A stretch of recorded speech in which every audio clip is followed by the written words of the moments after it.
Mia, mnataka kurudi kwa moto ama mnataka kuokoka? Mnataka kuokoka? Njia ya kuokoka ni baba. Nawaambia.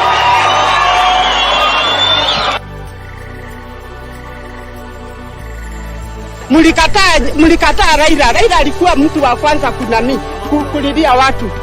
Raila ndio mwenye kuongoza hii nchi. Mpende.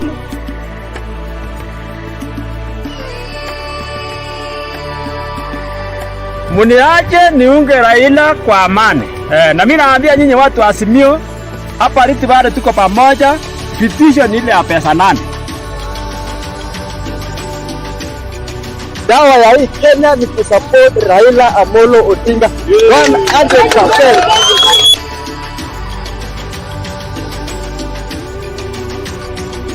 Raila, tega sikio, tuko nawe hadi mwisho. Tuungane tuondoe Ruto, serikali feki ya uongo. Baba aregesha maandamano, hawa mafisi tuwaone kando. Ruto ainue mkono, Gachagua afunge mdomo.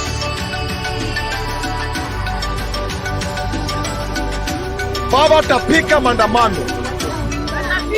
Baba tapika maandamano. Baba tuende maandamano. Wakenya wamechoka.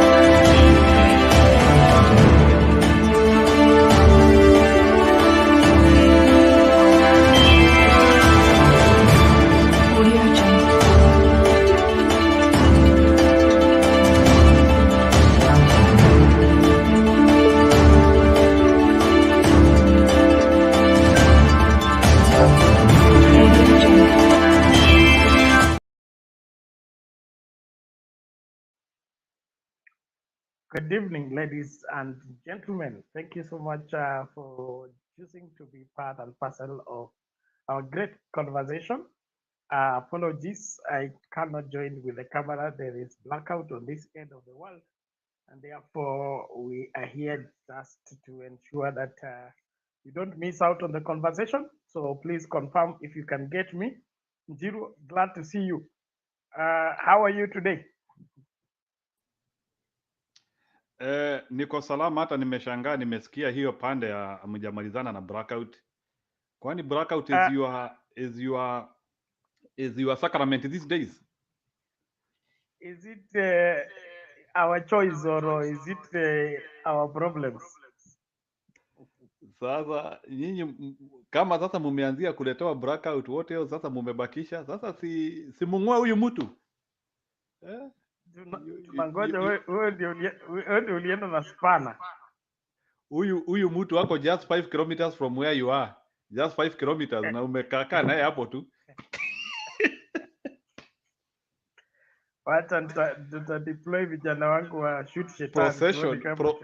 Sini hapo procession way, unaingia Nyerere Road, procession way, then kutoka procession way hapo kwa mlima hapo tu. Na mnaumia na jamaa kwa hapo tu. One touch.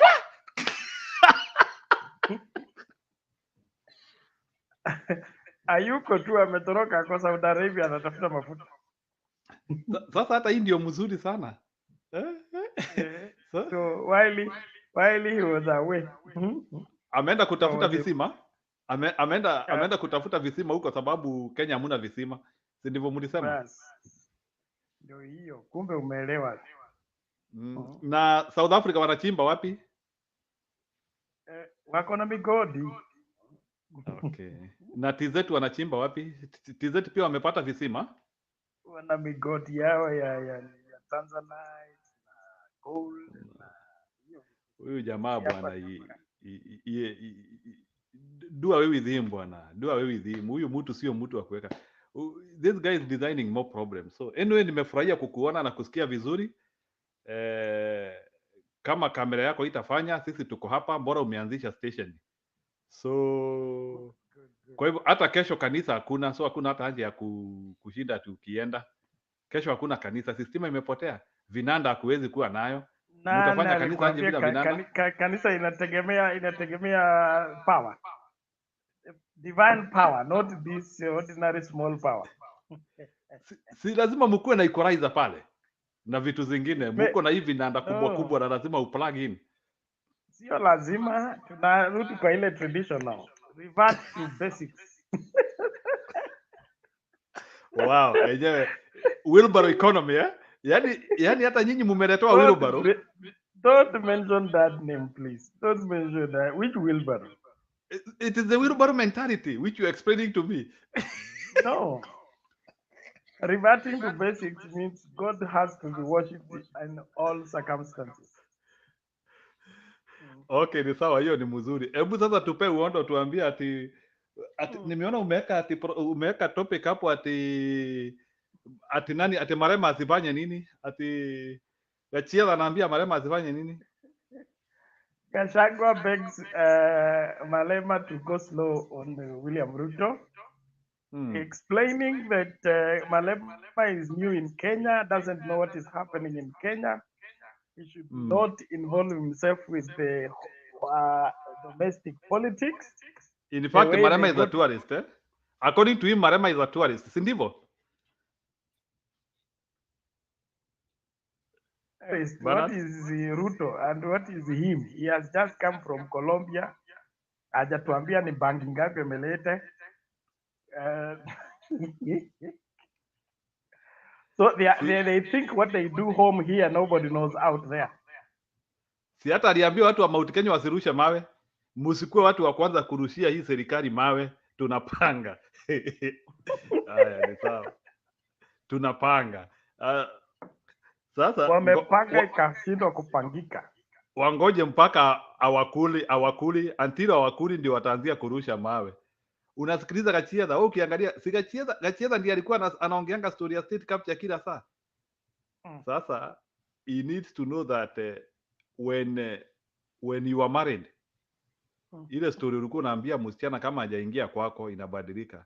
Kule nitakulisha, nitafanya nini? Ako kwa nyumba na ako na mimba. Ni pesa ya maternity uwekelee chini. Pesa ya chakula uwekelee chini. Pesa ya kwenda kwa in-laws uwekelee chini. Si ati msichana ako kwa nyumba na bado unasema nitatenga na umemweka ball kubwa. We don't do those things. So Gachagua, it's too late to. And by the way, let me tell you, hii Malema statement, it is the most genuine one. Wachana na hata wengine. Wewe Bernard, between Malema na wewe, I will believe Malema. Hey, is it the way you are turning Malema into Jesus Christ, eh? Sijamubadilisha into Jesus Christ.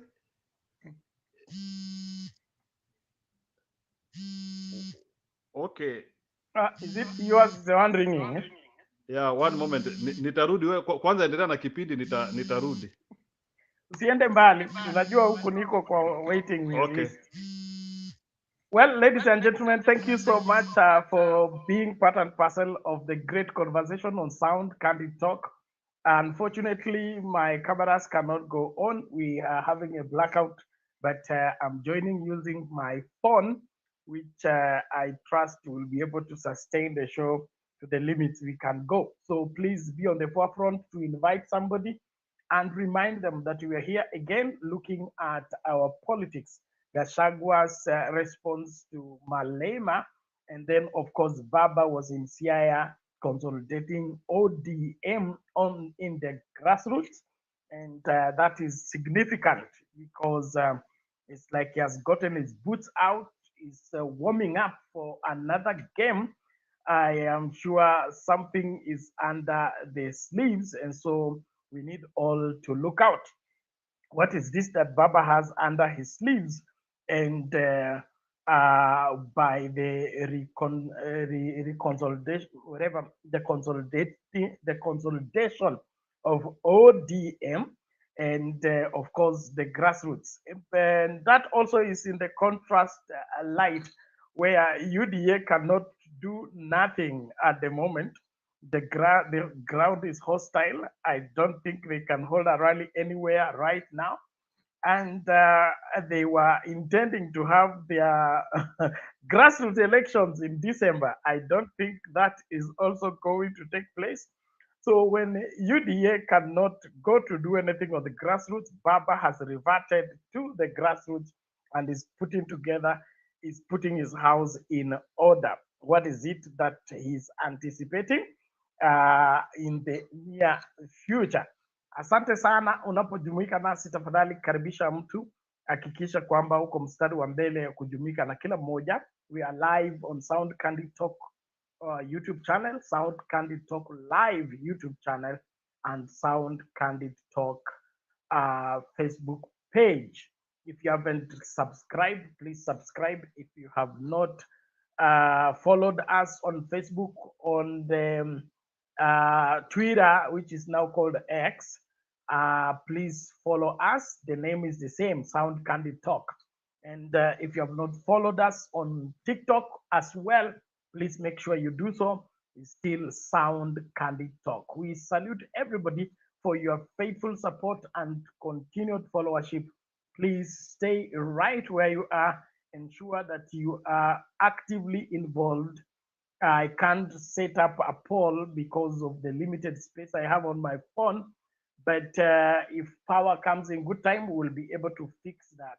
In the meantime, let's be on the forefront. Should the Malema and Gachagua be having exchanges in the first place? Is Gachagua Malema's match? That's something that you need to let me know even as we continue with the conversation. Karibu sana, naomba tukamakinike pamoja. Endelea kukaribisha mtu. We have 57 people viewing.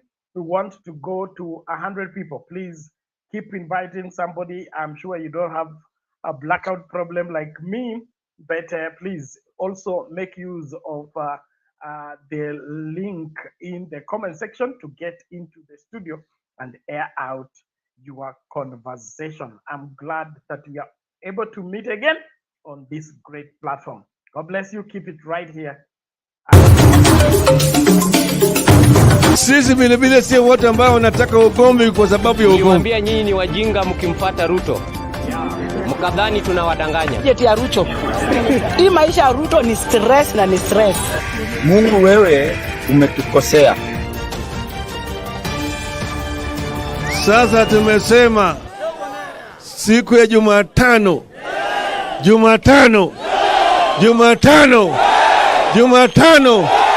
Uko tayari? Uko tayari? Tumesema sisi si majambazi.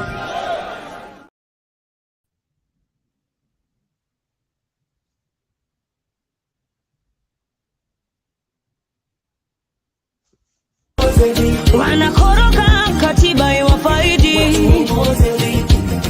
Ameuza mayai huyu, hatatuelewa. Anajua shida huyu, hatatuelewa. Hasa ndio wetu, ndio wetu, ndio wetu. Hasa ndio wetu, ndio wetu, ndio wetu. Hasa ndio wetu, ndio wetu, ndio wetu. Hasa ndio wetu, ndio wetu, ndio wetu.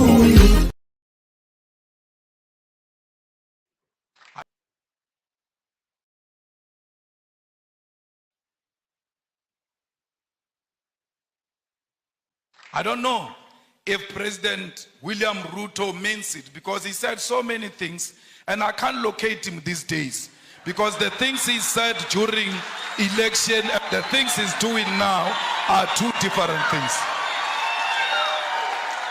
I don't know, because I heard him saying we need to do away with the dollar and build our own currency, but his actions are not speaking to anything of doing away with the dollar. The latest being putting a red carpet for a murderer, a person who killed the Kenyan people, coming into this country, receiving a red carpet and being saluted by our own army. This is not a Kenyan army, it's not a colonialist army. The Kenyan army is a product of the Mau Mau rebellion. And those who killed our people in the Mau Mau rebellion cannot be saluted by the same army of the children of those who were killed during Mau Mau rebellion. We have a duty to stay true to the cause. We have a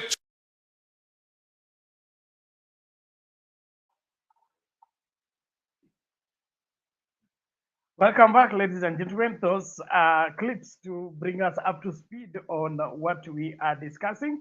Gachagua is very uncomfortable with the remarks made by Malema concerning William Ruto and his doublespeak and his hypocrisy, pretending to be Pan-African, yet is eating with the African oppressors and supporting their policies at the expense of the welfare of Kenyans as well as the rest of Africa.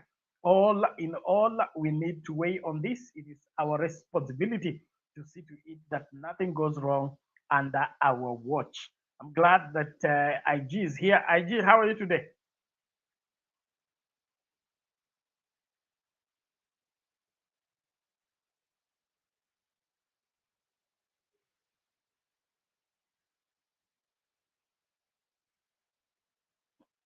IG, unmute. Your mic is still off. Oh, fine. How are you, Benan? I'm good. In darkness, though. I can see. Karibu sema mawili matatu. Asante. Sasa nimepata fursa ya kumtazama huyu jamaa anaitwa Julius Malema kwa mara mingi akitoa hotuba zake kule Afrika Kusini. So yeye kuwa hapa Kenya si jambo geni, lakini ameleta tumbo joto kwa hawa jamaa wa especially Mr. Gachagua, ile response yake kusema sijui huyu mtu amekuja tu hapa asubuhi saa 8 anajua Kenya kutuliko. Malema ni mwanahistoria na anajulikana kule anatoka. Anajua Kenya vizuri sana. Anajua wanasiasa wa Kenya vizuri sana. Na yale mambo ambayo alisema kule Makueni ni ukweli mtupu. Hakuna lile ambalo alisema kule ambalo ni kinyume na yale ya jamaa wanatenda. Because there is no way utapeana promises but yale ambayo unatenda inakuwa kinyume na yale ambayo ulisema kwa ile uchaguzi na hautaki watu waseme. Watu watasema tu, watakukumbusha because promises ulifanya, lakini you are not now delivering the promises you as promised during the campaigns. So Gachagua yeye anajua, kwa sababu wao wenyewe wakienda kwa wazungu wananyenyekea, ndio wazungu wawafanyie yale ambao wanataka wafanyie. So hakuna vile wataenda kule ngambo waanze kuongea against that government of the country ile wako ndani. Hawawezi, because wanaenda kutafuta misaada kule. Malema yeye hakuna kitu anatafuta. I remember last time huyu balozi wa Amerika hapa nchini aliongea kitu against the opposition. Opposition walijaribu wakalalamika, lakini hakuna kitu walisema because yeye aliongea kile ambacho kiko kwa akili yake na wao waliunga mkono. So yeye kutuambia ati hakuna mgeni anaweza kuja Kenya aongee vile anajua. Yule ambassador wa Marekani aliongea hapa na si ni mgeni. Hawakukashifu lile. Aliongea, aliingilia siasa ya Kenya. Kama anasema siasa ya nchi iachiwe hiyo nchi, then they should come straight and also condemn what that US ambassador said, the remarks she said last time. Mpaka hata ikafanya watu wa Azimio wakalalamika kidogo. Lazima pia na yeye akashifu hilo swala, because there is no way huyu akisema hili kuhusu nchi mnanyamaza. Huyu akija aseme kuhusu nchi yenu mnapiga kelele. So they should come straight and tell us what they want, because watu siku hizi kuelewa inakuwa ngumu. Promises after promises, nothing is being done. Tax ndio hiyo imeenda huko juu. No one is bothered. wakati wa Kenya wanalia they're not even bothered. Hawasikizi kabisa. Hawasikizi chochote. Kwa sababu wao wako tu pale juu wanaogelea tu kwa pesa, lakini hawazingatii zile ahadi ambazo walitoa na hawazingatii wa Kenya wanataka nini. Mimi husema hata paka ukimfinyilia kwa ukuta sana, ni mnyama mwingine anakuanga muoga, lakini the moment unampush kwa ukuta sana anakugeuka. So it's just a matter of time. These guys watafesi ile bilioni wanaenda kufesi hapa nchini, watashangaa. Hata watashangaa sana. So it's just a matter of time. Tunawapea tu time, lakini watakipata. Kichwa hiyo umeingiza kwa mchanga, tutagonga hiyo sehemu ambayo imebaki nje, tutaigonga kabisa. Tutaigonga mpaka kichwa watoe kwa mchanga. Whether they like it or not, tutaongea, tutawakumbusha yale yote ambayo walisema hadi watoe kichwa kwa mchanga. So there is no way Gachagua anaweza kuwa kwa level moja na huyu jamaa anaitwa Julius Malema. Sasa mimi nimeongea tu kidogo hivyo, nitarudi baadaye Bernard.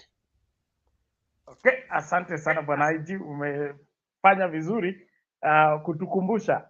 Huyu mama wa Amerika alisema matokeo ya uchaguzi ilikuwa sawa, Kenya is democratic and all that. Na watu wa UDA wote na Kenya Kwanza wakamsupport. Wakasimama kinyume na baba kusema yeye ni rogue ambassador. They all came to her defense. Why are they changing the story now that Malema ni mgeni? Malema amekuja after asubuhi, akaongea afternoon. Kwani kuna timing? Walikuwa wamemtime aongee saa ngapi? Wakubali wakati wameambiwa makosa yao. Na Malema hakusema kitu kigeni, alisema kile kitu kinaendelea na Wakenya wana feel yale ambayo Malema anasema. Okay? Kiongozi ambaye ni kuwili. Asubuhi ni kitu kingine, jioni kitu kingine, amejaza uongo mpaka parliament. Unaenda parliament kudanganya. What happens? Kisiagi ya uongo. Kisiagi ya uongo. We cannot fail to say that. Kisiagi ya uongo. Parliament ilikuwa ni mahali patakatifu. Okay? Parliament palikuwa mahali pa ukweli. Mahali ambapo sheria zinatungwa. Huwezi kubeba uongo upeleke pale. Okay? Ni kama madhabahu. Okay? Umeenda kanisani, ukachukua madhabahu, ukachukua Biblia, ukaanza kudanganya. You are not different from Zakayo going to parliament to lie to Kenyans. Ati aliwapigia simu wamwambie vile economy inafanya. Wewe unapigia mtu simu kuambia vile economy inafanya na wewe ndio uko in charge ya hiyo economy. Yaani Zakayo anaonanga Wakenya wajinga sana, na yeye akiwapigia simu yeye ni mtu wa maana sana, mpaka sasa wanaona kwamba wamekuwa honored kwa sababu wamewapigia simu. Kitendo cha kwenda kupiga simu kuuliza Mkenya vile hali ilivyo ni makosa makubwa sana. Wewe ni kama daktari unayekwenda kupiga simu kuuliza mgonjwa anaendeleaje, ili mgonjwa naye akusaidie kujua kama matibabu yako inafanya kazi. You are sick.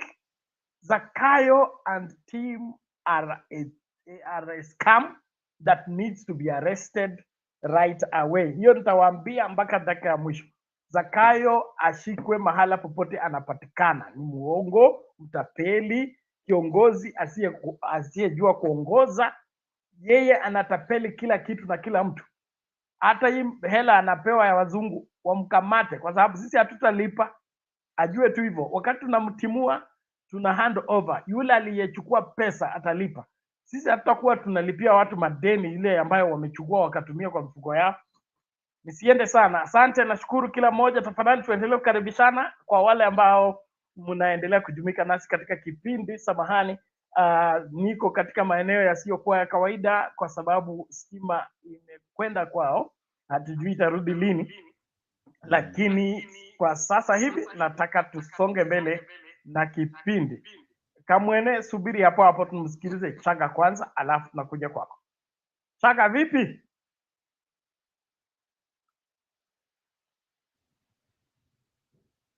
Mhenga wetu upo? Ni kama nini Blackout imemgonga kabisa. No, nataka yeye aseme kwa sababu nimesikia mwenzake akisema Zakayo amesahau feri. Aende huko kwa feri waanze kulipisha kwa sababu hakuna cha bure. So nataka kusikiliza Chaga vipi ana support hiyo maneno ama Zakayo anachachisha ndoa, anachachisha certificate ya ndoa, anachachisha mahari, anachachisha merry go round, anachaji kila mahali. Ni feri tu amesahau. So muko comfortable feri mtu alipe peni moja moja akipita? Chaga bado upo? Endelea tu. Unanipata? Unmute. Unanipata? Basi umefika. Yes, habari ndugu yangu Bernard eh? Tunashukuru El Nino ndio hiyo. Imeenda na barabara Garissa. Kinyume na nabii wenu aliyesema hakuna El Nino. Naona imeelekezwa huko Garissa huko. Anyway, wacha nimsalimie ndugu yangu hapo Njiru IG na pamoja na wale wengine wote ambao wanatufuatilia upande wa pili kule upande wa comment section. Bwana, kwa kweli yani hili linatamausha kwamba labda ati wanasema kwamba wanaongeza ushuru kwa sababu hawakutaka kukopa madeni, maana serikali iliyopita kana kwamba wao hawakuwepo, wao lengo lao kubwa walikuwa ni kukopa madeni. Hivi hawa mfumo mzima ni kuweza kuchangisha ushuru kwa wananchi na kuweza kuliendeleza hili taifa, watu waepukane na madeni. Kwa hiyo ndio maana wanalipisha wanandoa, wanalipisha watu wakikosana, wanalipisha watu ambao wakipigana pia mangweni. Yani kwamba tax kila mahali kila upande, kisingizio ni kwamba eti wanafanya hivyo kuweza kuimarisha uchumi, na si kwa leo lakini kwa siku zijazo tutaweza kumkumbuka huyu bwana. Unajua Bernard, vitu vingine huwa yani sijui nilie sijui nifanye nini, maana husikia uchungu mwingine tofauti kabisa kama uongo unauzwa peupe tena kwa bei ya njugu.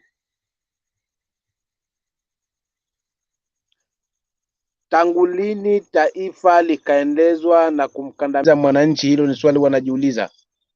Hivyo kumkashifu Malema kwamba eti Malema ana kiherehere. Malema ni nini? Malema kashatumbua jipu, kashauleza ukweli. Kama kweli nyie ni wana Chaga, mute your camera.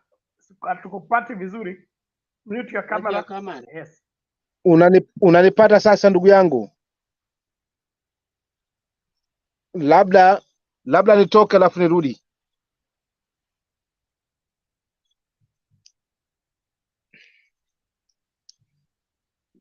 Hapa ni kipindi ambacho baba yangu na siasa. Chaga, kuna shida ama mimi kwangu sielewi?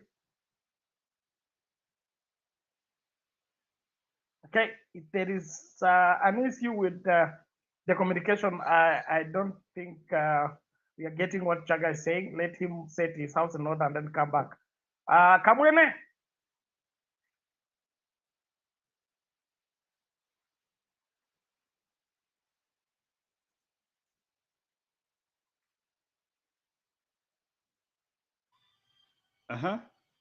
Ni mimi unaongea na mimi Bernard? Ni wewe unaongea lakini ukwe na ujumbe, usiongee tu. Tumechoka na Gachagua. Ati unaniambiaje? Hebu rudia statement tena. Uongee, ukwe na ujumbe, usiongezee shida ya Gachagua hapa. Kuongea bila ujumbe. Wewe Bernard, ujue tunaweza kufunga. Ujue pia tunaweza ongezea time ya blackout. Ukianzia kutuongelesha vibaya. Anyway, you are the conspirant.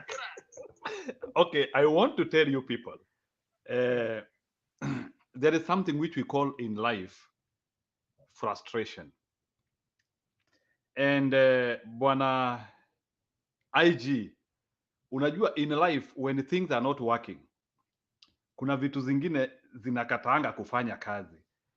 I hope umeisikia wale watu wakisema shetani akiamua kukuandama anakujanga pamoja na wajukuu wake.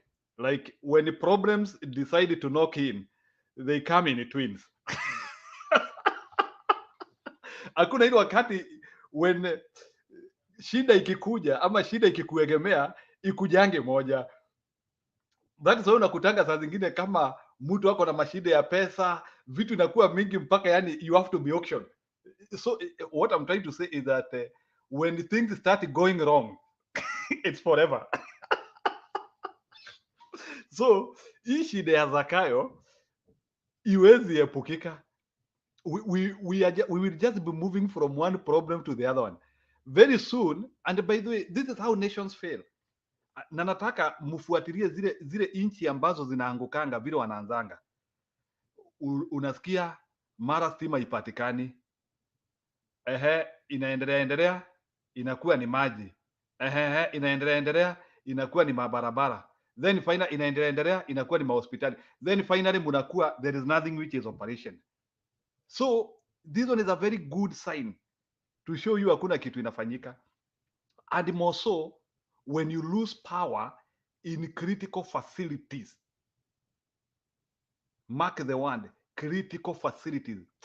There is no way in which an international airport should not have power. That is a crime against humanity, for your information. And especially in the 21st century. Hati, in Kenya, it should not even be imagined in JKIA, you should not have power. Because we are, okay, and Bernard, you allow me to use this one.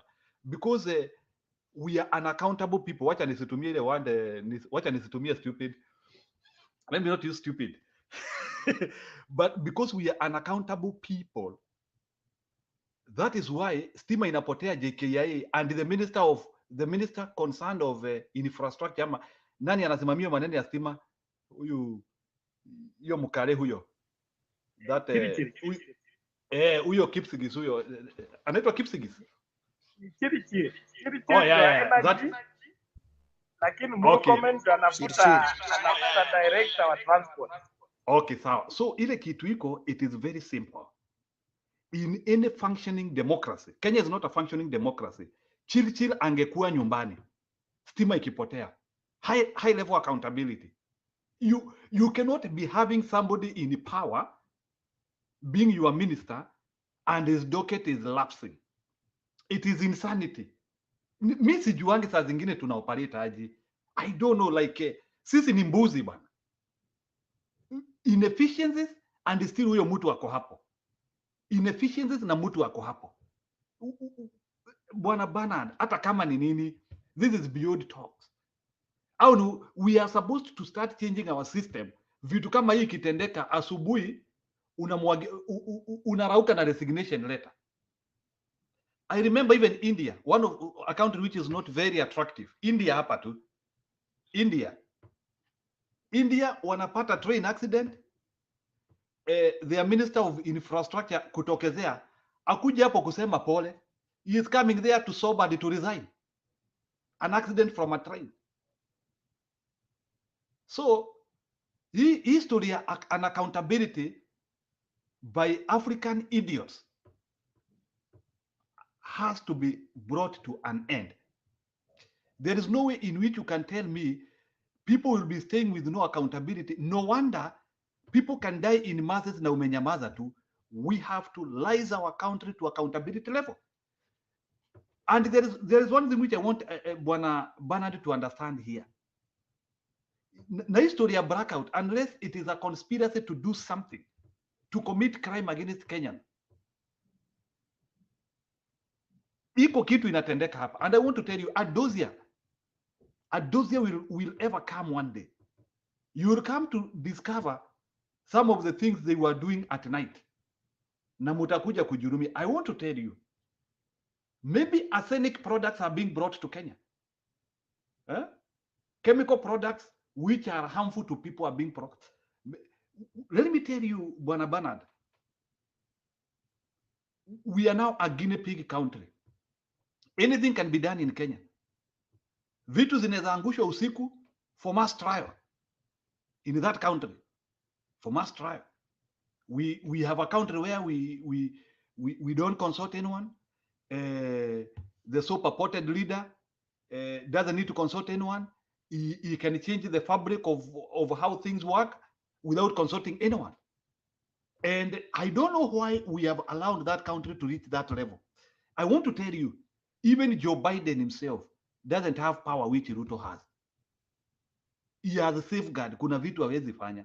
Na msiniambie ni story ya parliament. Kenyans are simply not serious. You cannot allow one zygote. You cannot allow one zygote to have that power. Each one of us is a zygote. There is no way in which we can allow one zygote, 46 chromosomes, to have that power. It is absurdity in the human history. And I want to tell you seriously, when the Kenyan history will be written in 2050, if we will have serious people who write our history, we will have good scholars. See what they took on our side. See what about they don't understand themselves. When Kenyan history will be written, history will judge this generation very harshly. Na hiyo ni kitu Bernard will not miss my word, including you, for even allowing such a person to be even in power for 3 days. History will judge this generation harshly. Any person who is looking at this guy and is still watching and is saying, oh, tungoje tu, atatoka tu, this guy is beyond watching. Look at things which are going wrong. Look at things which are going wrong. Eh? I want you explain to me the rationale. Na hii story ati ya kutafuta pesa, kupata kibandilisho, nini kitambulisho, ulipie. Kuoa, ulipie. Sijui nini, ulipie. I want to ask you, sasa nimesikia mkisema sasa hata feli amesahau. Tuanzie kulipia. It's simple. Let me ask you a question, which I want to ask here. Who decides who needs to pay anything in Kenya? Who decides? That is the question I want you to tell me. Like, for example, who decides we need to pay for this service? Ama tu mtu sababu ni kiongozi anaitwa mheshimiwa ya mahindi, hiyo sababu hiyo nitaita mheshimiwa ya mahindi ya mafembeini. Hiyo ni mheshimiwa ya mafembeini. Sababu mtu ni mheshimiwa ya mahindi, ya kwa mahindi huko, he has the power to do everything he wants. He cannot even consult anyone. Now we have somebody who cannot be accountable of anything. Sasa alikuwa bunge juzi. Did he even explain about why the dollar is at 150, 155? Alisema kwa nini Kenya shilling against the dollar iko 155? Did he even explain? Was he accountable to that? Because he was supposed to give us the reason why the dollar is at 150. Sasa nasikia yule mama amekuwa akiimport oil, who is also another cartel. Sasa hata cartel wenyewe wameanzia kukulana, amepotea. Let's hope hata uawa. Anaitwa sijui ni Wairimu ama ni Wamboi. So ile kitu najaribu kuuliza hapa Bernard, in short, where are we ending to? Like, see, how long can we watch this crisis? Because we're in a crisis, we are under invasion. How long can we watch this? Na hii story msiongea ati ni story ya baba. I want to ask, as an ordinary Kenyan, Mkenya wa kawaida ambaye anatoka from a certain constituency, how long are we going to watch this crisis? Because hii sio kitu ya kuangalia tena. Something has to happen. Nimesikia watu wakisema baba should not speak. Good, he should not speak. Yule anataka kuandamana, anajua barabara iko wapi. We can do it. But I want to ask typical Kenyans, including the few who support these people who are not thinking. Because to me, I believe these people have no brains. They have no iota of thinking. Including like kama huyu Gachagua ambaye anasema ati Malema is wrong. Malema cannot be wrong. For your information, ukitaka kujua tabia ya mwenzako, hear what neighbors speak. Sometimes neighbors are not very much deluded like you. Saa zingine unajua ukisikia vile watu wanasema kuhusu familia yako, sometimes also be very careful. Wengine wanaweza kuwa ni sawa na kuharibia jina, but some of them wanaweza kuwa they are not against you. But ukisikia your neighbor anasema bibi yako anatoka nje, uko unasikia 15 miles away, 15 miles, your neighbor 15 miles away, iko jamaa anakujanga kwako usiku. Well, I see, you know these things. a guy 50 miles away anasema kuna jamaa anaonekananga kwako, lakini unatokezea hakuna, sijamuona. Unajua venye sisi wanaume tunajidai ati tunasema nitajikamatia. Sisi kazi yetu ya wanaume nitajikamatia, haiwezekani. No. Pay some attention. There could be some communication. And that's why I say it here, na nitasema sana Bernard. I'm a repetitive guy. I can believe Malema a million times than Bernard. So Malema is giving me the truth of that nation. And although Malema is telling me the truth, me, I was not expecting anything. I've never supported Zakayo. I've never been pro him. Even the time when they were with Uhuru Kenyatta, they were alone. Mimi, huyo jamaa, sijawahi kuwa na yeye anywhere. And I thank God, I can be able to, out of the many decisions I have made badly, at least I thank God, this one I was able to see clearly. Huyu ni jangiri anapitia hapa katikati yetu, and I could see it. At least I thank God for that. Out of many decisions I've made wrongly, at least niliona clear. I'm so proud of myself that I was able to separate myself out of Zakayo, and I could see his lies, and I could see this guy is not a serious guy. And yet kuna mtu anasema tu jamaa ongeza. And I want to say here, kama kuna mtu ako na akili kidogo imebaki, and he is still talking about Zakayo, huyo mtu, they need some psychiatrist test ama kitu ingine. It is abnormal. You cannot support this guy. Huyu jamaa the other day aliongea story ya El Nino. Sijui alisema El Nino iko ama iko. I don't know how. Maybe somebody needs to tell us what this guy talked about El Nino. Only days ago to come, watu wanaanzia kuuawa na mvua. Tukasema hapa hii ni El Nino inakuja. But they were not serious. These people are not serious on anything. They are not serious on lifestyle ya watu. They are not serious on what is happening. Sasa umesikia report ya Raila Odinga leo. And I would not suggest him to be speaking too much, but anaongea tu like raia. Umesikia Raila Odinga amesema kuna cartels, faceless cartels. Who is him? Because I believe he is the ring leader of cartels. Cartels wanakula 30 bob per liter. To the extent, hata Museveni, and for your information, Uganda is the biggest business in Kenya. 70% of Kenyan business, since when wakati niliangalia vitabu, most of the business we do, which is done in Kenya, Uganda is our biggest business partner. If Uganda has to do any detachment with Kenya, it is suffering, because we are joined at the hip with Uganda. Even if they have a dictator on the other end, we are joined at the hip. We don't deny it. We are joined at the hip. So there is so much we do with Uganda. We cannot afford to do that. And this is what I would say here. Even when we are exploring new businesses, I would even do away with the West and with Saudi Arabia, and I concentrate with business with Uganda. If I was asked to choose between Uganda, East Africa, and the West, we do more with Uganda than all these countries combined. All these people, the only thing they do with us is the unintangible thing. Sijui Al-Shabaab hapo, sijui nini, vituelewi.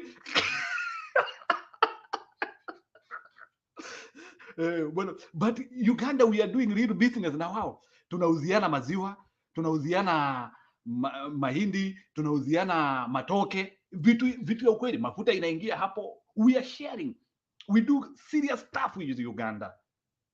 You understand? So, in a nutshell, as I conclude, sababu naanzia kuona watu wanaingia, na pia naona Michael Ngigi hapa anatoa macho kweli kweli. It's simple now. We don't need to be assembled now. It is beyond being assembled. Wakenya ni tuamue. If we need poverty, kama sisi kazi yetu ni tumepagawa, we are like Zakayo, we can allow him to continue doing what he is doing.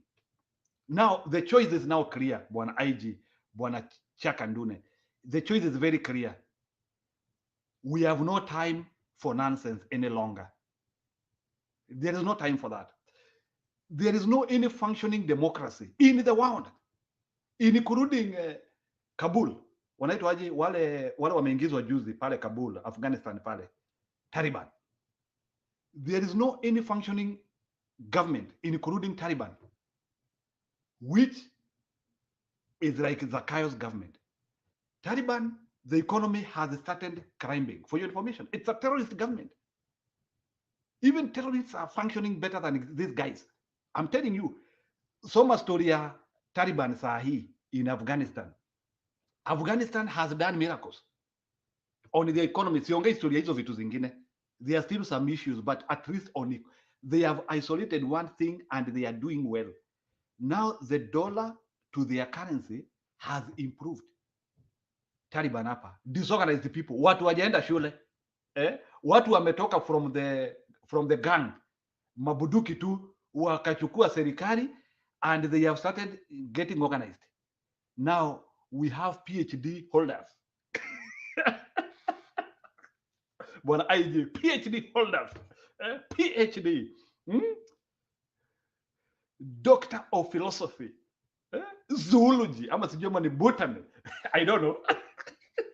PhD, EGH, lakini kilio iwezi isha. Wandugu, kilio iwezi isha. It's an insult to education. I thought things can easy. Hii story ati yapite ama ati watu waonewe huruma. This is something, this is another order being initiated to Kenyans. You cannot tell me unaambia watu mungoja ngoje kuanzia mwezi ijayo hii kitu. Alafu jamaa anakuja anaanzia kusema kuna unga ya 150 na kuna unga sijui ya 125 kwa hiyo speech yake.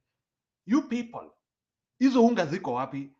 I always talk with the people. I will not hand off those ungas.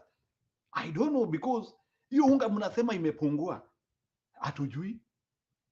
Mahindi wananunua ngiri 4 na ngiri 3. That is what we heard in the TV. Wananunua ngiri 4 for one sack. One sack from the farmer. Cost of production na vitu zingine. Is that cost effective? Those are the things we need to look. So there is so much problem which is happening in our nation and we cannot look at this. Unajua kuna kitu nasemanga as I finish Bernard now. The truth of the matter is this, Bwana IG, and this is a very serious statement.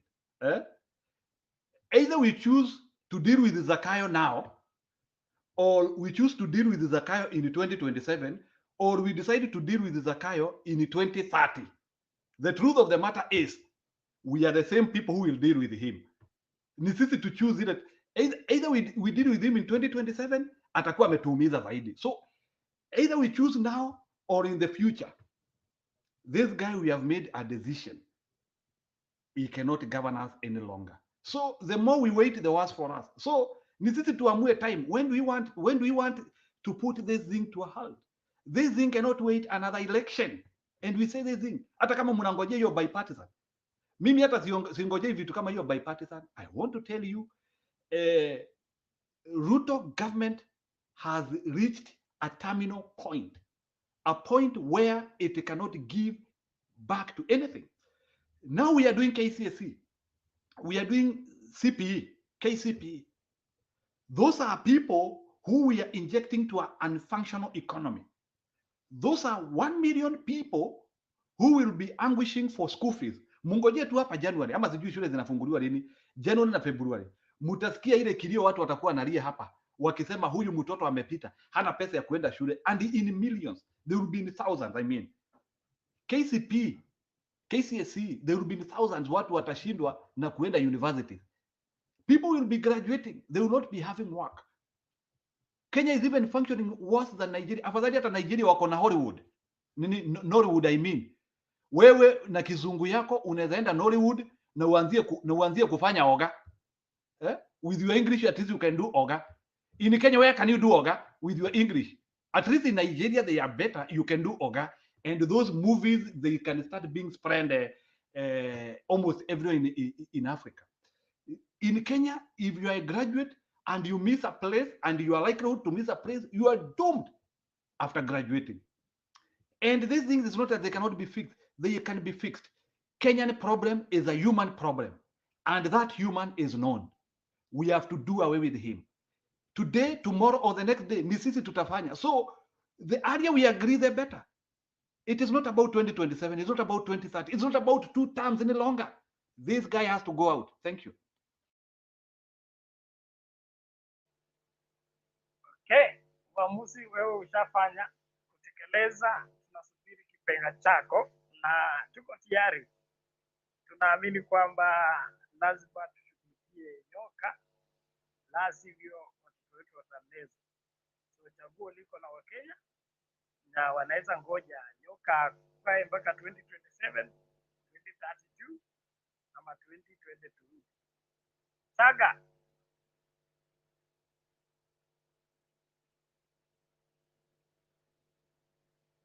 kama Saga leo amevamiwa.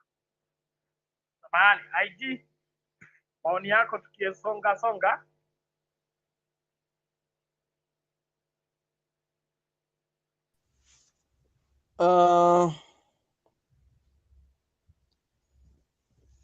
Sijui kama Wakenya wanaona haya mambo kwa mtazamo ambao sisi tunaiona, because Ben, unanipata? During elections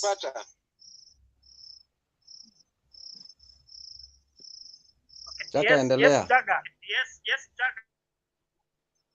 Wow, sawa sawa. IG, pole kwa kukatiza. Wajua pia nimeweza kutolewa nje. So labda pengine kwa haraka haraka, unajua Njiru ananielewa vizuri kwamba huwa nikiingia hapa na mkataba, ukiisha mkataba huwa natomwa nje. Sasa huwa ananipa kipaumbele. Wewe tunajua unatumia zile ambazo zimepimwa kabisa. Tapika uende.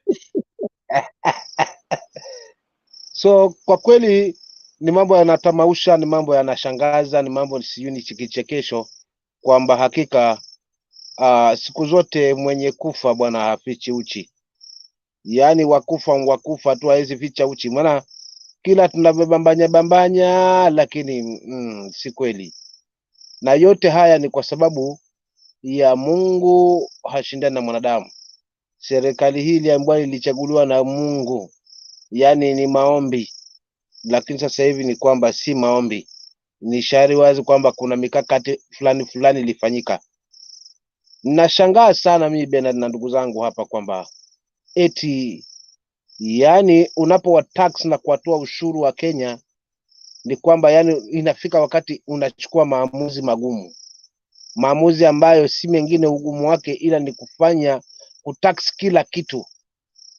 Na Wakenya wavumilie kwa kufanya hivyo, kutaweza kuwasaidia na kuwa kumbukumbu baadaye kwamba tulipitia pagumu, lakini sasa sifa zote tunamiminia bwana Zakayo. Hayo si maneno yangu bali ni maneno ya bwana speaker wa Senate alivyokuwa huku kwetu akijaribu kuwadanganya haswa baadhi ya wapwani huku, na kwa kishibe yake ambayo amejibebea kwa kuweza kuteuliwa speaker.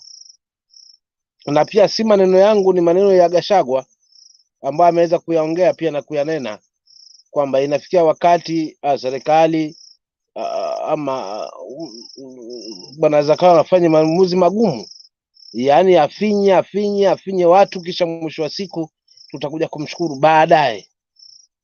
Mimi sikatai hilo la kufinywa, lakini je, najiuliza kunao ya msingi haswa kwa yule mwananchi ambaye haswa ni mnyonge kama msimamo huku mashinani, kwamba yani kadri mambo yanavyokuwa mabaya zaidi ndio mwisho mtu anachanganyikiwa.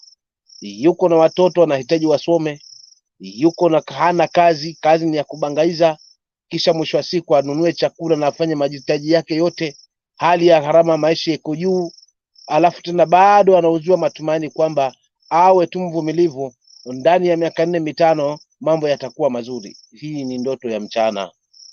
Hakuna serikali dunia hii ambayo inapelekwa kwa kuweza kuwakata ushuru hata wakwenda chooni wananchi wake. So kwa kweli hapa palipofikia, ninaungana na kaka yangu Njiru kwamba Wakenya hakuna haja ya kusubiri. Ni wakati sahihi na wakati mwafaka zaidi wa kuweza kusema enough is enough, na tumechoka na ahadi ambazo hazitimiliki, haziambatani na matendo, na ni wakati wa kusema enough is enough.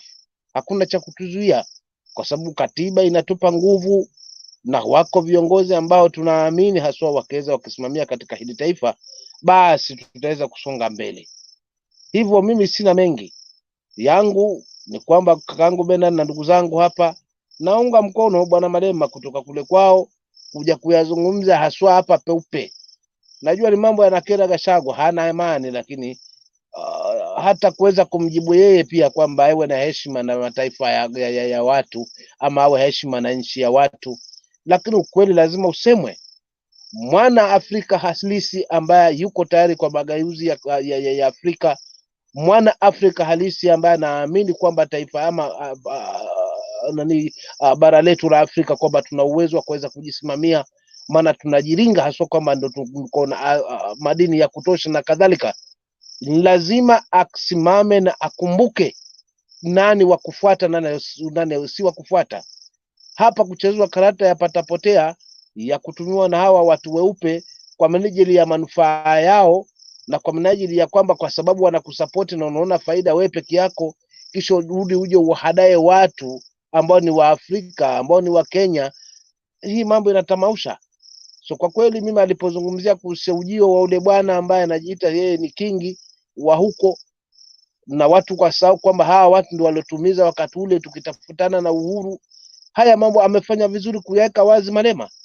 Na yeye ndio mwana Afrika wa kweli, ni mwana Afrika anayependa mageuzi, anayependa Afrika, anayependa bara zima hili. So kwa kweli mimi sina shaka. So kuwekwa wazi hili jambo limetupa nguvu wa Kenya, tusichukulie tu juu, kwa sababu haiwezekani unamleta mtu ambaye tayari kashakufinya. Na kinachotumaliza zaidi haswa katika bara la Afrika ama nikisema haswa Kenya, ni tunapopata viongozi ambao kwanza wanajali wao wenyewe binafsi, kwa kile wanachokifanya ni kwa manufaa yao wao, kisingizio kwamba eti ni kwa ajili ya taifa, lakini ukiangalia indipu zaidi ni kwa minajili yao. So for real, it's wakati wa kusema enough is enough. Wa Kenya si tuseme tumechoka, hakuna kinachotuzuia. Tusisubiri. Nguvu tunayo, ari tunayo, katiba inaturuhusu, sheria inaturuhusu. Kama mtu ameshindwa kudeliver, basi aondoke, tutafute mtu ambaye tutamweka ambaye hakika atamjali Mkenya, ataijali taifa, atahitaji taifa lisonge mbele. Haiwezekani Tanzania mafuta yawe rais, Uganda yawe mafuta ya rais na yanapitia Kenya, huku wa Kenya tunaendelea kununua mafuta kwa hali ambayo si ya kawaida. Lakini hayo yote mimi hayo yote hayaniumizi Bernard. Kweli lazima nizungumze. Kinachoniumiza zaidi na kosa kubwa ambalo tunafaa tusilisahau ni uchaguzi zetu, chaguzi zetu, vyombo vyetu haswa kama vya mahakama, vyombo vyetu kama vile majaji, judicial na kadhalika. Hapo ndo kwenye ubovu. Maana hapo ndo tunapopikiwa hawa viongozi kwa ajili ya kuangaliana uso, kwa ajili ya kuangaliana mfuko, kwa ajili ya kuangaliana huyu ni wa wapi. Ndio maana tunaelekea tumefika mahali ambapo tupo. Laiti kama tume ya uchaguzi ingefanya maamuzi yalo sahihi bwana, sababu sawa na mapendekezo ya wananchi, hatungekuwa tunalizungumzia hili kakaangu Bernard. Kwa maana hiyo gharama ya maisha zidi kupanda, mafuta yazidi kupanda, lakini Wakenya tusisahau jambo moja tu. Lini hakika kura ya mwananchi itaweza kuzungumza hapa debeni? Maana hapo ndipo kwenye chanzo cha ubovu. Na ukitaka kupata suluhu lazima uangalie haswa kosa langu ni gani na nitarekebisha vipi ili nipate kunusurika, nisije nikaingia tena pabaya. Maana naamini kwamba kosa la mwaka huu huwa ni marekebisho ya mwaka mwingine.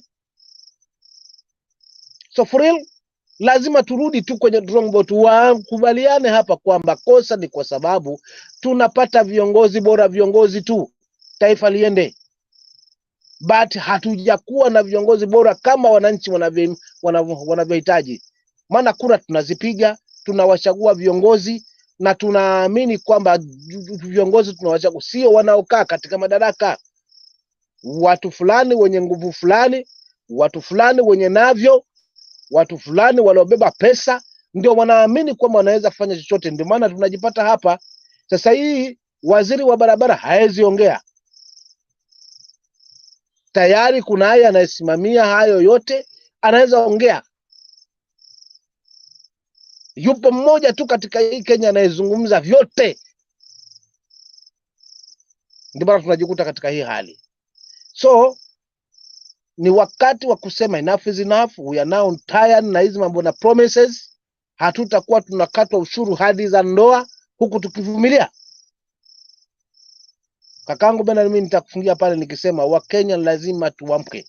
Maana ni wakati wetu sasa hivi, kwa sababu bado tuna nguvu ya kuweza kuletetea hili taifa, ili tuweze kuwekea vizazi vinavyokuja mahali ambapo patakuwa ni taifa ambalo litakuwa linajaliana, ni taifa ambalo limeungana, ni taifa ambalo litakuwa limemalizana na ukabila, ni taifa ambalo litakuwa linasonga mbele haswa na kujali hata yule familia maskini ambaye haswa yuko ndani mashinani ajivunie kwamba yeye ni Mkenya na ana haki ya kuwa Mkenya na ana sababu yote ya kuwa Mkenya, kwa sababu anafaidi hasa katika taifa lake. Tuongozane na tuondoe huu uchafu tunaouona haswa. Kwa hivyo mimi sina mengi kakangu Bedani, nitakwamia pale, lakini wakumbushe Wakenya kwamba gharama ya maisha isiwe tija tukua tunaangalia tu pale. Tuangalie kinachokula mtoto ni gani. Tusijipate mahali ambapo sasa tumemkosa mtoto, na hata hiyo mbeleko ya kumbebea mtoto pia nayo tumekosa vivyo hivyo. Hivyo tuangalie ni wapi tunanyeshewa, na si mahali pengine. Ni kwa sababu ya kura yetu debeni haizungumzi, sio inaotuzungumzia, sio tu ambayo inatupa viongozi tunaowataka. Kwa hiyo lazima turudi tuhakikishe kwamba tunacheka mtu ambaye Wakenya tunaamini kwamba ana tajriba ya kuweza kuliongoza hili taifa. Hapo tutakuwa tumemalizana na mambo mengine. Haya mambo na gharama maisha tutaona yamepungua, mambo na karo tutaona yamepungua, lakini sivyo tunazifungua shule kama alivyotangulia kusema ndugu yangu hapa kwamba zinafunguliwa mwezi wa kwanza.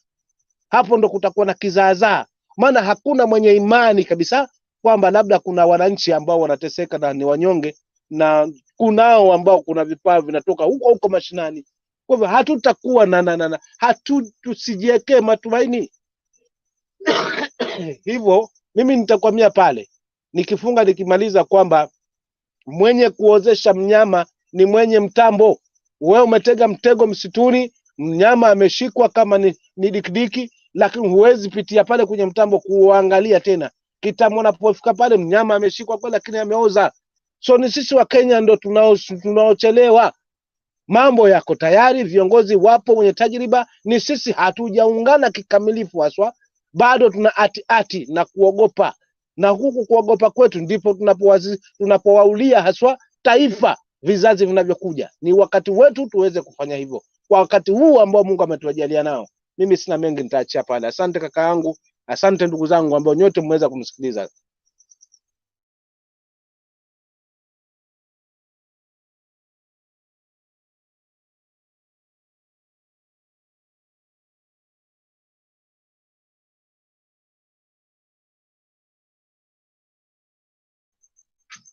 Jamani, mpo ama mimi ndio nilikuwa najiongelesha? Tunakusikia. Bernard ako na shida zake, anatumia sisi hapa text ati tuko na bag, na yeye tu ndiye ako na hiyo bag. Ndio anaongea sasa kwake. Labda kwanza kabla ya yote kaka Bernard, nimsalimie ndugu yangu Alex hapa. Ni mida sana hatujazungumza. Hebu pokea zangu ndugu yangu Alex, popote ulipo, ujue msimamo bado anakukumbuka, bado anakujali. Shukrani, msimamo ndio huo.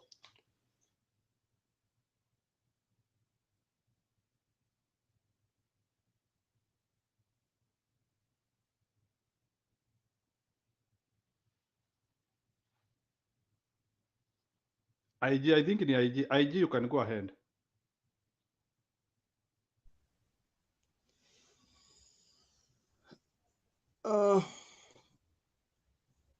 Wacha nimpishe Alex kidogo. Kuna kitu nataka kufanya kidogo, alafu nitarudi akishamaliza. Shukrani ndugu yangu.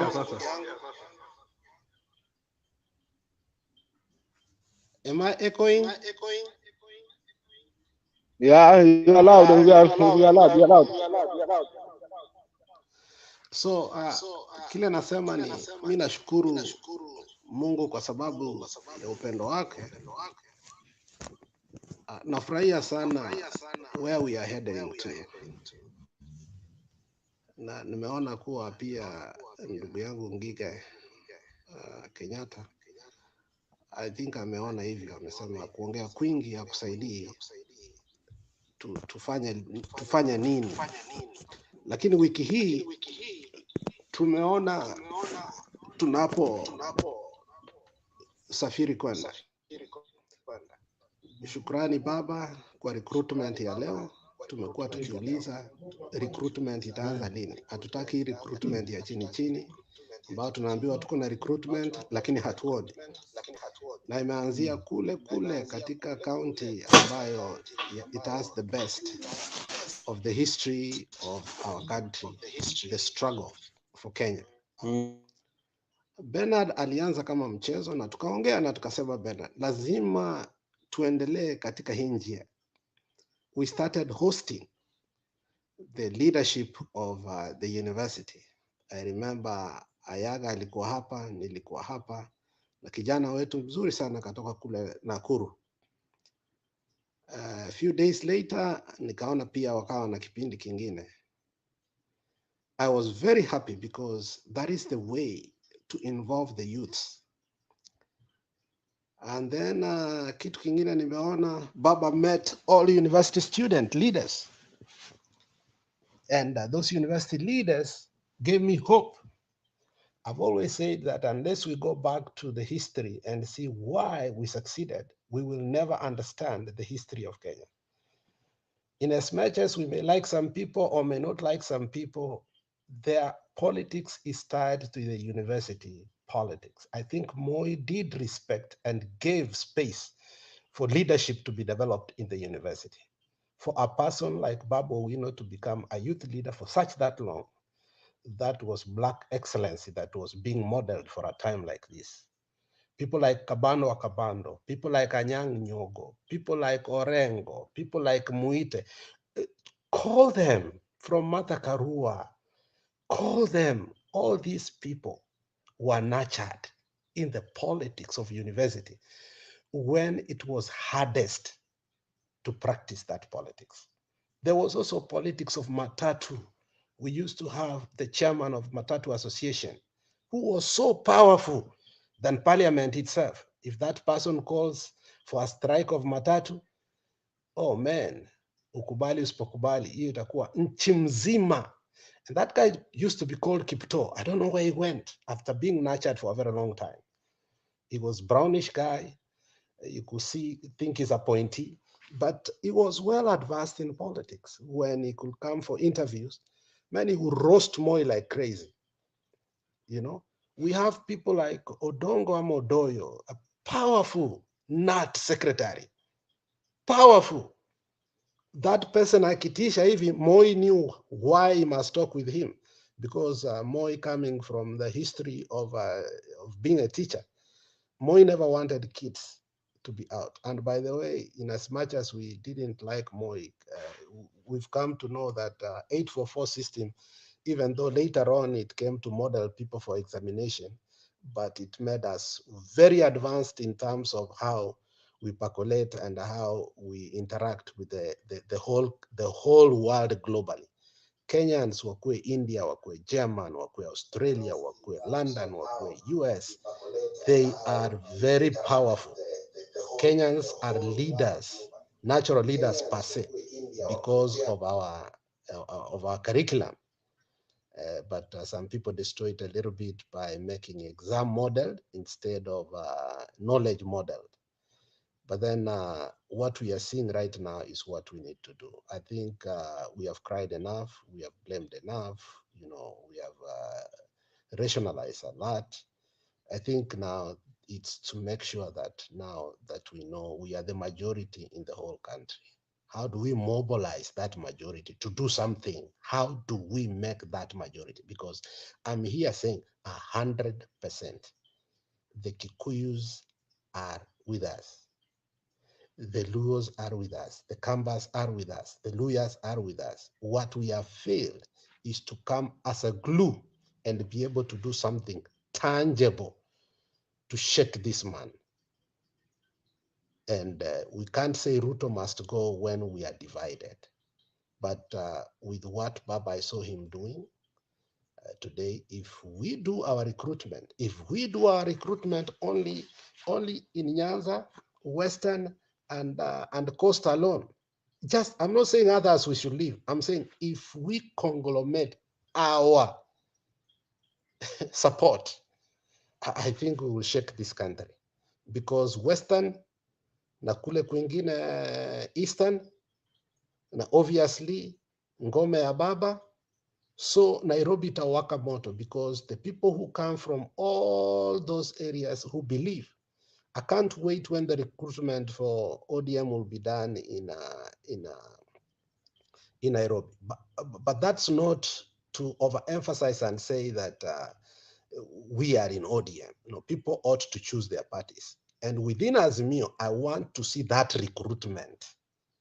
I've watched EFF from being a baby without clothes to a tough national party in South Africa with subsequent elements of such kind of party like manifesto all over southern the SADC region.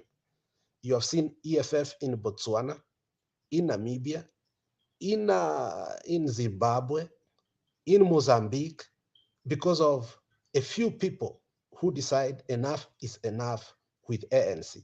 ANC is a struggle party. We are comrades, but where we do not agree, we must do something. And you have seen how now we must start now in terms of cooperation with the youths. We cannot keep on talking of the past glory. They also need to make their glory. Their glory will be economic freedom in our lifetime, because in as much as they want to resonate well with the politics of today, perhaps we are far away from them, because what they are seeing today is joblessness, lies, mendaciousness, all these kind of issues. And how do we tie them in the politics of the past and present so that we can make the future? It is by also for them to understand there can be something within the party that respects them. And that's why I keep on saying that it is time to strengthen the Women League within our Azimio, to strengthen what is called the Youth League. As of now, even when we have recruitment over in Siaya, I'm not seeing, and I tell you, it's not a joke. It looks like the strategists for Baba listen to this on an everyday, daily basis.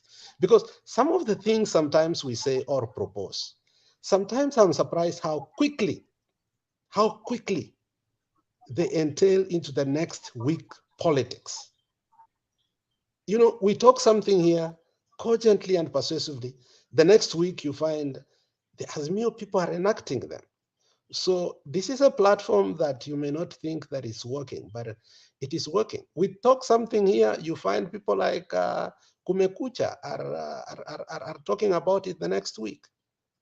You find people like Lee McQueen and Sture and many other commentators of politics who have grown from childlike to a point now they are in a puberty or they have reached like adulthood. So I like the fact that now we are viewing things differently and making sure that we should not lose heart. Our views are being listened to. And what you saw in Siaya, if it continues, it must continue now on a level whereby it is done by the leagues within the party, not overall. Where are the women leagues? Where are their clothes? How are we recruiting them? The powerful women in ODM, where are they in Siaya? Okay, and then we go to the youths. Who is our youth league within Azimio, within the party of the people of the Akamba? Who is the leader of within Jubilee And we give them platform because they are part and parcel. We tried to teach and train, and I think that I give echo to Bernard, some of our youths within Bunge la Wananchi. We learned our lessons, or we are still learning our lessons on how better next time, because we cannot say we failed. We can only say we started from somewhere. What happened along the way? How can we improve it? And I think we will continue improving. The reason for that is that we are not going to give up. So Bernard, as we talk this, let us also remind the parties that we belong to.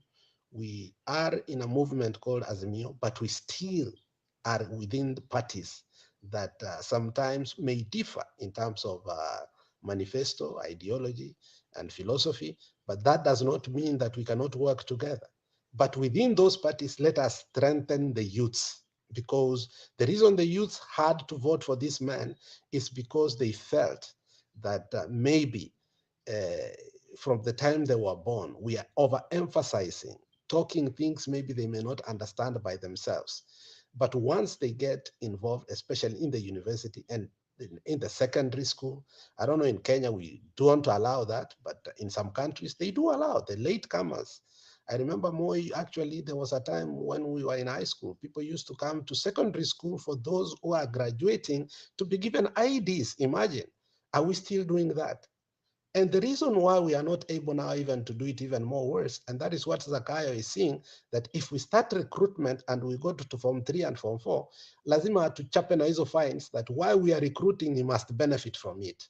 So while we are recruiting, we must also come up with a validation and also signature taking that you cannot ask a person in Form 3 and Form 4 to pay for an ID. That's nonsense. If somebody has registered for their exam in this country successfully, don't ask them the ID. Whatever that was given before is enough for these people to get what? An ID. And that's how we can counter them philosophically and also ideologically, so that they come to what? To what is called to a dead end. And I believe we can do it. But otherwise, if we keep on, kila siku, Ruto must go, but beyond it, there is nothing tangible that can make us get him. It will be a lie within ourselves that we can get him in that way. But with the way things are going, I believe we can get him out. So hapa naona kila mtu ameenda, naona Kamwene san. Niko hapa. So, are you ready? Nalala. Umemaliza? Yes, sir. Okay, sawa. Before nikaribishe Lala, I wanted to say one thing about you. What you have said is very good. I think our strategy is working well. Our first phase of allowing Kenyans to see who Zakayo is, that one has already lapsed. Now there is no any investment which you can do to showing people who Zakayo is. No. Now I think now we are in phase 2, whereby we lay strategies and come up with the formula of how now this guy can either be choked or he can be exited. So I think now we are doing well in terms of our plan, or in terms of the plan of making sure that the formula is working well. I think the formula is working well. I agree with you, Alex, in terms of that. So naona Lala amekuja. So Bernard, sijui kama uliniachia kiti ama wewe ni yule mtu wa mangamu wa kukuja akipotea. So am I the one with the chairman? Sema tu unaogopa stima imerudi. Ulikuwa unapenda giza. Okay, kwa hivyo finally mumefollow hiyo cargo yenu airport. Mumemaliza kuoffroad hiyo cargo yenu. Inakuja kwa zamu. Imerudi sehemu yetu, sehemu ya tuni ijarudi. So ni kama cargo haijafika kwa nyumba vizuri. No, we have to start now thinking what is happening with all these blackouts, because these blackouts are targeted blackouts. On a eve of a Sunday, when people are very relaxed at home. Bernard, can you put me behind? Kuna mtu akona microphone.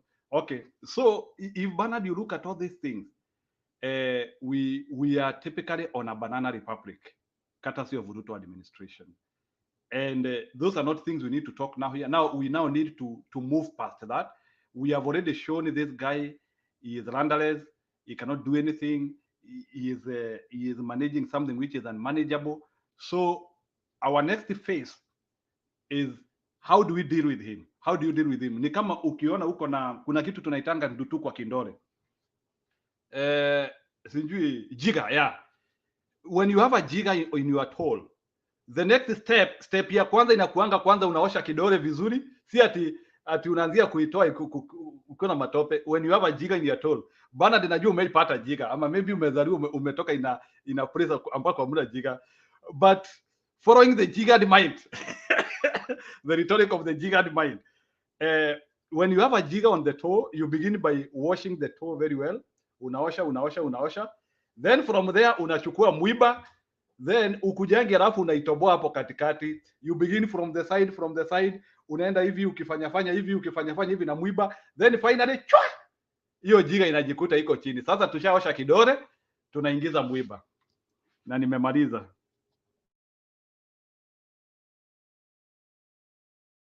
Okay, asante Jinga Advisory Council.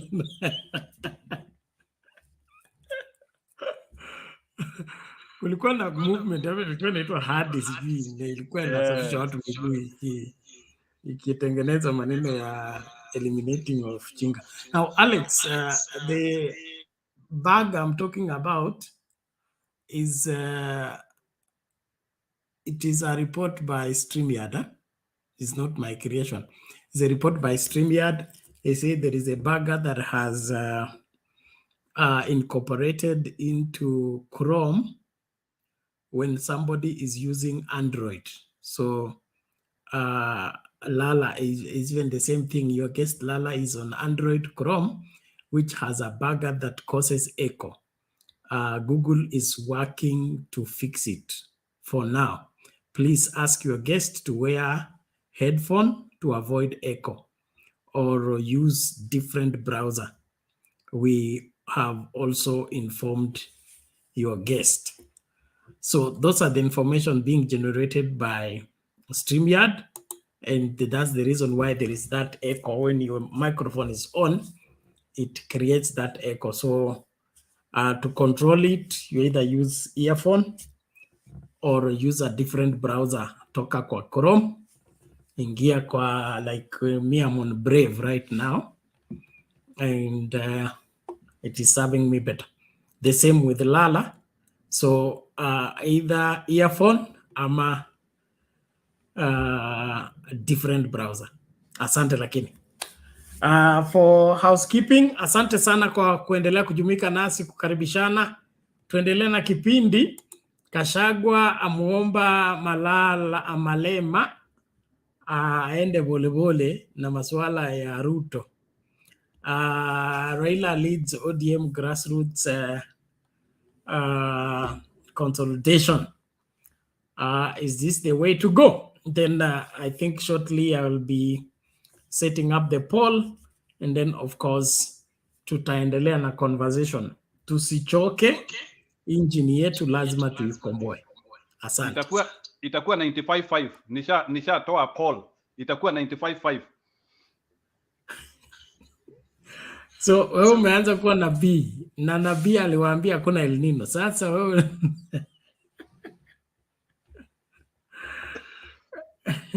hakuna haja ya kuweka poll, nishakupea result. Itakuwa 95.5. Kwenda huko. Wacha niweke poll, watu wapige kura. Wewe unataka kurig elections before the casting of the vote. Wewe na Chebukati inaonekana your relatives. All in all, can we now hear Reverend Lala?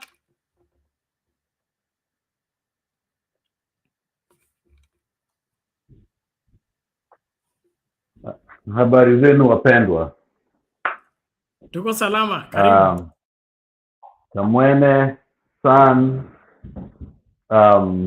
Alex and Bernard na wengine mko nyuma, huko nyuma, habari zenu.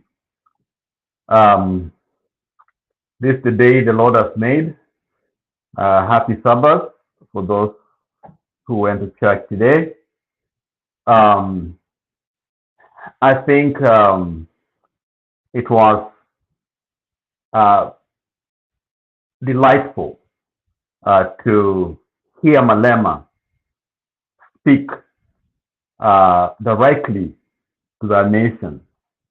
And so we thank God for Malema. I think there are times when we need to be provoked a little bit, especially at this time when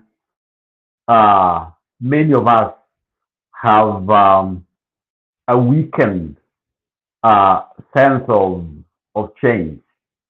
That is, we have shouted, Ruto must go, and to the point where we don't even believe what we are saying to some of us.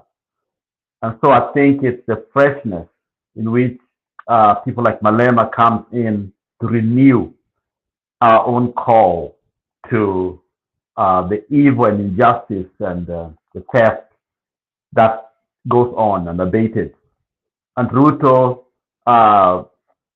got used to our voices, especially when we have not been able to put the biggest dent and gone for the jugular at the moment.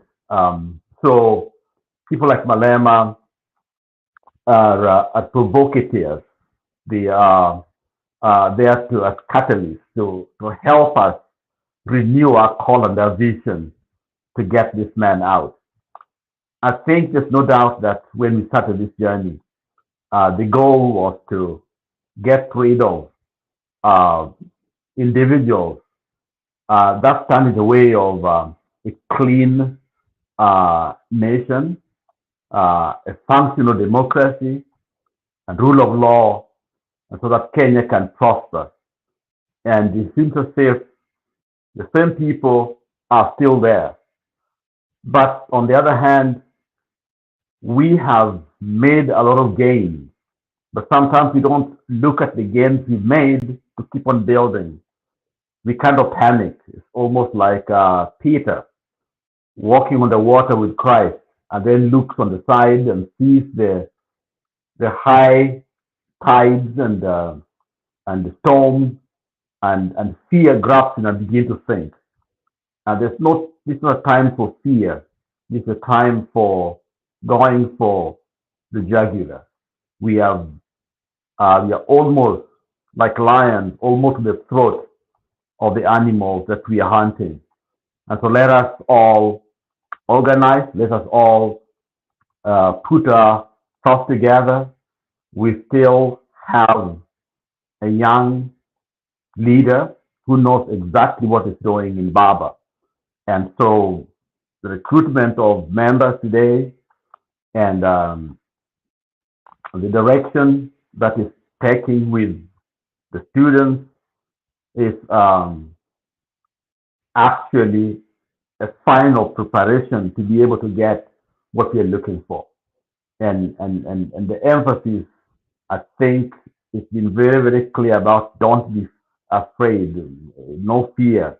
I think that has to be the subject, knowing that where we are at this moment requires all of us, requires a new passion and strategy and preparedness to go for what we believe is ours to get.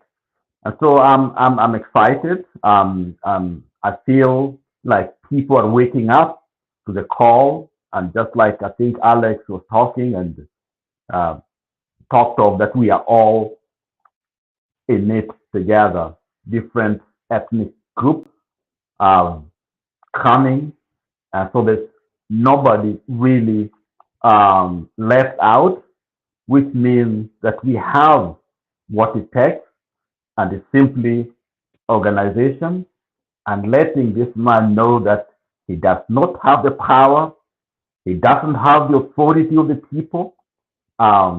He's exercising rights and privileges that belong to somebody else, and that is, you have discovered him.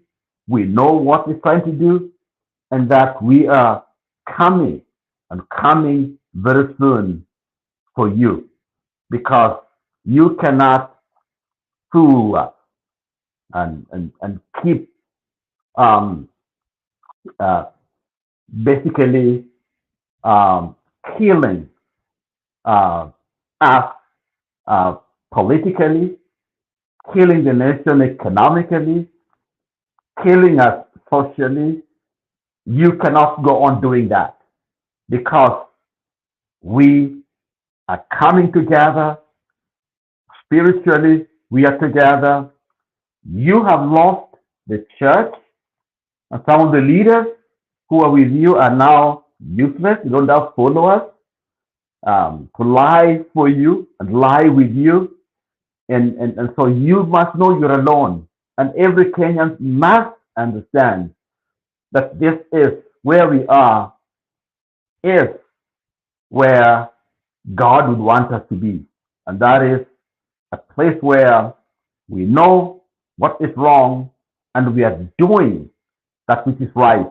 And that is putting our resources together and saying to ourselves that we must win this war.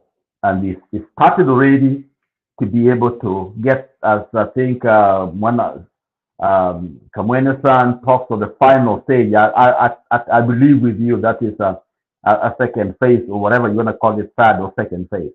And that is to galvanize. It's not even about recruiting, because we have the people. It's a matter of inspiration and being brave. And when the call is made, whether it's Bandamano, we step out to get it. And we can't wait. We have to know the time is right. The time is now. Let us do it.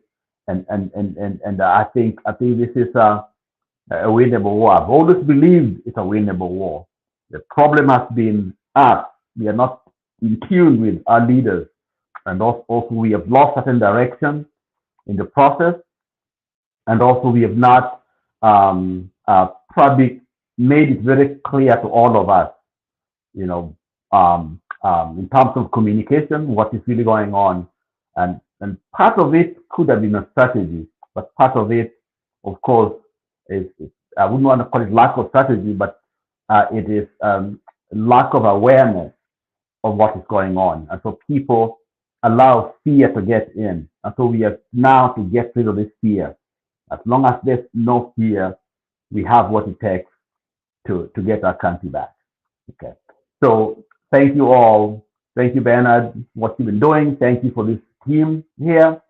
As long as we are doing God's will, we love Kenya. We love each other. We love you, young people. This is your game. Get involved.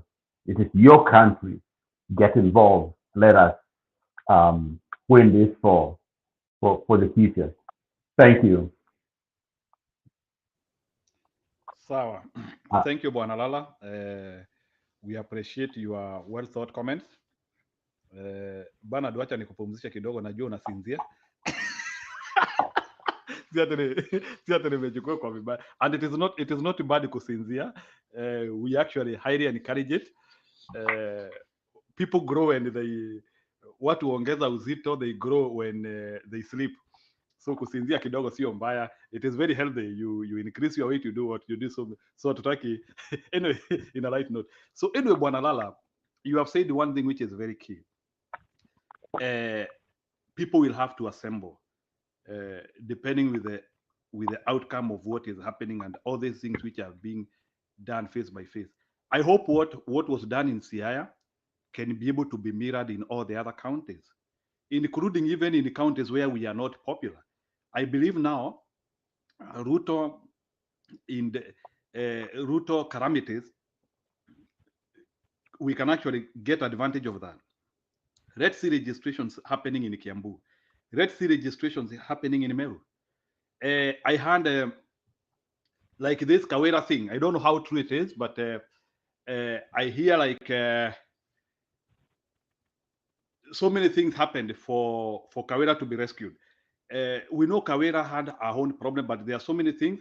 Ultimately, we hear there are people who wanted her to go, but she was able to get a second chance based on some deals which were done, which is okay.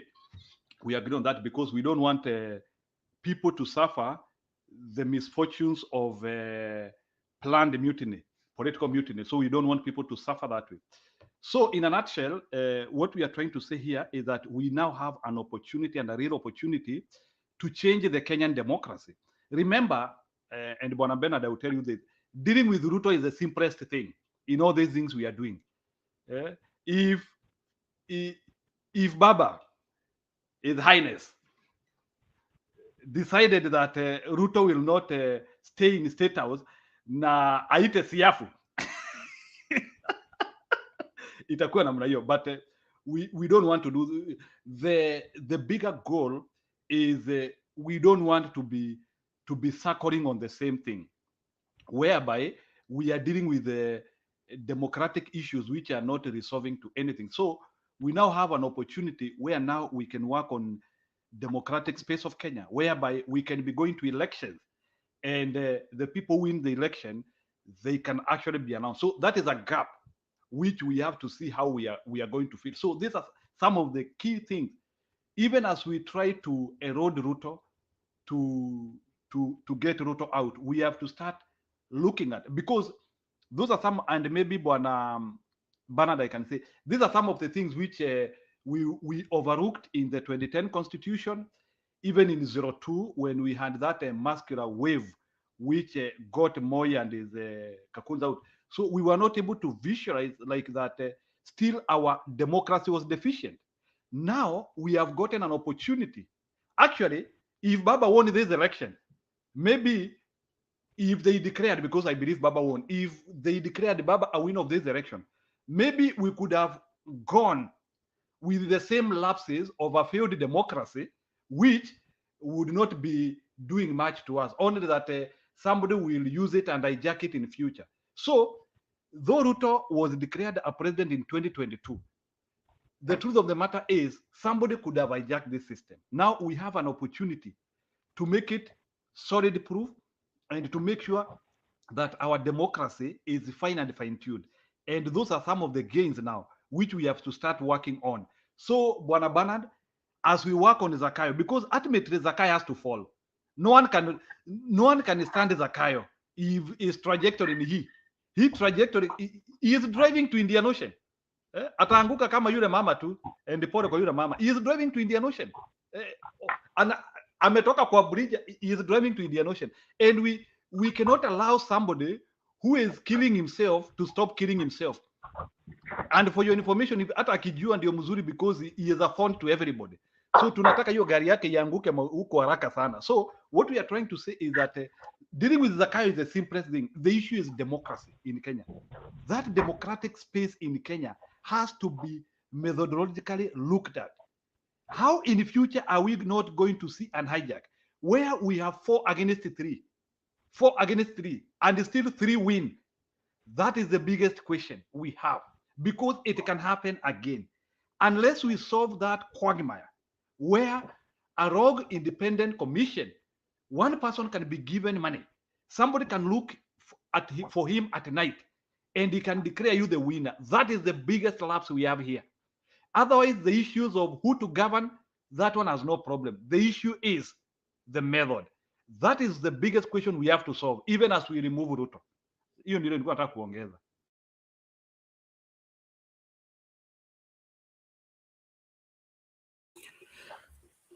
Okay, asante Bwana Njiru for that, and the more that you're sharing, your cancer about sleep and weight is not ticking, because other people are cutting weight. You are asking them to add weight. You're going against the grain.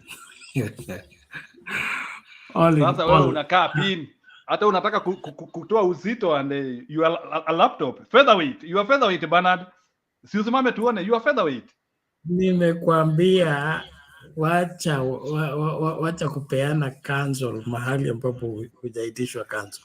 Okay? Ganou is that guy called Ganou, ama niko naitwa Ganou. Ganou is 3 times heavier than you. Na unaringa hapa. Ganou yule wa Cameroon is 3 times heavier than you.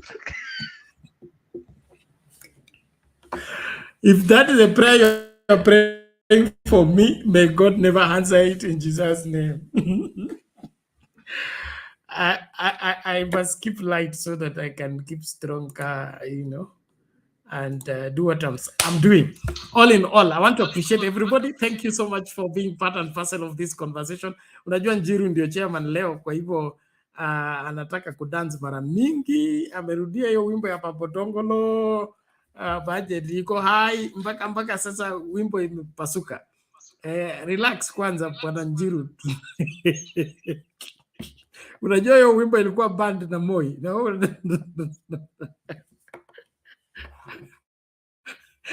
Na Zakaya ataenda kuband sasa ile ya Hustler.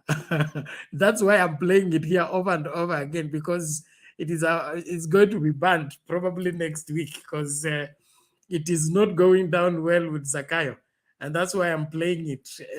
Nataka kila mtu aisikie vizuri na ielewe, kwa sababu Zakayo na kuwa kigeugeu ni kitu kimoja.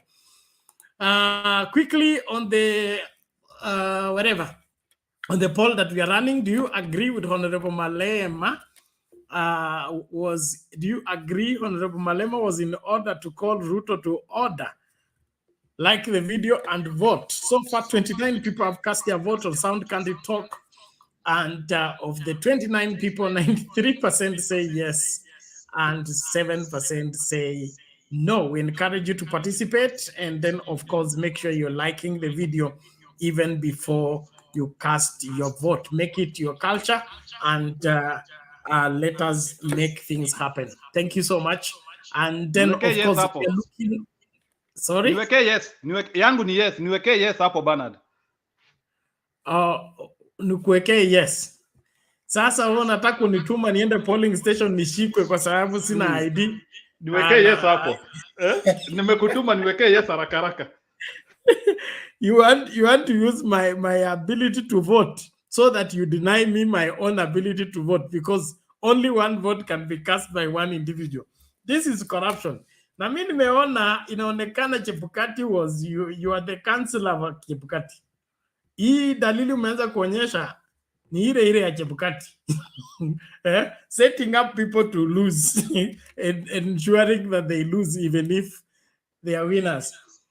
All in all, please let's be on the forefront, kukaribishana, kukumbushana, and then of course let's remain on toes. Don't give up on Kenya. Don't give up on this country. We will fight. The fight is going to be long, but we must stay put until we win. The evils intended against this country must be reversed.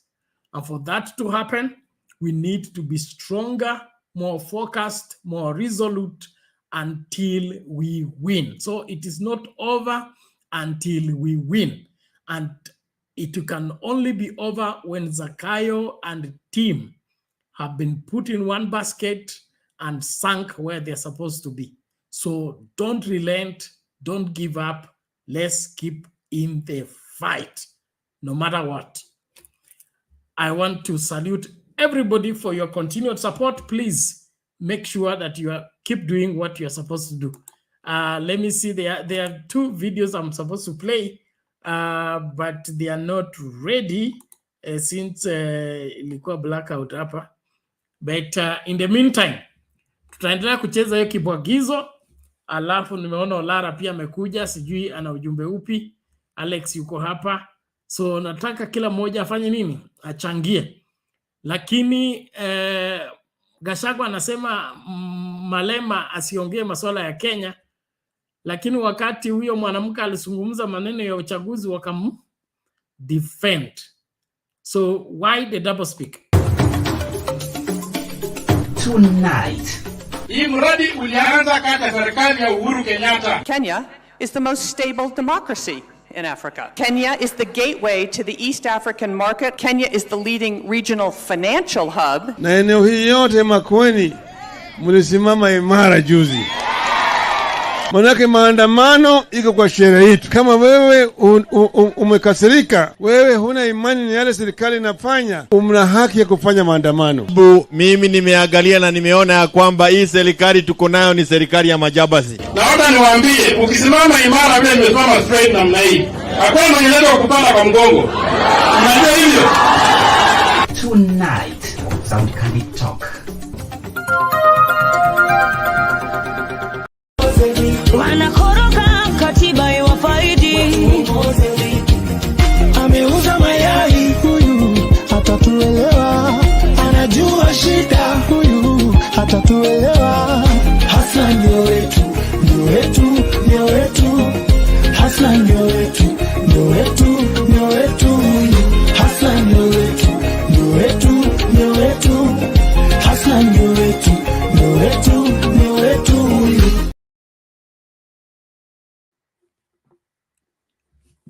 Na niliwawarn. Mbona unatuwekea hiyo? Na niliwawarn. Thank you for throwing in that. Na tuliwawarn kwamba hii mtu mnasema ni wewe, anawaingiza kwa nyumba ili achinje nyinyi for Christmas. Amukusikia. All in all, Bwana Olara, how are you? Long time.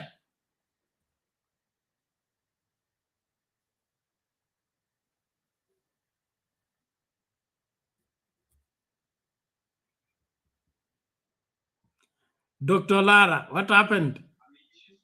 Unasikia?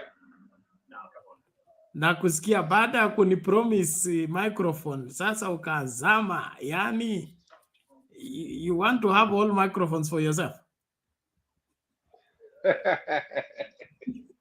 Hiyo nitaleta mwenyewe kwa sababu Ruto ameleta banditry at the airport. So afadhali utume ukikuja nayo. Murkomen atachukua. Unajua ndio minister wa transport. Mungu ni mkubwa. Na sisi wenye imani tofauti tunasemanga Mungu habadilishi hali ya watu mpaka watu wenyewe wabadilishe hali yao. Hiyo hotuba ya rais, watu wameanza kubadilisha hali yao. Hakuna Zakayo atakuja kuwatetea, hakuna Mungu atoka mbinguni akuja wasaidie, hakuna maombi, hakuna nini. Kura yako tumia vizuri, na jukumu yako ni kuangalia mwakilishi wako bungeni ametetea sheria ambayo inakufaa. Ni jukumu lako kuangalia Kenya serikali inafanya kazi vilivyo, na najua tu iko kwenye, I think it's your pipeline. Jimmy Wanjigi amesema kwamba tumeborrow for almost 60 years ahead. Wa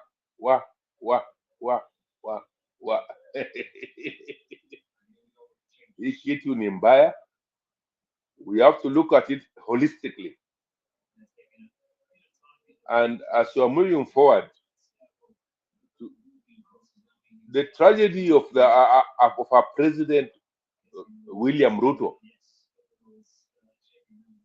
William Ruto is a summary of our bad politics. Na tukubali hiyo kwa sababu nilienda for the government books pia after Jimmy Wanjigi interview with the Vibes in the morning in national media. That boy speaks with a lot of heroism, with a lot of patriotism. He uses his own money.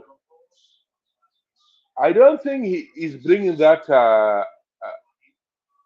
collectively, maybe because he lost the SGR contract, but at least he's coming out. Sasa if we look at that data of Jimmy and we honestly diverge it, because the good thing with Jimmy is not politicking, is referencing charters, is referencing accounts, is referencing the act of law, is referencing every other time. Then he told us about something about double budgeting. Kuna budgeting iko kwenye financial bill, alafu sasa central bank na minister of finance kama utaanza budget, then they make that an official. Sasa hoodwinking of people. Bernard, nataka we have to take that very, very, very seriously. We have a very big talk point. We have to bring experts here. Mato should do something. Mato should do something. Mato should do something. And also maandamano hapa kwa hapa tuko hapo. Sisi ni wabaya. Sisi tutaka hapa hata miaka 6. We don't care. Sometimes we're listening at the background, but sisi tuko hapa. Hatutoki. Kenya must come back to rightful owners. Kenya must come back to.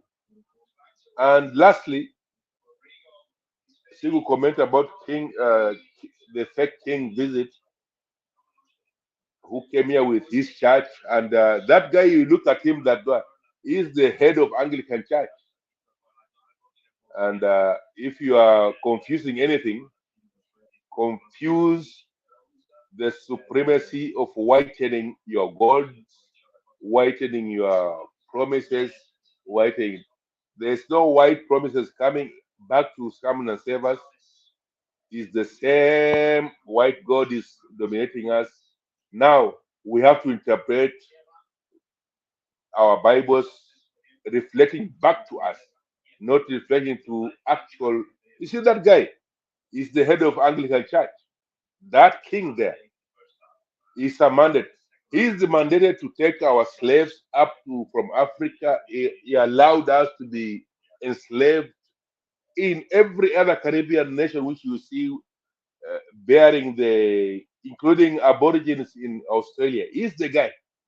He exterminated almost 20 million of our brothers in Australia.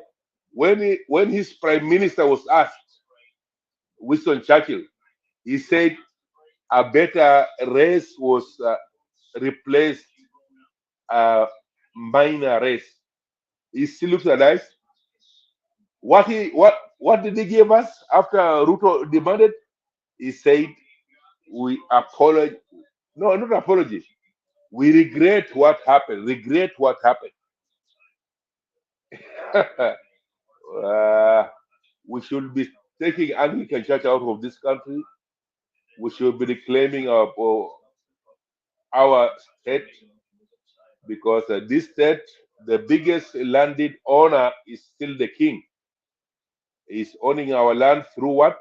Through national reserves, through Laikipia reserves. He's keeping all his armies up nearest to our biggest air force power. They can catch our air force like that within minutes. Why? That's why they're living within Laikipia. This is where our natural strategic power is, which means if Kenya is serious, and if we have a political system which is serious, which is not subservient to the crown, we should be claiming that thing to come out of Laikipia, or at least chase the British forces who are guarding Laikipia airstrips. Who are they guarding for? I don't know. Why are they holding all our national reserves? It's not in the. We can kill each other as we want, but the moment we kill an elephant, we invade those bushmeat, because in West Africa they call them bushmeat. In West Africa they eat their bushmeat, but in Kenya we don't eat our bushmeat. I tested the ostrich here in Saudi Arabia. They have a very big farm producing in an industrial scale ostriches. Why should we be allowed to inseminate giraffes, inseminate what? We should not be dependent on bovine. Bovine is a poverty investment. Bovine eat a lot of grass. Bovine eat a lot of stuff.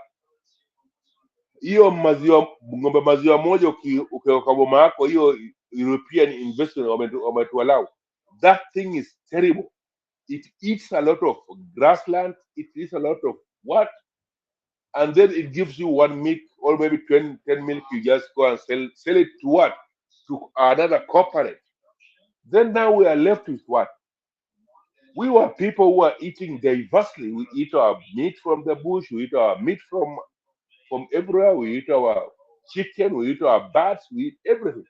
But now we are eating only what? Sugar, and we are dependent on a starch called unga coming from Mexico. We are not even allowed to grow because the colonists brought those two products in our system, in our natural system. It deprived almost west of Africa, west of Kenya, all from, it started from Nyanza up to kwenu kwa kina Ingozi kule. Kwenu kule ndio mmaribia fata ilani, mlikuwa mnakula tu ile unga nyeusi, kile kitu tamu.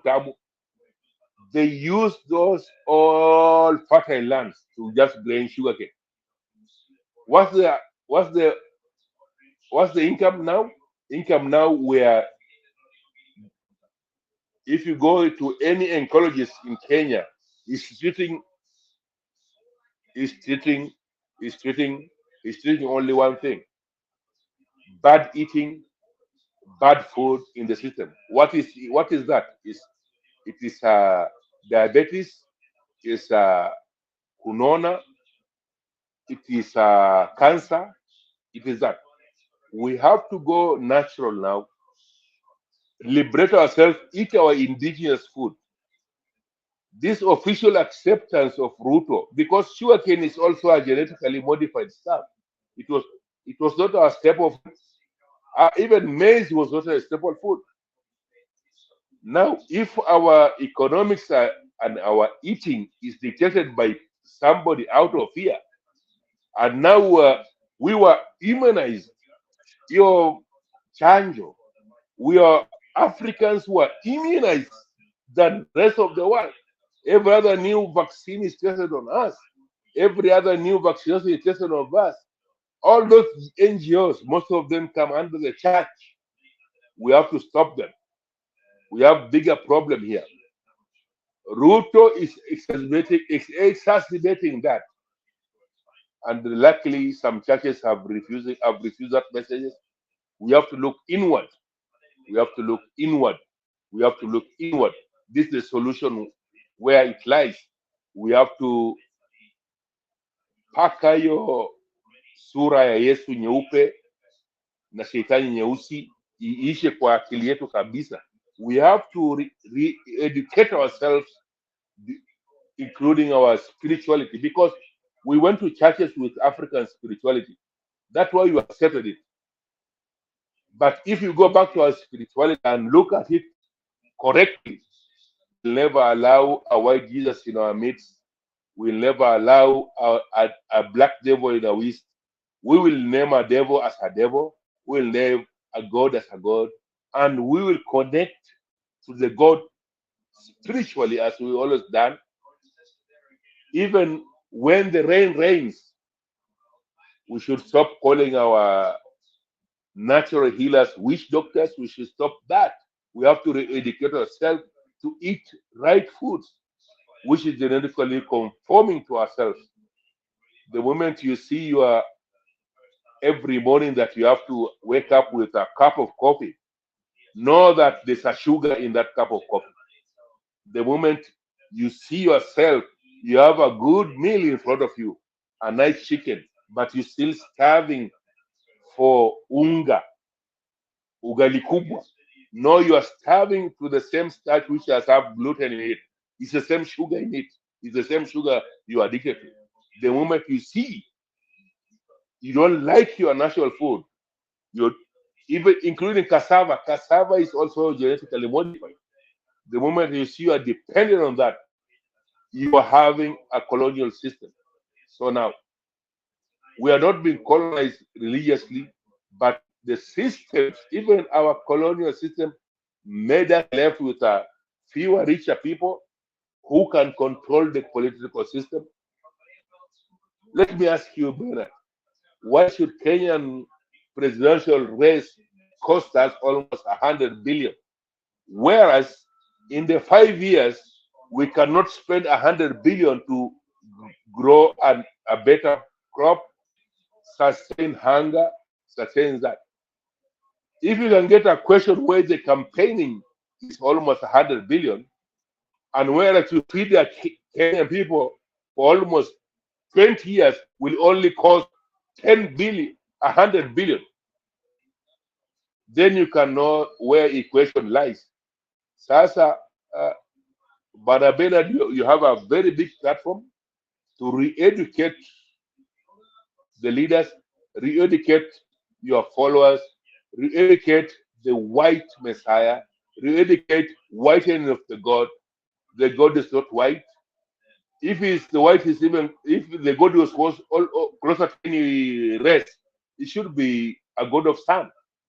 Because even those guys, they come to our country to come and get some sunshine and go back to their country and then come to dominate us. The God of sun is dark.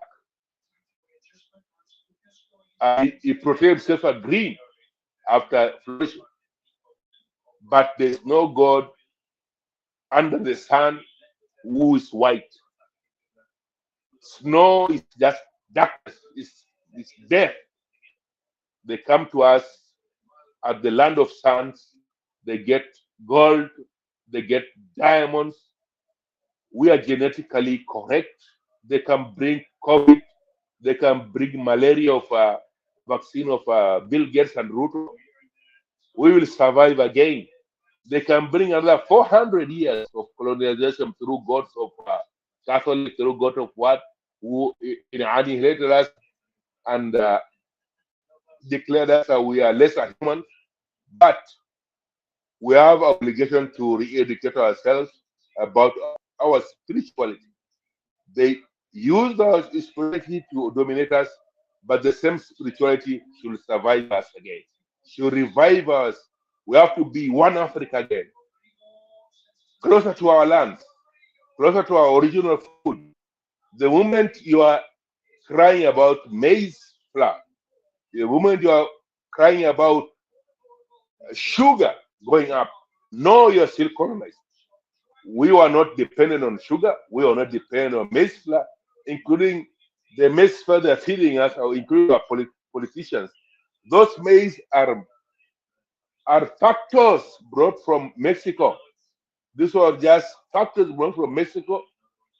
And our politicians develop a system whereby every time out there, they import it to come and feed us with it. And that's why you see rise of cancer, rise in dependency, rise of even susceptibility to take more alcohol. It all comes from that thing. That thing to toy critical system. A white dog, a white substance called ugali, and a sugar, which is still a white substance. And then we clean our politics. If we clean our politics, we'll clean all other white stuff in ourselves. We don't need sugar to survive. We don't need maize to survive. We should be eating locally. We should not be allowing any modification in our seeds. We should be eating our own seeds. We should be eating other stuff. Because why? Why? Because we are natural to our lands. We are natural to our God put us here. He put our food here. The moment white height. Okay, I respect you because I can go on. Your point is made. Your point is made. Thank you so much for. Leo nimechemuka sana. Leo nimechemuka. Asante, asante. Na umetufunza mengi mazuri tena, tunashukuru. Naomba tu tuka tia koma hapo, tunarejea kwako baadaye. Ni muhimu kujifunza na ni muhimu kutilia mkazo masuala muhimu yanayohitajika katika nchi yetu. compromising. We are what we eat, so it is said. And so if we don't watch what we eat, we can't help the kind of life we lead, and our health status remain in question. All in all, I want to salute everybody for participating into the conversation. It is 13 minutes 1 a.m. East African time.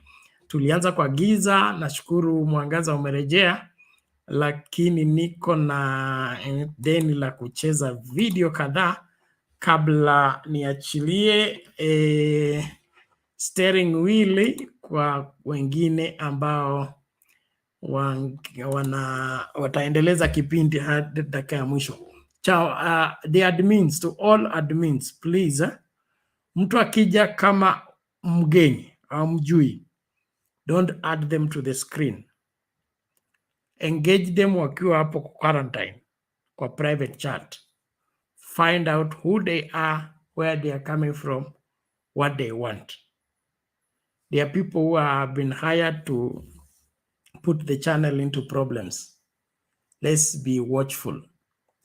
Afadhali tuwe na mtu mmoja kwa screen, aongee, akimaliza mfunge station, kuliko kuongeza hao watu wajinga ambao akili yao ni punguani, wanataka kufanya mambo yao kwa public, what shouldn't be. So please watch out. Don't be careless. Don't need to moderate is similar to being a judge.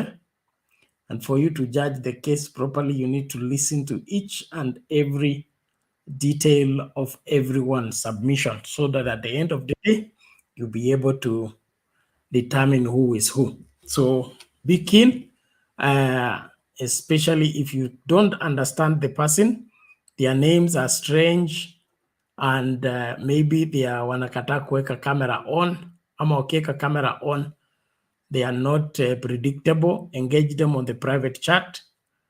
Only add them on the screen when you are satisfied that they are here for the same purpose we're here. There are people who don't give a damn what is being said. They have not listened even to the program. They just come in to mess it. So please, let's watch out on the same. We must keep in the struggle. There is a reason why we are placed here by God. And one of it is to sustain this struggle until it yields what we require as a country. And therefore, I want us to remain vigilant, remain focused, and keep in the struggle. Don't give up on Kenya.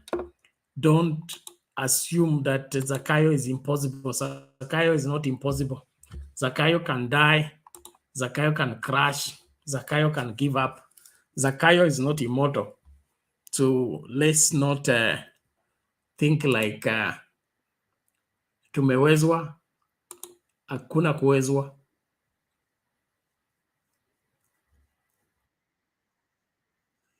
Wakitembea waheshimu viongozi wa ile nchi wametembea. Sisi tumetembea nchi za ng'ambo na tunaenda tunakaa, hatuwezi kumtusi rais wa nchi ya ng'ambo. Hatuwezi ingilia siasa ya huko. Huyu amekuja ni mjuaji, amefika asubuhi.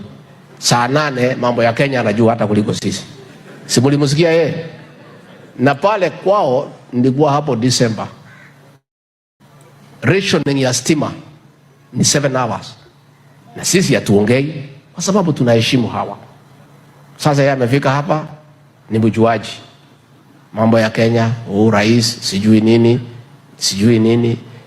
Sisi tungetaka kuomba viongozi kutoka nchi jirani. Mkitembea hapa Kenya, mkuje hapa pwani, muingie kwa bahari, sunbathing, muogelee kama mnataka, mkule samaki.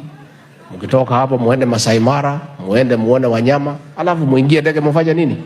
Mrudi kwenu. Mambo ya hapa mtuachie. Kwa sababu hata sisi tukija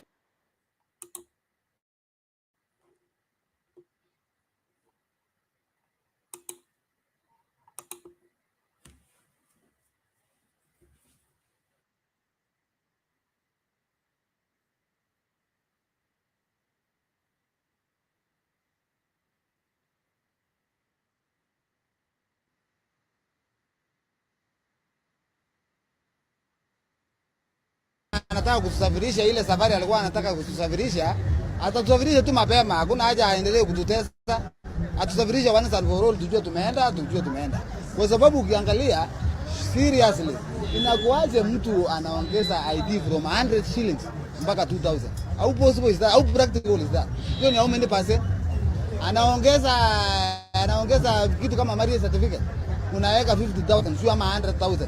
Hawa vijana, mtu mwenye anaoa saa hizi hatuna kazi, hata kwa wenyewe imekuwa ni blanda, ni noma, utapata wapi 50,000? 50,000 ni pesa yenye kama ya juu ya kwamba vijana wako na shida akuje ground. 50,000 ni pesa yenye sisi tunasikia tu kwa theory. Si ati kitu unatashika tangu hata akuwe president, ukiuliza hawa vijana kama ameshika 20,000, utapata kama ni kwa vijana 100 wenye wamepata 20,000 tangu akuwe president, labda ni mmoja ama wawili. So lazima ajue ya kwamba wale vijana alitembea akizunguka akiwaambia ati wajinga waliisha Kenya, bado tuko. Na kama kweli analijua wajinga waliisha Kenya, ajue basi. Unless kama hataki kura tena, kwa sababu imefika mahali si maneno ya Azimio ama Kenya Kwanza. Hii inakata gross. Na Wakenya washikane tuwe kitu moja, tulie na sauti moja. Otherwise hao watu wanatumaliza. Asante Bwana Limo, labda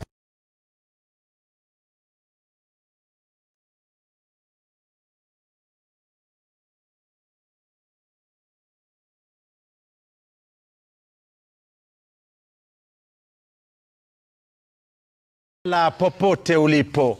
Kwa bahati nzuri tu wananiita Al-Ustaz Pasua Nuhu Zuberi Bakari. Shairi lengu la leo nawaambia wanaomshauri rais wetu Mheshimiwa Ruto wamwambie ukweli kidogo, na nakwenda kama utakavyolisikia. Imetufika na kama mambo yameharibika, maisha sasa ni noma, bingwa anaibika. Leo barua natuma ili kwa Ruto kufika, mpeni bingwa ukweli, wa Kenya wanaumia. Ewe bingwa muadhama, raisi Kamanda Ruto, pasua nimechutama, naleta habari nzito. Wazee na kina mama wanapitia majuto, mpeni bingwa ukweli, wa Kenya wanaumia. Pengine hawajasema hao vigogo wapambe, ya kwamba tunalalama limetulemea jembe, mitani pana noma ipatikani sembe, mpeni bingwa ukweli, wa Kenya wanaumia. Imetushinda gharama, lijue hilo kamanda, hebu ifanye huruma, maisha yanatushinda. Tunasota siku nzima, shida zinatubibinda, mpeni bingwa ukweli, wa Kenya wanaumia. Hizo kodi zimezidi, bado tulipie hewa, ni msimu wa baridi wala hapana ngekewa. Fanya mambo maridadi ili tupate afua, mpeni bingwa ukweli, wa Kenya wanaumia. Mpeni bingwa ukweli, wa Kenya wanaumia.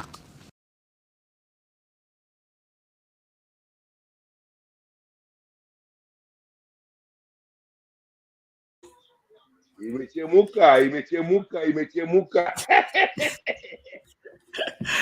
Asante. Haya, mambo ni kama hayo. Nashukuru kila mmoja kwa kumakinika kufuata kipindi na kujifunza moja au mawili yatakayo kusaidia kuwa mstari wa mbele kukomboa nchi yako. That is the whole essence of our existence here, and we really want Kenyans to act out of information and not out of impulse. Therefore, be on the forefront in understanding on why we are fighting and why we must getting our country back. Our country is in the wrong hands and is headed in the wrong direction, and the driver doesn't care what happens. So let's be on the forefront let's do what we must do. Elizabeth Anyango anasema, I remember some months back, Raila told the US ambassador to keep off Kenya politics, but Ruto and Gachagua were against it. Rightly. That's a very good point there. When it serves them, they rejoice with it. They said America is big. Oh, America is our brother. Oh, the ambassador is right in his capacity. He said what is fact. Malema also said what is fact. So ishinalo, msitusumbue na kujidai kwamba saa hii sasa mnaweza kutatua ya kwenu. Ya kwenu ndio haya yamewashinda. Wasingishu vijana wamesema hii kitu hata sio Azimio na sio Kenya Kwanza.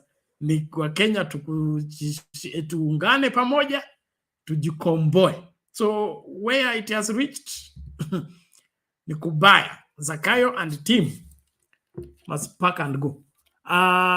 Naona Kamwena amerudi, na kwanza mkiruhusu tu nimalize video zangu zote kwa sababu dakika niko nazo 2 hapa alafu niondoke. So mama Kenya na maandamano, subiri tu kidogo, one last video and then nitakuwa nimengatuka hapa. Business woman, at least there are 2 videos, ingine nitawacha.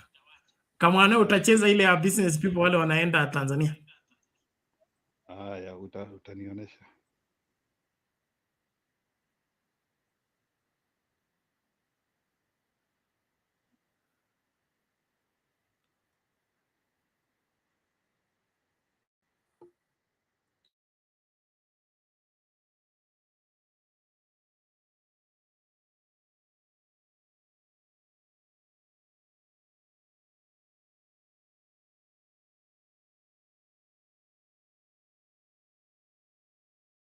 Have voiced concern, claiming her life is in danger. Of import missing. She was last seen recording a statement at the DCI headquarters, according to her advocate, Cliff Ombeta. According to her lawyer, Anne Joroge, the businesswoman was Thursday directed to record a statement by Energy Cabinet Secretary Davis Chirchir. Mr. Chirchir, the Energy Minister, who told her that she needs to go and report to CID headquarters in Nairobi. She went to CID headquarters in Nairobi and met the DCI himself, Mr. Amin, who handed her over to Mr. Birech, in charge of investigation. She was told to record a statement. After recording a statement, when she was to leave, she was blocked by a Mr. Kibet and some other 2 officers. Since then, we have not seen Anne. We have tried to look for her. We do not know where she is. We do not know which station. We do not know whether this is the same disappearing acts that used to happen with the previous government that has started at this particular moment. I myself personally called an officer in charge of investigations, Mr. Birech. And I'm saying this openly, and I'm saying this quite clearly. I have even the record that I called him. I spoke to him. Mr. Birech told me he does not know what I'm talking about. They do not know about any Anne. They don't know anything about the fuel. They do not know anything about that. Ombeta claiming that after the ship ferrying the 17 billion shilling consignment docked, 2 oil marketing companies presented themselves, laying claim to the consignment. The dispute is not only about the ownership, but also the exact nature of the consignment. Anne claims it is diesel, while the 2 oil marketing companies claim it is oil. Where did they appear from? How can they now claim that they are the ones who owned this and they have got a paper trail of money? Why aren't they showing it? And now they are questioning and saying who she is and where she got the money from. How is it their business? Ombeta saying that when the oil marketers laid claim to the consignment, Anne filed a case seeking to stop any transaction on the disputed oil, orders that he claims have been trashed. She filed a case on the 8th in Mombasa High Court. She got orders whereby the ship was to be arrested and no transaction were to take place on the ship until the inter-party hearing, which is supposed to appear on the 14th of November, which is on Tuesday. The oil marketers claim that AN had no authority to import fuel products and that the government-to-government deal restricted imports to 3 oil marketers. They also dispute her importation documents, which indicate that the consignment is from Saudi Arabia. Ombeta now claims that if the status quo is maintained, as currently is, Anne Njoroge, who has been in the energy business for more than 30 years, is likely to lose her billions out of what he terms state-assisted theft.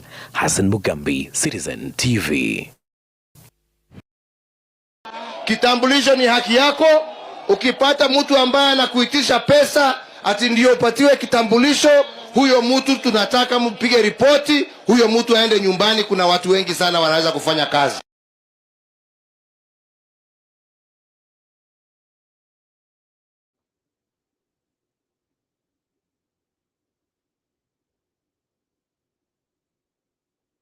Zimeisha? Okay, ile Waria wanarudi Somalia na Tanzania, hiyo utacheza wewe. Lakini nashukuru mnaona vile hali ilivyo. Mimi sijui nitaitoa wapi. Aki, unajua mimi sijui video mnaweka wapi. Nielezee. Iko kwa admin group. WhatsApp. Mtaniweka huko hata sisi. But kama uko kwa phone ni ngumu sana kucheza video unless tumeongeza hapa. But that's too long. It's 12 minutes, so it can't be added here. All in all, thank you. Mama, Kenyan maandamano kamili. Naona wewe ndio uko kwa roho kabisa kwa sababu groundwork ya maandamano naona imeanza kuwekwa. Karibu. Thank you, Bernard, Kamwene Sons, Olara, and Lara. Habari zenu wananchi wote pahali mko wa Kenya, na wasalimia hata huko comment section. I hope all is well. Yes, Bernard, kuna mambo umesema hapo ya umecheza hiyo video ya kusema hao vijana ambao hawajaoa wataoa na nini. In fact, it is so heartbreaking when you think what is going on in our country. You feel very low in all ways. I feel frustrated as one of the Kenyan people who really love their country. When you look at everything that is being put on the table, ni kama utoto kabisa. I mean, ni mtu ambaye unajua kuna mtu anaweza kukuchokoza. Anakuita hili, unamesa, unanyamaza tu. Anakufanya hivi, unamuondokea. Anafanya hivi. Yani anajaribu chochote kinaweza kufanya ureact. Sasa Wakenya wamekuwa hivyo. Wamefanywa mambo yote maovu, wamenyamaza. Wametulia, wamevumilia, lakini naona itafika kiwango ambapo sasa watasema enough is enough. How can you charge a 25-year-old who have no job 2,500 every month kwa sababu hajaoa? Basi na saili ataoa tena atalipa pesa. Where are you getting this money to pay this fake government? How can you be paying for your future which you don't know whether it will happen? I had one question. Kuna watu walemavu. I'm sorry, guys, everybody in the who is listening, forgive me for using this example. Kuna mtu mlemavu ambaye hataoa. Huyo atafanywa nini? Atalipa hata yeye 2,500 every month. Kwa sababu pengine hataoa, mwingine hataolewa. So because they live alone or they live single, are they going to pay this fee? Why are these people doing this to Kenyans? Ni nini wameona wa Kenya pahali wamefika ati hawajaumia waendelee na kuwaumiza? You know what? To my own opinion, I'm thinking this. There is a force that has used all options. Wameona ni kama hazifanyi kazi. So they have seen that what they have to do is to use all bad things on Kenyans because they are so too tolerating all evil things that are being done on them. So when I look at them, I see something that is really so bad coming from people who don't care about Kenyans and even the Kenya country. Hii mambo yote itakuwa ni mambo ya kuumiza kila mtu, kwa sababu wale hawana kazi na hawatapata kazi bado wanafuatwa. Wale wako kazi wamefuatwa, wanakatwa ushuru, wanafanywa nini, mambo yote. So that means everybody in Kenya is going through pain that will not end, kwa sababu wanafikiria, kwa sababu hiyo tumewafinya nayo na wamevumilia, tutafute ingine. So that means it will not end. Everything will be just going on and on, just to make people feel pain in our country. Wacha niende kwa Malema. Malema talked points that really matters to Africans. He did not talk points about anybody else. Kwa hivyo hawa majambazi, wao hawafikirii kiafrika, wao wanafikiria habari ya wao wenyewe, vile wameambatana na hawa watu ambao ni wa kutoka nchi za nje. Na kwa hivyo hawataki hiyo relationship iwe broken, kwa sababu hapo ndipo wana enjoy. They don't care about Africans in general. Kwa sababu kama sasa tuliambiwa ati Kenya ndio horn of Africa, that means hapa ndipo Kenya itaingiliwa na mambo yote, alafu ipenye iende kwa nchi ya Afrika. So Malema was talking real things, reality of how things happened to Africans and how it can continue to happen to Africans if we don't watch. We have a problem here. Huyu Ruto alisema history is not of his caliber. Akaambia vijana, msijali, wachaneni na history. Yeye hataki history iwe hapo. So that means yeye anataka kuwa ako vile yeye ako, tufuatie hivyo. But he forgets that we are still there, we people who are not youth, ambao tunajua mambo mingi ya history ya nchi yetu ambayo hatuwezi achilia. So hii history ambayo Malema alikuwa anapeana imewadhuru, kwa sababu ni kama inawaharibia relationship yao na watu wale wanawapea hii mawaidha mbaya ya kuharibu Kenya yetu. Nirudi niseme hivi, Ruto wameona ni vizuri watumike, na ninataka kusema on my own opinion, Ruto alijifanya ati yeye ni Pan-Africanist.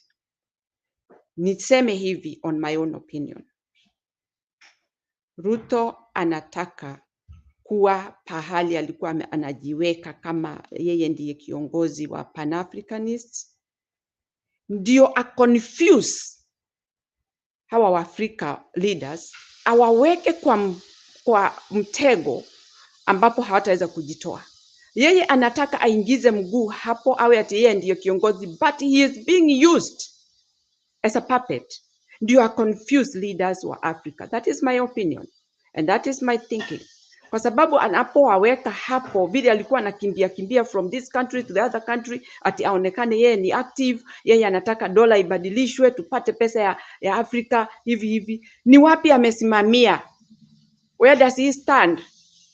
Ako pandi ile, ako pandi Afrika. Akiona Waafrika wanajikusanya wanataka kufanya mambo yao, anaingia hapo tena, anajifanya yeye ni kiongozi wa hao.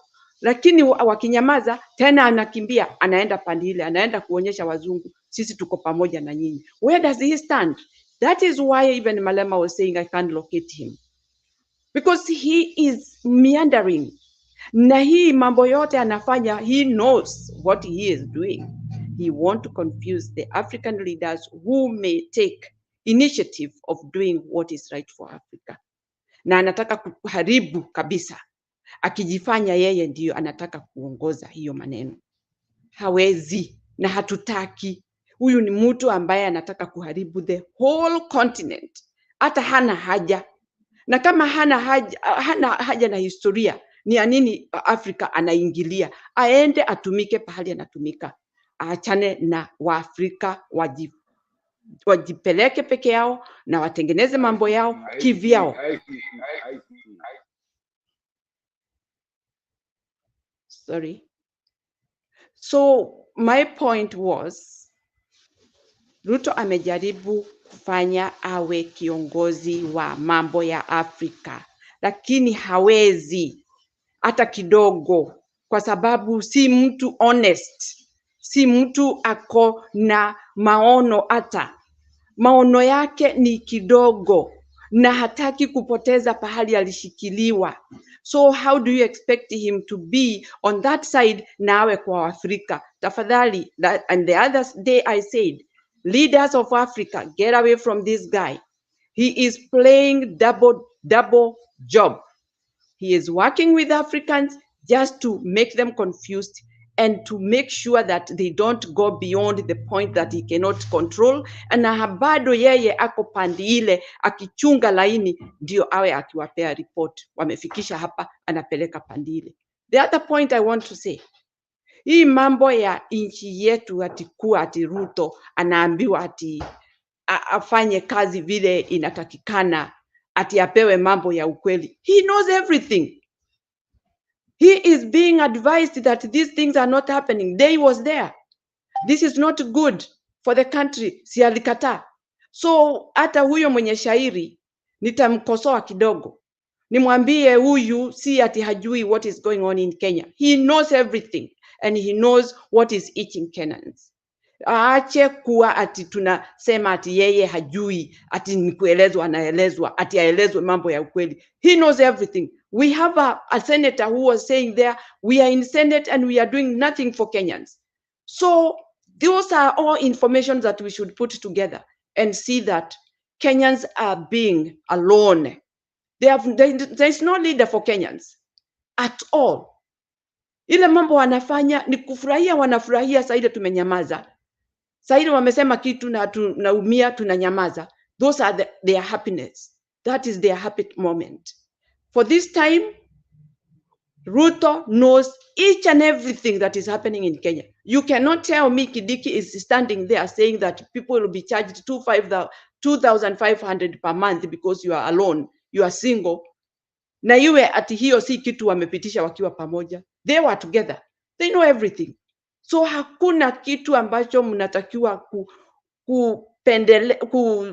kuonyesha Ruto hati ni kuambiwa anaambiwa ama hajui ama mambo ile anapelekewa haelezwi mambo ya ukweli. He is the author of everything and he is going to continue doing this because he is not the right person for Kenya and he don't care about Kenya. What he is doing is using forces that have been enforced on him and he don't care using them. He has no mind set about Kenya to be free. Yeye anataka muumie na muendelee na kuumia. Kwa hivyo nchi yetu na Wakenya sisi tuko peke yetu, tujaribu kabisa kuelezana mambo ya ukweli. Sisi ndio tuna ukweli, hao hawana ukweli. So I'm praying for Kenyans to see that we unite together and make sure that our country stands. Mimi nitafikisha hapo Bernard, but I'm very, very much hurt with all what is going on in Kenya. There is nothing good coming out. It's only money, money, money, and I don't know where it is coming from. As a mother, I have got children that really need this 2,500 every month. I don't know where it will come from. And when they will get married, I don't know where I'll get money to help them marry. So this is all something that is really to finish people and even to make people miserable in our country. And I feel very much hurt and frustrated what is going on in our country. It makes me feel very unhappy and unsettled because those children will start getting frustrated and depressed the early possible because they have no way out. So we hope these things change for the better. Asante Bernard, thank you so much.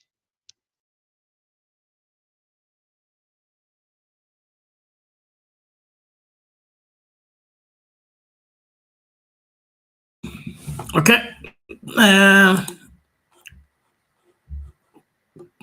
Anaitwa nani huyo? Mr. Njiru. Did you get the video? Wewe tucheze tu, cheza Bwana Panand. Okay, ndio hiyo alafu wewe lazima niitoe. Brother Panand. Brother Panand.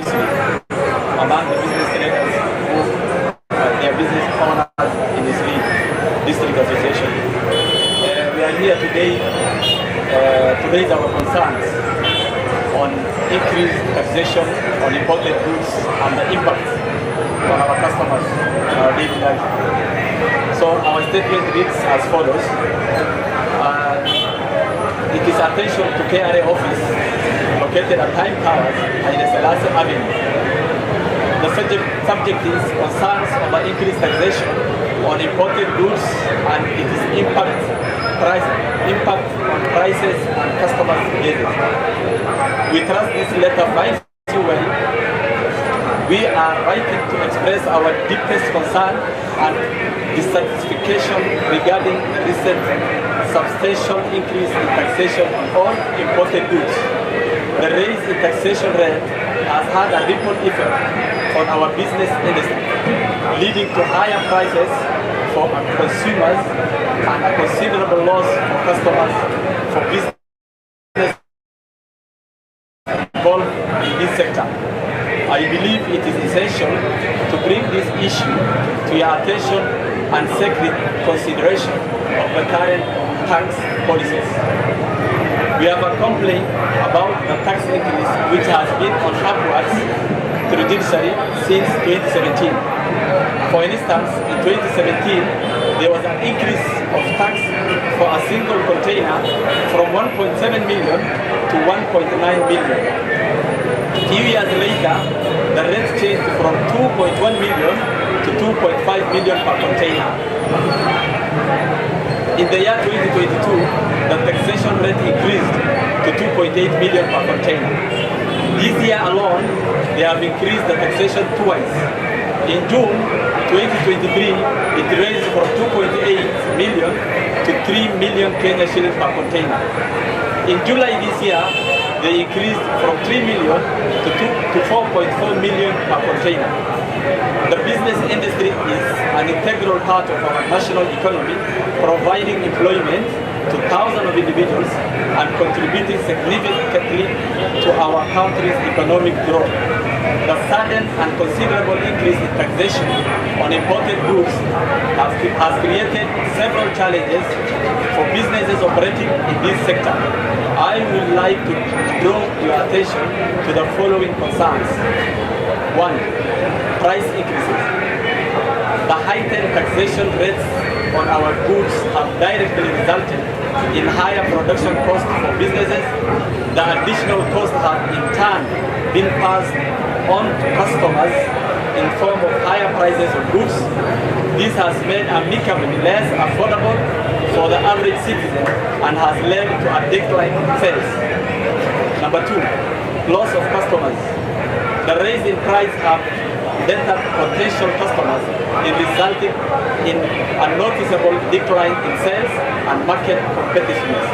Small and medium-sized enterprises within the business industry are particularly affected, with some facing the threat of closure due to the decrease in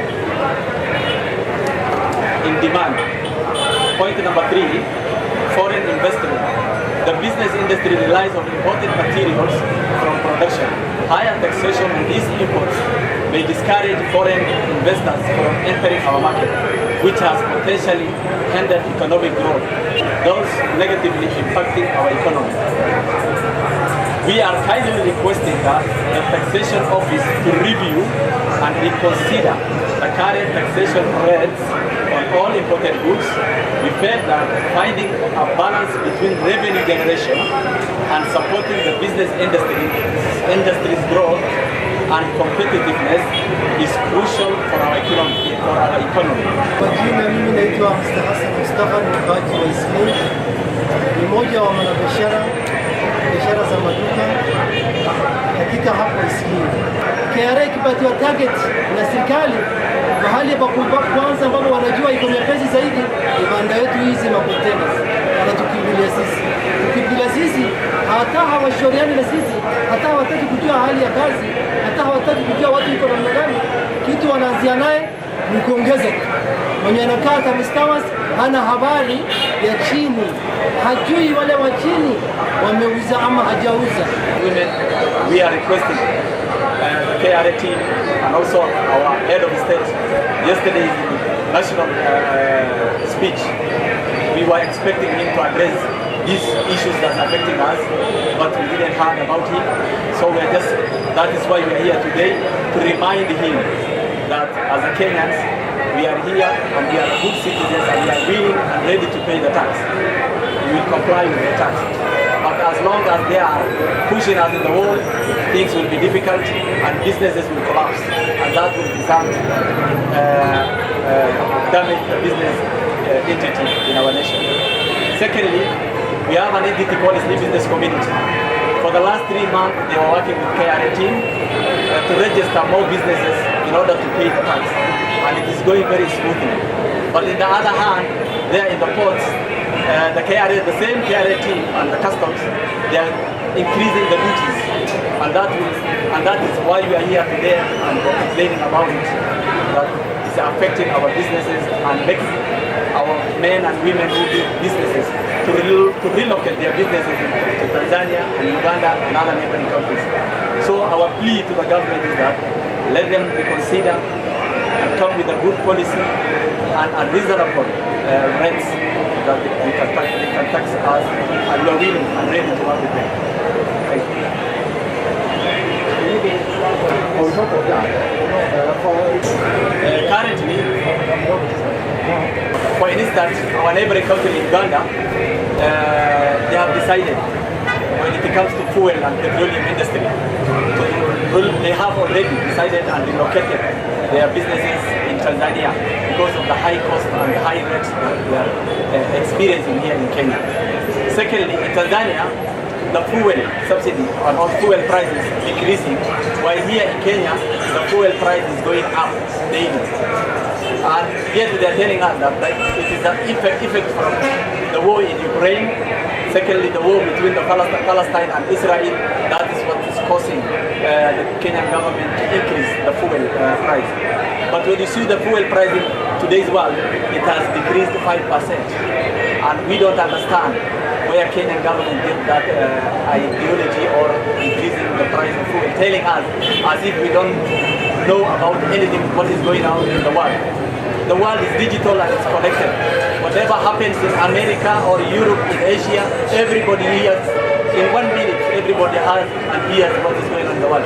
The fuel price has decreased in the whole world 5%. Yet they are telling us for next week they will going to increase the fuel. And that is not possible. That is just making us our economy to deteriorate and our neighboring countries. When President Ruto took over in September 2022, a barrel of crude oil was $105. Today it's $80, having dropped by $25, a 23% decrease in price. A liter of petrol in October 2022 was 108 shillings. Today it's at 217 shillings per liter. With 23% drop in crude oil prices, petrol should ideally retail at 147 shillings per liter. Why are we paying 217 shillings per liter instead of the ideal 147 shillings per liter?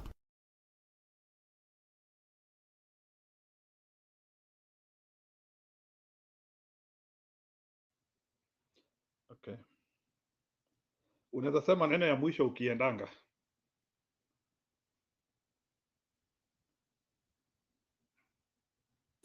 You are mute, you are mute. Tunataka kukutuma kwa kitanda.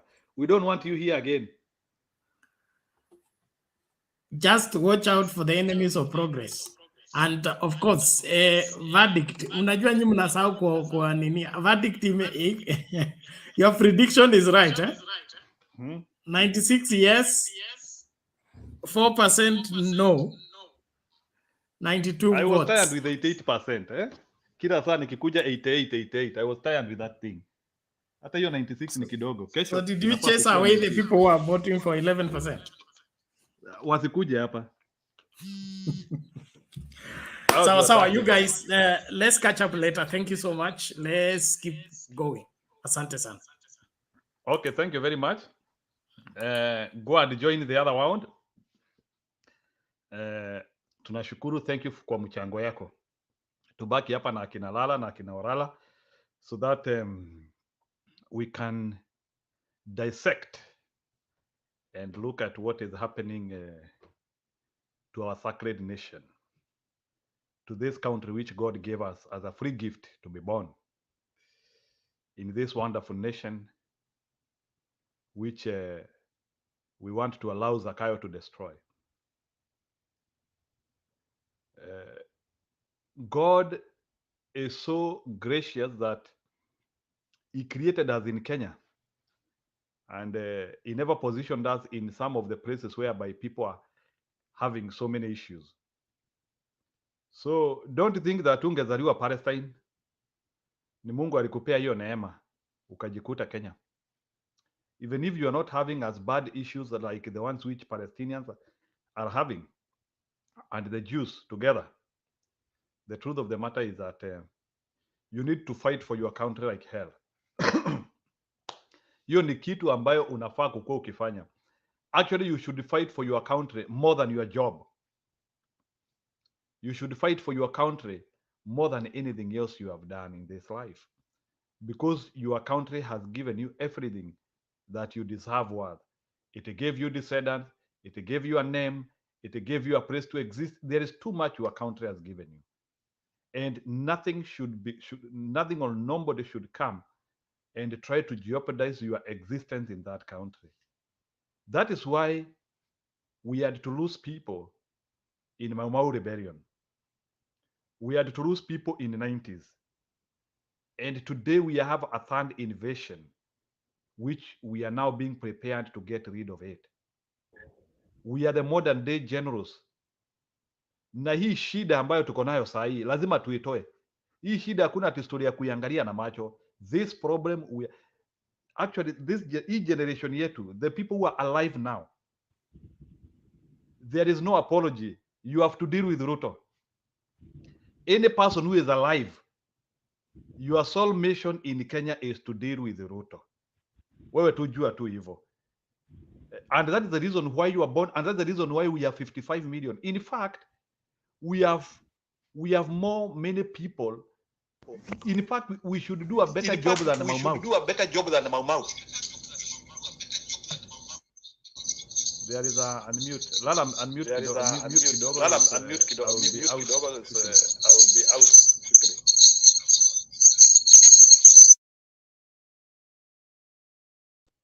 So what I'm saying is that we should do a better job than Mau Mau. During Mau Mau, I think we were between 5 and 6 million. So I'm double sure they assembled like 20% of our population. So we can say maybe probably 1 million people were actively involved in that war. We are 55 million people. We can assemble 30 million at once to fight this guy.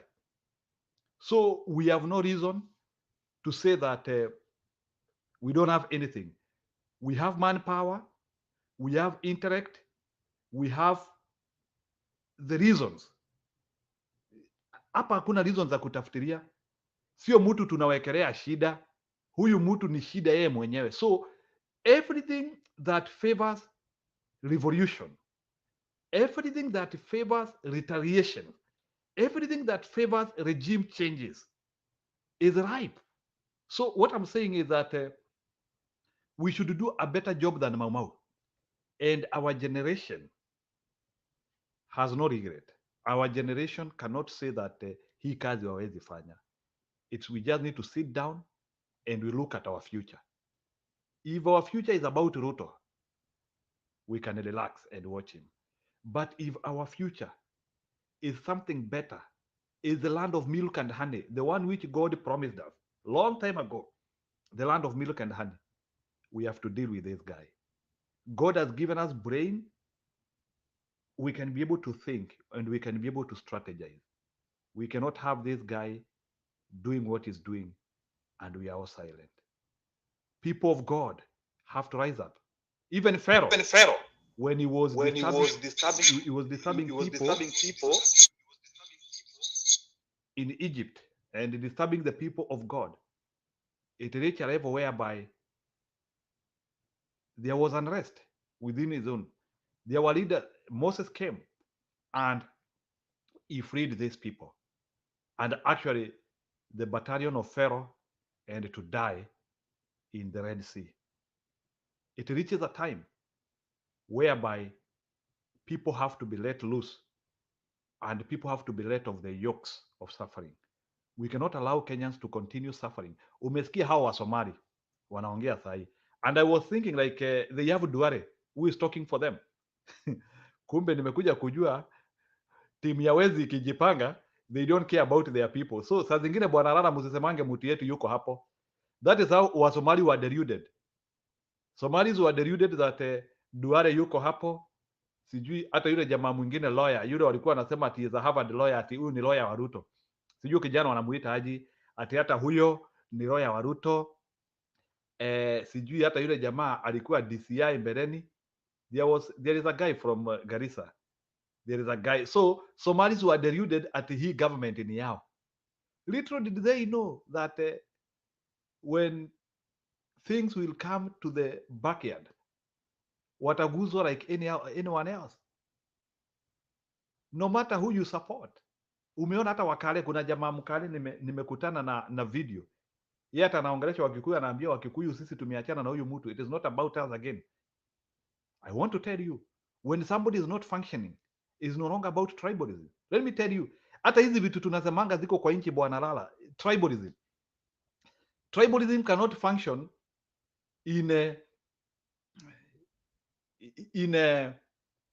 state of desperation like the one tuko. So ndio nakwambia sasa, saa zingine hata ukifikiria for these things, hii kitu tunaita tribalism, for tribalism to function, basics have to be there. Don't think like at the Kalenjins or Kikuyus or Mijikenda people will be agreeing with you as a community and you are making them to suffer. So even Ruto himself, he needs to know even tribalism cannot help him. Even tribalism needs a thriving ground. So Sahi, no one needs him. He needs to know that. For you to practice tribalism, you need a country. You need a safe ground to practice those heinous acts. You need to know. So Sahi hata wakora hawako na Ruto Sahi because he is affecting everyone. Mimi sisemi ati we start teaming up with wakora. That's not what I'm saying. But I'm now saying the ground is now good for takeover. Huyu mtu, we cannot continue listening to his rhetoric. Kisiagi ya uongo. I want to tell you, even Julius Caesar was better. The Julius Caesar who is written in the olden books was better. Give Caesar what belongs to Caesar. Caesar did not reach the level of Zakayo. Huyu wako mwingine. So we cannot allow Kenyans to have a worse life than the one which Julius Caesar gave Romans. Kenyans are having the worse life than the ones which Romans lived in the 300 AD, courtesy of Julius Caesar. And we cannot allow Kenyans. Kenyans have been the country which have faced the worst. Lala, endelea. I think you want to say.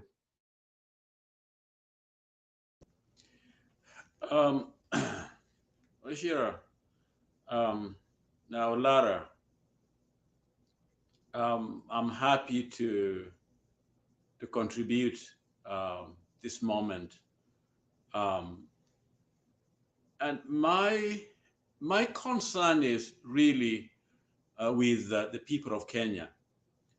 I live in the US and I do some work for the US military. And I understand what sacrifice really is and what a nation is supposed to look like, especially when trial comes. A few weeks ago, I shared with you a video of the outgoing chief of staff of the US and the incoming one. And the outgoing chief next to Biden stated clearly that my allegiance or the soldiers' allegiance or the nation's allegiance is to the Constitution, not to a person. In other words, we are not Kenyans to defend Ruto. We are there to defend the Constitution. That is the supreme law of the land, not a person. And so I have a problem when our military and our people seems to respect and protect Ruto more than the Constitution. That is a sick country where the man is at the top. They are called a country that are under dictators. And so my Kenyan brothers and sisters, no one is going to come and defend your constitution. America will not do it. Nobody will not do it. As a matter of fact, other people don't like your constitution. Constitution is about our people, the Kenyans. It's there to protect us. It is our covenant as a nation that we want to be governed by, where we follow truth. Justice becomes our shield and defender, and we protect it with our own lives because we believe that is God's gift to us through his word, give us the Constitution. And so when Kenyans are faced with a very simple problem, and I want to tell you our problem is very simple, very, very simple. And that is, one, someone assuming an office that he did not win, and it stops us from knowing what is in the server. And we accept those facts. I think that is the problem, because what we are saying to ourselves is that we don't need the Constitution. We don't respect the Constitution. It is Ruto whom we respect. That's exactly what we are saying. So I don't know, this act of cowardice and fear that stops us from being governed by the laws of the land. And therefore we surrender what puts us together and we let Ruto reign. And let me say it again, the mistake Kenyans will do is to let Ruto complete his first term, because what we will be saying is that constitutions, it doesn't matter what's going on, as long as we have a government, we gotta wait till the end of the 5 years, which is contrary to the Constitution. Because if we do that, what are we telling our future, or the future leaders? We are telling them that they just have to outlive and live to the end. We live with that Constitution. I mean, with that, we have to live with that dictatorial system, with that theft and stealing till the end of the term,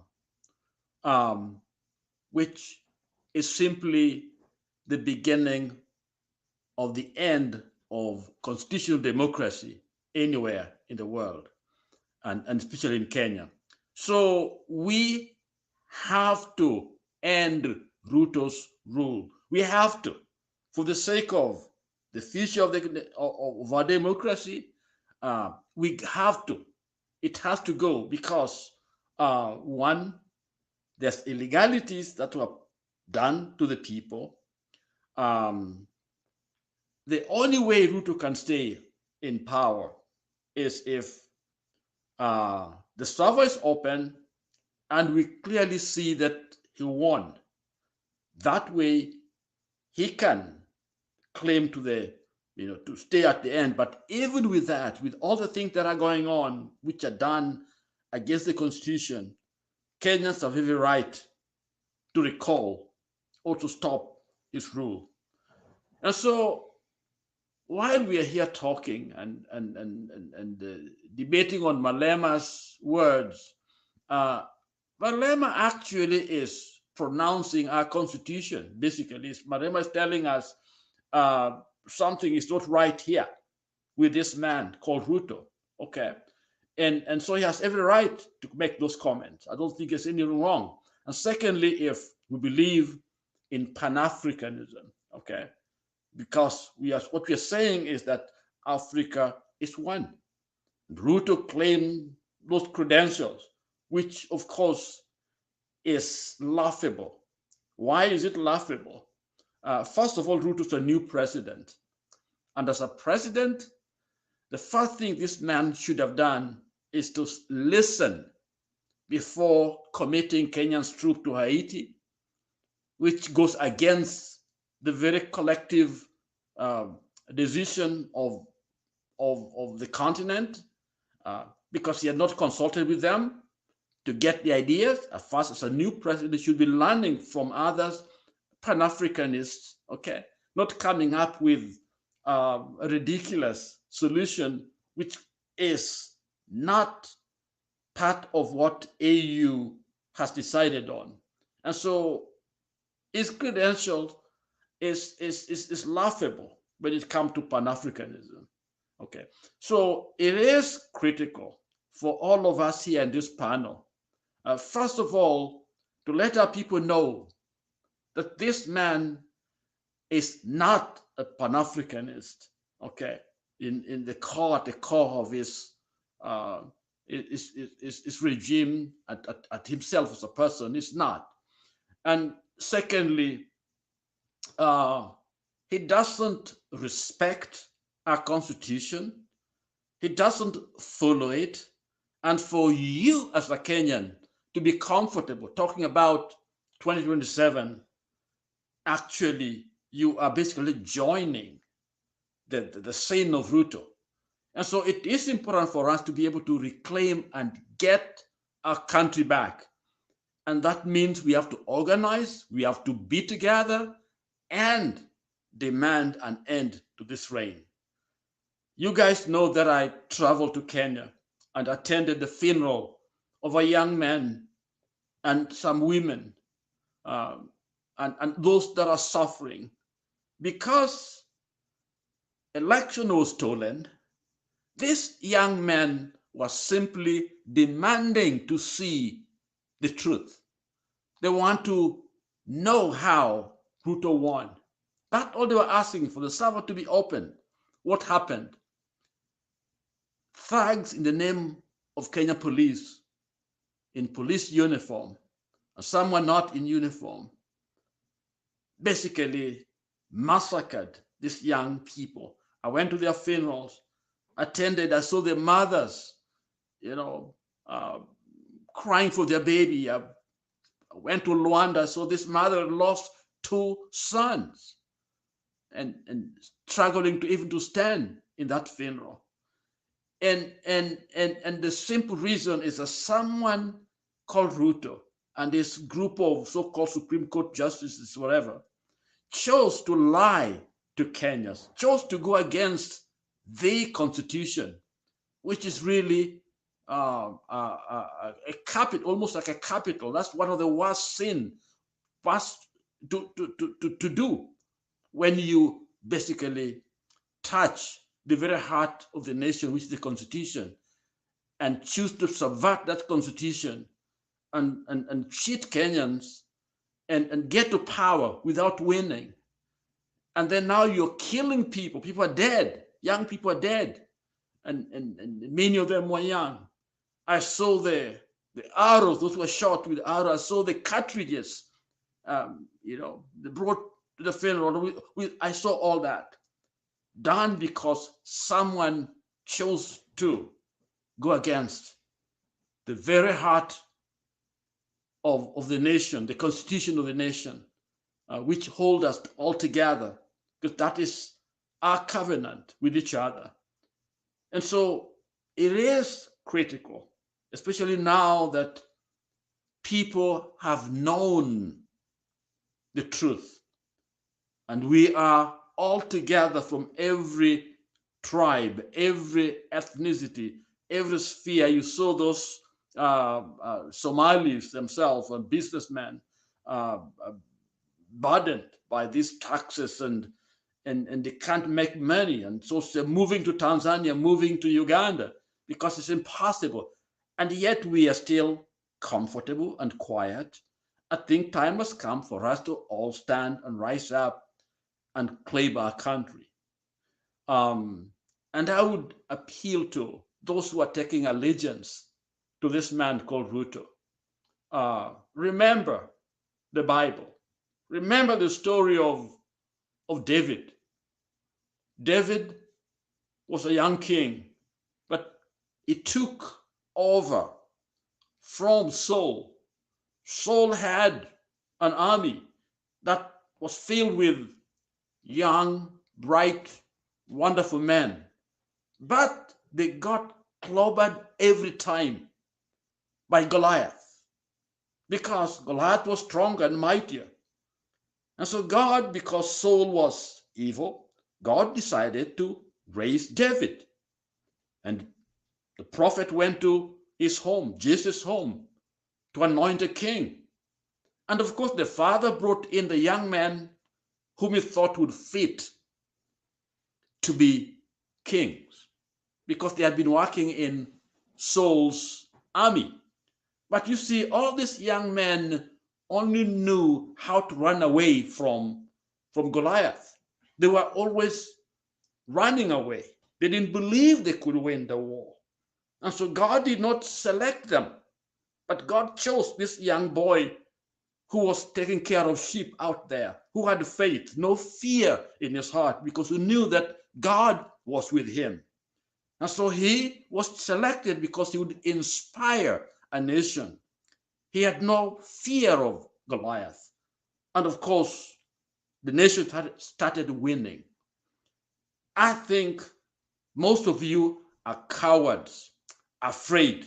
You know the truth, that this man is no good for a nation. But many of us can't even step out. Some of us could not even go on the street. We knew we should. But right now, the nation is together. We all believe this is possible. It is important for you to stand, because if you don't, then this man will continue to bring this nation to a ruin. Ruto has got no credentials to reign, to rule, to govern that country. And we have seen what he's doing. The country is going down, down, down, down, with young men and young women sitting down there just talking. We keep on talking and talking and talking, yet we do very little. So my challenge to all of us as Kenyans is for us to remember the Constitution. Everything is in that Constitution, okay?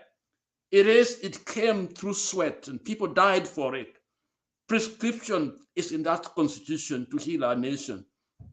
We need just a leader to help use it to guide this nation to greatness.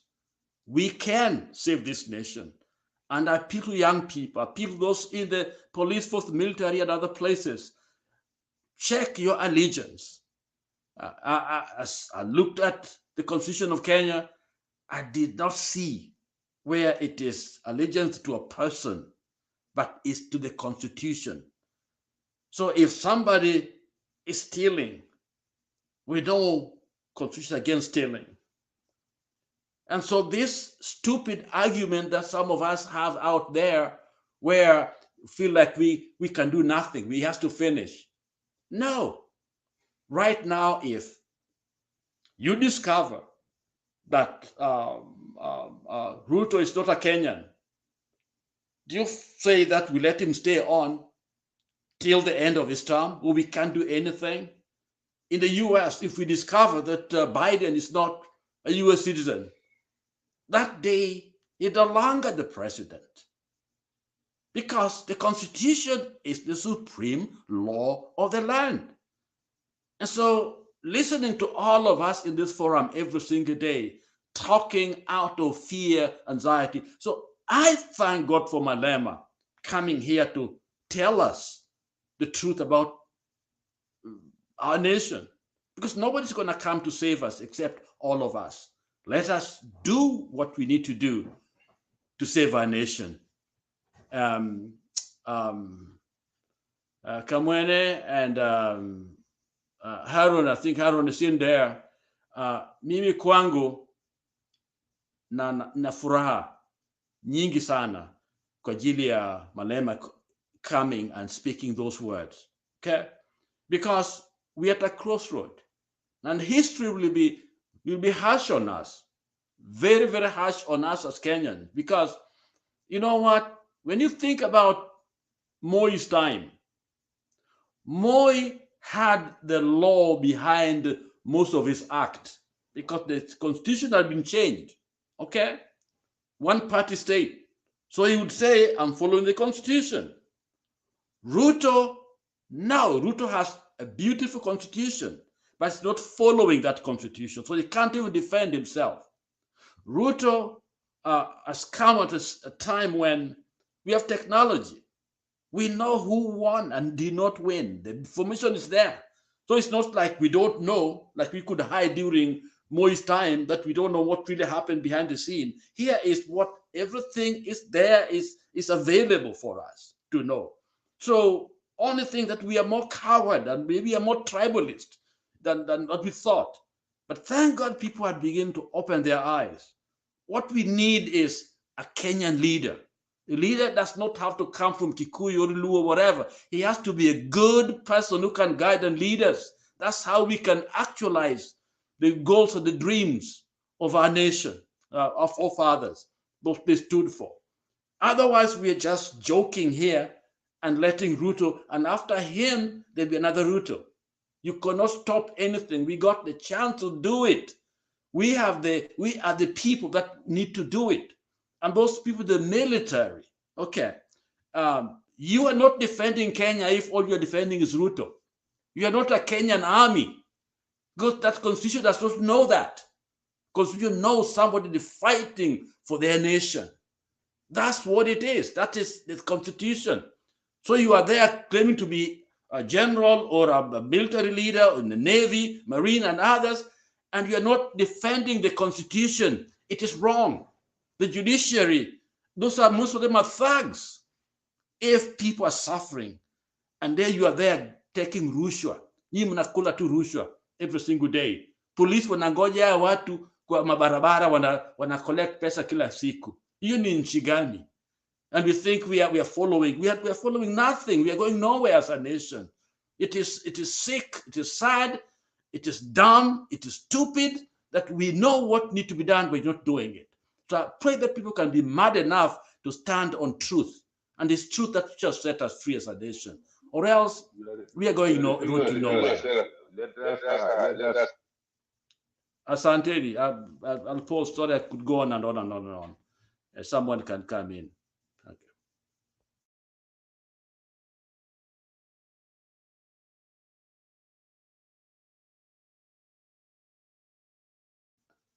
I think okay. So even if you maoni yangu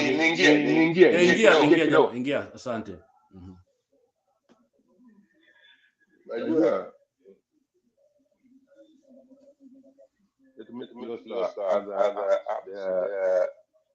I think I'm echoing.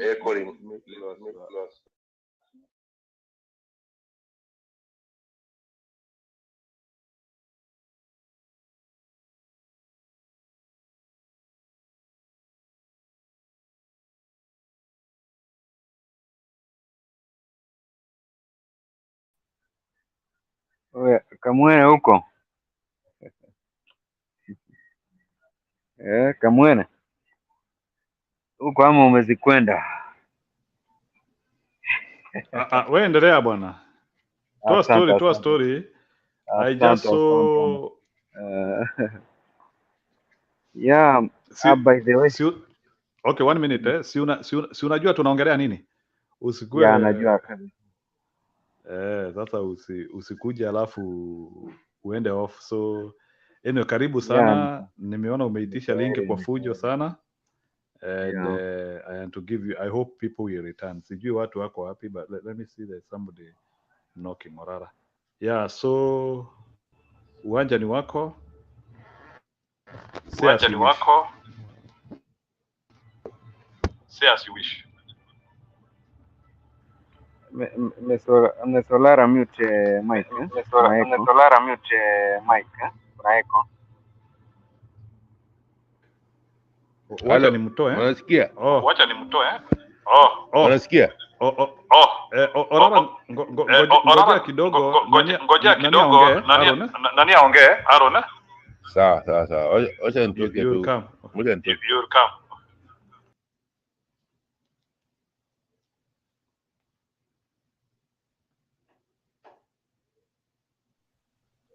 Yeah, inaonekana mic yake iko na shida. Okay, go ahead, please. Sawa, asante sana. Mimi ningependa first of all shukuru kwa kunipa nafasi. Naona Mr. Lala ako area. Pokea salamu zangu, alafu na ndugu zetu na dada zetu ambao mko kwa comment section, angalau tupate kuchangia mambo mawili matatu. By the way, hata mimi nilikuja kugundua hii platform hata kama ni ndogo namna hii, uwanga inasikika mbali sana. Kama ujui, inafaa ujue leo, cause sometimes kuna mandugu zetu ambao wako na channel zao, sometimes wanachukuanga content. By the way ni vizuri, but hata wao tunawaambia sometimes wao wanatuletea washirika wasi wanakuja wanachukua content, inawasaidia pande yao, but hawezi wakaambia watu wao wakuja angalau wa assist hii channel yetu iendelee kugrow. Unajua hii channel ina grow pole kwa sababu hii inagonga ndipo. Unajua kama Mr. Bernard angalikuwa anaweka zile clips za kukamata watu, ungekuwa umeona tumejaa kabisa, but tunasema kidogo kidogo ujaza kibaba. So nimeona Gachagua akitaka kurushia makucha Mr. Malema, kuwa Malema akuja polepole vile aliambia William Samoei Ruto ukweli juzi ya. Nami ningependa tu kumwambia Gachagua namna hii, hakika ukweli tunajua kuwa unauma sana. Unajua mtu kama William Samoei Ruto, William Samoei Ruto na timu yake wako na kuna spirit ya manipulation ambayo iko kwa damu yao. Unajua ukiwa na hiyo spirit ya manipulation, mtu akikuambia ukweli, unaona ni kana kwamba huyo mtu amekukosea, but the truth of the matter ni ile kuwa ukweli, watu tukiongea mambo ya ukweli ni jambo ambalo ni la umuhimu, sababu hata unaishi maisha ya raha wakati unaongea mambo ya ukweli, because unajua the moment umeongea ukweli na kama ni action umetimiza, uliongea jambo na ukalitimiza, hakuna mawazo tena yatakuja kuwa wewe hujafanya hivi, hakuna panicking. But wakati unapoongea uongo, unazidi kuongea uongo. Sasa wakati unapokutana na yule, maybe kama unaongelesha rafiki yako, alafu unakuja kugundua kuwa huyu rafiki yangu maybe atakuja kujua nilikuwa namwambia uongo. So saa zile mnakutana na yeye, saa yote unaweka akili yako unaipatia kazi ngumu ya kutafuta, je, nitampatia tena uongo gani ndiposa niendelee kusukuma ukweli, yani niendelee kusukuma na hii uongo na hii uongo yangu. So hata unapata kuwa health wise huwezi ukaperform vizuri. Hata William Samoei Ruto, angalia sasa hivi tunampa everything sisi ndio tunamtembeza the whole world kupitia ushuru yetu, na mbona anakonda? Si ni kwa sababu ya uongo? Kwa sababu saa yote anajaribu kutafuta ni propaganda. Ni propaganda gani nitapatia hawa wa Kenya ndiposa niendelee kusukuma maisha. So watu tujifunze kuongea mambo ya ukweli. Alafu jambo lingine kuhusu mambo ya hii blackout. Hii power blackout manzee inatuaibisha sana. Na mimi nashangaa William Samoei Ruto mbona hawezi akaweka watu wenye wako competent kwa Ministry of Energy, kwa sababu in fact hii ni kiungo muhimu sana. Look, the Ministry of Energy, if tukiendelea namna hii, hata Wakenya wengi in fact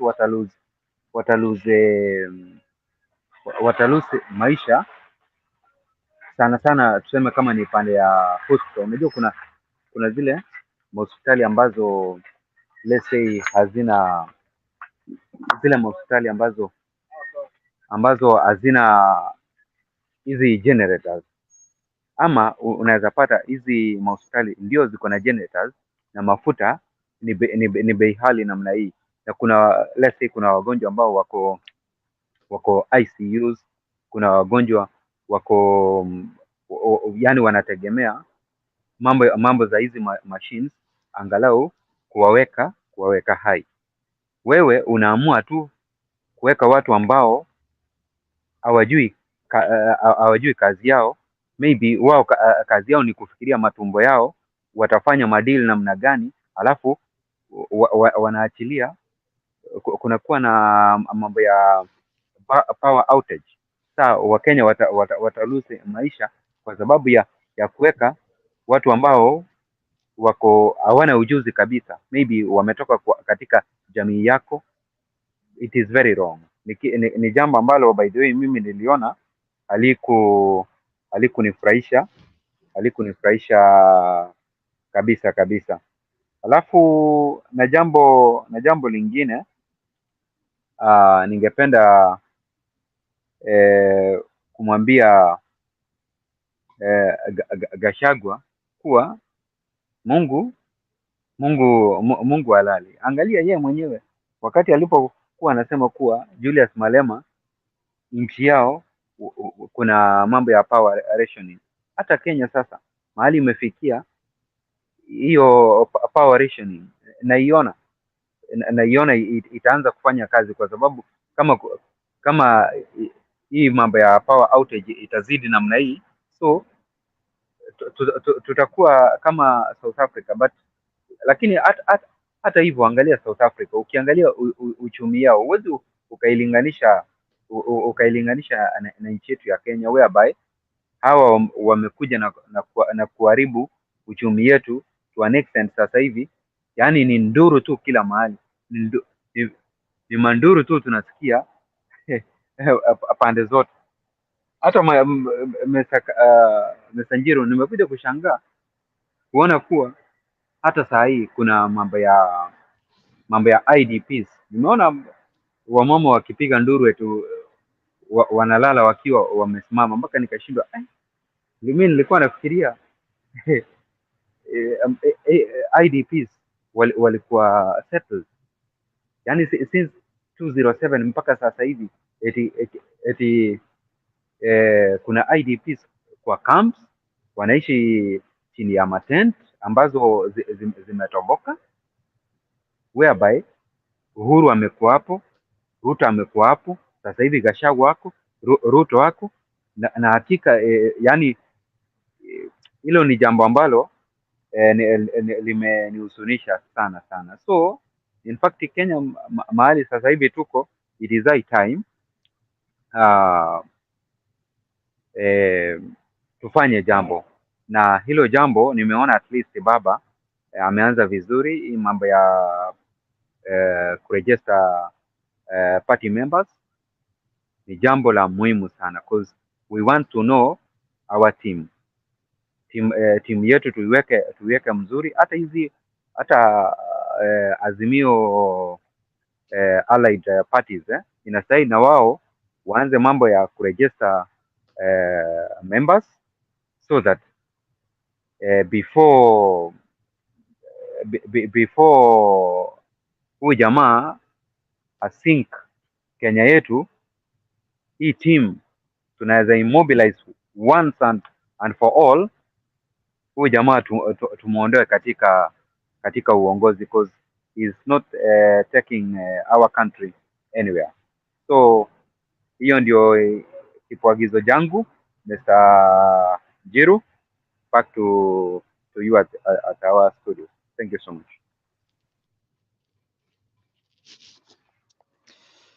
Okay. Yeah, sure umeongea sana and na una deserve kongole kabisa. At least unakujanga hapa unatuwekea Kiswahili sanifu, sio ile Kiswahili changanya kama ile wenzetu wanatuwekea hapa. Hata uweki sheng, unaweka ile Kiswahili rojolojo. Bwana Aaron, so toka hapo Kabwere. We appreciate very much. Hiyo Kiswahili yako ni ile distilled. Ile ime aino ma vitu ndani yake iko ile distilled kong kabisa. Sijui ni percentage gani, sijui kama ni 40% ama ni 70%. Nafikiria ni 40. Unajua wengine wetu tunatumia 40, hatutumii 7. Hatutaki kukaa na makreti hapo. Anyway, in a light note, I think maybe I want to interact with you people in questions now, and maybe Lala can begin to answer this question, and maybe wewe Bwana Haron ukuja. Nataka kuwauliza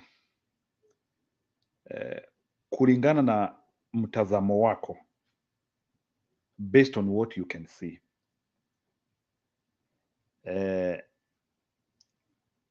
how much more do Kenyans want Ruto to do so that they react? Ama muniambie, has Ruto reached the no return point whereby now Kenyans have given up with him and Kenyans can rise up against him? So my question is very simple. What else does Ruto need to do to make Kenyans react? Bado hajafanya. Yani aindingiri mbili.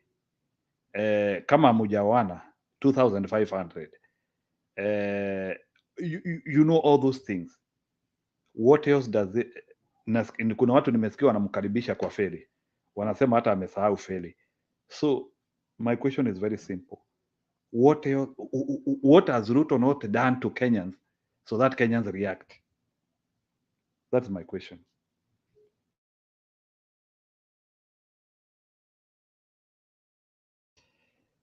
Bwana Lala, I hope hujalala. Lala? Okay, Harun, go ahead.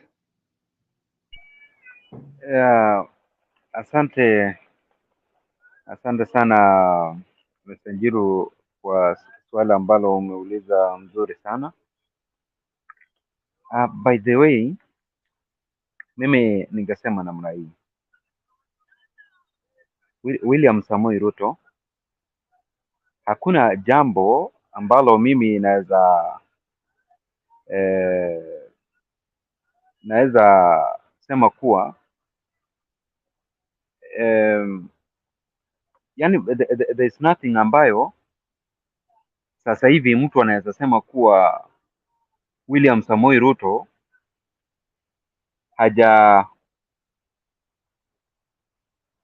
yani ni sisi wa Kenya tu, yani tumelegeza kamba, cause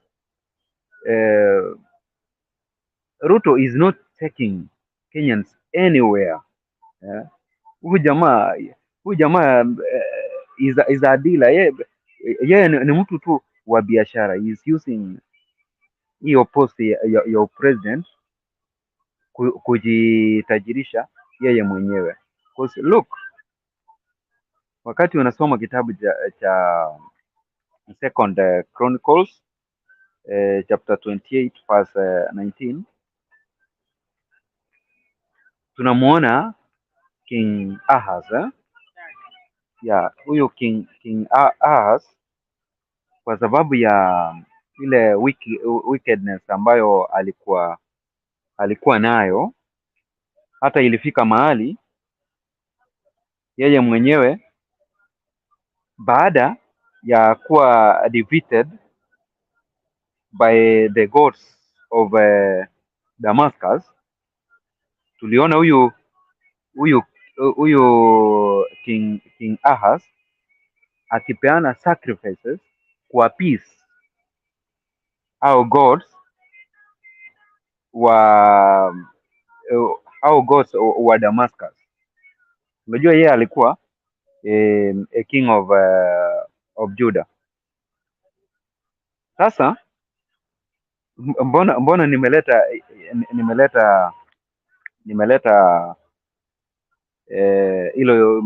hilo jambo, na nimeleta hilo jambo kuonyeshana kuwa in fact when King Ahaz alipotenda vile alitenda namna hiyo, tuliona kuwa ghadhabu ya Mwenyezi Mungu ilikuja, na wakati ghadhabu ya Mwenyezi Mungu ilikuja, ilifanya kudestroy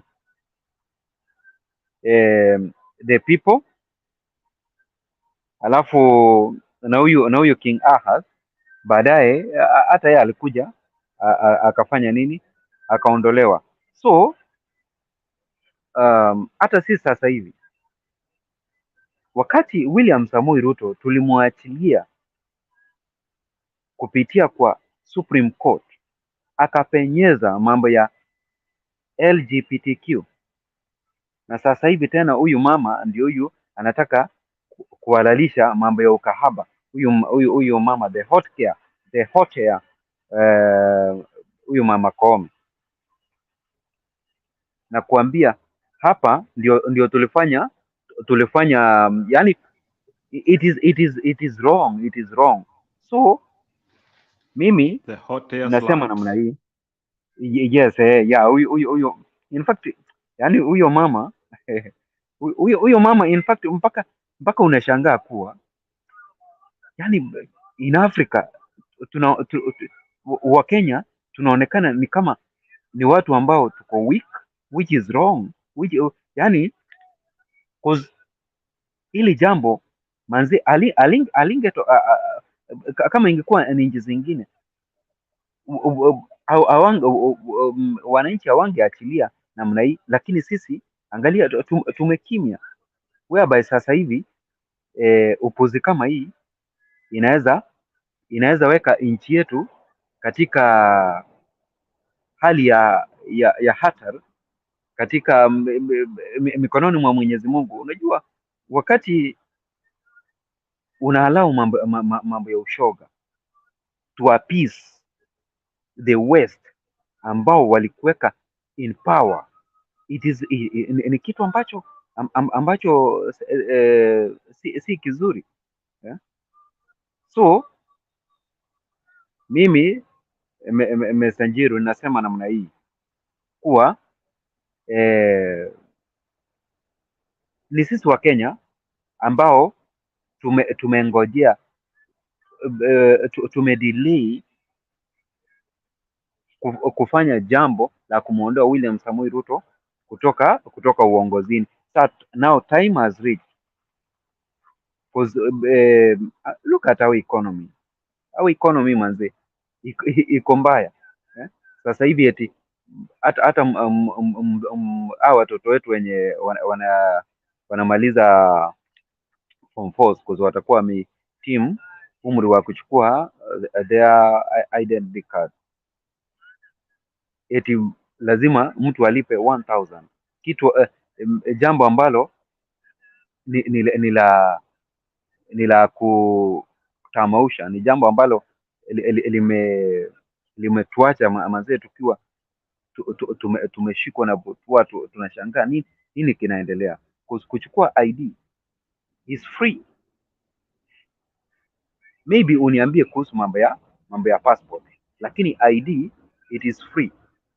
Passport hiyo unaweza nilipisha kwa sababu maybe ninataka kwenda kutafuta kazi nje ya nchi yetu. Hapo ni kitu ambayo, lakini kitu ambayo tunaita identity card haistahili Mkenya apate kulipishwa. So that is the law. Dakika moja bwana ambao Msanjiru tumefikia yani.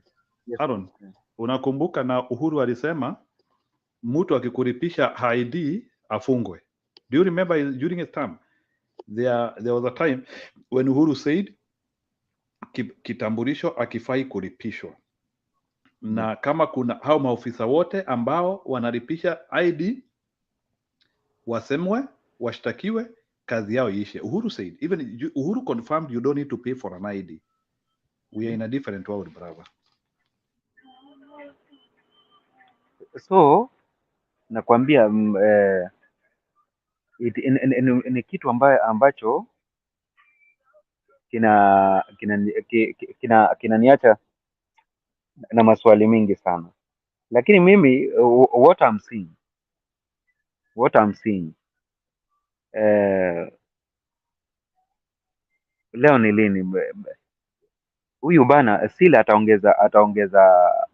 ataongeza mafuta, na hii mafuta naona itakuja kumweka mahali babaya sana. Hii mafuta yenye amezoea kutuongezea namna hii, it is going to land him in a hot soup. Na hapo sasa sahii akiongeza namna hii, angoje tu. Mimi naona tu kwa umbali, na ile bombshell yenye baba ata drop next week vile alituagiza, nayo itachangia sana kwa Kenya kufanya jambo. Thank you so much.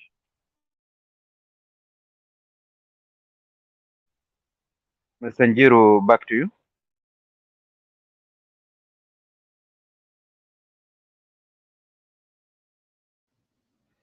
Wasemaje bwana Haron? Haron, umemaliza? Nimemaliza. Nimemaliza. Okay, ni sawa. So ile kitu nilikuwa nikitaka kuongeza in your story ni ya kwamba umesema sasa Zakaya ataongezea mafuta na Wakenya watanyamaza tu. Is that because unasema na already watu washajua mafuta ni kuanguka inaanguka, so unasema Zakaya ataongezea na Wakenya wanyamaze? Is that your meaning?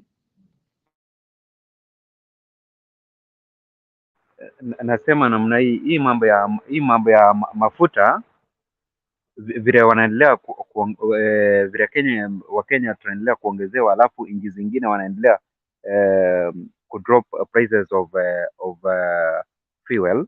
In fact hii ndio ita accelerate Wakenya kuondoa huyu jamaa uongozini.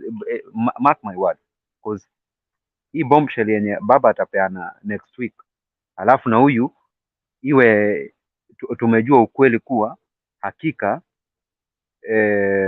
huyu jamaa kama palita anachukua makateli wake wanachukua 30 shillings, it is going to accelerate sisi kumtoa uongozini. Back to you. Okay, I think that one is well noted. True. Now businessmen kama wa Isiri wameongea. Don't you think like businessmen should start grouping themselves and they start coming up with their maandamano type of a thing. Like, for example, do you think businessmen giving press briefs is enough?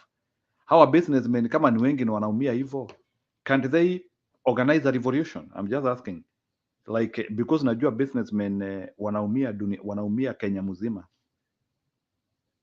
Why can't they group themselves and wakuje na vuguvugu of bringing, including hata ile walikuanga na manywele kubwa, ile wanajitanga Nairobi Business Community. Sijui kama unakumbuka hiyo group, ile group wako na manywele kubwa, wale watu walikuanga ati wanakuja kupeana ati press conference wakisema sisi hatutaki maandamano. Do you remember that group, Bwana Aaron?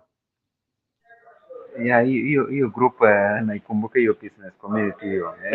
Basi kama wanabiashara wanaumia, why can't they organize people? Don't they have leadership? Why can't they organize picketing and other things? Lazima wangoje like opposition people to plan them. Like, tell me, because to me naona business community in Kenya is failing. Why are they not doing enough in pushing this guy? Because ni kama wanaambia, they are trying to tell people, but they are not giving action. Why can't they not plan mass action? Why can't the business community plan mass action?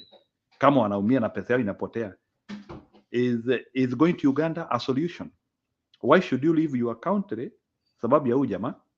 Ni swali tu nauliza, like giving a press conference hapo kwa TV, is it enough? And you are not even giving any ultimatum. Nimesikiliza hao watu wa Isiri hapo hao watu wa Isiri, do you have kuna kitu wewe umesikia? Sababu mimi sijasikia chochote. They are just saying, but hakuna ultimatum wanapeana. Sijui kama unashikanisha bwana Aaron. Hao watu kuna kitu umesikia wanaambia watu like tusipofanyiwa hivi hii kitu haitatendeka, tusipofanyiwa hii kitu haitatendeka. Why are these people so soft yet wanaumia? That's what I wanted you to handle, because I think this business community is not communicating the right way. I think they need to hire the right people to advise them, because that is not how you push a rock government. They did not do anything, and they need to start showing crows, because their resources are going away, business is going away, job opportunities are going away. There is so much damage which is going away, and just a press conference which is very relaxed namna hiyo is not enough. These people are not serious. To me, this business community is not behaving like a business community. Wakati pesa yako inapotea, you don't talk that way. We need to see more vigor from these people. To me, I think they are out of order. They were unable to talk. They are not forceful enough. Otherwise, naona kuna watu mpya, Nelson alafu public participation. Nelson, endelea.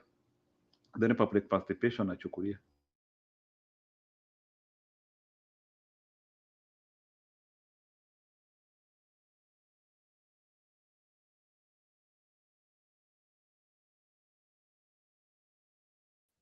Asante sana. Nashukuru sana kwa wale ambao wako kwa majadiliano, na mimi kitu naonelea hapa ni wakati wa kuongea umeisha. Ni vyema watu waondoke, wachukue hatua, wafanye jambo. Shida ni kwamba kuna wale ambao huyu mjamaa anajaribu kutumia, kwa sababu ujanja wake ni kutumia watu wanawalipa pesa, alafu wanashawishi wengine na pesa kidogo. Kama mtu alipewa pesa imeisha, asharudisha hiyo pesa kwake, watu hawana hiyo pesa, watu waamuke. Nilisema hapa kwa hii platform ya kwamba huyu mjamaa akiingia shida itakuwa, na bado, kwa sababu hivi karibuni tulisikia mtu anajaribu kupendekeza ya kwamba muda wa president iongezeke. Hiyo bado inakuja, kwa sababu kila asubuhi kitu geni inatokea. Kila asubuhi kitu geni inatokea.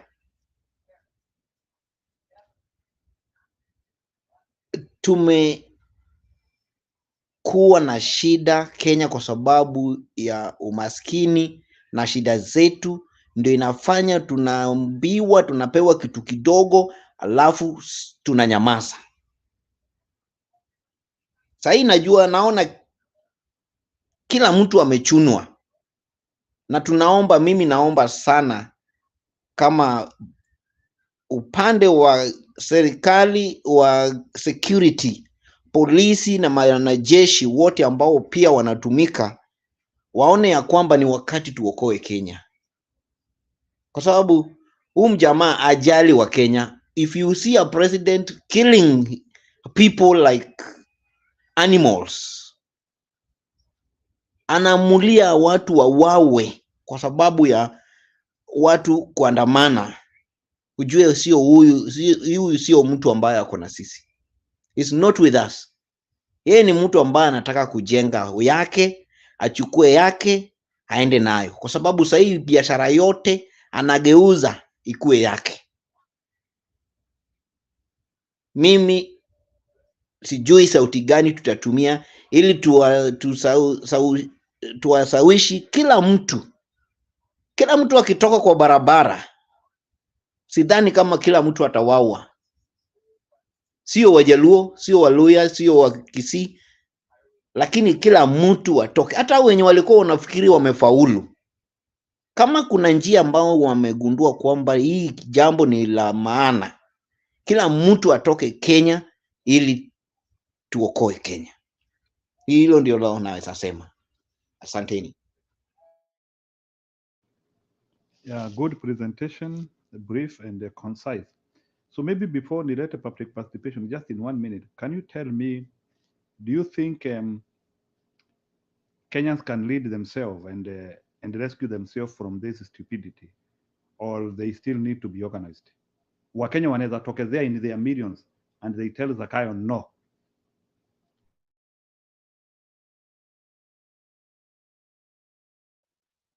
Wakenya wanaweza. Sisi wa Kenya, ulimwengu mzima wanaogopa Kenya kwa sababu yale mambo ambao Wakenya wanaweza fanya kama sio kutumiwa na watu wachache. Kenyans, we are clever. Kenyans, we have the wisest and the best ways of dealing with issues. Wakenya wanaweza jipanga peke yao na wafanye mambo ambayo haijawahi fanyika. Hata hizi tunaonanga West Africa haijawahi fanyika, but Kenya yetu inaharibika. Niliona Nigeria dola ilikuwa very strong. Sasa hii ukienda Nigeria ni 1500 naira to $1 ambao ilikuwa strong kuliko Kenya. Tunaelekea huko. Wakenya wanaweza jipanga na waokoe Kenya. Asante. Aya, sawa. Nitakuuliza swali lingine baadaye, lakini wacha public participation aingie. So public participation, karibu sana. Today we are just discussing about Gachagua. Vile anaambia Malema concentrate na stima kwao. He thinks that Malema is out of order. So maybe as you handle that and other things which I know you want to handle, can you tell me, do you think Kenyans can help themselves? Pale tumefika Kenya, unaona wa Kenya wamefika level they can help themselves ama tu ni bongolala? Go ahead. Thank you, Kamwene Sons. Mr. Harun and Nelson, I greet you all. Let me see who is on the comment section. I can see Tuni Mohammed. Assalamu alaikum, Angela Wambuyo Raku. Else amazing Gitonga Raku. Carol and Elizabeth Anyango Koro. Michael Ngige Raku. Roberto Ino Koro. Yes, and ninaona na wasalimu wote with the greetings of our patriotic coalition, Azimio yote inawezekana. Sorry, my voice is funny cause ndio nimeamka. Kenyans, there is somebody who I heard saying somewhere that Kenyans tumekuwa kama kondoo. Ndio kondoo inakuanga mwoga sana, sio kama mbuzi. So alikuwa anasema Kenyans hawajachoka ya kutosha. Hata petroli ikifika 500 hawezi toka kwa street. Uende waka demonstrate. I think kuna vile Kenyans wamefinyiliwa to the point that even not just from Zakayo, hata previous regimes, kuna venye Kenyans wamefinyiliwa to an extent of wamedevelop a certain lethargy that they can't, yani wanashindangwa hiyo story ya kuprotest na kufight for their rights.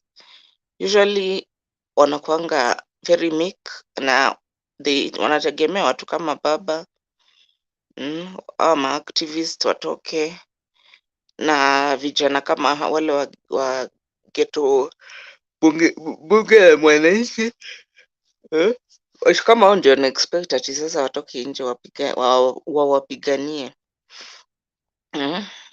And Kenyans wako na mentality that everyone for himself and God for us all, and that is what Zakayo ana capitalize.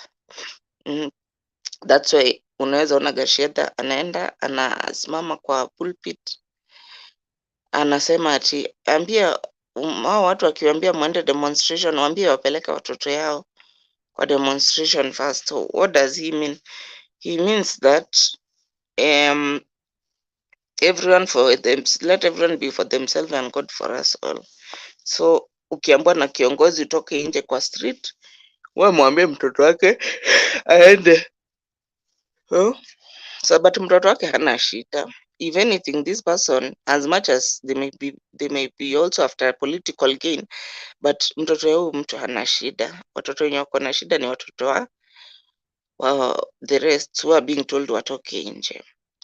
So Kenyans sijui maji itawafika mpaka kwa shingo, or when they are drowning is when they will wake up. But Kenyans generally develop a sense of lethargy, of just accepting being mistreated.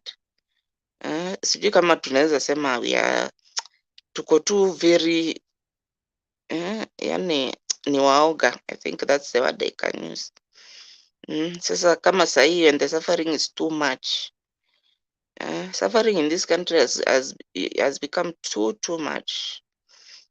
Okay, imagine that so many people, in fact people who are working, ni watu wenye they are not working, people who are working on a day-to-day basis, they cannot even afford to put 2 meals in a day on the table.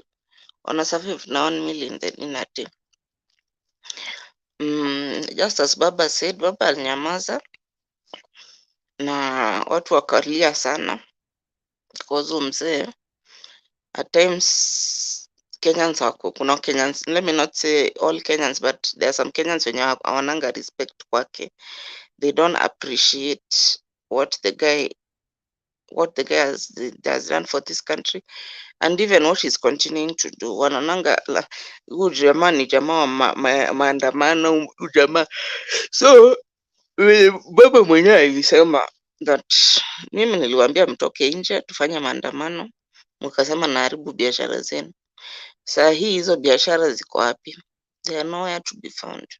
Or if they are there, they are not even able to feed you and your children.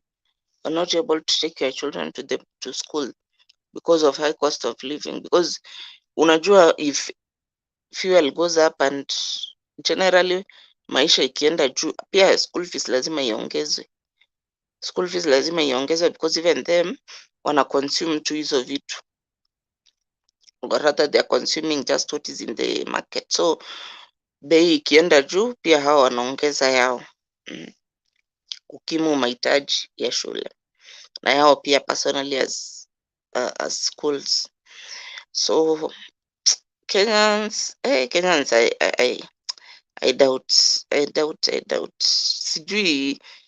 In fact, always I just ask myself, the day when Baba won't be there, hii nchi itakuwaje? Because unajua Baba ndio mwenye anafanyanga hata Zakayo asiende overboard. Anafanya nani Zakayo when he wants to do something very extreme, anakumbuka Baba, anasema if I do this, huyu jamaa atamobilize watu watoke nje, wacha nisiende sana. Lakini the day when Baba won't be there, oh my gosh, wacha unaona sahii tumefinyiliwa. That guy will do the worst. The guy will do whatever, yani every bad thing which you can imagine, na kweli hakutakuwa mtu hata na mtu wa kumobilize watu. Wacha niende kwa mambo ya Gachagua. Gachagua generally is the worst vice president we have ever had. Tumekuwa na vice presidents wa maana sana, from Karumba to wakina babake Baba. We have had good Vice President Kalonzo, pia Kibaki, watu wa maana, watu wa Chris alikuwa anaitwa nani wa Malwa, Chris wa Malwa, I can't remember the name very well. We have had watu wa nguvu. Huyu Gachagua ni kiatu, if I can use street language. I don't know. So him coming to tell Malema ati mind your own business, huko kwenu kuna shida ya stima. Well, it could be true kuna shida ya stima, hatukatai. But the truth is the truth, that itoke kwa donkey. See, the Bible inazamanga there's a man mwenye aliongeleshwa na donkey. Angeambia hiyo donkey, wewe kazi yako sio kuniambia, kazi yako ni kubeba mzigo, hebu nyamaza. You cannot silence the truth. The truth is that Zakayo is a liar. Hakuna mtu mwenye sahi hajui in the whole world. Alidanganya hustlers, akawa incite against dynasties. And here we are now. We are suffering about it because he lied up to the extent of telling people that atawapea diapers za watoto. And Malema is just saying what Matiang'i had once said, that huyu jamaa anaongeanga uongo to the extent that the only thing yenye ni ukweli ni jina yake. Ukweli yenye inaweza toka kwa mdomo wake ni jina yake peke yake. Other than that is lies, right, left and center. Recently hiyo siku alikuwa anasema state of the nation address, akaleta stories za, yani niliboeka na hiyo kitu. Okay, I didn't even watch the whole of it. Niliona tu some clips on news. Juu mimi siwezi kaa chini ya 2 hours. Hata 2 hours ni kidogo, ni mingi. 1 hour, 1 full hour nimekaa chini kusikiza Zakayo. I find it hard because whatever he's going to spew out of his mouth is just uongo na propaganda. Hakuna kitu kingine. Uongo, propaganda and excuses. So mtu kaa huyo sasa namsikiza ya nini? Why should I waste my time? Nienda nisikize, afadhali nienda hata nisikize preaching yenye iko online, at least I'll gain something from it. So mimi nilisikia tu his usual story about fertilizer. Fertilizer. Yani jamaa ni kama alibaptiziwa kwa fertilizer. Yani you cannot talk of anything else, ni fertilizer. And we are not going to subsidize consumption. Sasa who is subsidizing consumption if not Zakayo? Zakayo na watu yako, you are on trips.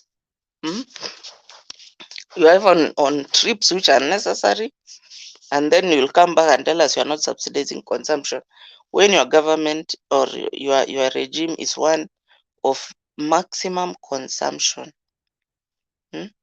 alafu anakuja anatuambia we have to make hard decision.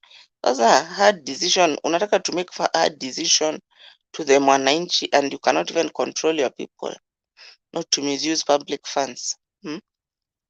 Mtu kama Murkomen is ever in UK akienda kuwatch matches za Man U. And then you come back to us and tell us, I will not subsidize consumption because you don't want to subsidize education, which is not consumption. That is a key factor of production. You will not subsidize unga, which is a basic food commodity. But you can subsidize, you can accept for your people to be jetting in and out like the world is ending. So Gachagua aache kuingilia Malema. Malema amesema tu kweli. Na hiyo word alitoa wapi by the way? Because I think that one is an exotic word. We will not be subsidizing consumption. That is a statement he is using from somewhere. That is a targeted statement. Hiyo statement sio yake, kuna mtu anampea. That's what I wanted you to know. It's an exotic statement from his cronies. Okay, you see, Nani is a master of propaganda. Zakayo is a master of propaganda. Alianzisha propaganda dynasties versus hustler, young tax versus old tax. Sasa a propaganda motto is we cannot subsidize school fees because that is consumption. We cannot subsidize fuel because that is consumption. We cannot subsidize maize meal because that is consumption. What we can subsidize is production, that is fertilizer. Sana sana inakuwaga fertilizer. So he wants to come up with ways of conning Kenyans, of looting funds, public funds, using that motto that is subsidizing production. Sasa unashindwa, is fertilizer the only input which goes towards agriculture? No. Why isn't he subsidizing herbicides, acaricides, pesticides? Why isn't he subsidizing the fuel that is going into tractors and harvesters? All those farming, whatever, farming utilities or farming inputs. So he's only there using that motto, that propaganda when it comes to fertilizer. Ukimuuliza, but fuel is also a factor of production. Nakwambia, you see now, if we subsidize fuel, we cannot know which fuel is going towards production, that is agriculture, kulima and harvest na hizo vitu zote. We cannot tell ni gani, but fertilizer huwezi tumia kwa njia ingine other than kulima. So this is the same monkey in a different forest. Ile vyenye tu alikuwa anapendanga propaganda hata akiwa vice president, akiwa huko Ministry of Agriculture, the same propaganda ya kuiba. Anafunika wizi yake using those kind of words.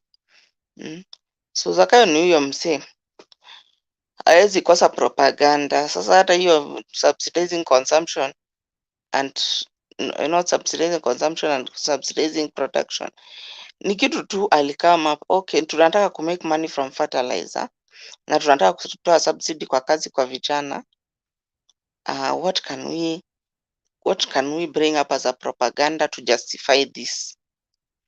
We'll bring this motto or this propaganda of we are subsidizing production but not consumption, which everybody, you see, it's very ironic kuja hapa kuambia watu when your people, your cabinet and you yourself and muko kwa ma trips throughout na muendange trip ati watu watano, munaendanga entourage 20 people.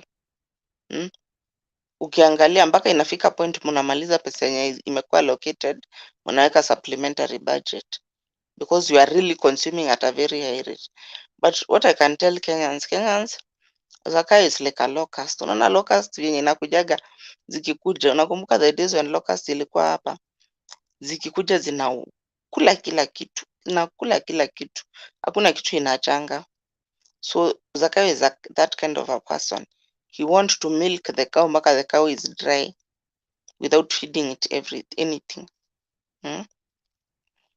And mambo ya Malema is an international figure and he can comment. He was in Kenya, even if he was kwao. But even him has noted, like everybody, TZ, UG, China, they have all noted the country we are not on the right trajectory.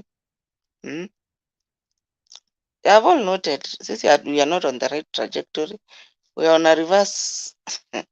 So hata ile heshima yenye ile hadhi yenye tulikuwa nayo in the international community, thanks to Zakayo, we have gone down the drain. So hata ile respect yenye tulikuwa nayo sasa imeenda hivyo. So that is the situation. And it's very sad, but Kenyans pia hamtaki kupigania your right, and Zakayo knows your weakness in being selfish and also being cowards. So atawafinya mpaka to the last drop, squeeze the milk out the last drop. Yeah. Kamone and Sons, back to you. Ni sawa. Nimekusikia vizuri. So does it mean that the resilience which we used to have before, maybe ama kuuliza tu, just to ask for the purposes of how revolutions are assembled in any country. Can we now start also saying that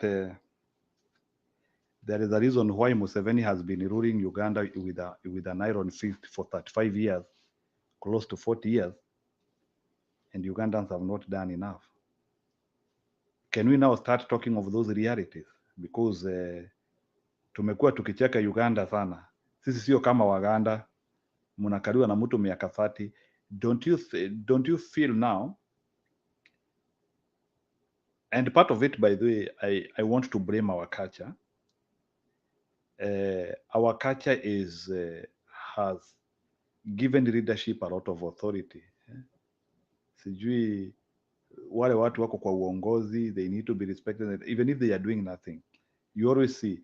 I hope like somebody like me who comes from places whereby tunalima kahawa na majani chai, even to change a director is not usually easy. Those chairmen were tea factories or were those associations. I used to follow, maybe saa hii inaweza kuwa imekuwa rahisi kidogo, but in Africa, look at Atwoli, for example. Do you want to tell me that people are very happy with Atwoli being there for that long? Jamaa tu anakaa tu hapo tu, he is just being recycled. And this is not a monarch you are dealing with. You are just dealing with some African leaders with the mentality that power is there eternally. Kuna watu wamezaliwa tu wakisikia tu Atwoli tu, wamenyonyesha na hata they are even becoming grandparents with Atwoli. So there is a problem of that African culture with leadership, whereby we connect leadership to our highest authority of respect, and that is where it's unable. Unakuta, like for example, when even a president is speaking in an event, he is only the person we address. I look at Britons when their prime minister is talking. Leadership is a seat of humility. Unasikianga hata watu wakiongea, you feel there is a form of humility they are having. There is a form of responsibility they are having to these people when they are speaking. And you cannot see them, or you cannot feel some form of arrogance coming from them.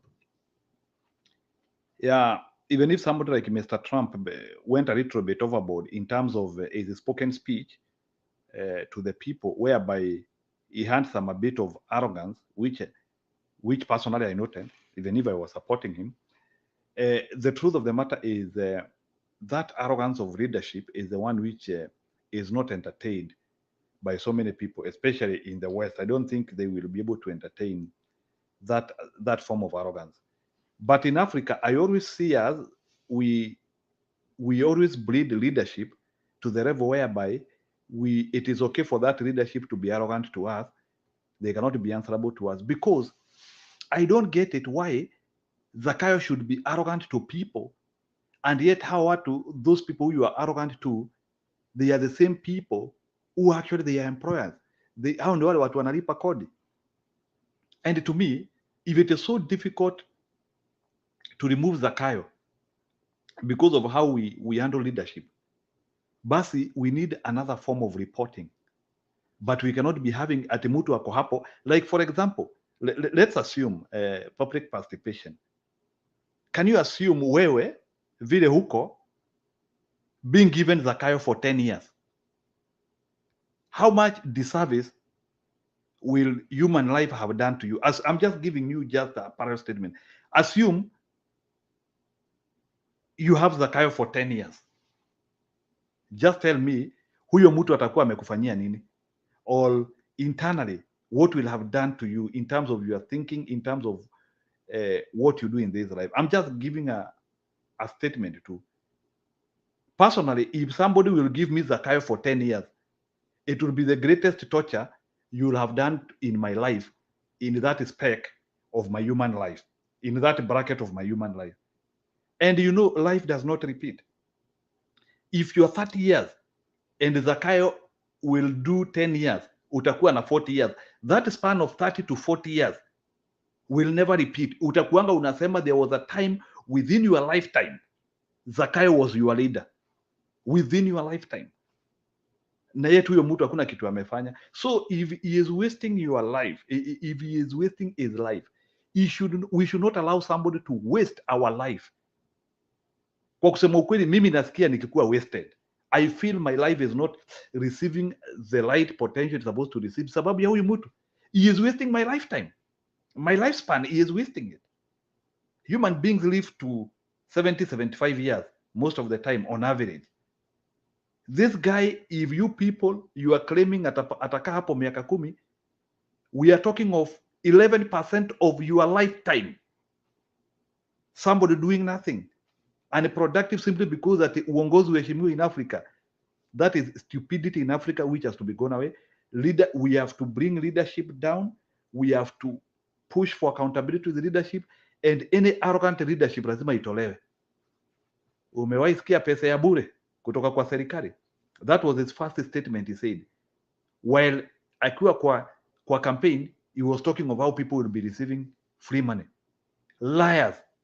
Mtu tu kazi yake ni uongo. Somebody has to lie every day, and we have to be glued to our TVs to think, to reason to a liar.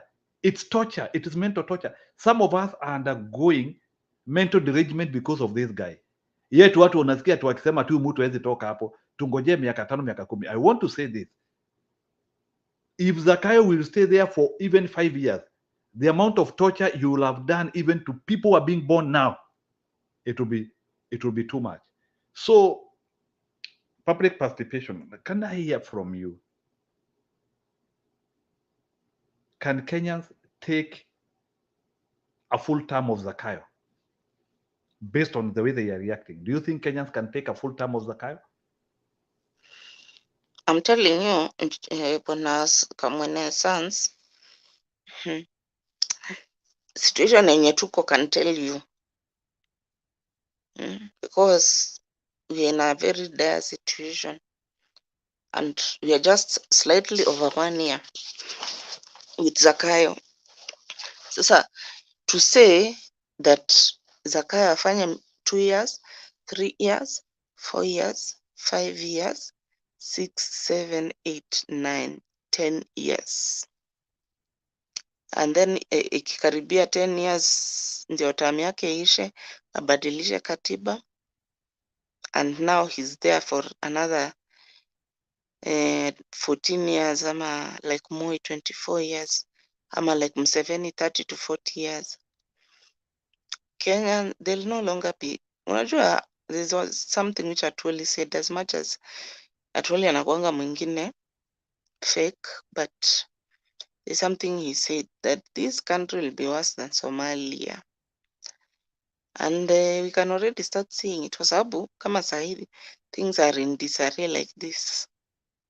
Mambo iko mbaya venye iko. What are you expecting after 20 years ama 10, 15 years? This guy will destroy the country. He will destroy us. You can see already we are heading the Zimbabwe way of inflation, whereby pesa yetu ina lose value day by day. Siku ikikuja inaongezeka, siku ingine ikikuja, it will get to a point that pesa haina value. The same way that our money doesn't have value. Hata ukienda kwa super uende na 1k, hiyo 1k ilikuanga kitu ya nguvu, ilikuwa inaitwa ndovu because it could buy something. Nowadays 1000 kwa super inanunua vitu ngapi? Ukichukua just basic food items, hata kale ka basket kadogo huwezi jaza.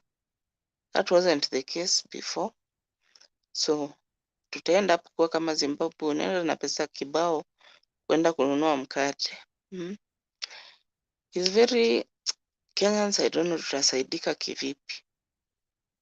Tutasaidika kivipi because hatuko pazuri, and the more we are allowing this guy to sit on the chair is the more things are becoming worse day by day.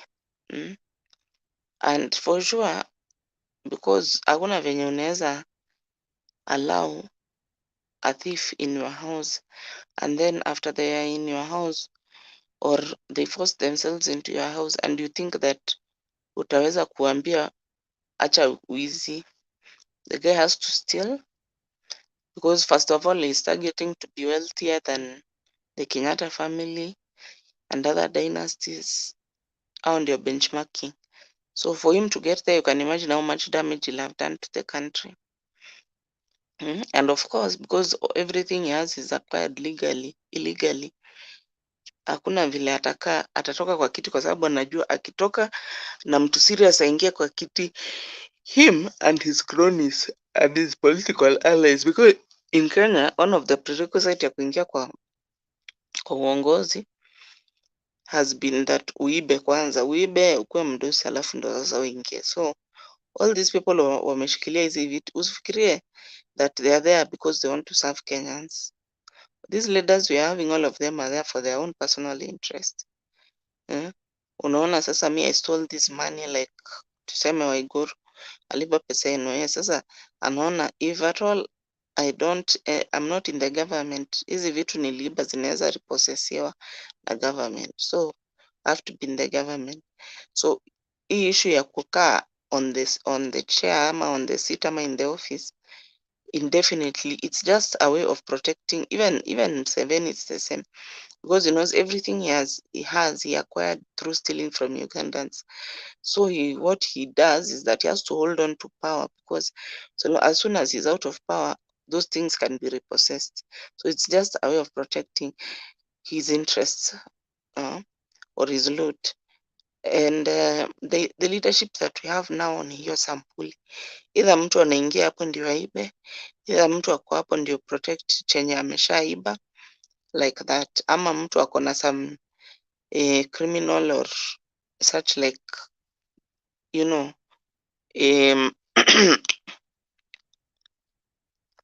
criminal or such like cases, na anajua akitoka kwa hiyo kiti atakuwa in trouble, so he has to, or akiwa out of government atakuwa in trouble, so he has to hold on and keep in the government. And that's the same case with Zakayo, because Zakayo ni mwizi number 1. So msifikiria ati atatoka hapo in peace, hawezi. Na usifikiria ati he's going to, if at all he's not respecting constitution in small matters, is it in matters which will end up affecting him? Hawezi. So Kenyans, Africans, nadhani we have a sense of lethargy. Unajua, I remember when George Floyd aliuliwa na polisi, the way watu walitoka nje including wazungu, especially wazungu kwa sababu wazungu ndio majority huko. the wazungu wa the majority wa kutoka nje, mpaka wakaenda wakachoma hiyo police station yenyewe au majamaa walimuua, walikuwa wameenda, walikuwa wametoka. So that shows you, unajua when somebody really understands implications. But Kenyans, ile kitu yenye wanaweza sema is that baba akiwaambia tokeni nje mpigane for your right, what they can only say is that huyu mtu anataka maandamano because he wants what for himself. Kwani nini yenye baba hana? Baba ako na kila kitu. He's just there fighting for you. He's just there fighting for you. But wewe unaona because umebrainwashiwa that wacha wapeleke watoto wao wakuwa on the front line, everyone for himself and God is for us all.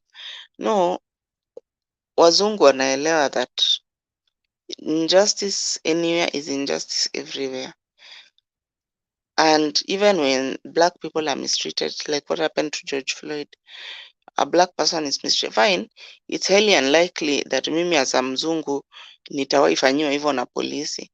But I don't want my country to embrace injustice as a normal way of doing things, or the police force to be unjust to a certain, to anybody. No. And that's why their civilizations are at a risk, their leaders know that there's only so much I can go. If I exceed this, the law will deal with me. The citizenry or the people of the country will deal with me. So I can't cross this line. But in our African countries, and that's why unaona some spent cartridge like Atwoli anakaa kwa kiti mpaka akufe, Museveni the same, all that is because sisi hatuna hiyo sense. What you leaders, our leaders or our so-called leaders use is divide and conquer, because sisi kama Waafrika ama sisi kama Wakenya, our mentality is a selfish mentality.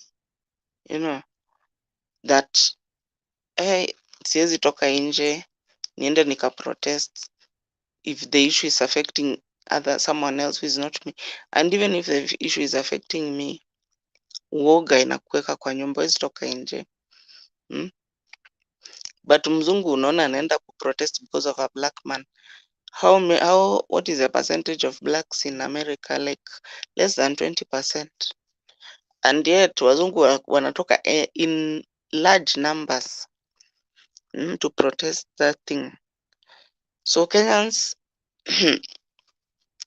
and Africans basically, we have to now start resisting your draconian kind of leadership, totalitarian kind of leadership, whereby nchi inakuwa like a personal property of an individual or a group of people wenye wanaambua wako na shares.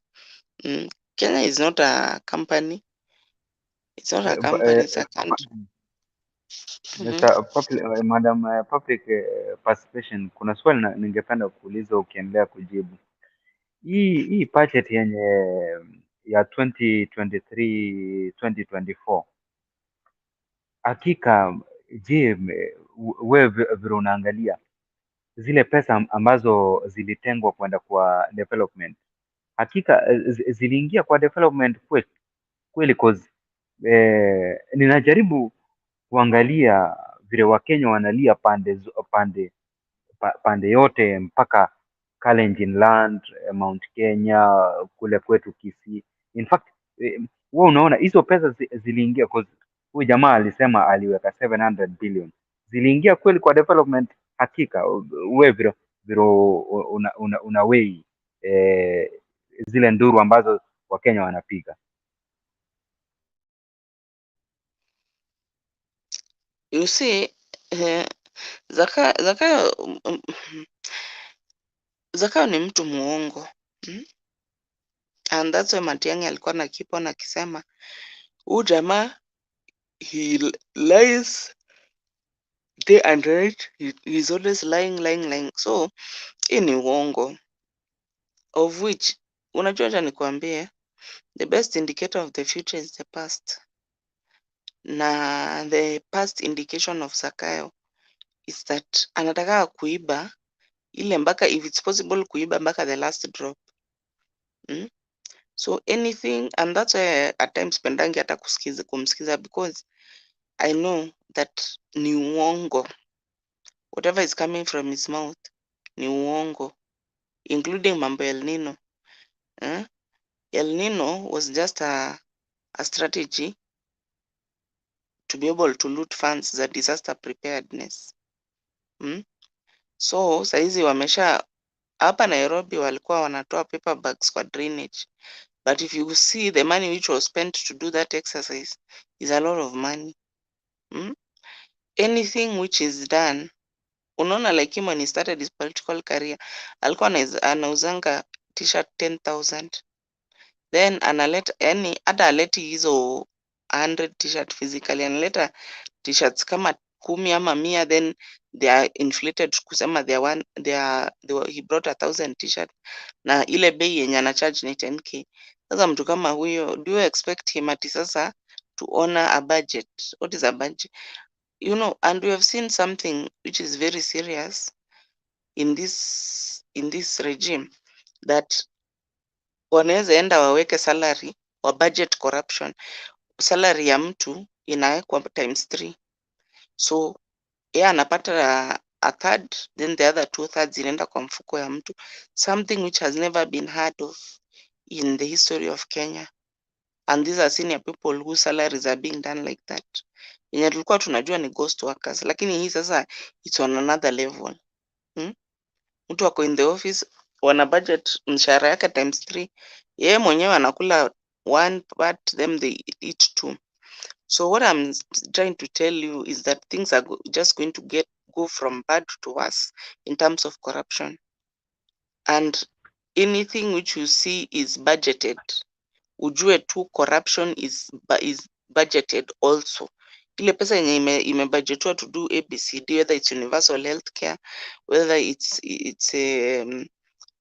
you know, any project yenye inaenda kufanywa ama anything, just know that within that budget corruption is also budgeted. Corruption is also budgeted. So be sure that hiyo pesa kama ni 700 billion, a good chunk of it, in fact you can say that 2/3 of it is going into people's pocket, then 1/3 ndio itatumika for the right reason.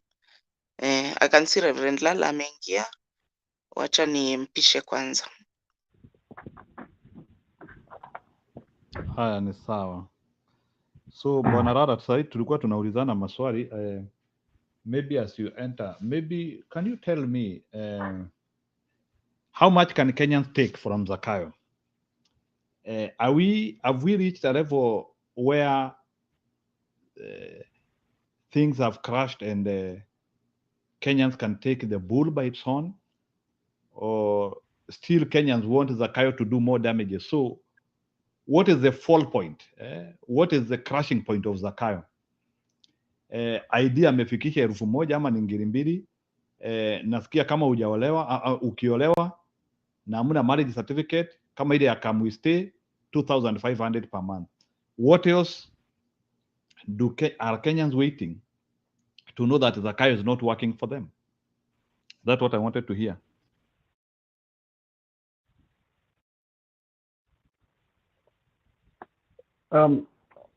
Kamwene Sons, public participation, Haran, and wengine wetu huko nyuma na wasikilizaji wote.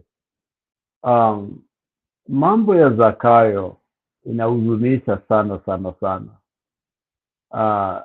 Inaonekana ni ngumu, lakini ngumu kidogo.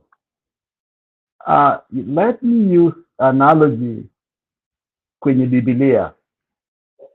David, the strongest, the most powerful king of Israel. That time he had been holding in a place, running for his life. It was in a war. And when he returned, he found that the whole of the village, the city, had been invaded, and his wife and children and others were taken captive. And the Bible talks of the heart of the people was broken. A sense of sadness. Here you've gone to fight. When you come home, there is nothing.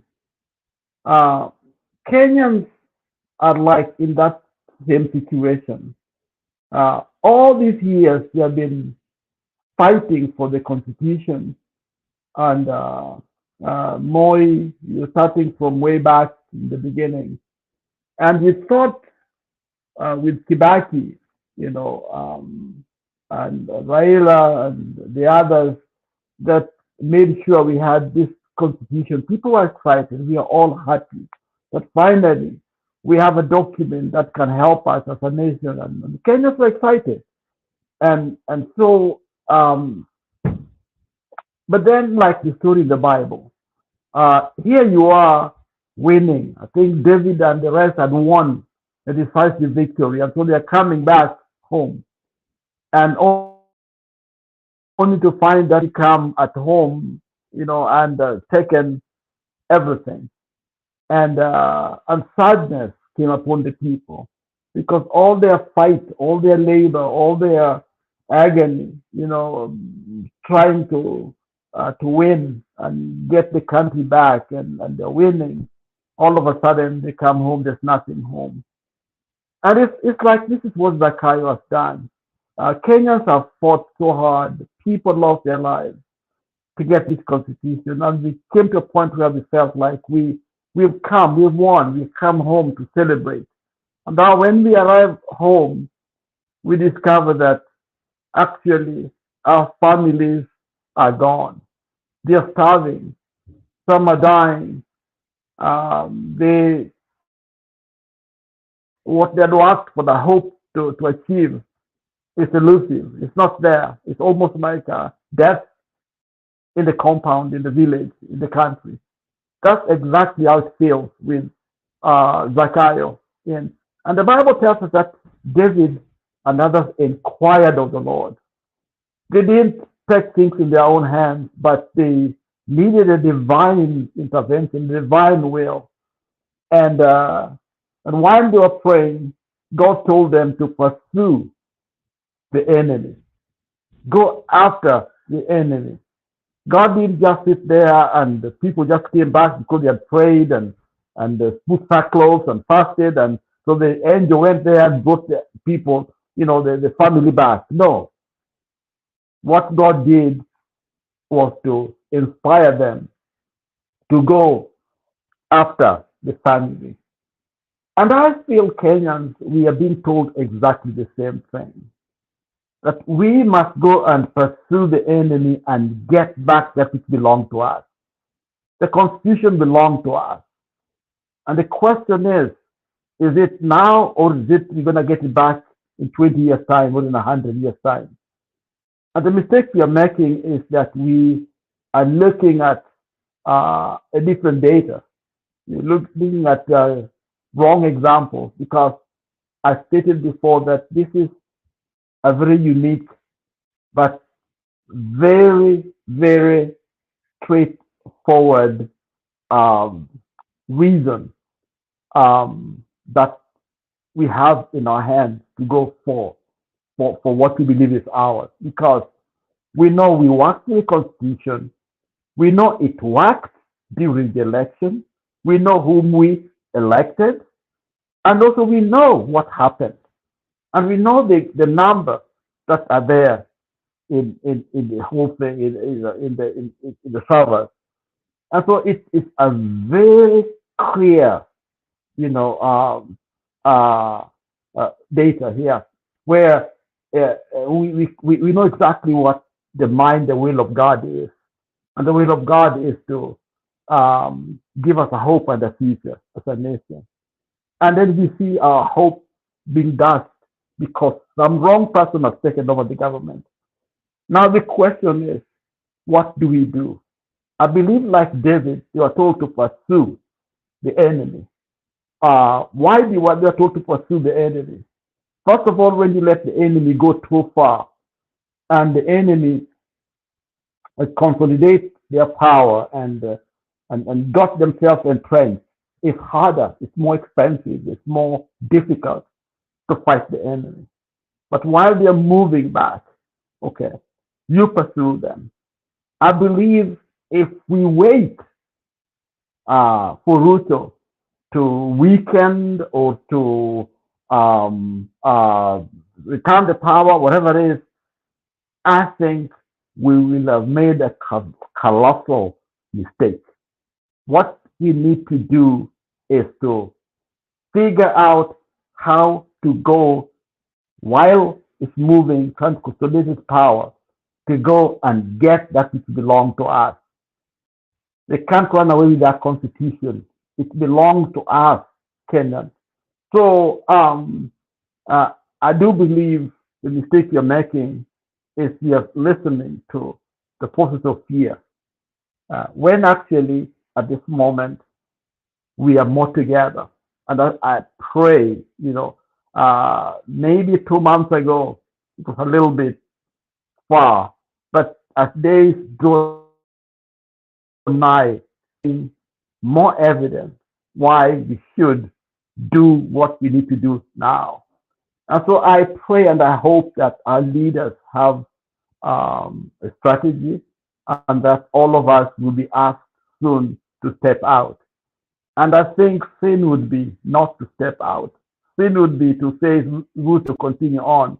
So that question, Kabwene brothers, that come is that it is the right time. Well, we've got to wait for clear direction from our leaders. But there's no doubt in my mind that the call is simply to get rid of Ruto, not for him to reform and change this and that.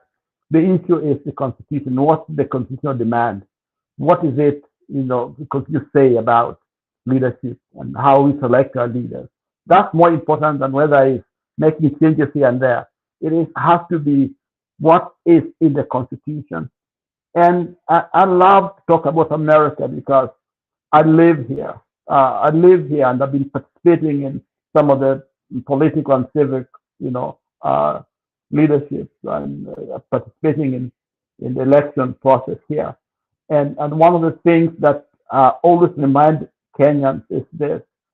One of the challenges that America has is this idea of a gun, and people are killing themselves with this gun. But if you understand the origin of guns, American gun is what liberated them, and they believed in the gun to protect the rights of everyone. In other words, right to bear arms comes out of the experience they had when they left Europe. Remember, Europe was under dictators. So when they came to North America, they wanted a land where they will have freedom and that their voice nobody could mess around with. In other words, their voice was right to free speech and the right to self-determination, the right to be self-governed, to be basically a constitutional democracy was to be guarded. And the right to bear arms was not, the arm is not supposed to be killing thieves and others. Those are secondary reasons.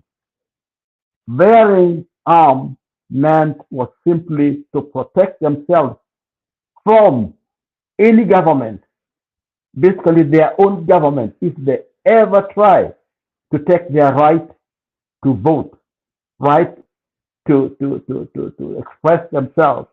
In other words, that freedom was so fundamental. Electing their leader, their president, was so critical in their constitution that anyone, including the government, trying to take that right away from them, they would fight. So the gun is to protect the freedom. That's why people like Trump trying to change things, they are on them.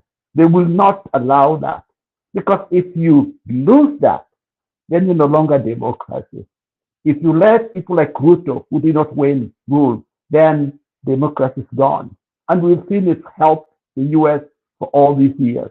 And any truly democratic nation will guard that same thing, that thing called election. Because that is the place where you have a chance to express your opinion, what you want, we the people, we the Kenyans. But we can't say it because we didn't choose the one who's in the office. It's not we, it is Ruto, the Kenyan, not we Kenyans. If your voices, the collective voice of Kenyans, are ignored, when nothing is affirmed by 5 members of electoral committee, okay? 4 of them said, no, he did not win. Then 3 said he won.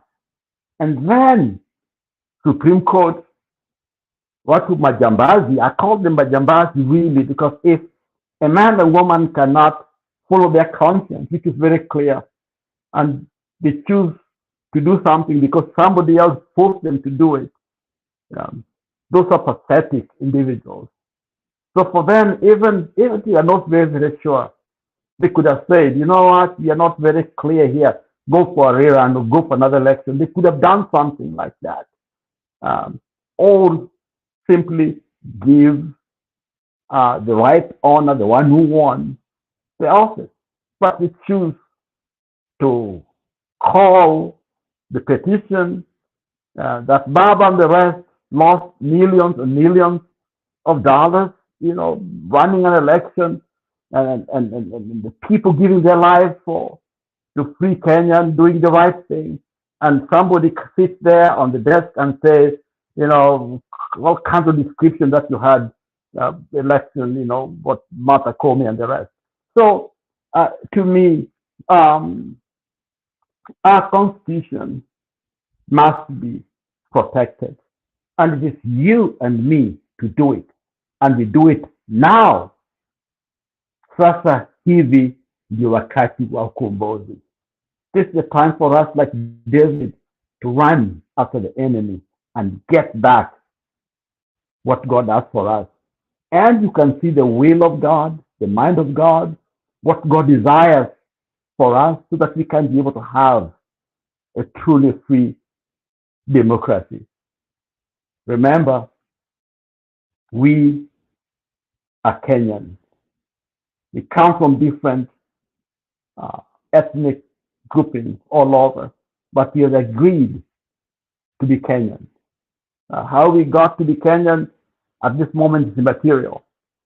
We know we are in Africa, like Malema says, the entire continent, but for the sake of the current situation, we define ourselves as Kenyans. So we have a constitution that we pay allegiance to, that we define by. And so it's important for us to defend it, like the US believed in that, their democracy, and nobody messes around with it. And we see it. You can do anything else but not to steal the vote. Trump tried, he didn't succeed, but these people are going to jail, and he may go to jail. Here we have a classical example where Ruto not only stole, but he has killed people. When people die, try to defend the Constitution of Kenya, and you kill them. That's what he did. Those young men who died on the street, Mandamano, young women, those people are defending our Constitution. And so it is upon Kenyans to ask themselves, which side do we belong? Do we belong with the Constitution, or do we belong to Ruto? That the Americans have decided, are we with Trump, or we are with the Constitution? And I think they chose their Constitution, and that's why Trump is in court. Kenyans must do the right thing. Let me stop there. Sasa hiyo ndio swali yangu, ndio jibu kwa hiyo swali ile umeniuliza. Wakati ndio wakati huu, sasa ndio wakati wa ukombozi, sasa ndio wakati wa sisi zote kwa pamoja, sasa ndio wakati wa kumwambia Zakayo, you cannot continue this. because we were not elected, and you actually message every single day. So the more we allow him to do it, the more our nation are sold. The more we're going to be poor in every area of poverty. And so to save our nation, we must go after our constitution and let it be at the center of the nation. Okay, ninarudi kwako Mwene sana. Asante.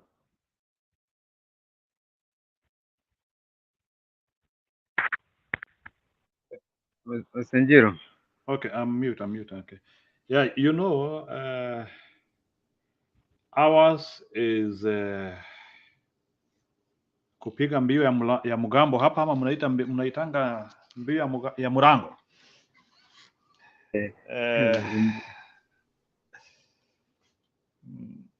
Frankly speaking, I think kuna watu wanajaribu kuingia kidogo tuingie. Oh, nilala tena. Frankly speaking, there is no reason of calamities which are happening in Kenya. If we describe ourselves as a democracy, there should be solutions to bad governance. If we are a democracy, we cannot be having rogue leadership. And I don't think this one is about just a dissatisfaction of one faction of the country. We are having dissatisfaction everywhere. How comes the sole thing we call democracy is not helping us? As you answer that, can you also try to tell me, do you think the few Kalenjins who have come out and they are now saying, wanasema hata sasa Raila sasa 2027 tunafikiria mambo yako? Do you think those people are genuine? Maybe I would like somebody to tell me, right now, can we say close to 30% of Kalenjins also feel what we are feeling? Maybe if there is somebody who has interacted with Kalenjin, do they still feel what we are feeling, or they still think the doyen, wanamuitanga doyen? That is what. Wow. Oh my God. The doyen. The doyen, huh?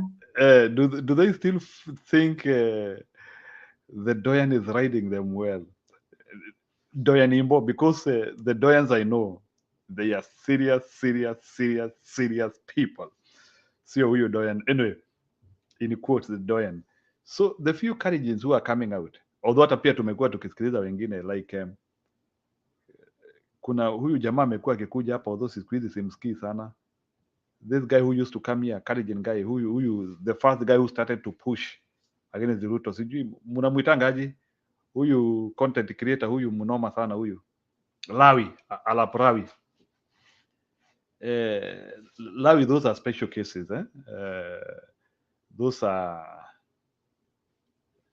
special cases, but I'm talking of a typical Yamune woman in the ground there, a typical Kipsigis ready huko kwa mashamba.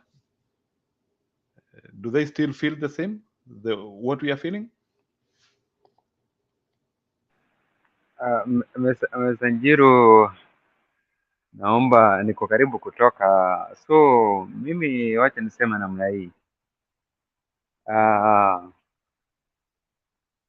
Mimi najua tu Kalenjin community, najua wanakuanga ni watu ambao wako wasiri sana na uwanga wanapenda sana, kama kuna jamii ambayo inapenda kuprotect watu wao, this is the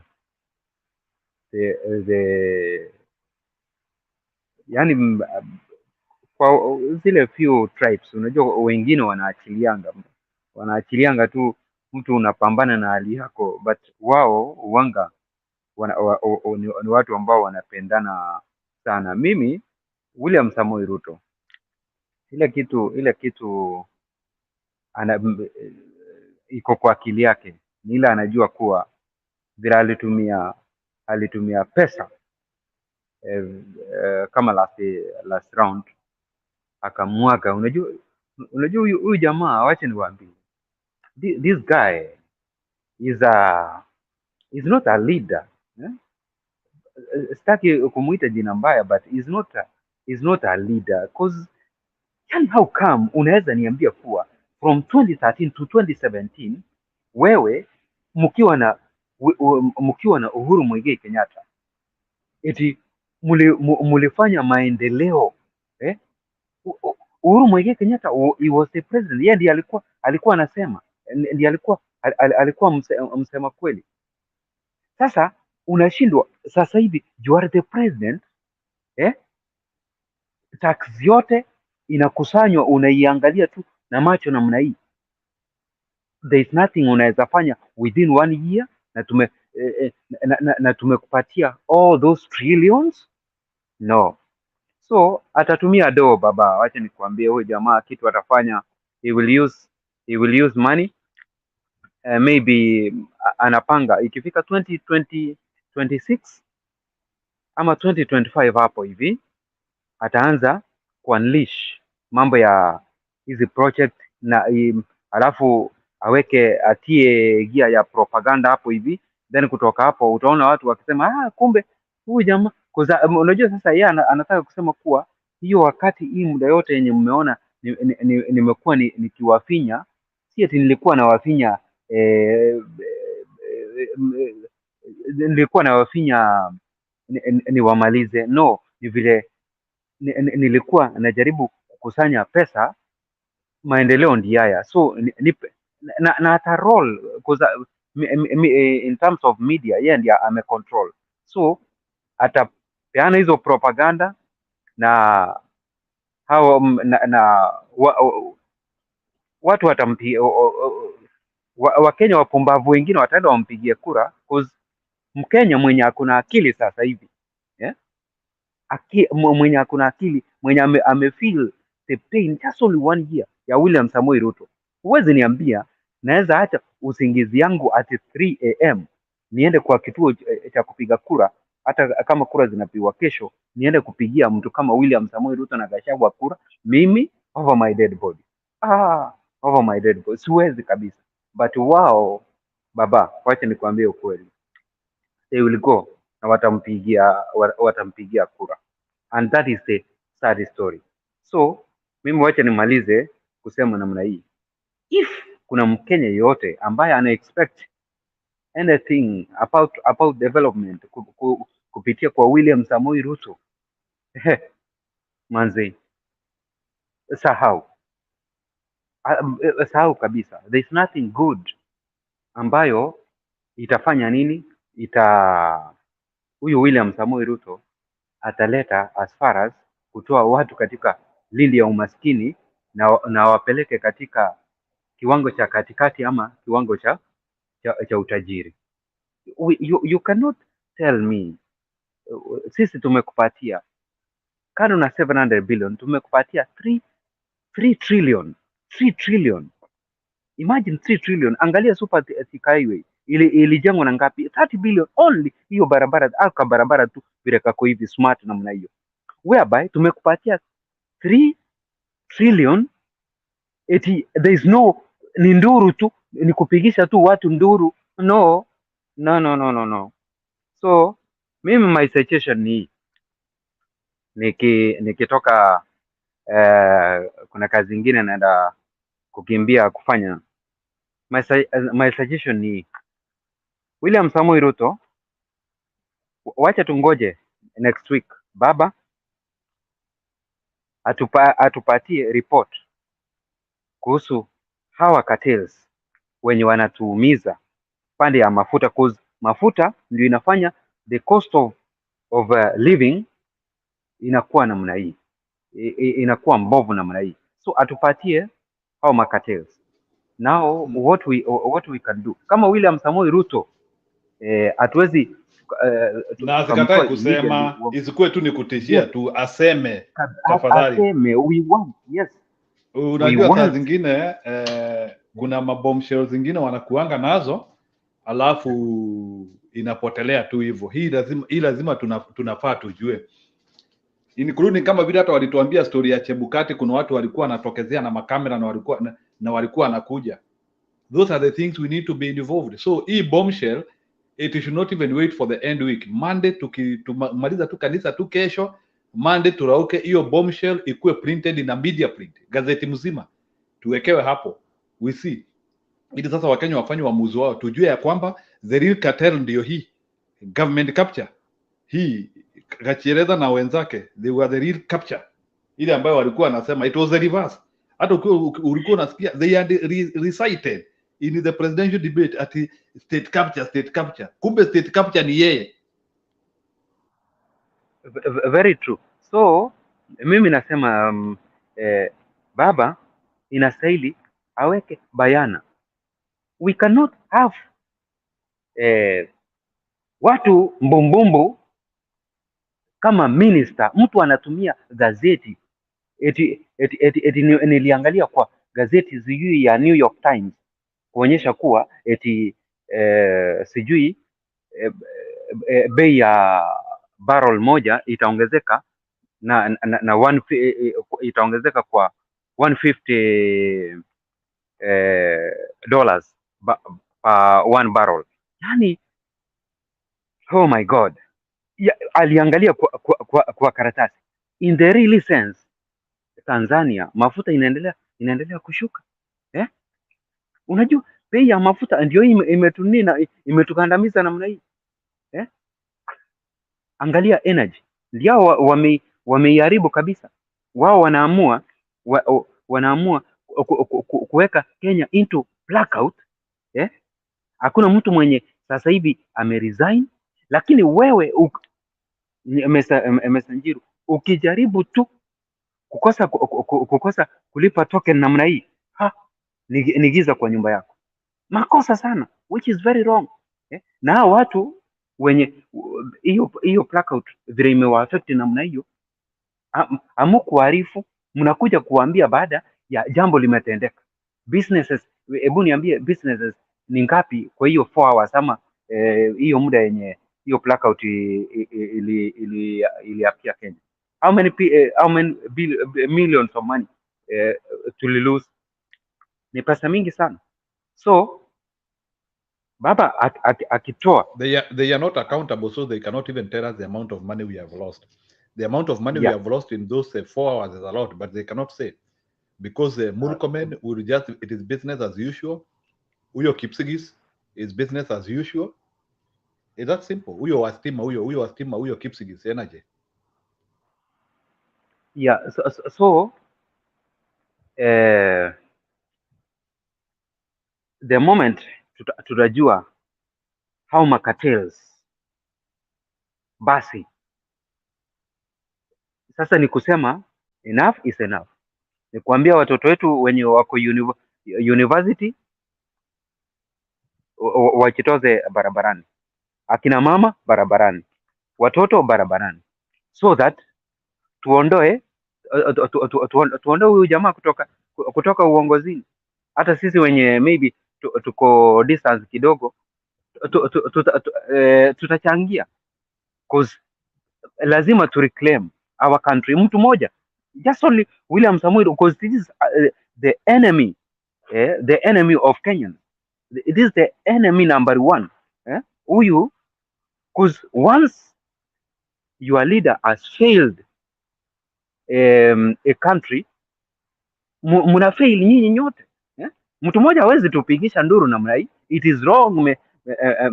Mesanjiru, Mesalala na wote. One zygote, 46 chromosomes. One person out of 52 million unaamua tu kutuwekea watu Aaron, mimba moja inatusumbua hivyo. Imagine, imagine, it is wrong. Watu tunataabika, watu tunataabika, hatulali, tunafanya kazi kwa nguvu sana. We send pesa Kenya zinakuja kukuliwa kiovyo namna hii. It is wrong. It is wrong. So it is high time. Unajua nilikuwa na propose kuwa tunaweza amua kufanya cessation, Ruto na Gachagua yani mapu itokezee, tuchore tu map kuwa Ruto na Gachagua ile compound yao tu wao wabaki na tunem sijui yani tuwatenge hao wawili tu, alafu hao wengine wote to reclaim our Kenya. But saa hii mi nasema kuwa Ruto is the biggest enemy in terms of economy, so huyo ndio tutapasu, tutamkimbisha hata akijificha kwa makarapati, akijificha mahali wapi, tuhakikishe kuwa is out of power, cause tukimpatia muda tuseme tungoje mpaka 2027 we are done. Hii country hatuta reclaim na jamaa akiwa na akiwa anabeba mgongoni na yakina white sijui black white man, huyu mama huyu akiwa atabebwa tena mgongoni kuelekea 2032, which is wrong. So it is high time baba, cause baba uwanga anafuatilia hii channel, weka bayana majina ya makatels. Kutoka hapo sisi ndio tutapeana the way forward. Thank you so much Mr. Njiru. Hebu nikuulize kidogo Aaron, kabla ya upotee. Hebu nikuulize, huyu mama wameiba, wamepotea na yeye. Yeah, this one is just intimidation. Wanamuintimidate tu, si ati wamempeleka mbali. Wanamuintimidate tu. Ile swali nataka kujiuliza. And that's why now you should also be very careful when you are doing business with the cartels. Hebu niambie, huyu mama huyu za Kikuyu, na sijui watu wanatakiwa Kikuyu nini? Nianzie kuongea kama Kikuyus are being targeted. Nianzie kusema Kikuyus are being targeted. So Kikuyus are being targeted. Anyway, kuna swali nataka kukuuliza. Let me ask you. Wanasema mafuta imefika Mombasa. And kuna consignment atu huyo mama ana claim, nimesikiliza Obeta. Na sijui kwani Obeta anakuanga amengojea hizi makesi. Sasa Obeta hizo tafuni zake, hizo tafu hizo wewe umefanya madam yeye tu, hiyo ndio kazi yake. So sijui Obeta anakaaji, yeye hawezi potea. Yani hizo kesi za mtu amepotea ndizo anataka. Mtu ametolewa kwa septic tank ako mbele ya hiyo kesi. I think Obeta oh my God. we need to know Obeta anatoa ulinzi wapi bwana, because anashika vitu explosive sana. Anyway, lakini nilikuwa nikitaka kukuuliza huyu mama hii mafuta inasemekana kuna yake na si yake. Hebu nikuulize, amekuwa akifanya deal na akina Ruto ama yeye amekuwa tu akiimport kivyake? How is the deal? Yeye ana import na akina Ruto, ni makampuni yako nazo, is he among zile makampuni zilikuwa zinasemekana zitaleta mafuta? Yeye ananunua mafuta aje? I needed to know that. Ama yetu ni individual businessman analeta mafuta kivyake without any, yani yeye ana import tu mwanabiashara akuja alipie kodi. How is that deals? Unajua hata mimi kuna dots ambazo nimeshindwa kuunganisha, kwa sababu tulikuwa tumeambiwa vizuri. Sasa hivi hakuna mtu solo ambaye anaagiza mafuta. Sasa hivi it is government to government procurement, hiyo contract yenye walisign Ruto na na UAE ama Saudi. So mimi nimekuja kushtuka kuwa kuna mama tena ambaye analeta mafuta. Sasa nashindwa how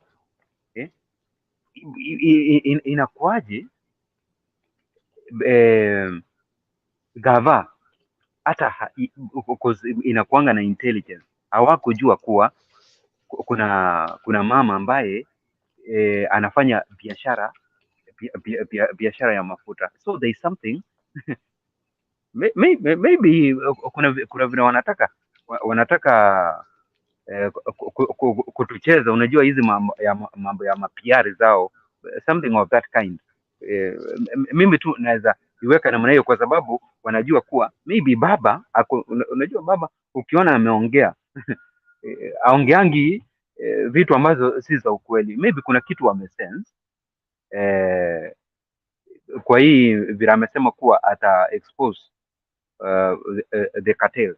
Sasa maybe tutajua, but mimi I was really surprised kusikia kuwa tena kando na government to government kuna mtu mwingine.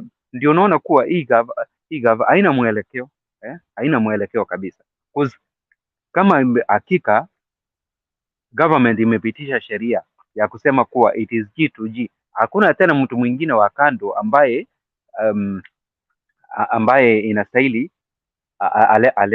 aruhusiwe alete mafuta katika taifa letu la Kenya. So kuna mchezo, ndio maana tunawaambia kuwa manzee, hii si gava hii si gava, cause where were they wakati cause hii kitu sidhani kama ni kitu ambayo imekuja tu abrupt eti sasa kuna mama analeta mafuta pasipo government kujua. No, they know. So hivi ndio wametuonyesha kuwa this is how sisi wa Kenya tunaendelea kupoteza billions and billions of money kwa sababu ya upepetefu wao katika njia ya kuendesha serikali. So God is exposing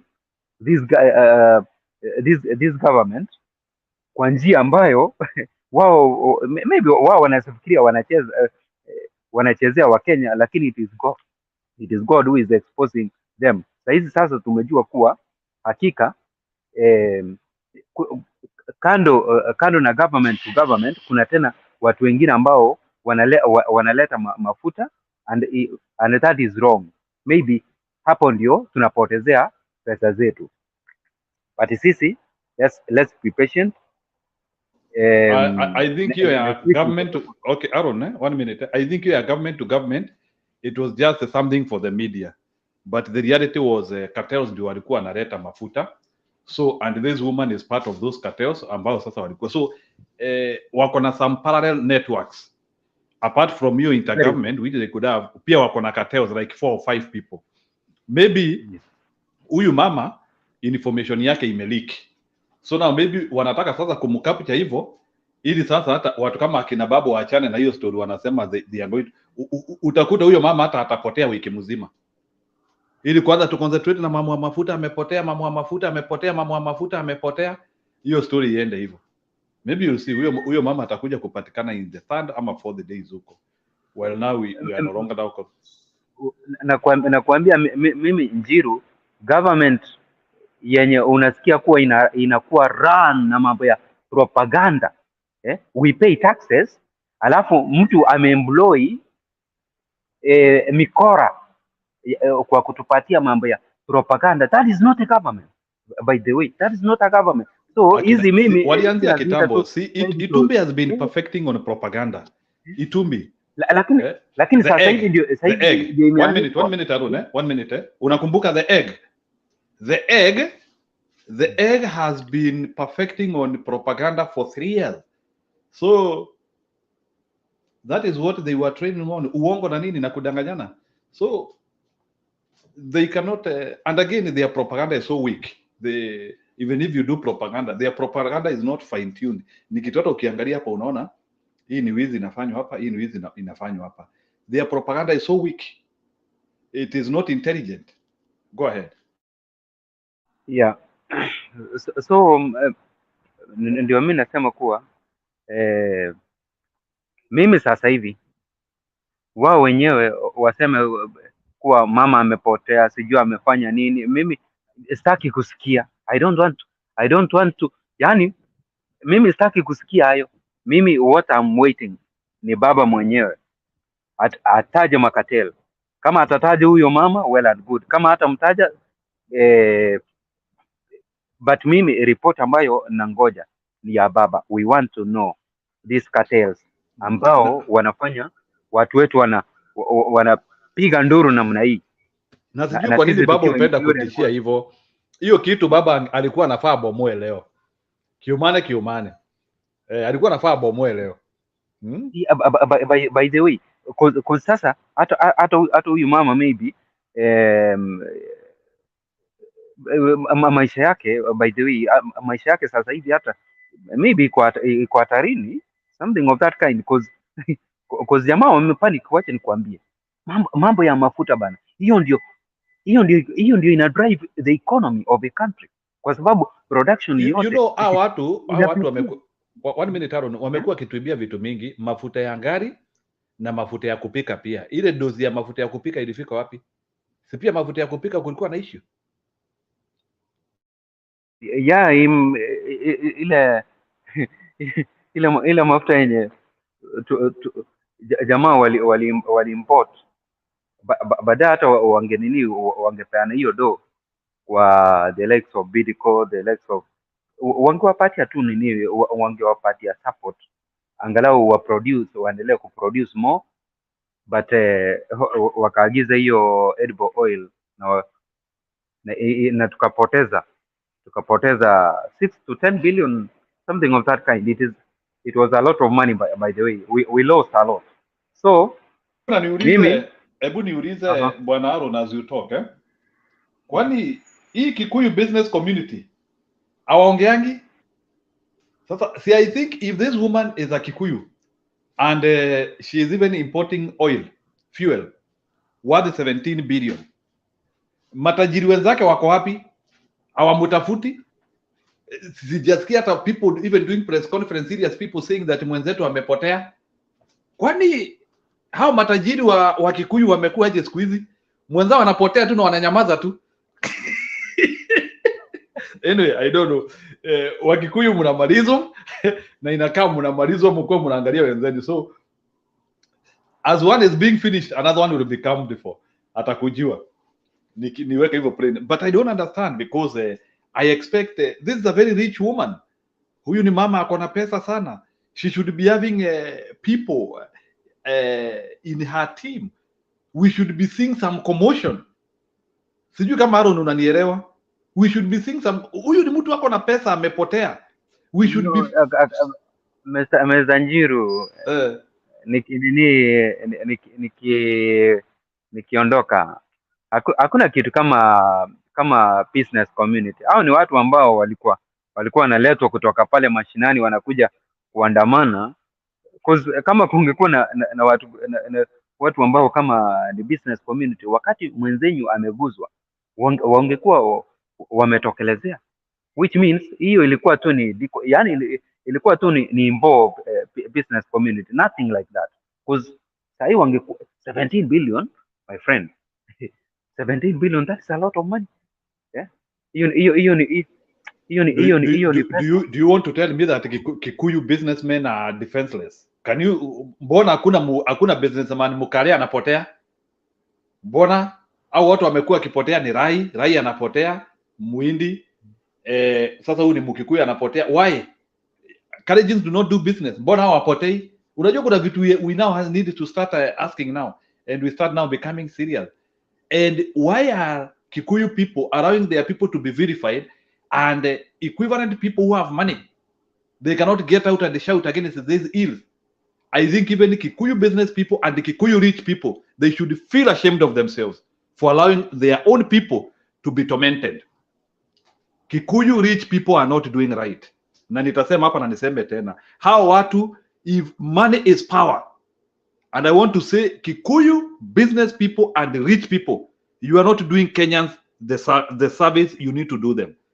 You people, you have capacity even to choke Zakayo, but you have refused to be silent and to do nothing. You are feel ashamed of yourself, Kikuyu business people. Tunasemanga nyinyi ndio mnakuanga, you own Kenya, you do a lot, but you people, you are contributing to Kenyans going to this direction. Yeah, by the way hapo umesema ukweli, cause in fact hata kwa team naonanga tu mchezaji mmoja tu akigongwa na mwingine, unaona wengine wanamzingira, wanasema hapana bana, mbona unaumiza mwenzetu? Yani mpaka inabidi referee anakuja for the rescue ya huyo mwenye aliumizana. So hata mimi mambo ya Kikuyu community, this is the time in fact tulikuwa tunataka tuone wao wakiwa wametokelezea, and in fact these are the people ambao wanasema kuwa they own Kenya, wakati hata wanaona taxes zina nini, watu wa Kenya tunaumizwa na matax namna hii, they could have ni watu wangekuwa wanaitisha ma meetings, wanasema no, haina haja muongeze ushuru namna hii, cause even us mutatu drive out of businesses, cause these are unapata kuwa these are middlemen, na middlemen ndio hapa ndio kuna chipukanga mambo ya kazi mingi. So wakati wanaona kuwa taxes zinaongezwa namna hii na wao wananyamaza, so wanga tunasema kuwa hata wao conspire na Ruto kutuangamiza. Hiyo ndio mimi kitu ambao nimekuja kujitazia. They have ganged up against Bwana Aaron, sisi ambao tunawategemea. Bwana Aaron, we have to now start shouting and speaking the truth. The Kikuyu business community, matajiri wote wa Kikuyu, they have done the service to Kenyans. And I think, unajua hii story, we should start boycotting them. How matajiri hao wanasemanga sijui we own Kenya. What are they doing to make sure that their voice is heard and to streamline Kenyans from suffering? It is not about wings to fry. Hizi vitu wanatuleteanga sijui wings to fry ama nini. Yes, they are good, but when it comes to a voice of reason and to stop a government which is doing wrong, rich people have a lot of voice, unless these people are part of the cartels. But I want to say, all rich men from Kikuyu region, you are tormenting Kenyans, and you should not go in that trajectory. And we will start shouting and calling you out. Na tajiri yeyote ambaye, because the reason why tunasema Kikuyu community, because you are the majority. Nyinyi ndio mko na matajiri wengi, so many billionaires. Like the 10 richest billionaire, Philip Dewa Kenane, wote matajiri. They are from Kikuyu community. The few other billionaires from other communities, we should start hearing a meeting of billionaires coming out. Unless I'm a billionaire, they are designers of Zakayo regime. But there's no in which Kenyans can be suffering this way. Na hakuna hata billionaire mmoja ametokezea. Even one hivi. It's a shame to any billionaire ambaye anatusikia hapa. Hata mimi nasema kuwa out of 3 trillion ambazo ziliwekwa kwa in terms of our budget. Sasa kama hawa mabilionea wananyamaza namna hii na hawajaona any tangible development ambayo hii gava inaleta, it is high time tuseme kuwa wamejumuika na William Samoei Ruto. Now they are wanaendelea kula na yeye, ama maybe ile pesa yenye wamekanjiwa wamepeleka offshores. Sasa they don't care.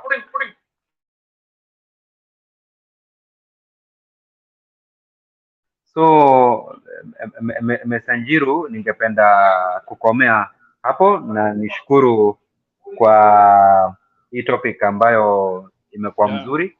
tutaiendelesha Yeah, kesho maybe inshallah. we can ask people, because kuna vitu bwana Aaron sielewi. Maybe we can ask people, why are Kenyan billionaires not talking? Even if they have money, why are we not seeing people coalescing? And na tusiseme ati money has power. That's what I believe. Money has power. I see in serious nations, unless you tell me that rich people are also eating from us, ni wakati wao wa kuvuna, they are also in the same cocoon with the Ruto. There is no reason why rich Kenyan men cannot even hold one press conference to talk about the status of the nation, to even talk about the dwindling dollar. Hakuna hata kiongozi hata mmoja ametokezea, a rich man, hata kusema hii dollar it need to be solved. There is a problem. Na usiniambia ati watu ni kuogopa, wanaogopa Zakayo. Already their fortunes are drawing. Hao ni watu Garissa wanataka kwenda. Nini, they three people they want to go. Where are these billionaires from Kenya? Wale ambao tunasikianga Chaco from gold.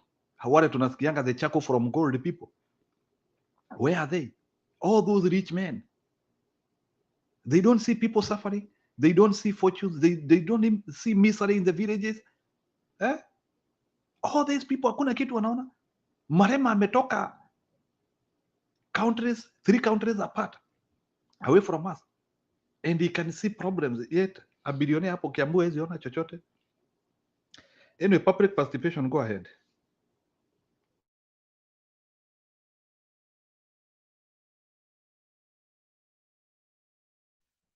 Thank you, Njiro. Yeah, go ahead as tunatayarisha kufunga. In the next 30 minutes nitafunga, so I can give the next 30 minutes for more presentation for those who have. In the 6th hour I cross. Okay.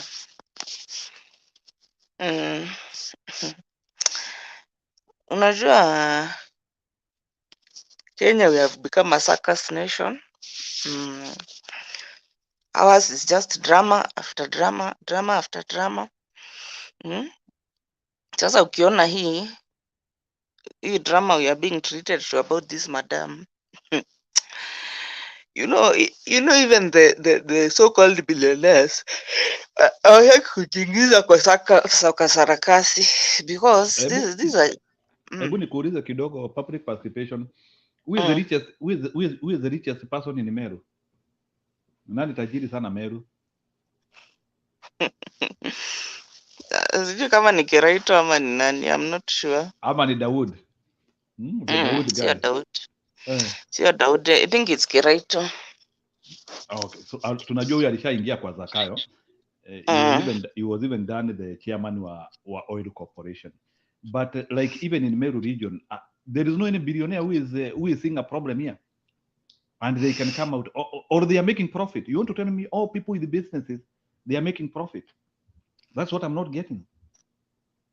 Unajua sasa you cannot start criticizing. Unajua you cannot start criticizing a government too much, because pia wewe you know, si wanajua Zakayo ni yule mtu ukimlenga he'll make your life hard na hakuna mahali utampeleka. So them they are just trying to protect what they have, because they know this guy, because unajua huyu ni student ya Moi, na Moi angefanya hata ufirisiki hata kama you are somebody who has money. So they are just wanachunga tu chenye wako nacho. They don't to rock the boat. That's why unaona wamenyamaza. Even them, they are very much affected by what is happening, because taxation now inawauma kuwauma vizuri. But now unajua you can't fight with the government. You can't fight with the government. Si walikuwa ile time ya Moi. Are you sure? Are you sure? Hebu rudia statement. You can't fight with the government, really? You see, let me tell you, Njiro. Sahi watu wenye who are in those billionaire status, either they grew up during Moi time or their parents, so wanaelewa the power which is vested in the presidency, in terms of like Moi. You know, they are looking at Zakayo as another Moi. So wakikumbuka what used to happen, unajua when Moi was there, ungefungua tu mdomo hivi uanze kumcriticize, na wewe ni mdosi, he will come and atakufirisisha. Acha niseme hivyo. So, to protect their interest and their wealth, they have to lie low like envelope. Wakule tu pole pole kama wamenyamaza, na yenye wanalipa kwa tax walipe tu. But unajua usually watu wenye wanakuanga so vocal is the poor. Wealthy people hawatakangi kujiingiza kwa mambo na siasa, protesting and all those things. Because inaleta picha mbaya. Lakini wale the people wanataka viti, ikifika wakati wa kura watataka kusimama, lakini kikiumana they want poor people to fight for them. Is that what you mean? Yes, exactly. Exactly. I mean, you have seen it, Njiru. You have seen it for yourself. MPs sahi ni MP wangapi wamebaki kwa side ya Azimio, who are not in UDA or who are not in Kenya Kwanza now? No, nearly all of them, and they were voted by people. Kenya Kwisha, tunaitanga Kenya Kwisha. You should not anoint their name. Yeah, ni Kenya Kwisha. Unajua Kenya Kwanza is a very noble name. Hiyo sio yenyewe, hiyo ni Kenya Kwisha. Ndio hiyo sasa. So hawataki kuongea, you know, they don't rock the boat kwa sababu wanajua this guy what is capable of. Anaweza kuja kuharibia your business, and then he spells for you, even you can bankrupt you, this guy, you know, this is an unscrupulous, because you're not dealing with somebody who is so unaona venye alifanyia Rai. So wamenyamaza tu because hawataki shida, na hata wakifinywa wanakubali tu kufinyika because you know they don't be victimized venye Rai alikuwa amevictimize. And that statement which Zakayo made about Rai was a message not just to Rai but to all business people. Unaona sasa Kenya Federation of Employers walitokelezea wakasema hizi taxes they are too much. We will be able to pay all this money which is expected of us and we'll have to lay off people. Siku hizi unawasikia walinyamazishwa na Zakayo. Zakayo alienda akawaambia, nyinyi hiyo mdomo yenye mnataka kuleta hapa. So nowadays you'll not hear them. Wamenyamazishwa. So Zakayo anajua how to handle all these people, all these different groups of people. He knows how to handle them, how to suppress them. To make sure public participation, you need to respond to this person anaitwa Jalango 12.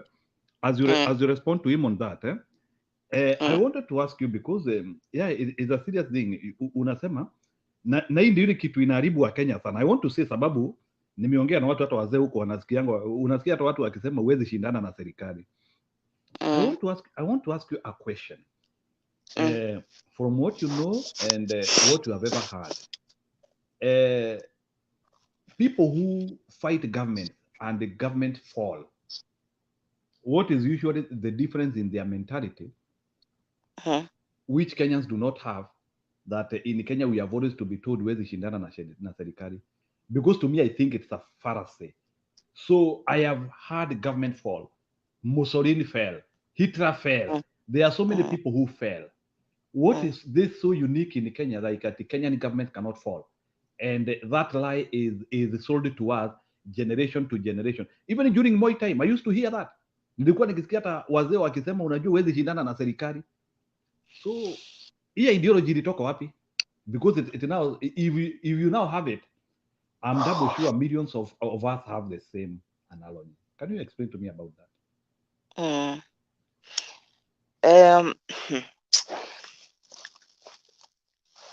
You see, Njiru, hata I think when you grew up during Moi era, ulikuwa unaona vyenye watu wanapelekwa Nyayo Chamber, Nyayo cells, Nyayo house, torture chambers ama torture cells. Na kama Northeastern walikuwa wanawekewa sumu kwa their wells where wanaenda kuchota maji. So you see, because the government has the instruments of power and also the monopoly of violence, it's very easy for them to quell any rebellion. Uliona ile time kulikuwa na about land defense huko Mount Elgon, venye walipeleka tu ame huko mara moja na wakamaliza hao watu. So kusema kweli, and especially Zakayo being a student of Moi, we are really going to expect more of that. Si unaona sasa kama Monday amefanya ikuwe tree planting day. Unakumbuka venye Moi alikuanga kwa mambo ya mmomonyoko wa udongo na kupanda miti na kubuild gibbons. So nani is a carbon copy of Moi. And tukisema that government huwezi pigana na government, doesn't mean that you can't pigana with them. You can, and you can even topple them, but it's after a long grueling fight. Like ya Moi ilichukua 24 years before we could be able, na ni yeye mwenyewe at the end of the day, kwanza he's the one who hata alikubali kutoka kwa kiti na akapea Uhuru asimame tena after realizing that things are, you know, sasa the whole country is against him, atakanyanga wapi? So but it took 24 years. And also akina like Hitler took, for him to come down, it took a whole world war which involved so many countries, and in the midst of that, him coming to be toppled down, more than 1 million Jews were killed during the Holocaust. So you see, because they have the instruments of unajua sasa, you can see what has been happening like in Kisumu, wanaenda mpaka wanaingia kwa manyumba za watu, wanapiga watu, wanaua wengine.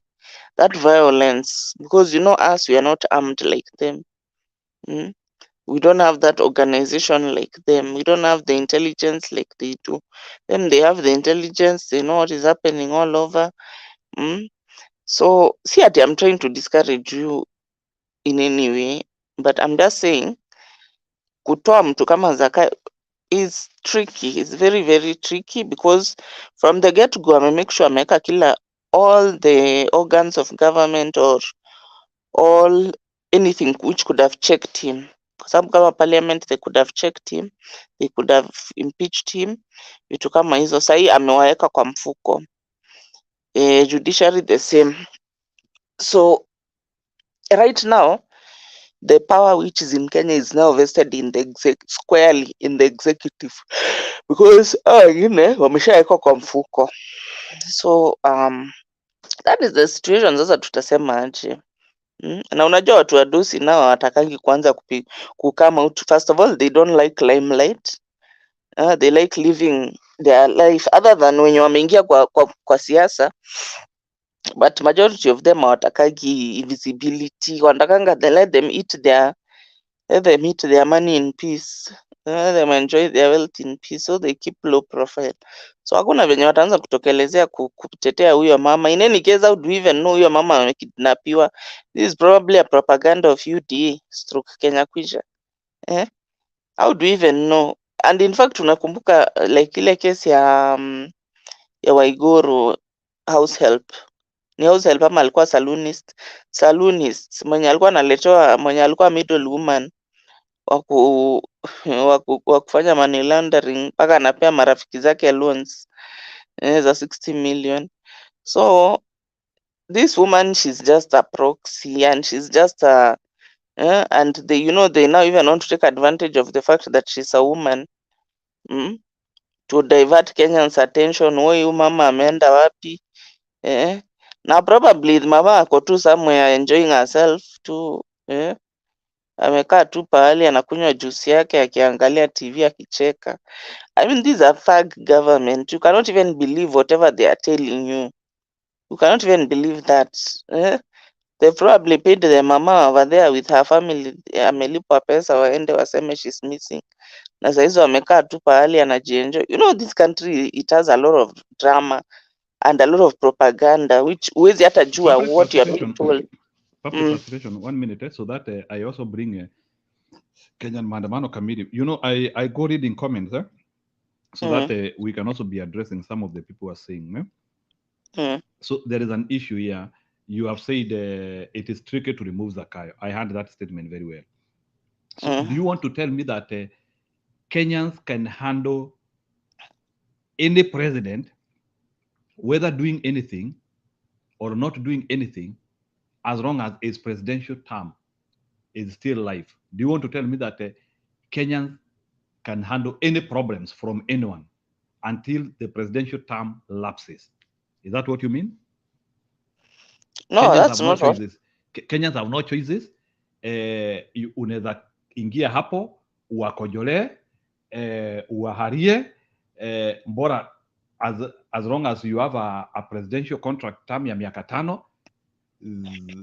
you will be there. Is that what you mean? No, what I mean is this, the ways in which we could have toppled this guy, for example, impeaching him through parliament, for example, going to the courts, for example, mambo za maandamano. You know, there's ways of going about these things. They are now no longer available to Kenyans because maandamano, umeona, now it has turned into a killing festival. Nani is not sparing anybody. Zakayo does not believe that every Kenyan has a right to protest, which was the same way which Moi operated.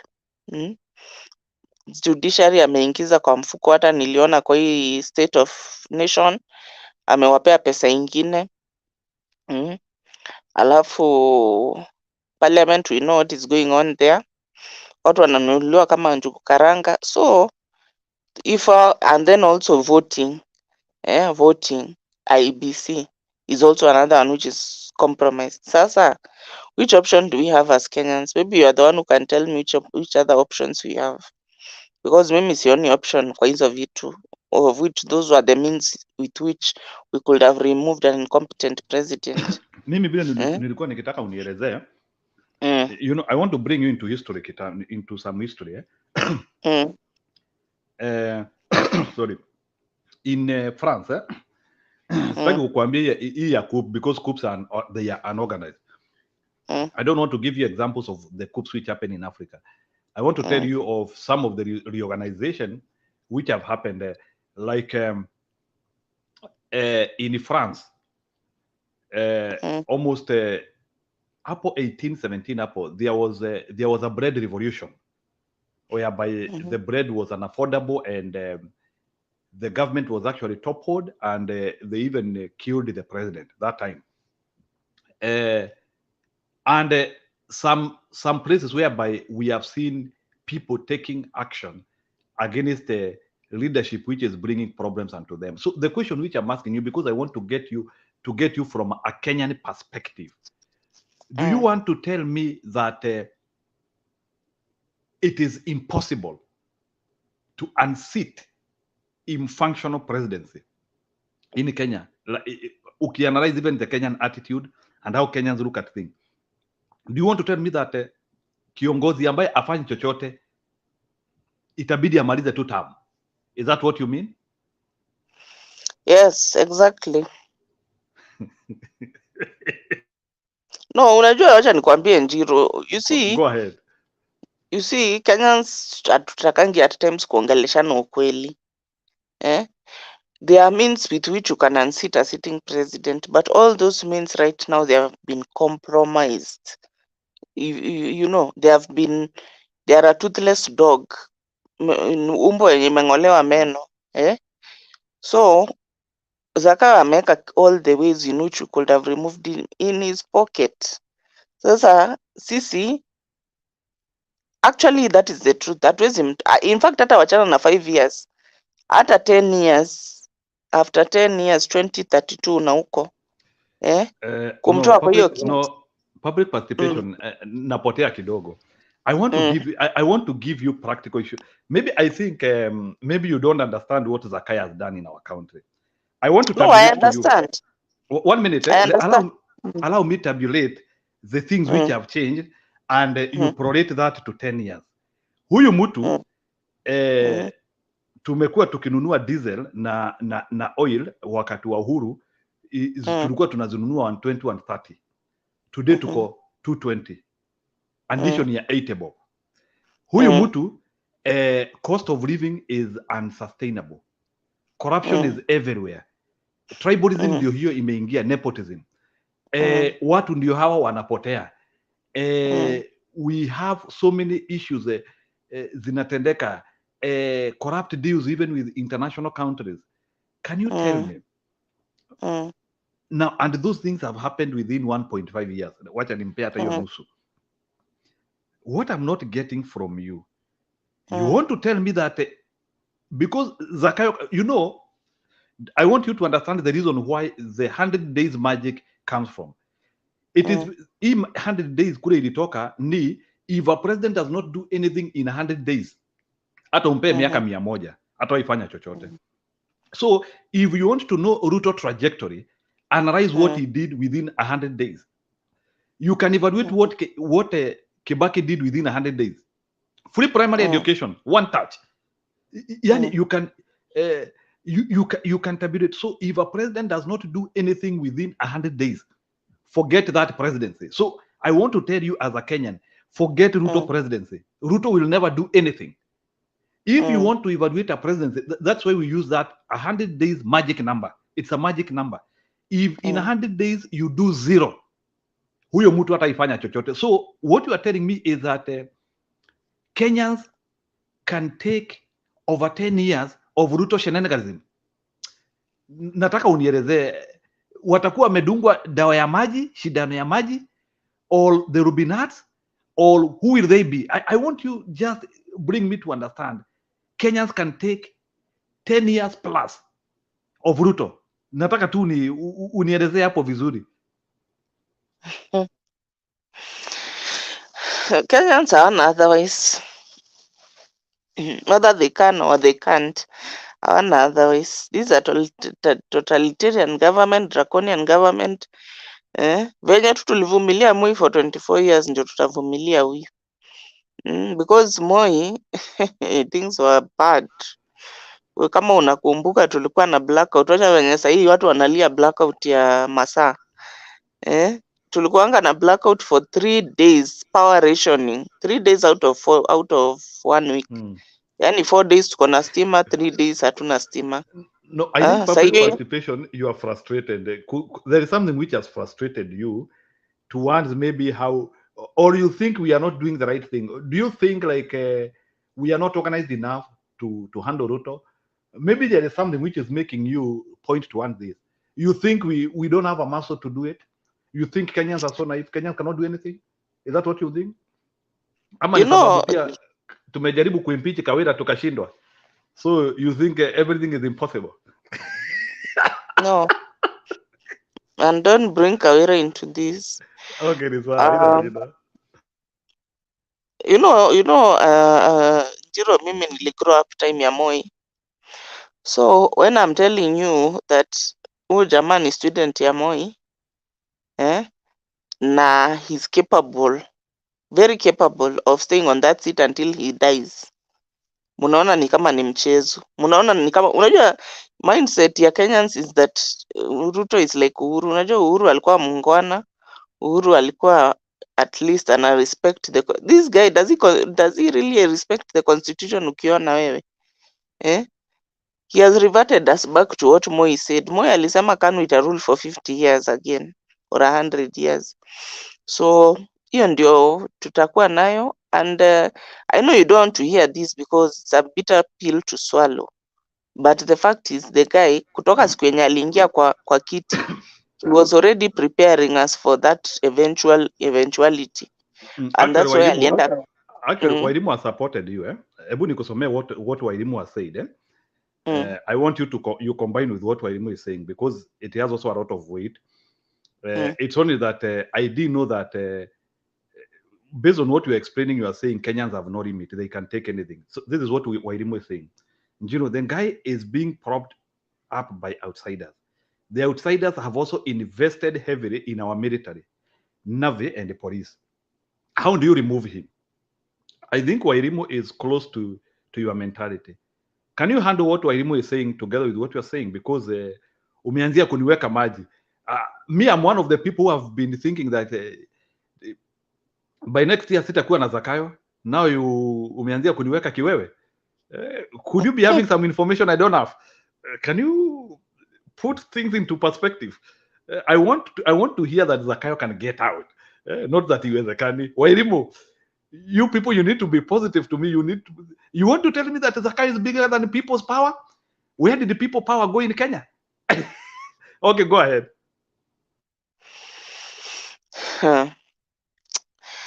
Njiro, unajua hata wewe uligrow up time ya Moi. How easy was it to remove Moi?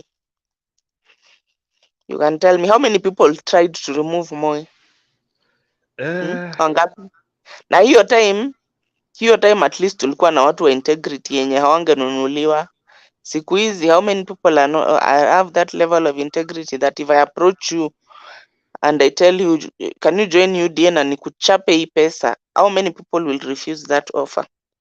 We have become more selfish, more individualistic, more materialistic than that time. We are less principled. Unaona our leaders ndio hao wenye tulielect, wameshanunuliwa hapo hivyo, wameingishwa kwa UDA. So who, there's methodologies of doing these things, of removing a president, impeachment and the like. So short of assassination, I don't see anything which can be done to remove this guy. Let me be honest with you. And what Mayerimu is saying is very correct. Because if at all Moi could rule us with iron fist for 24 years, na hakuwa na support ya the West, what about this one now who has the support of the West? What do you think he's capable of? So now, it's not... Okay, public participation, she has also wanted a more bigger statement, wacha nikusomee, as because you are responding to Wairimu.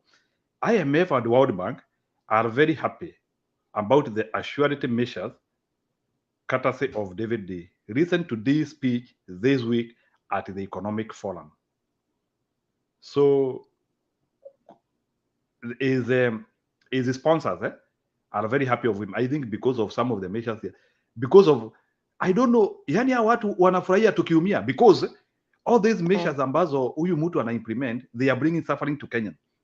So, do you want to tell me that hawa watu, IMF and World Bank, they are very happy when Kenyans are walking without clothes, when Kenyans are not eating, when Kenyans cannot move from point A to point B because of fuel? Wairimu, is that what you mean? These people are very happy of calamities in our country, and economic instabilities in our country. Is that what you mean? You can comment there.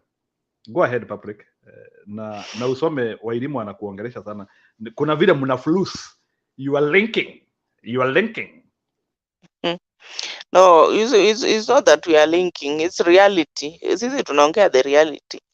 Naweza kukaa hapa ni wachoche, tutatoa mtu, tutatoa. Hakuna mtu mtatoa. And you see, during Moi time, IMF and World Bank walikuanga best friends of Moi. Because wanampea pesa, anaiba pesa yote, then tunaachwa tukilipa taxation. Sasa is this the IMF you're expecting ati sasa ikuje to the rescue of Kenyans, while when Moi was there for 24 years they were busy giving him loan left, right and center so that they can take advantage of the situation. And then that time the citizens hawana electricity for 3 days out of a week. Barabara zimejaa potholes. Nothing is working. Everything has halted to a grind. Makampuni zinaanguka kuanguka, parastatals, anything zinakulwa mpaka zinaangushwa. Things were in disarray, but the guy knew how to an iron fist, how to hold people. Mpaka he stays on that seat up to the last minute. So mimi bedhe sioni. Unajua tunaweza danganyana hapa, but the reality is the means with which you could have used to impeach this guy or to remove this guy, the only thing which me personally I can see is assassination. Hakuna kitu ingine, and I'm sorry to put it that way, but na tena unajua akiassassinatiwa nani anabaki? Kashega. So we are between a rock and a hard place. Public participation. There is something I want to hear from you. We know Ruto is an unpopular president. Still, majority of the counties did not vote for him. there is so much dissatisfaction. So can you tell me, you want to tell me that we have to move into the direction of accepting whoever is in power, even if these people, they are not satisfactory doing, like, because sahi hatujaona chochote. We will be in this program, Mungu atupe uhai na tuvuke mwaka vizuri, tusipotee kama Wairimu. Huyo Wairimu wa mafuta, sababu watu wanapotea, hatutapotea. In January hapa, you'll be hearing the calamities zile tutakuwa tunaongea hapa. When people will be taking their kids to Form 1. Later in the year, when people will be taking their kids to the university, you will be hearing cries hapa. Na ukisikia na unasikia some of the people who are willing to sponsor those who do not have anything. You will see the numbers of desperation which will be happening in our country, and there will be very many, and they are skyrocketing, by the way. So ile kitu najaribu kukuuliza, and maybe you can tell me, because you have decided to be honest, in an honest opinion, do you think, based on what Ruto, on what we know about Ruto now, because we know so much about Ruto, do you think Ruto can still do 10 years from your heart? Do you still believe Ruto can do 10 years? 2027 ifike, tupige kura na apite. That is what 10 years mean. Do you think he can still do 10 years? Me, I'm not even talking about 10 years. Me, I'm talking about lifetime. That is what I'm foreseeing. That constitution lifetime, will be changed. What do you mean about lifetime? You need to be clear about He'll be a lifetime president. He'll be a president for as long as he's able. So long as he's not incapacitated, he will be a president. Akuwe gogo hapo. Yes. Yes. What makes you feel so? See, because I can see the direction he's taking. See, he has already started introducing that thing to the psyche of Kenyans by bringing people who are his mouthpiece to start saying that your 2 terms is not enough for somebody to do the work. We need to change the constitution. So umekuwa ukisikia watu wakitokelezea some MPs wanatokelezea wanasema wanaleta hiyo motion of changing the constitution to accommodate more than 10 years, vitu kama hizo. Okay. So public participation nakusikia. So I want you to tell me the current generation of Kenyans, including wewe, all of us who are alive today, we cannot stand against dictatorship. Is that what you mean? We have no mechanism to stand against dictatorship. This is 55 million Kenyans. We can't stand against dictatorship. Because what you have described as dictatorship. You want to tell me that we will succumb to Zakayo? Is that what you mean? We will just succumb to Zakayo and we accept what Zakayo will give us? Is that what you mean? Mechanisms are there. We can go to the street. And even during Moi time, we were using those mechanisms. People were rebelling. People were speaking out against Moi. People were printing some literature and some magazines which had all those stories about what Moi is doing. And there were people like Wangari Maathai who refused for Uhuru Park to be grabbed in Karura Forest. But number one, right now, we have very few people who, if even they are still existing, like those akina Matiba, akina Wangari Maathai, akina Njoya, sahi hata kanisa yenyewe imewekwa kwa mfuko. So you see, it's not a matter of what we want or what we don't want or what we can or what we can't do. That's not the issue. The issue is the reality. Because during my time, there were those instruments or there were those people who could stand up and speak the truth to power. But still, in spite of all that, including Baba, in spite of all that, public participation, you are saying that hizi vitu zitatendeka hata Baba akiwa hai tu. Is that what you mean? Hata Baba akiwa hai, as long as God will give him good health, tumuona even akiwa at 90 years, akuwe kwa hii nchi and witness Ruto dictatorship. Is that what you mean? You see now, no, you don't laugh. I'm telling you, it's the reality in Jiro. We see Baba, he was there during Moi time and he was even young and energetic, unlike now when he's not very strong as he used to be because amezeeka kiasi. He will not live forever, number one. Number two, him himself, he has decided a pull back because he has seen Kenyans are not with him in terms of they are not offering him the support, or they are not listening to him when he tells them, let's go on the street. They start complaining that he's a anarchist and he wants to spoil the business environment for them to do their things. So he said it himself out of his own mouth. Alisema, sasa you guys you are complaining nimenyamaza, and when I talk you don't follow what I'm telling you. Instead you criticize me and say I'm the one who's spoiling the country. I'm spoiling the economy of the country. You see. So I know it's a hard pill to swallow, but if at all during Moi time, Baba was imprisoned huko chambers, and even after he came out, he still took, as in, for him to be able to untopple this guy kuanzia 1982 kwenda mpaka 2002. How many years are those which it took him to be able to successfully manage? So you see, we are you know, we want to live in some kind of a delusion, an illusion, whereby we think that kutoa mtu hapo is very easy. It's not, particularly somebody who is a student of Moi, a protege of Moi. It's Sasa not easy. zile nchi ambazo zinaangushanga watu, Mm. what is the difference between those people and us? Since I was born, I've had so many, nani ameangushwa. Yani, you want to tell me that we will die without hearing so and so aliangushwa Kenya, without a serious revolution in Kenya? You want to tell me that ni kuzikwa hata sisi tutazikwa bila revolution in Kenya? Is that what you mean? The dynamics are different. The dynamics in those countries which have been able to topple bad leadership is different from what we have in Kenya.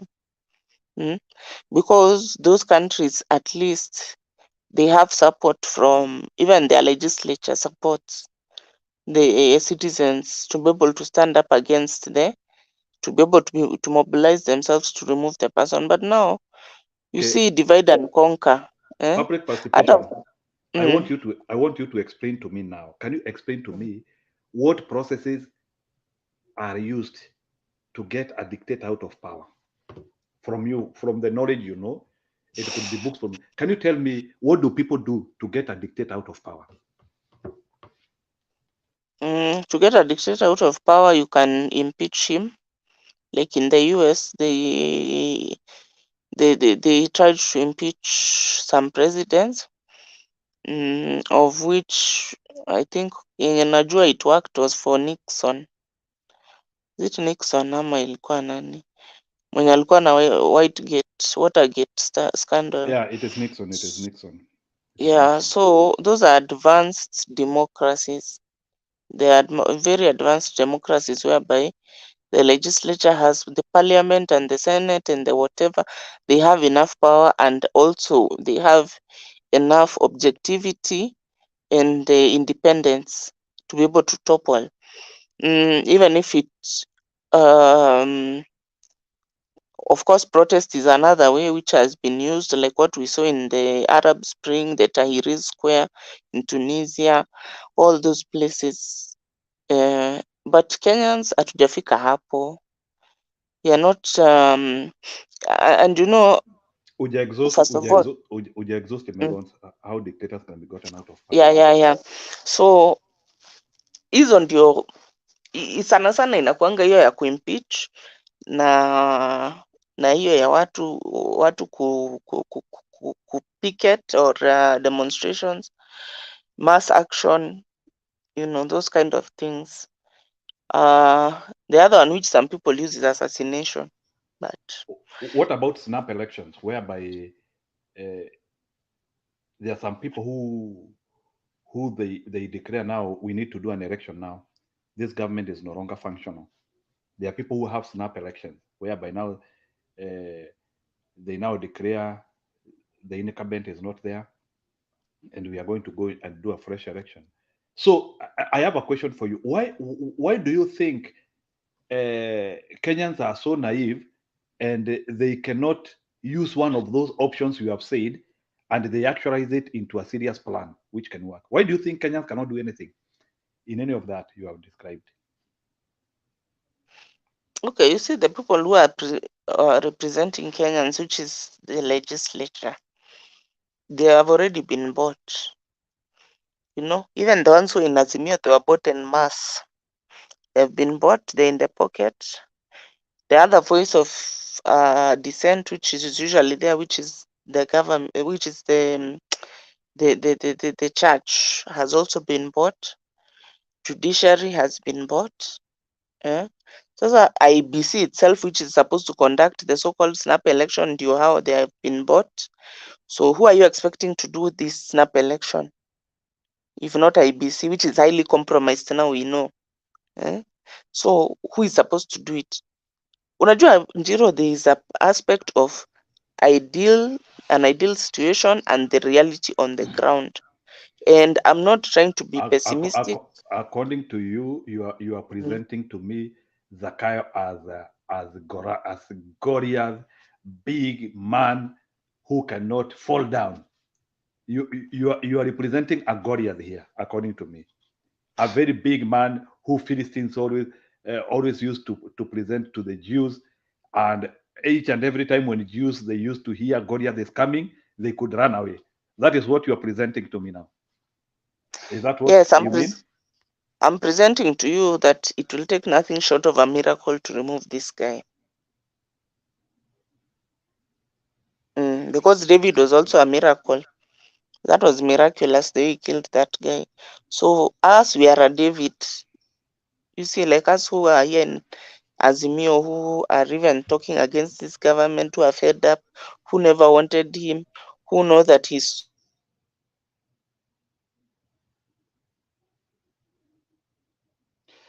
Okay, I can see Wairimu is saying Kenyans are not executive, united. IBC. This is what Wairimu is saying. Nakusomea, Kenyans are not united. I think she is trying to agree with you a little bit. That is why it's hard to revolt. If people came out in numbers everywhere, it would make a difference. Okay. So in other words, Wairimu is like she is still a bit pessimistic, say, and she thinks Kenyans are not galvanized enough. So, but I have a question to you both. To you, even during Mau Mau rebellion, when we were trying to fight this Mzungu, who was trying to do a lot of atrocities, I want to ask you, like, Kenyans have no hive point, yani hakuna pari unaweza mtu anaweza fikisha sasa ikuwe ni kama ameingiza Wakenya kidore kwa jicho. Kenyans have no break point. Oh, that's a better word. Kenyans have no break point whereby they can now say up to this point enough is enough. And public participation, what is the breaking point of Kenyans? Do Kenyans have a breaking point? Wewe uko na breaking point? Mimi niko na breaking point na Kenyans pia they have a breaking point, but what is the Kenyan breaking point? Which will bring everything to a standstill? What is the Kenyan breaking point? I've not seen it myself because when Moi was being toppled, it's only that the situation, the situation favored the change. Otherwise, if it was a matter of sasa Moi amekatalia kwa kiti, it could have been very bloody and very messy. So Kenyans, in other words, Kenyans you want to say Kenyans Kenyans have no any seeable breaking point. That's what I'm getting from you. So according to you, it is impossible to describe a breaking point from Kenyans. And you have said they have never demonstrated it. Where now you felt that now Kenyans are resonating in one voice and they are now saying enough is enough. We have to change the trajectory of what is happening. Is that what I'm getting from you? You see, you can say enough is enough, but do you have the power to change things? You can say enough is enough. I'm not going to take any more of this, but do you have the power to stop that thing? What if every Kenyan is dissatisfied? Do you still want to tell me that? Because that is what I'm trying to get from you. Do you want to tell me that even if all Kenyans are aggrieved by what Ruto is doing, na hawana power, they cannot get him out of that power. Is that what you mean? Because I'm not getting you. So according to you, exactly. Even if hata sisi wote tukasirike, there's nothing we can do. Is that what you mean? You will not remove the guy. Hata sisi wote tukasirike. Hata nyinyi wote mkasirike. Mtafanya nini? Kwani aliingia hapo? How can you explain to me how complex is Kenyan leadership? Nataka tu nielezee. Unajua mimi leo ni kama niko down kidogo. Unajua it's like we are talking of somebody who has been anointed by Samuel. And Samuel arudi tena aseme hapana sio huyu. Are we talking of the same colonies who are ruling us? That's what I want to get from you. Are we talking of the same colonies? Au watu wanatusumbua hapa? You are giving them too much power, public participation. Hata kama, yes, I understand wametukaria, but are they this powerful really? Yani, there's nothing we can do even in our millions. You will know very soon. No, public participation. Mimi wacha nikwambia, the other day mulikuwa mna argue na mimi hapa na Pogon, and I was telling you that it will end up in dialogue, it will end up in talks. Mukasema sisi ni moles. At we are anti-Azimio, we are moles, we have moved to UDA, but it happen, it could happen. So what I can say is this, it's always good to accept reality. Lakini hiyo prediction yako ya 10 years plus, hiyo sitakubali, hiyo nimekataa. 10 years Mungu plus atupe uhai. Mungu atupe uhai. Even if I'm dead, I will not allow my kids to undergo that torture. It's too much. 10 years plus of that guy? Really?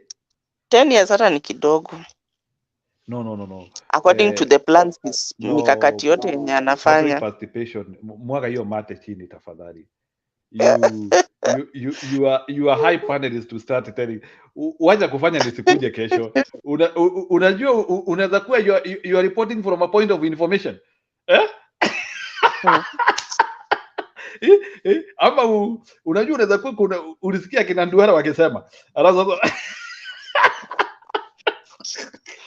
Cheka tu. No. Tuko pabaya. Wewe mwaga hiyo mate chini. Hebu sema hata fikisha miaka 10 wewe. Mwaga hiyo mate chini. You not be saying that. Mimi nimekwambia the only way this guy is not going to fikisha miaka 10 is akuwe mgonjwa, akuwe wazimu, ama afe, ama auliwe. There's no any other whatever. I'm telling you, it's good to accept reality. Unajua kama Moi time, we really suffered to an extent of, but we realized that hatutaweza kutoa huyu mtu sasa. So tukarelax tu, tukaaccept our fate. And tukaendelea na mashida zetu until when 24 years later. But there is a problem which public participation I'm not getting here. Tumeingiza Kibaki vizuri hapa. Akagonga miaka yake 10. Akaenda. Hata you are the people who have even been coining it, maliza uende. Si pia hakuna mahali Zakayo wanaenda. Si ngoje. Si hata Uhuru mmekuwa mkimwambia maliza uende. Maliza uende. Do you want to tell me that Kenyans are not ready to tell this guy, even if he is there for 10 years, as you say, maliza uende? Wamuongeze. For what benefit? Let me ask you, Nani, how many of the Kenyan population voted for this guy? And is he on the seat or he's not? In spite of being voted less than 2 million votes out of 14 votes, or I don't know how many, 14 million or how many were. Alipata very few votes. And you can see now he's the one who is the president. So do you think if clearly the numbers in terms of the public or the citizens were in a position to put or remove somebody? Let me ask you a question. You believe Zakayo will bring the constitution to us na tumuongeze time? Sio sisi tunamuongeza time, kwani ni sisi tulimweka kwa kiti. You know, there's something which Museveni says. Museveni says, mimi sikuingia kwa kura, and therefore I cannot leave the seat because of kura, because sio kura iliniweka hapa. Umeanzia kupata support, There is a guy called PG anasema he is agreeing with you. You people stop depressing people. I thought that people are repressible. That's what I thought. People are repressible. You are describing immortality here. Public participation. Una describe mtu mkubwa sana. You should not be doing this. Yes, I know the process is thorny, is big, but really 10 plus years. Wacha nikwambie Njiru, mtu, and I'm trying to tell you, using Museveni, who has now been there for 30 plus years. 36. 36 years. Museveni said it very well. Kura haikuniingiza kwa kiti na kura haiwezi nitoa kwa kiti. So the same applies for Zakayo. Sio kura ilimuingiza kwa kiti, alijiingiza through his own machinations. And kununua left, right, and manipulating the system and using loopholes and all that, scheming and everything. Yes, that's how he ended up on the seat. So musifikirie kama hamkumweka hapo, sio nyinyi mtamtoa hapo. It's that simple. He put himself there. He will continue keeping himself there up to the bitter end. So in other words, you are saying the Kenyan politics changed for us. Of course. What else? So from the day Zakayo became the president, our unending problem started there. Is that what you mean? Of course. You know it, even you yourself. You have seen how things have gotten worse. So Zakayo tuko na yeye, by the way. If what you are describing about Kenya, that is who Kenyans are, I've gotten very frustrated with the Kenyans. If you are describing to me, Kenyans are people who cannot do anything. They can take 10 plus years of such thing. Hawa Kenya nimeachana na wao. If those are the kama walikubali achukue kiti na sio yeye mwenye alikuwa amepigiwa kura, wakakubali, what now will he be unable to do? He got only 2 million votes, akajiingiza hapo. There's nothing which Kenyans did about it. So how will they do something to remove him if they couldn't stop him from ascending to power? And yet they are not the ones who voted him in. He just rigged himself in. Then once he was in, he started buying Azimio and the rest. How did we not know that? How did we not know that? That? How did we not know that? This person was not having votes. You see, we were following, just like in the other election, kama ile election yenye ilikuwa ya Kibaki. Si tulikuwa tumemshinda by, is it 1 million or so votes, tukienda kulala. Tukiamka tukakuta ametushinda by 2.2 million or 1.2 million votes. So, you know, what happens behind the scenes, we are not so much privy to it, you know. But, leadership ya Kenya is determined by a select group of people. That is the ugly reality. And the other ugly reality which is about to come is that this rigging is now not only going to be in the presidential, it trickle down to all elective positions, whereby they'll be being bought and sold. So governor mwenye atakuwa anapata votes, venye tu uliona Raila alipata votes zake mzuri na huyu mwingine hakupata, alafu akaingizwa through the Americans and through his own machinations. That's what will be happening for the other seats mpaka MCA. Okay. Unaenda unanunua, unaenda una bow down, una kiss the ring of the person who is the sitting person, then unanunua kiti. Okay. So what I'm telling you, let's just brace ourselves for total anarchy and total corruption in all areas, starting with those elective posts. Zitakuwa zinauzwa, unalipa Zakayo kakitu, then anakuweka. Wewe unakuja una align yourself. In other words, you are just telling Kenyans to start becoming refugees in other countries. That is what you are describing. Yes, in fact, if you can move abroad, the better. You are If you can, describing a very bad country. You are describing a country whereby you cannot survive on a regular moderation. That is what you are describing. Is that what you yeah, mean? me personally, I've been telling young people who are in this country that kindly, anza kujipanga when you are going to move to be a citizen of abroad. We don't have a And country here. why should you leave your country because of somebody? Why should you be leaving your country because of somebody? Why not get rid of that person?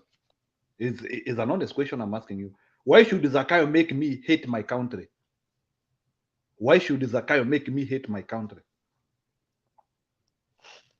Zakayo doesn't care whether you hate or you love the country. Yeah, ako hapo for his own benefit.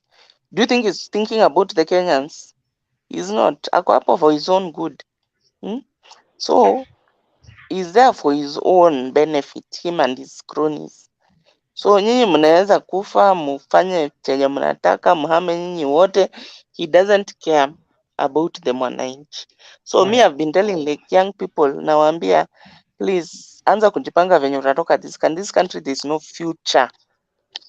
There's no future. Aya. Nini, public participation. Wacha Domia ingie kidogo, we will come back to you. At least wacha kwanza hiyo depression isink kidogo. Allow that depression and frustration. Sijui umeanzia kukua Elijah the prophet of doom.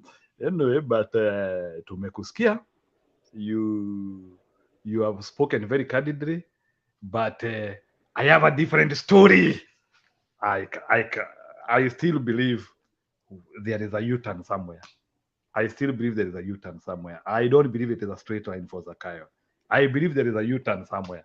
So in a public participation, yeah, you deserve what you say, but I believe there is a U-turn somewhere. So Bwana Ndomi, how are you, Bwana Ndomi?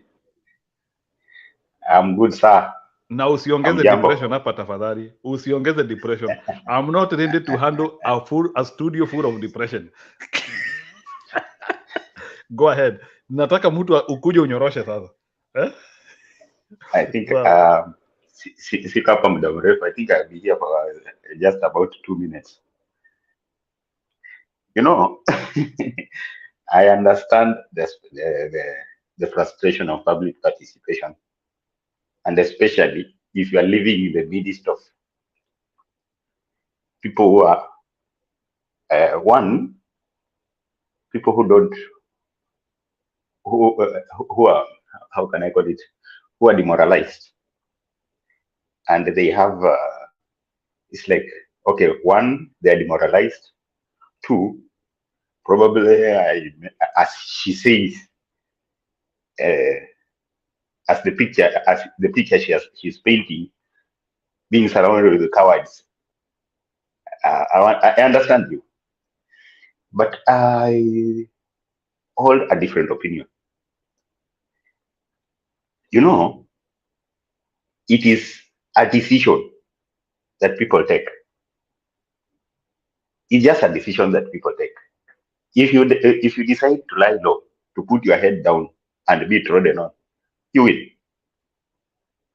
But if you stand and stick your head up,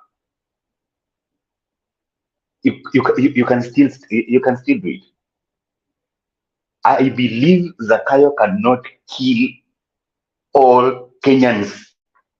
That is what I believe. I believe Zakayo cannot kill all Kenyans.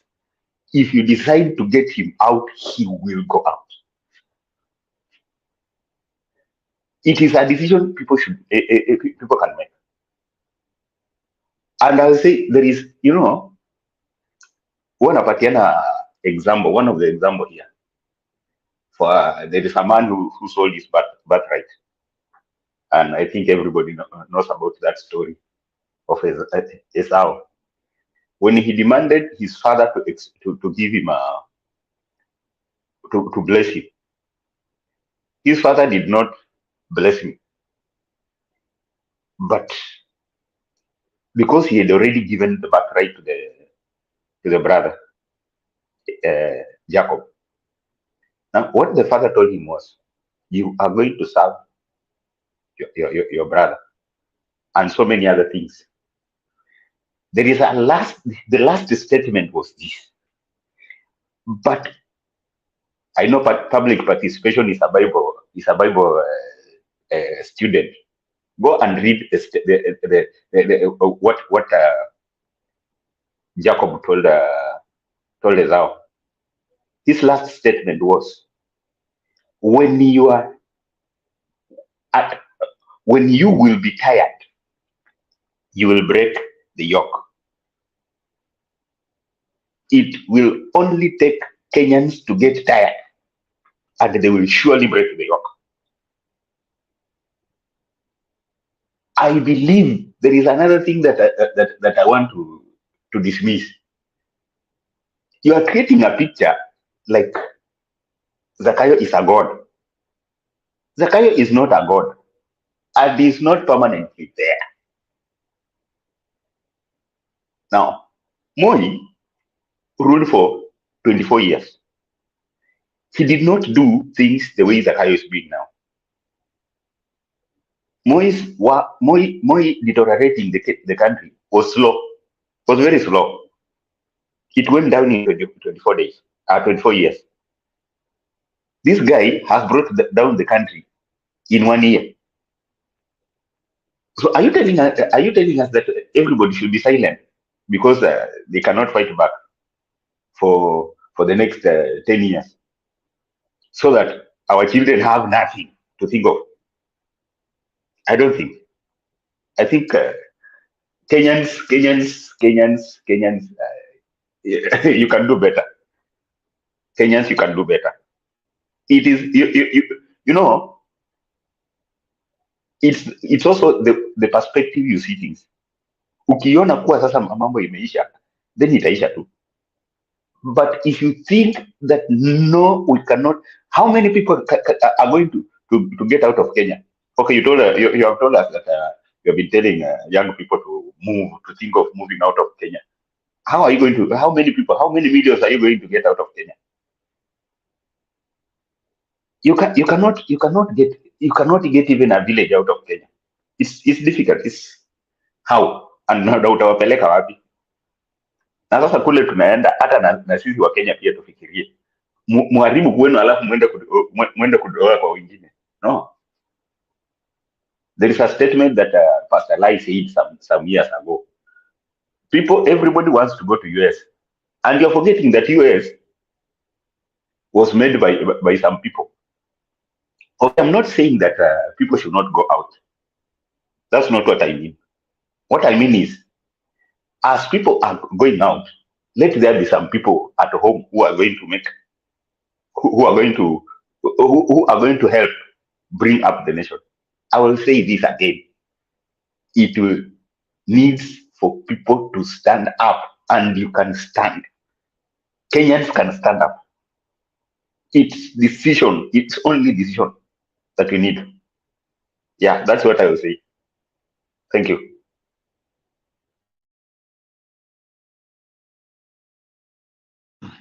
Watu wameenda wapi? Public participation, maandamano kamili, mama. You people, you can join the studio. Ama nifunge hata ni 6:22. You people, if you don't want to speak, kama mumeboeka. But anyway, Bwana Domi, as you go, I think, so according to you, do you think Kenyans have reached a breaking point of what Zakayo is doing? And where do you think, do you think Zakayo can do more than 10 years as public participation is telling us here at his current trajectory? I want to hear from you. Already mtu ameharibu kila kitu. Do you think ati anaweza fanya ati atafanya miaka 10 plus? Can you talk about that? I'm not sure. I'm not sure if he can go beyond 5 years, because now, okay, you have stolen everything. What will be remaining for him to steal? You see what will happen later. What will happen in the end will be this: there will be nothing else to be stolen, and his people, those people who are surrounding him, will at one point turn against him. You see, Moi managed to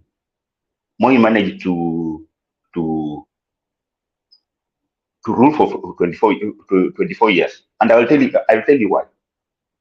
Moi was very, very cunning. He would not show the direction he's going.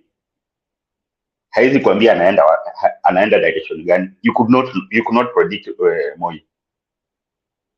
And he was, let me say, Moi was a benevolent dictator. Ruto is just a dictator. You know, Moi anakuuma alafu anafanya anapuliza. Moi alikuwa anaiba lakini atatembea akipeana hiyo pesa. He used to give. Hebu niambie, ni mara ngapi Ruto ameenda akapatiana pesa michango from the time alitoka from power? He doesn't.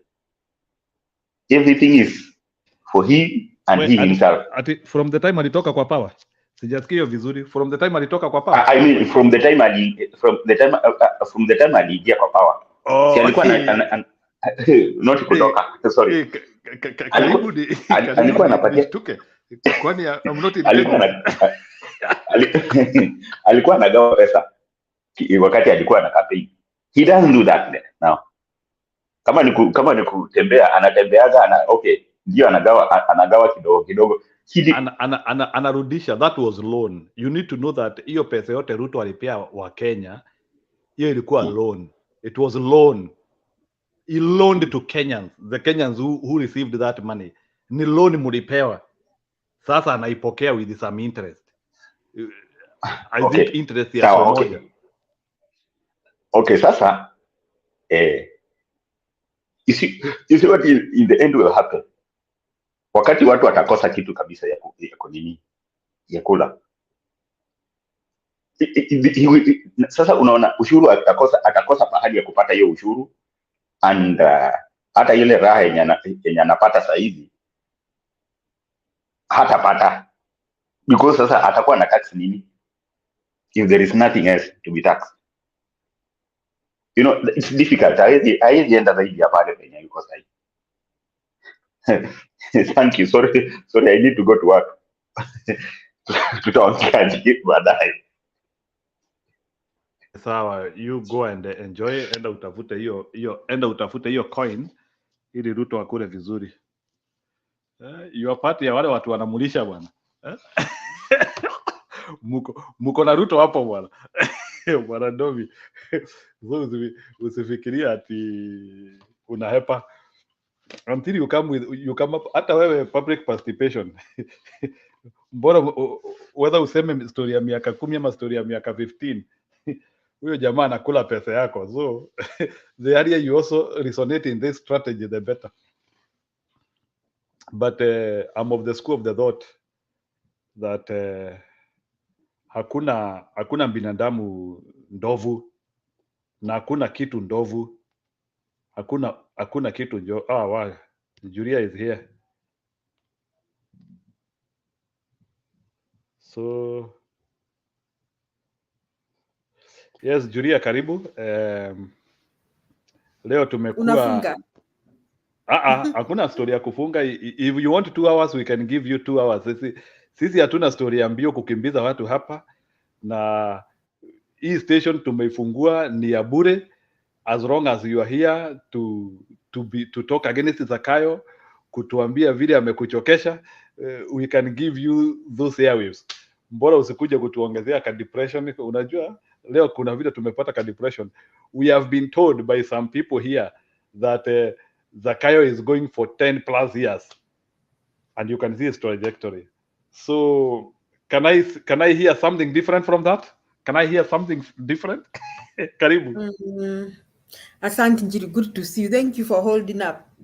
Watu wamekuwa wamepotea, sijui kwa nini watu wanapotea. I think people are disappointed. Maybe there's a question you asked public participation, why she's disappointed. Maybe angekujibu Jiru, kwa nini ako disappointed. Pengine that is also affecting many of our viewers and participants here. Unafikiria kwamba kuna watu wako disappointed by Azimio that is why they don't think Zakayo is going anywhere. Let's start from there. Do you think that could be the case, Njiru? What do you think? Julia, you see, one thing which I think is that if you evaluate this speech from Madam Public Participation, it's also trying to show you that UDA propaganda is working very well. Because number one, I have heard several people from UDA camp, not even sisemi ati public participation wa UDA as nipate vibaya, but I've heard many people from UDA, you know, they call that guy Doyen. That's why even you even say Doyen here.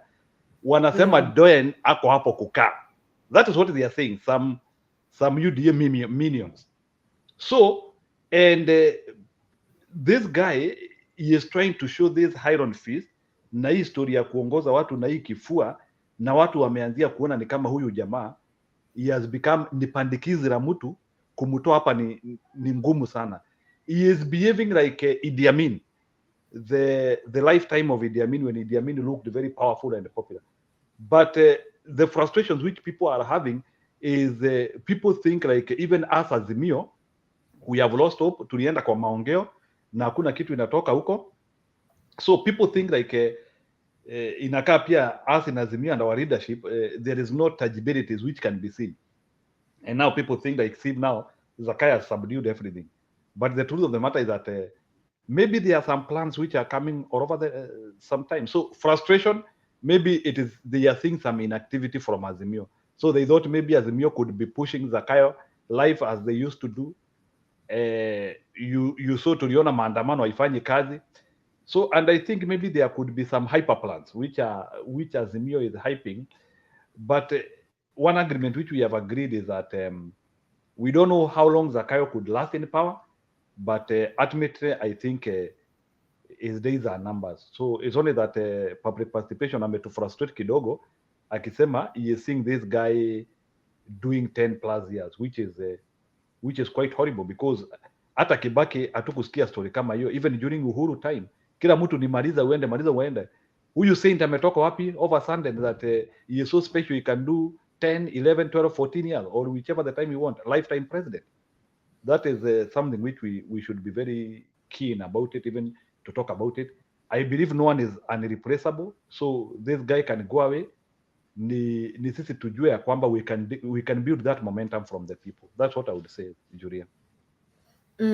Yeah, I think Azimio somehow we slowed down, and I'm still trying to understand what Kalonzo is doing and team. Hata saa zingine nashangaa baba anafanya nini. Hata saa zingine nashuku baba. Wewe si unajua Kalonzo alikuwa mbunge? Yeah, don't forget that.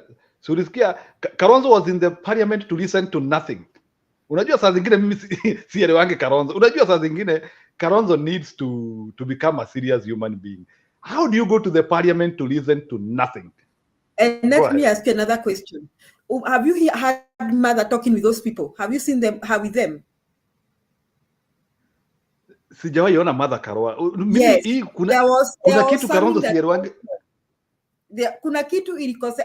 There is Baba must have been subdued by some of those people. Now he sunk his standards, because kuna kitu iliendelea. Kuna this thing kwamba they are saying that yani umepotea zile na come back. Okay, go ahead. So this thing that ati kuna ati this talks with anaitwa nani Kimani Ichung'wah, ati kuna creation of leader of opposition, sijui prime minister seat. I have been asking myself, did Baba think so that low? And if Baba did not sink that low, did he dance the tune of Kalonzo? Because I know Kalonzo is capable of dancing that low. Kalonzo akiambia tutakupatia PM, atawachana na hiyo maneno ya opposition, atawachana kabisa na maneno ya Azimio. Did they sink that low? Because if you don't see mother, something is very wrong in those talks. I'm telling you. So where is mother? Like for example, saa zingine unaweza ona mother akiwa na Azimio brigade. Pia unajua pia historia ya mother ieleweki, like even as the talks were going, you can see mother like anyway. Julia, to frankly speak, this talk thing was ilikuwa kupotea barabara. Unaona Kabisa, kabisa. it was like Hata you are moving to point B but tulipotea barabara. Unaona Anyway. mother, Baba played it cool, but I think there was a serious disagreement. And for the sake of the followers of Azimio, even mother this time, she didn't behave the way she behaved with Kibaki. You know that she walked out. Yeah, she walked out. She walked out of cabinet. She decided to be a bit wiser for the sake of the followers. She played it cool. She decided, sitawaongelesha, wacha waende penye wanaenda. Let me see what they can achieve. I will not bother them. I will not join them. I will not support them. That is what I think I'm thinking mother did. A journey of going to achieve nothing. Just say it that way. It was ni barabara tulipotea. We always say it here to hata sisi tuliwaambia, we told our Azimio people, nyinyi mnaweza jaribu muende huko. But there is one question, Julia, which I always ask myself. How do you go to talk with somebody who is mistreating Kenyans? Huyu mtu unaongea na yeye, watu wanapotea. Watu wanapotea sijui nini. Huyu mtu unaongea na yeye, fuel is going up. Huyu mtu unaongea na yeye is disorganizing everything. I think even us as Azimio, next time if there is another choice to be done, and kuna kitu nasemanga hapa sababu unajua Julia nasikianga watu wakisema it is better to fight when we are with them at join them. Sijui kuna kitu wasemi wa uzungu wanasemanga sijui ati it is better to fight from inside. Sometimes fighting from the inside can also make you wear the same uniform with the enemy and you get injured. Go ahead. And unaona I watch another blogger called anasemanga The Bold. He's saying that kuna ujinga Azimio wako nayo. Hii ujinga ni kwamba they are celebrating that Ruto and Gachagua they are fighting, while he thinks that's a game plan to show us that they are fighting. And this thing unaona Ruto alitembea kule Nyanza, some people began celebrating that wanaletwa sijui kampuni sijui wanaletwa. Can you see that foolishness? And some people saying that Western sijui wanaletwa nini ati mara ni Mudavadi anaunuliwa. The Bold analyze it very well. It's a game plan. What do you think that Ruto and Gachagua they are fighting? They are intact, like nobody's business. And they just play in Azimio's mind. And then Azimio is celebrating like tunapenya. Tunapenya wapi? In the camp of thugs and thieves and gangsters and majambazi. So I think that was a wrong calculation. And that is why you see when people coming here to the show saying that they think Ruto is going to rule forever. Others, they don't come. Ukiangalia saizi tuko 91 viewers. What do you think? Discouragement and disillusioned. Yeah, that is what Julia, what you are saying is true. But I also think even now our Azimio principles, they have now to start developing skin. This idea of whereby they are not stable. Unajua, I know some of us, they call us hard die, people, monosided people. Like some of us, unajua, you know, we need to be boring for. Tulisema we cannot even debate Zakayo.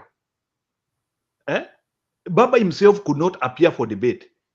And do you know that even in the debate, when you fail to appear in the debate, kuna leverage unapotezanga.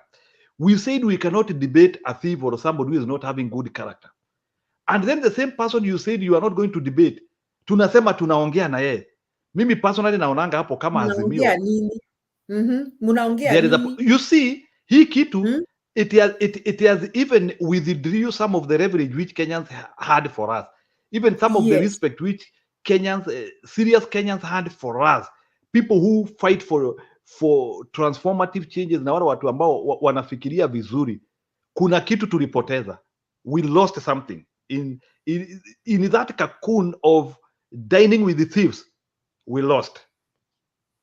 And if you want to know we lost, did you watch Ruto's speech praising the talks? Juzi, pale kwa parliament. Kumanisha, some of us are eating with the same table in him and they are about to jump ship. Let me tell you, all those who are doing those talks are sell out. Of course, they have used over 200 million. They have already used over. Those talks are being financed with the government money. So there are people who are going there. Some of the people are going there just to eat allowances. Ini vitu tunajua. So wengine tu wanaenda hapo to even get those allowances and what. So in a nutshell, Julia, You know, saa zingine, yes, saa zingine baba anatokezeanga when like he feels there is an agitation, he has been aggrieved because something has not happened well. But I think we have also to start having a vision, a clear vision. We don't have a vision. We don't. And for now, as far as I'm concerned, Azimio is not leading Kenyans in the right direction. And that is why people are thinking that Ruto will just push through the 10 years. But the only thing that will make him not push through the 10 years, even maybe the 5 years, is his style of management, and then he's managing the economy. So somebody was analyzing Moi. Okay, Moi was doing bad, really bad in managing the economy. Lakini Kenyans were not as poor. Unajua, we were still in the subsistence economy where people were eating what they were farming in the farms. So it didn't matter how much sugar went.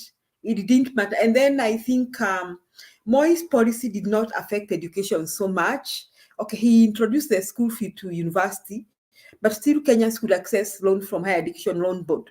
So mi nakumbuka my school fee for Form 1 was 6,000 the whole academic year, and I think I was going to a top school. I was in a top school in Kenya. So, and that being a top school, and 6,000 being the Kenyan shillings, the fee for the whole year, I mean, it was manageable. Yani nasema hivi Njiru, mtu wa kawaida siku hizo za Moi angepeleka mtoto shule na mtoto amalize na ende university. Okay, so Moi with his shenanigans and bad management, people felt him. We only felt his dictatorial tendencies. That is why the likes of Matiba came in and the others and fought against those dictatorial tendencies. But now this guy is not only a dictator, but a fool and a thief and an idiot, working with idiots. Because, you know, there are many countries with dictators, but those countries do well. For example, when they kicked out to Muammar Gaddafi from Libya, they shouldn't have removed him. He was a dictator. Even some countries are some countries are being led by terrorists. Even some countries, there are some countries are being led by terrorists, and they are doing good. And they are happy. You see, Libyans were happy. Libyans had good schools, food. They didn't care. It is the Western world that interfered with Libya because sababu wanaonea wivu. You see, so it is not an issue of having a dictator. You know, even if we can have a dictator who takes our children to school, who makes sure we go to the hospital, we have good homes and we have food. We don't care whether he passed the law through parliament or he made his own laws. We would not give a damn about that. So what I'm trying to say, this Ruto is a dictator and an idiot, you see, and a thug. It's one thing to be a dictator, but it is worse to be a thug and an idiot. Where I'm saying is an idiot, angalia vile anamanaji uchumi, thinking that overtaxing people will improve the economy. What will people do? They stop doing business. I understand people have stopped hiring permanent workers in Kenya, employees. They are now having casuals. So everybody is a casual. Ya sikulipia NSSF. Umesikia hiyo kitu Njiru? Na sikulipia NHIF. Wewe ndio unatuambia. Unaweza tulipotia. The other thing I'm thinking, Kenya should fly you through Kampala. If you're listening to me, let me give you a solution. I don't think you'll have much trouble getting across Busia border. So fly through Kampala or fly through Dar es Salaam or Mwanza. I think you'll find your way through the border to Kenya rather than flying through Jomo Kenyatta. Don't book any flight that is flying through Jomo Kenyatta. In fact, stop booking Kenya Airways. Let us ground it too. And I was thinking, Jiru, mimi nashangaa. Sasa hapa ndiye baba, kama ningelikuwa na uwezo kama wa baba, this is what I would tell Kenyans. I would be ready to go to jail if I was baba for that. Kama kuna crime, kama hiyo ni economic crime. Ningeambia wa Kenya saa hizi wasilipe ushuru namna gani? Ushuru unalipa na licensing. Okay? I just tell businessmen and those who are being itched by this tax, do not renew your license for the next month. I tell those who are paying VAT, do not usilipe, don't send it. You see get what I'm saying? And then lower your prices so that Kenyans afford. Kama unga yangu nilikuwa nauza 150 na 50 ni VAT na wauzia 100, si mtakuja kwa duka yangu. Then that is the time Kenyans will be ready. Come to cross my shop, you will see. How many people do we have? How many members of the armed forces do we have that are enough to close our shops? Kama ningekuwa baba, ningeambia baba hivyo. Ningeliambia baba kama popote mfunge hata watu wa market Gikomba and wherever, don't pay those county council taxes. Clean your own bathrooms. Clean, organize yourself. You clean those toilets. Otherwise, you only pay them to clean the toilets. Let's see how many city council police askaris does the city have enough to mobilize and chase away those hawkers? Ni wangapi, Njiru? How many are they? Can they manage all the hawkers in the city? Can they manage the people in Gikomba in all the markets? Sifikiri hata wamefika 5,000. Ebu imagine, let me give you a picture. If the Kenyan businessmen na wenye wako kwa soko amue kutoka December hatuta renew any license, hatutatuma any ushuru na tutafungua maduka yetu. Mkuje mfunge maduka yetu. Come and close our shops. I agree. How many city askaris do we have? There are too few. There was a question I was asking in that regard. Yes. And the Kenyan billionaires, where are they towards also pushing what Ruto is doing? Are Kenyan rich people not getting affected? No. Those ones leave them. They don't feel the pain. So they are not. Okay. The people who are feeling the pain is a common businessman, the small one. So what we should do, what Baba should tell them, do not submit VAT. Do not, and Baba should tell them the intention of me saying this is bring down this government. When we take over, we shall forgive you your VAT. We shall forgive all of you. So for you must help us take over. Do not submit VAT. Do not renew your licenses. Na kama NHIF haisaidii watu, hata NHIF mtutume pesa yote. Let us see how many policemen will come into the city to close those shops. Okay, they chased our people and killed them. Baba Wambie at 20, we are not protesting. Let us see who will come to close the shops. Okay? Do not submit. Let us see who will come to steal my money, to submit NHIF, to submit NSSF. So I'm telling you, Njiru, it can work. So Baba is just refused to come with new strategies. And I don't know why he's not doing that. Maybe at amepewa kitu. I hope hajapewa kitu, because Baba is the only person now here I trust. The others, I don't trust them. And I think the only way here is to just make sure that the government stops operating. Kabisa. Haina. Wakose mpaka mshahara yao wenyewe, Njiru. Wakose mpaka pesa ya kutuma kwa magovernors. Sinaona akina Igoro sikizi wako na madharau ndogo kwa Ruto. Have you seen that? Have you noted that kuna madharau ndogo imeanza kuingia kule Mount Kenya? Sijanote kidogo. Ebu ielezea hiyo, it is important to hear. Ukusikia ile story, ukusikia maneno ya Kawera. At first I watched with a blogger, but then I watched NTV and KTN. They analyzed it. That some members of cabinet had planned, and I think those are from the Kalenjin, to make sure that Kawera is sent packing, and some members of parliament from Meru had really planned it well and had poured money. But it is said that Waigoro and team ganged up, especially from Mount Kenya region, and said that Kawera was going nowhere. And when things became too bad, it is said that Azimio senators were lukewarm. But when things became too bad, Waigoro and team may have contacted Baba. And Baba made a call to Azimio senators, who with a lot of Western senators, whether from Kenya Kwanza or not, decided Kawera is going nowhere. And Waigoro and team, there is this thing from Moses Kuria. Sijui kama umeona Moses Kuria akisema, kwani ni governor wa Mount Kenya tu anasumbuliwa? Mara Wamatangi, mara Kawera, mara kwani hakuna governor wengine wako na shida? Wewe hujajiuliza kwa nini Kuria is now saying that all the time? Julia, why should we be helping even if it is Kawera? If she has issue, why should we be helping? Like even if it could be a conspiracy, why should Baba be helping her? Why now it was not Kawera the subject. Kawera was just summing a showdown. I think a point of showdown now. That is what okay for Azimio. Kawera is a point of showdown, but for Igoro and team is rescue our Kawera. And there is something Moses Kuria is saying nowadays. Ati kwani ni gavana wa Mount Kenya peke yake. Ni vile vitu vichenjanga. We will teach you that we also matter. That is what Kuria and team are trying to do to Ruto. So things are not good. So what Baba should tell Kenyans, I mean businessmen, stop paying VAT, stop sending money for NSSF, stop sending money for NHIF, stop renewing, don't renew your license next month. What will KRA do? Let me ask Julia. you, Njiri. What will KRA do? Ni nini watafanya haijafanyika? Of course, if people say they are not going to pay tax and there is a point of connection, which is telling people not pay taxes, there is retro they will do.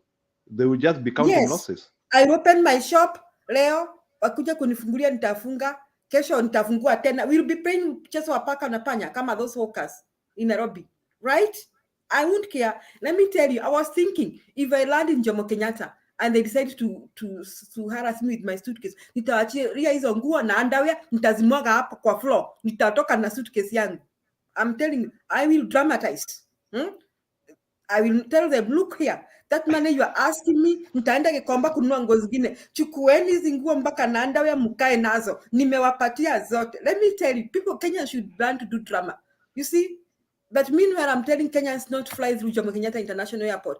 Let us even make sure they are not planes, because if we are not flying in, let them flying what they want to charge there. And I'm telling you why my point was that however much Ruto thinks he'll go far, he will collapse. He'll be a point where he'll not even pay his armed, the defense forces. Anafika hapo hivi karibuni. Hapo ndio anafika. Okay. And that is Can what I ask you? send that guy packing. Yes. Okay, Julia, let me ask you. Dola imefika 155. Nasikia hivyo. Imefika 155. How comes Ruto did not give an explanation of why the dollar is declining? He was supposed to. Do you expect? The State of Union address, he was supposed to tell people why we have moved from 120 to 155, an addition of 35 in 1 year. That was the reason of State Union address. Alikuwa anaongea nini? He did not explain 155. What do you expect from these fools? Who ni kama unaona wewe ulishasikia mtu kitambo nyanya yako akisema kwamba kuna watu walisomea kwa dirisha? Nimesikia hiyo. My grandmother used to say that there are some people when the teacher was teaching walikuwa kwa dirisha, so they didn't hear clearly what the teacher was saying. This guy is dumb, okay? He's a dummy. Or how do you describe somebody who can't use his head? He was working with Uhuru, but he never ever cared to know what Uhuru was doing. You see, he spent his time is sabotaging Uhuru and trying to steal from him. Mnakumbuka Uhuru akisema kwamba wewe kaendesha gari na uko na manamba mwenye before long ameiba kiti ya matatu, amerusha nje. Anaenda kingoa vitu. Amengoa mpaka miguu. You cannot have such a co-driver or such a manamba with you in your bus. That is what Uhuru said. That is what Ruto is. Now, you ask a question about Kalenjins. I don't want to use the word Kalenjins because they are Kalenjins that are noble and thinks that the right thing should be done. But anybody supporting Ruto, and even now supporting Ruto is a thief. Hata kama uko kwa chat, una support Ruto, wewe ni mwizi sugu. Hao ni wezi wa ng'ombe. They are transferring how they steal cows from each other to the Republic of Kenya. And they think it is okay that if I steal your cow, Njiru, my mother congratulates me for stealing your cow. You know, let me ask you, I asked somebody one day, and this is a question I need to be answered. Somebody didn't answer me that question. The Maasai's border the Kambas. The Maasai almost border everybody, right? And we have a lot of Maasais in Kikuyu land. How come they never steal our cows? I see a lot of Maasais in Nyandarua wanaleta ng'ombe zao na kondoo zetu ziko huko, wanazipata huko because Nyandarua, unajua mimi natoka Nyandarua penye tunapelekanga ng'ombe Kieni na mbuzi. And those animals, they know their home. In the evening, they all come back to their home. Each one of them. So usually sometimes the Maasais, because their land is dry, you'll find that they brought the animals towards our directions. So they have the animals there, we have our cows there, we have our goats. And never have I ever heard, Jiru, that those Maasai disappeared to somebody's goat or sheep, that a sheep went missing. So I want to, it is just a culture that these communities need to think about, because that is what Ruto has transferred to our government, that it is okay to steal, it is okay to steal anything, to steal. So, let me tell you, that is what will bring down this government. So he's a thug, he's a thief, and he's an idiot, and he's a dictator. After do you see dictator unamsumbua? The second two, a thief and an idiot. Kuna Because mkareji if you are a thief, amekufuata hapo Edward. Kuna mkareji hapo anaitwa Edward Chilchil ameweka point hapo, utamujibu as you talk. Yeah, nitamjibu. So if you are a thief, you should be intelligent enough to make enough wealth so people stop complaining.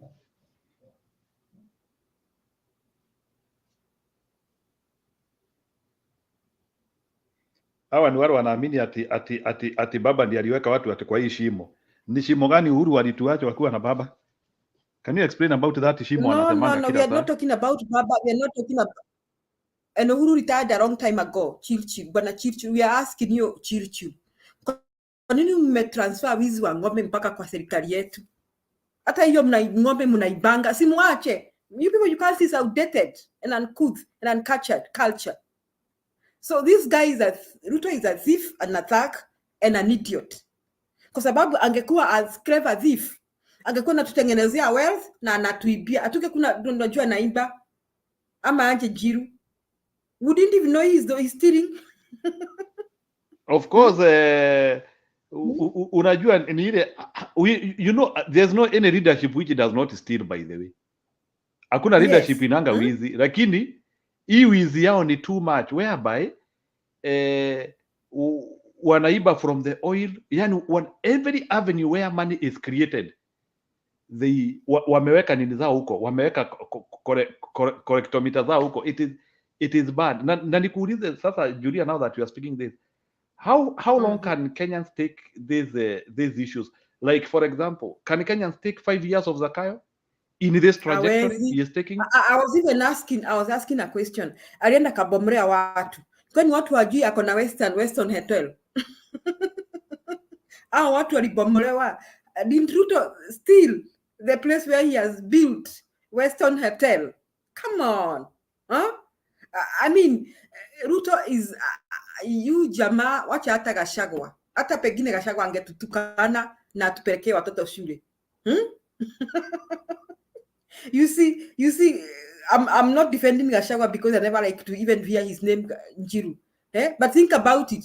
Hata pengine Kuria angetutukana na tupelekee watoto shule. Maybe Kuria could have been calling us names but taking our children to school. Come on. We can chill.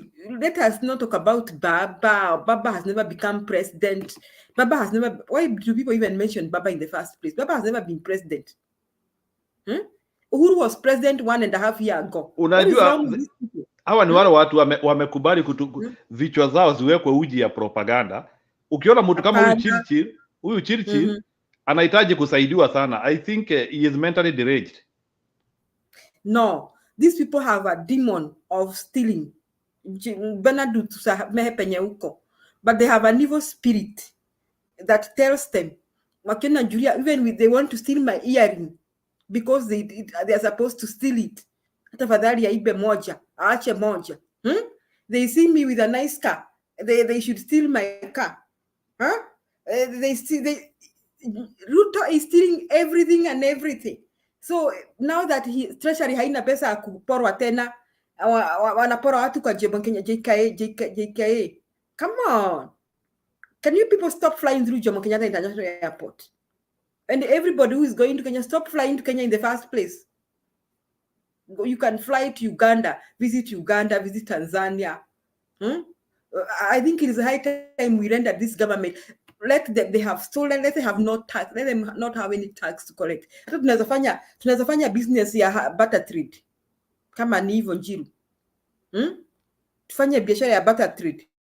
Kama ni hivyo.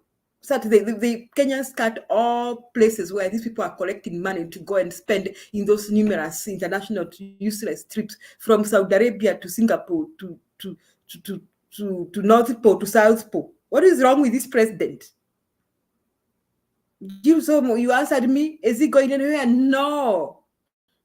Either the guy alisema mambo ni matatu, so mambo yake ni hayo matatu, aidha aende binguni ama aende njera ama aende sugo or all of them may happen to him, because he won't go places. He cannot go any place. If you want to be president for the second term, you build your first term, you work hard, you make sure the children go to school, people have enough food to eat, you build roads so that you can go for the second term. But if you want to be president for second term and you are destroying everything, each and everything during your first term, kwani utakuwa rais wa nini, wa Mende ama rais wa nani? So Njiru, I hope I have responded to your question whether he'll be president. So sababu sasa naona watu wamekuwa wanasema huyu jamani kama hawezi tolewa hapo ati ataiba tu kura tu. So can you tell me, do you think Azimio and maybe any other opposition group, we are organized enough to oppose this guy and to make sure that this guy does not attain power either in 2027 or in any other form of power takeover? Do you think we are on the trajectory where we can do that? Okay, are we assembling right? For Azimio, they are not organized at all.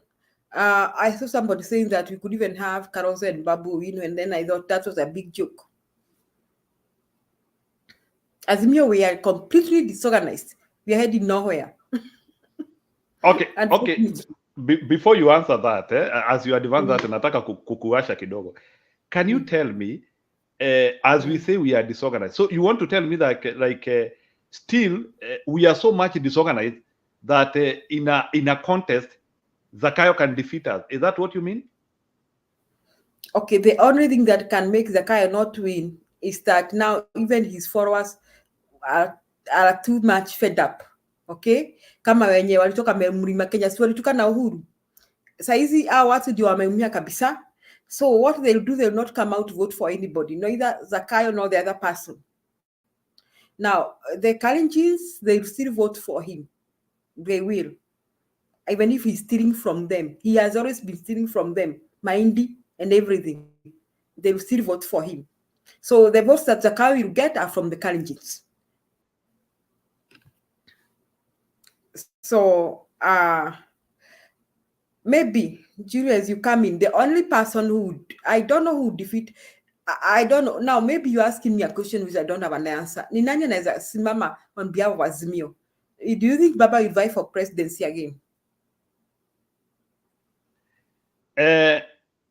This is what I would say. You look at the people below Baba.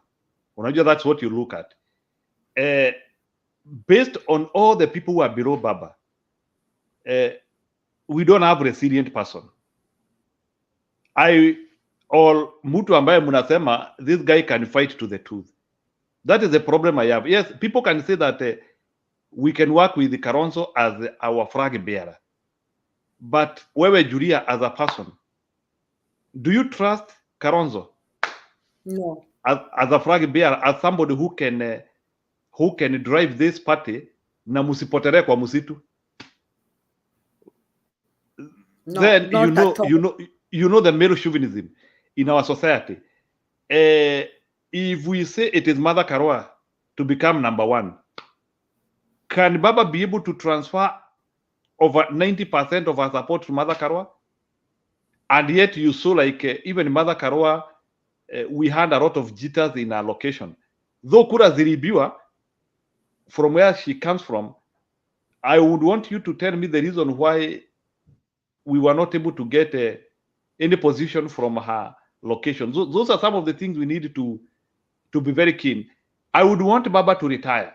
But even if I want Baba to retire, who can be able to get this support of Baba and take it forward? No one.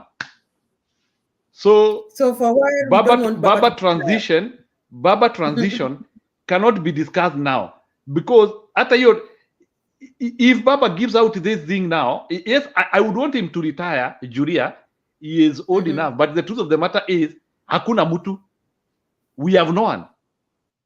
All these people, hata akina huyu jamaa anaitwaje, huyu alikuwa wa defense kitambo, Wamarwa, even Wamarwa can, Baba shoes are too big.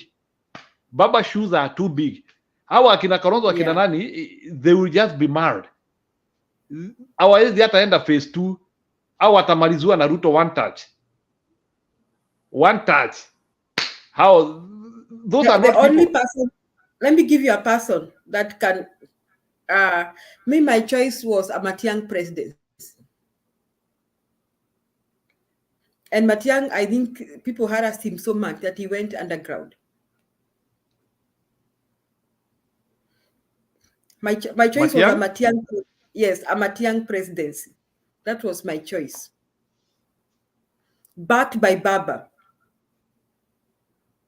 Hapo nayo sasa, hapo itabidi he has to come with a very serious strategy. And by the way, let me tell you, by the way, mnajua Zakayo ame elevate the quality of leadership in Kenya. Next time, Kenyans will not be looking for stupid people again. I want to tell you, Sai Julia, I want to tell you, even if Kenyans are naive, I want to tell you, if you will be wanting to become a president in Kenya, you will be scrutinized now. I want to tell you, hata zile akina debate watu walikuwa wanafanya kule Catholic University, hao watu, sababu hata hao wameumia hivi, si umesikia hata Standard inafungwa? Umesikia Standard News inafungwa?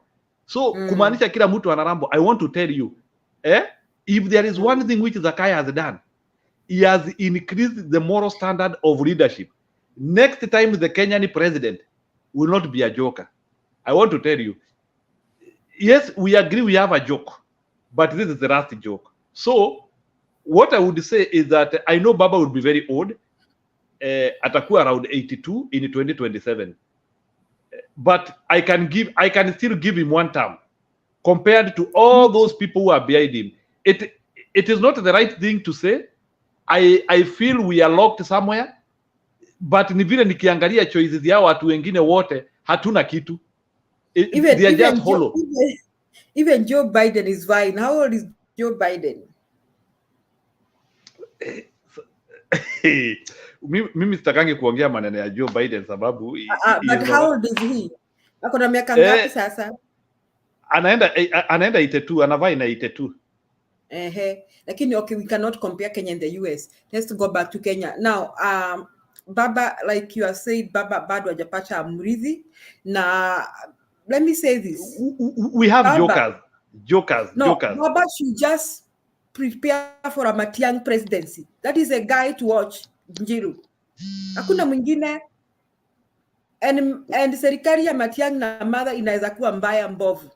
Na ako wapi huyu Matiangi? Huyu Matiangi ako wapi, simuonangi? Ako wapi? Matiang, I think for some reasons was scatter-helter, and I think I don't know what happened. But Matiang is the only one who can rescue Kenya after Baba, and I think Kenyans watching can agree with me. Tuweke ukabila kando. Hakuna mtu ako na ukabila hapa. Hiyo tunaweza kubali. Bora Baba amesema ni huyu. Tuweke ukabila kando. Na tuache kufanya hii hesabu mara sijui Mkikuyu alikuwa nini ama Mjaruo alikuwa mimi ama nini. Tuseme we want a Matiang presidency. And if you want to give Matiang Kalonzo Musyoka, it's okay. Or you want to give him Mother, it's okay. No, of course, for me, between Matiangi and Kalonzo, I'd go for Matiangi. That one goes without saying. Ask Kenyans, if you do a poll here, you even ask them to vote hapo kwa comment section. Matiang or Kalonzo, they'll go for Matiang. Matiang presidency will sell. And Matiang is not the kind of a guy. And he's very effective, by the way. He is very effective. Yes, that guy is very effective. He's a Kebake type kind of a person, but he's more than Kebake because he will tell you don't do this because I will not allow you to do this because you cannot do it. That is Matiang. So you see, somebody is saying that Matiang will be the worst dictator. Yes, he will help us. We want dictators right now like Matiang. Why do you want these foolish illiterates to fall? If somebody said, yes, we want somebody like Matiang right now to jail all these people, to send them to committee. What? Hata kama anaweza pewa miaka 2-3 afunge wote ndani, then we will be okay. That is somebody said Matiang'i is a joke. There are some foolish Kenyans here watching this show who think that they can only work with crooks, criminals. Crooks, criminals. But I'm telling you, Njiru, Matiang'i presidency is the only way out for Kenya. Kwa sababu watu kama Kalonzo leo wako State House, mara ametukanwa na ameenda State House mara ngapi na ametukanwa na Gachagua mara ngapi, akiambiwa alienda kula mshele na nyama. Come on. Someone cannot disrespect you several times and you continue following them. What is he doing there? What is he going to do? What does he want? Anabembeleza nani? Serious. Yes, somebody is saying Matiang'i and Mother Karua. Yes, hiyo serikali inaweza kuwa mbaya mbovu. Njiru, what do you think? John Dida is saying Matiang'i and Mother Karua. Hiyo serikali hata ikipewa miaka 5 peke yake wote wa ng'ombe na Julia, I wanted to respond. Unajua ni vizuri. I wanted to respond to Chirichiria. Chirichiri here, there is no any community we have vilified. Kalenjin are very good people. Hatujaingililia Wakale hapa. So please. No, it is not Kalenjin.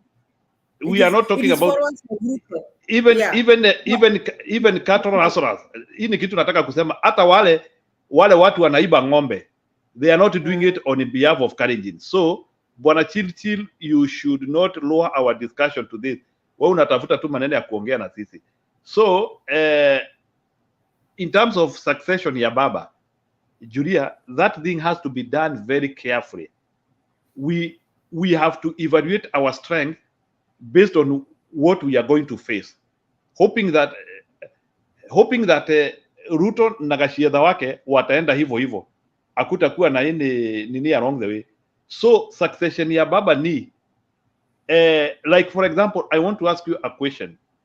If Baba and Mother Karua did it another time, just the way we did it in 2022, we get a rematch for 2027. Can you analyze that? Can you analyze a rematch? The only challenge that Baba and Mother would have is people attacking Baba on the basis of his age. So maybe we should prepare ourselves who can work on behalf of Baba, and Baba should make up his mind on concerning that. But still, my best option here is Baba and Mother, because Baba, so far so good, is the only person I believe in so much. Now, my take is to prevent the fights in Azimio, let them go ahead and encourage the creation of that prime minister seat, so that we can give Kalonzo Musyoka prime minister. Kalonzo is a good man, he's not a thief, for your information. Prime minister, sijaelewa hapo. Hiyo prime minister itengenezwa wapi? Sikia hii maongezo yao inaongea hata itatengeneza prime minister. Hii maongezi yao, these talks, so-called talks. So kutakuwa na prime minister Kenya? Maybe a ceremonial one. Alafu sasa huyo prime minister atatoka wapi? UDA? I don't know. Whatever they are doing, I don't know, Jill, but I'm just suggesting that for the sake of the unity in Azimio, that could be given to Kalonzo Musyoka. Because anyway, Kalonzo Musyoka is not a thief. Let us give credit where si mkora. Kalonzo Musyoka si mkora. Whatever, even if kama hana stand mzuri, Kalonzo si mkora. He's not a thug. We can agree that he's not a thug. The only thing is that he doesn't have a stand. I mean, mwenye uwezi kamfuata, juu anaweza kupeleka huku leo na pengine kesho. But he's not a thief. We have to give him credit for that. But Baba, my take is either Baba asimame na Mother Karua, ama atupatie mtu kama Matiang'i. Somebody, I hope you have encouraged Chirchir. We have nothing against Kalenjins. Kalenjins, I talked about wezi wa ng'ombe, and not all Kalenjins ni wezi wa ng'ombe. I don't think wewe Chirchir ni wezi wa ng'ombe. Kama wewe si mwizi wa ng'ombe, then you are not among that group. And not all Kalenjins. But ng'ombe zinaibiwa. But he needs to appreciate ng'ombe zinaibiwa. Yes. Now, not all Kalenjins support Ruto. But I said those who support Ruto are thieves. So if you are here and you still support Ruto, I believe wewe unaweza kuwa mwizi wa ng'ombe. hata unaweza ibia ng'ombe yangu yenye iko pale Nyahururu. So that is what I said. Julia, hebu soma hiyo comment ya graphing. Kuna kitu anasema hapo. I believe this is a UDA guy. That is more organized political. That is a thug. He's planning to steal 2027. What are you saying? That 2027. He's planning to steal. But that is nani, when he is talking of landslide, hii landslide inatoka wapi? Kumaanisha atapigwa vote kura na majority of the people. Ni akina nani watapiga? Hii landslide anatoa wapi? That is Ruto mwenyewe atafikisha 2027. Yeah, so with the kind of hate that is in Kenya right now against that man, I don't know kama atafikisha 2027. But what I'm saying is that you ask a question, Jiru, about Azimio. Azimio saizi hatuna mtu unless baba alete Matiang'i. Okay, so my comment ya Raila TV. As I ask you another question. Maneno ya ID, digital ID, nimesikia watu wanalipa 1,000 ngapi? 2,000 ama 1,000. Yeah. So can I ask you a question, Julia? Can you tell me what do you need to do on the political front? I'm not talking of agitation and the movement. What do you need to do on the political fronts to subdue Ruto? Let's say you are Baba. What would you do politically to subdue Ruto? First, you don't need to do anything because Ruto already has lost genuinely. He doesn't have supporters, genuine supporters. You are maybe our Kenya. The only thing you need to do is make sure he doesn't steal the votes. Did you know that? Did you know even Kalonzo can defeat Ruto in a genuine match? Kama kura ibiwi, unajua hivyo? Yeah, no, Kalonzo niko na taswishi yangu. Let me ask you, kama kura ibiwi today, tomorrow, twende kwa kura, wewe ni mpiga kura, utapigia Ruto ama Kalonzo? Option B. Yes, you only have 2 options. You only have Ruto and Kalonzo. Nitapigia Kalonzo tu. Yes. Tu, at least you say Kalonzo will not steal from you. Kalonzo will not send the police to kill people. You know what I'm saying? He may not have a stand, but he's not evil. Do you know Kalonzo is a kind of president that sometimes succeed because I think he's a Kibaki kind of a presidency. Unakumbuka tukiita Kibaki General Kigwaya? General, na by the way, hiyo General Kigwaya ilikuwa imetoka wapi? Give me the history of General Kigwaya. Please. Ilikuwa imetoka wakati wa Matiba. When Matiba and Rubia resigned, Kibaki alibaki kwa serikali ya Moi. So Kibaki at one time behaved like Kalonzo. So, okay. and from then henceforth, the Kikuyus believe that Kibaki was a letdown. And they called him General Major Kigwaya. So for some time, Kibaki was General Major Kigwaya. But na Wakikuyu wote wakoaje saa hii? Majority of Wakikuyu akina Moses Kuria akina nani? Sasa we have so many people. We have now people who are now beyond General Kigwaya now. So Kigwaya became president, and Kigwaya ruled Kenya, and people remember Kigwaya for very many good things. So I think Kalonzo Musyoka is only weak in a contest, like he doesn't have the charisma, and sometimes hatuambi msimamo wake uko wapi. Lakini becoming president, he will not steal from Kenyans, and because maybe he may prefer to work with the technocrats, and he may not tell them to steal, so he may perform well like Kibaki did. That is my take about Kalonzo. So maybe what we are saying, Kalonzo needs somebody to stand behind him and campaign for him. Ndio akuwe president. Alafu umpatie mother, ndio mother afunge kila mwizi. Then I think we are good to go. Julia, there is this narrative. In Kenya, all people have gotten second terms. In Kenya, hakuna mtu hajapata second. Everybody has gotten a second term. So, can you evaluate for me, did all the Kenyan presidents who we had, the 4 of them, apart from Ruto, Did all of them deserve a second term? I think Kibaki deserved, but I'm not sure who deserved. In fact, who should have stepped down and given it to Raila. So ile kitu nauliza sasa, based on that, what do Kenyans look at when they are looking at second term? How comes everybody has gotten a second term? Is second term automatic in Kenya? It looks No, so. it is just that it is hard to beat a sitting president. But we have had them losing elsewhere. In Ghana, not Ghana, is it Ghana or Nigeria? Yeah, in Ghana, a president lost. In Nigeria, Goodluck lost. In America, Trump lost. Where is that narrative coming from? Like because in Kenya? Kenya elections are not free and fair. You're forgetting that. So sasa ndio nauliza, by 2027, can't we not have a framework for a serious election? Yes, that is what we should do. So that, according to Haron, Matiang Mureithi, here we go. Mureithi, the Nyandarua guy. No, hiyo combination imeleta shida. Hiyo combination imeleta shida sababu they are not, both of them are not, you need to combine Matiangi with somebody with rhetorics, serious politician. Matiang has rhetoric. Oh, unaona vile alisomea wabunge siku ingine karibu walie.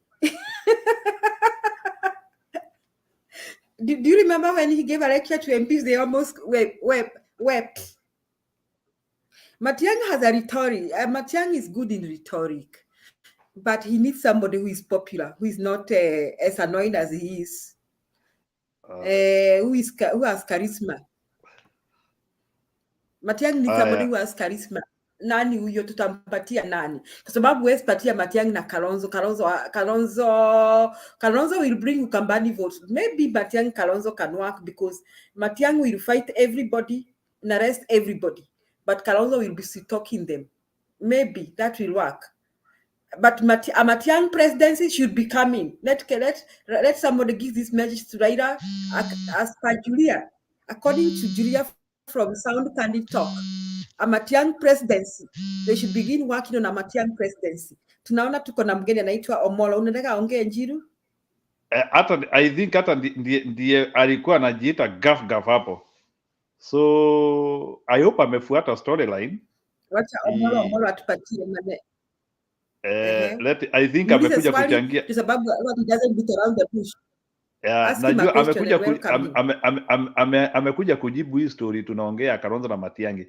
So maybe as he gets in, I want to ask him, do you think it is possible to get Ruto by 2027 or before? Do you think it is possible? Maybe you can get with that one. Okay, thank you so much. Madam Julia, how are you? And my brother. So I have followed the conversation and the talks. You are talking very well. But you know, there is a saying that says failing to plan is planning to fail. You see now, the Ruto regime is now 1 year down the line, almost getting to 2 years now.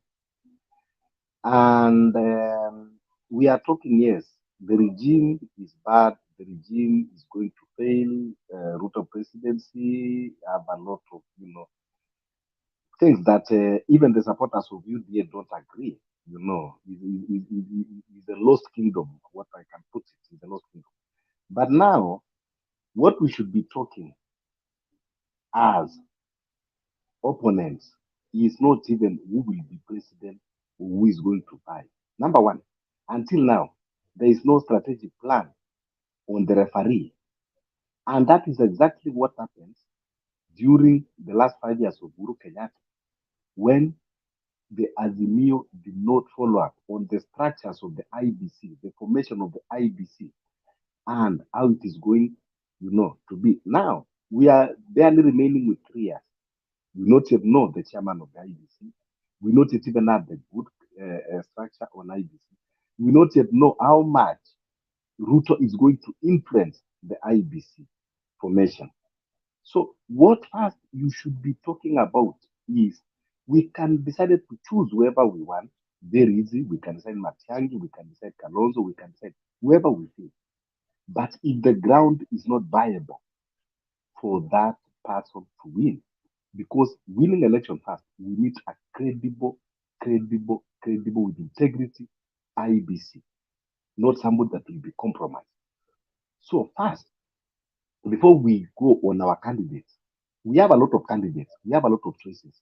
We have Matiang'i, we have Kalonzo. Raila himself, he can still buy, will not be standing the age. Even Biden is almost same age as Raila. So, and Raila is still more energetic. We have Martha Karua also. At least we can go with the narrative of the first woman president. We test the first woman president. So we still have a lot of options. But first, what we should be focusing now is on the leveling ground of the referee. Now nobody is talking of the referee. Nobody is talking of IBC. When now the formation comes, there will be Ulabalu. First, now we will start now to have a contest. Pulling up and down with this Ruto regime before we realize it is election date with the bad referee. And what will you be expecting? So, the first thing is to lay the foundation. The first thing is to lay the foundation. There are a lot of holes that need to be sealed fast before saying we are planning for the 2027 election. And these are the things now that we should be doing now. Not the time of campaign. This is not the time of politicking, but leveling the ground, making sure that we are putting structures. So I think this is the narrative that we should be talking on all the platforms. First, how are we going to have a credible body? Not like the one we are blaming Chebukati. Isaac Hassan was the same. When are we going to resolve these issues? And I bet you here, you can judge me how you want to judge me. If we are not going to make sure that we put all our efforts, all our energy, all our resources to have a credible body of election, trust me, Ruto will win by big margin by 6 o'clock in the morning. You want to call it a thief, you are still, but yes, you will steal because you have resources. But when we don't have a credible, it will make Omolo, 1 minute. Can you tell me, as you talk about IBC, in your own evaluation and evolution, how can you reform the current IBC to become credible? Can you try to give me thoughts about it? How can you change that IBC to make it credible? First, now we don't have IBC. I think you know. What we only have is all we don't have commissioners, right? All that are expired. As it is now, the IBC, there is no IBC. That's why we cannot hold any election, even the by-election. We cannot hold now because we don't have IBC.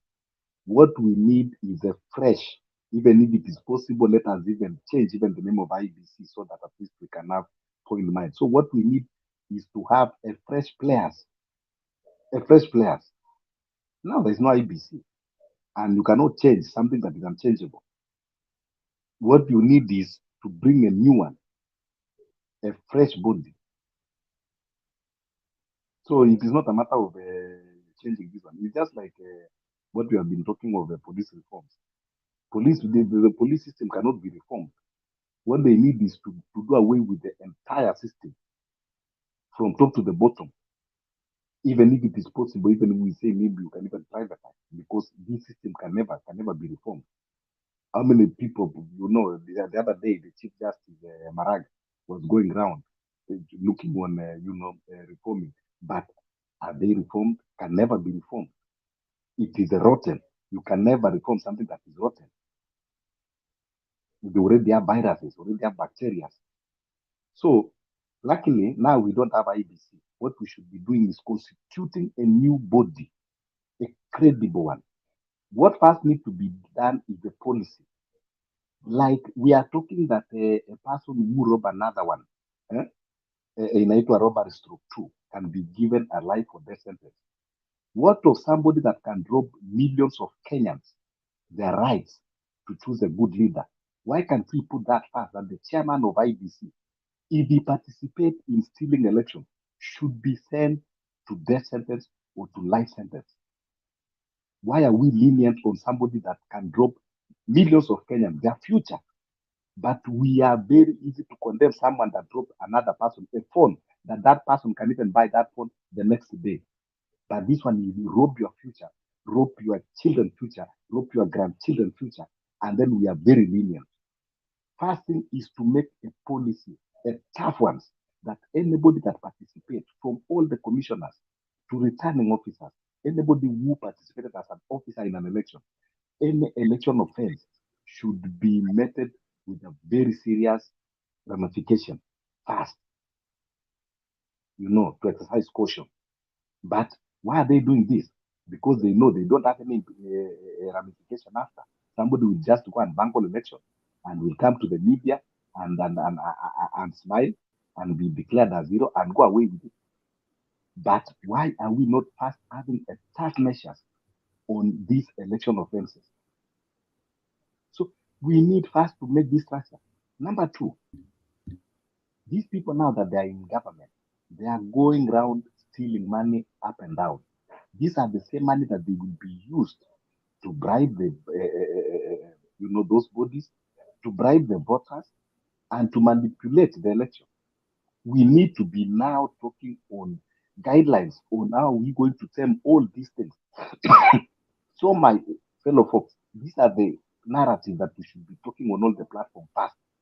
When it comes to the politics of who will become a candidate, who will become this, that time will reach. But now we should be talking on how we are going to have a solid foundation that it will make impossible for anybody, whether in power or out of power, to steal and manipulate elections. But if we cannot get that right, forget about winning election. It is impossible for somebody that is in power and they have all the holes to manipulate, to steal election, and we expect that we will win. It can never happen. So these are the things now that we should be consulting. We should be talking. We should be trying to bring this to national dialogue. Let people push to make sure that we have a credible body that can manage elections, and we make sure that we see all the loopholes. If possible, we are only have a limited time, barely 3 years to do that. But if we are here on the platform saying, hey, we want to remove Ruto, we want to put Machang, we can choose whoever we want. But if we don't have a good referee, we are not getting anything. Trust me. So that's why I'm saying that with this current structure, Ruto will win by 6 o'clock. The other time we know that the election was not fair, but we have him in State House now, and he's doing all manner of things. And 2027, after if we manage to maneuver, it will be more lethal than now, because he will not have anything to lose again. So we should be now pushing to make sure that we have a credible team that will manage election. It doesn't matter who we put. Hata tukaweka Olekina, hata tukaweka nani pale. Okay. So these are the kind of talks that we should be talking now. Okay, Bwana Omoro, Yes. I'm struggling on the word credible. I don't know who can be, a credible person. That one is difficult to. You cannot streamline your issues based on personalities. Maybe we can talk about policy and some things which need to be done, like which other countries do. Like, for example, to me, what I think can be more efficient with election, after to create a Benson, I think quick tallying of election can solve miracles. Why? And then I also want to know at what level is the media involved, or what is the capacity of media? Because I see in some countries, media calls elections. media. So these are some of the combinations that I want to hear and understand, because there are some people in Kenya who want this dark system because it helps them, but you cannot have credible people because our people are corruptible. Ruto ataenda kuwatafuta hata tuweke yule jamaa mlikuwa mumeweka kwa kanisa kwa anti corruption, yule ametoka Wabukara, hata tuweke Wabukara kwa IBC, he will still be corrupted. He can receive money. Those things can be done. So what I'm saying is that we have to up our game and we stop talking of personalities.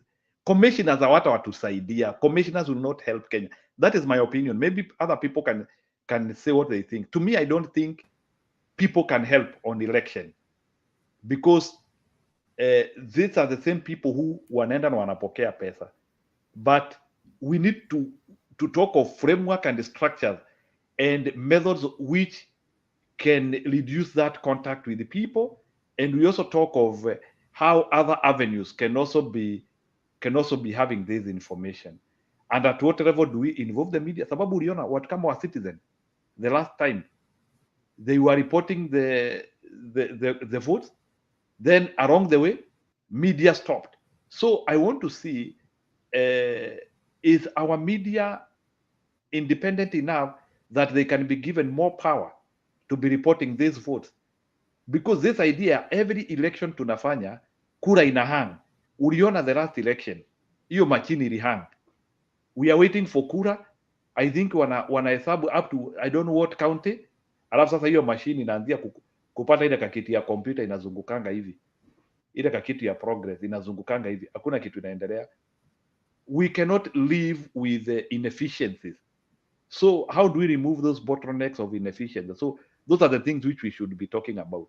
So Julia, I don't know if you have something to add before we bring Yes, I want to say something. Bwana Benson, actually has a good... huyu Benson ni host anakuanga host wa kipindi, ni mtu ya, so if you need an interview with Benson, Julia, naweza kuitishia. Sawa, nimesikia. I really appreciate what Omola is saying. That is what should be done. We should have a credible IBC. But who is going to have us have a credible IBC? Who? First and foremost, Ruto is the president, and he doesn't want anything close to a credible IBC. So who is going to have us have a credible IBC?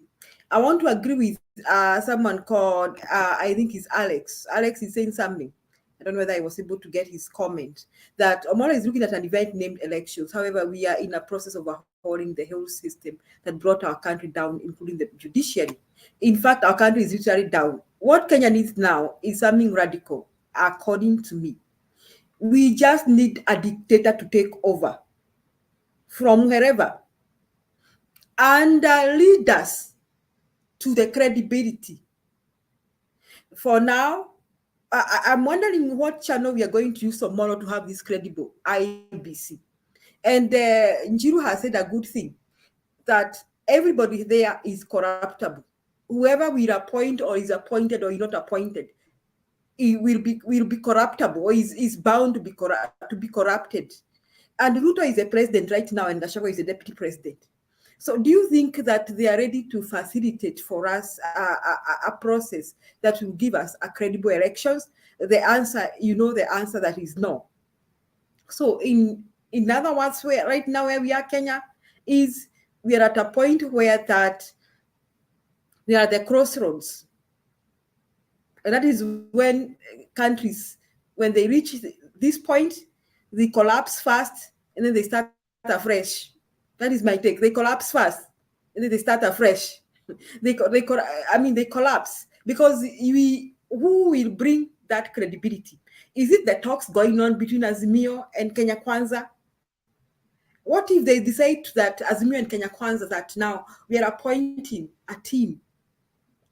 These two groups will appoint a team that will determine the next commissioners, and then they go ahead and do so. And then those commissioners behave like our members of parliament from Azimio who cross the sides and join Kenya Kwanza. What difference does that make? So Kenya, it is not that we don't have the kind of law that we need to have, It's just that we don't have personality to implement our law. We don't have a bad law in Kenya. We have a good law, but we do not have the right personalities to implement that law. We have the wrong, a corrupt judiciary. Everybody is corrupt left and right. So what we need is just one person, or more, or just one person, like we had Kebaki, just one individual to be in power, to decide for the next 3 years or 4 or 5 years, things will be done right, period. That is what we need. Allow me to respond.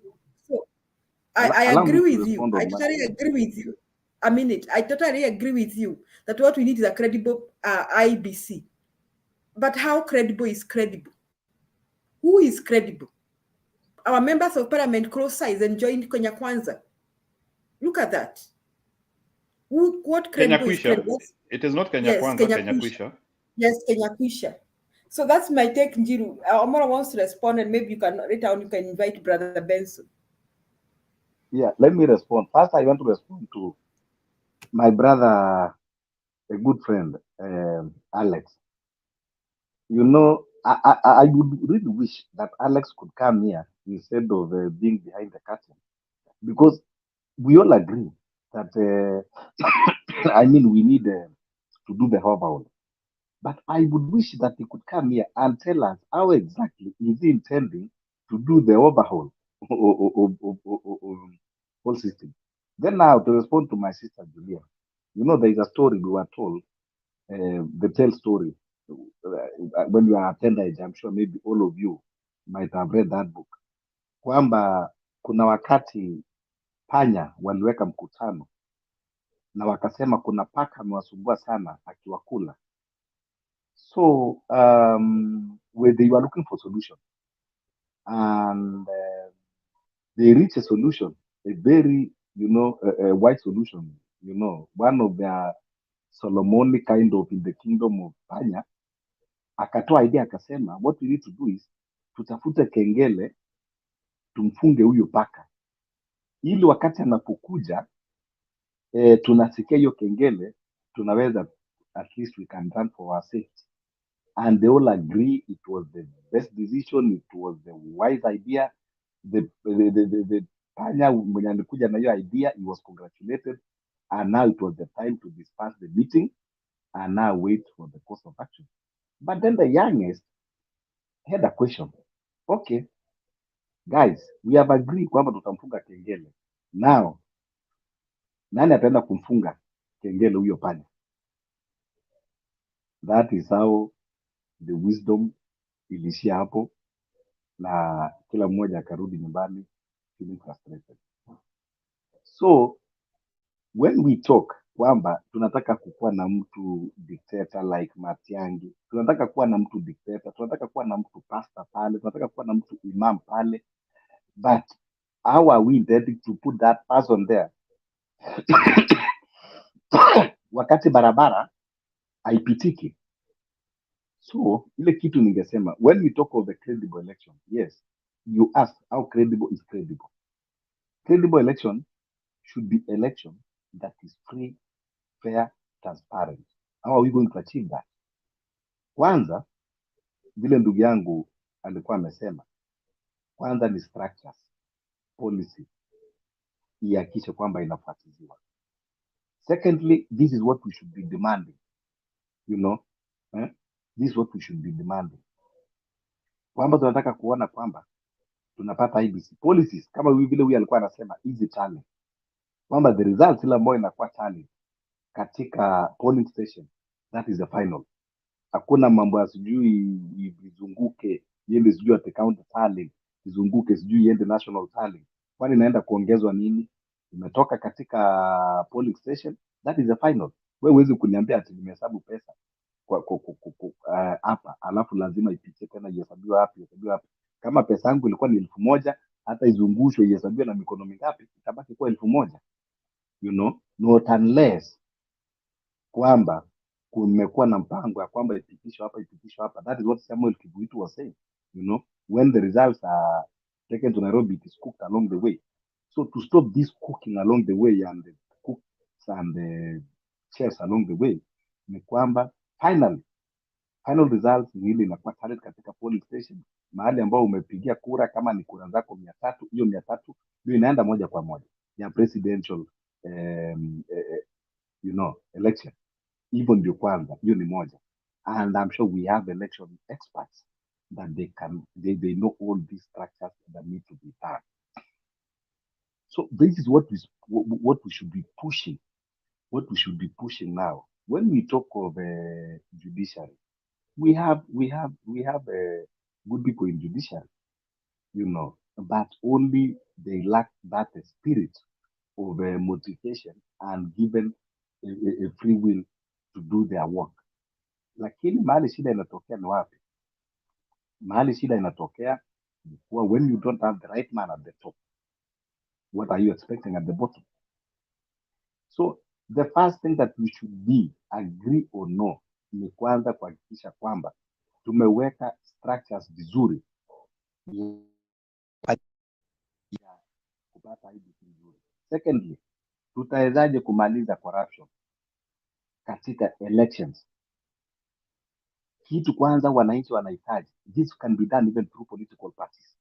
Political parties are given a lot of money, including our own ODM, Wiper, Azimio, these other parties. They are getting a lot of money ambao wanatoa with the political party. What are they doing with this money? This money should be used to educate wananchi, voters, civil education, umuhimu wa wewe kupiga kura one, umuhimu wa wewe kujitokeza kupiga kura. Sometimes we lose election because our supporters don't come out and vote.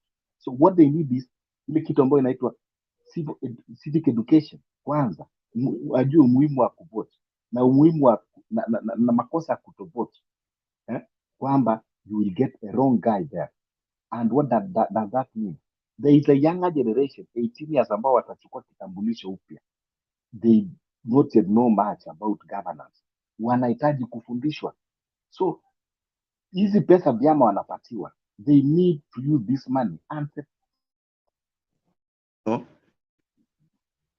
weka education ya kueleweka. Watu wajue umuhimu wa kupiga kura. Watu wajue kwamba ukichukua zile pesa za campaign, vile una damage your future. There is been narrative, watu wanakuja wanasema chukua tu pesa, akileta chukua, alafu no. Kwanza tunahitaji kufundisha watu kwamba pesa kuinfluence katika uchaguzi, what are the implications. So political parties pia wako na responsibilities, not only kwenda rallies peke yake, but they can do word to word sensitization, wa roll out pesa, wapatie wale ma local coordinators pesa.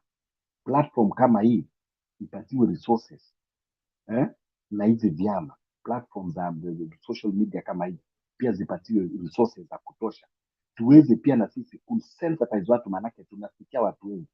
Hatuchanganyi topics huku na huku. Kwanza tunaongea umuhimu ya watu kujitokeza kupiga kura, and voting right, not just only coming and vote, but important of voting and voting it right, so when we debunk all these issues, and now tumeweka pia structure, tumepata ma experts wetu ambao wanaenda kusukumana kule kuhakikisha kwamba tumekuwa na policies nzuri za kueleweka, tumekuwa na structures nzuri za inaeleweka, tumekuwa na watu, mtu kama Maraga ukimweka pale akuwe chairman wa IEBC na umeweka structures nzuri na policy nzuri, I'm sure we can get good results, so bado kuna watu ambao wanaweza kufanya kazi. So what we just need is tukuwe na structures nzuri, policy nzuri, kuimplement na ile spirit ya vile tutasukuma. So that is my take. Before that, now then we can now go for political contest now to only who will be candidate, who will deputize who will chair what. Then now we can go that, because even apart from president, we also need at the county level we need also a good governance. That is my take.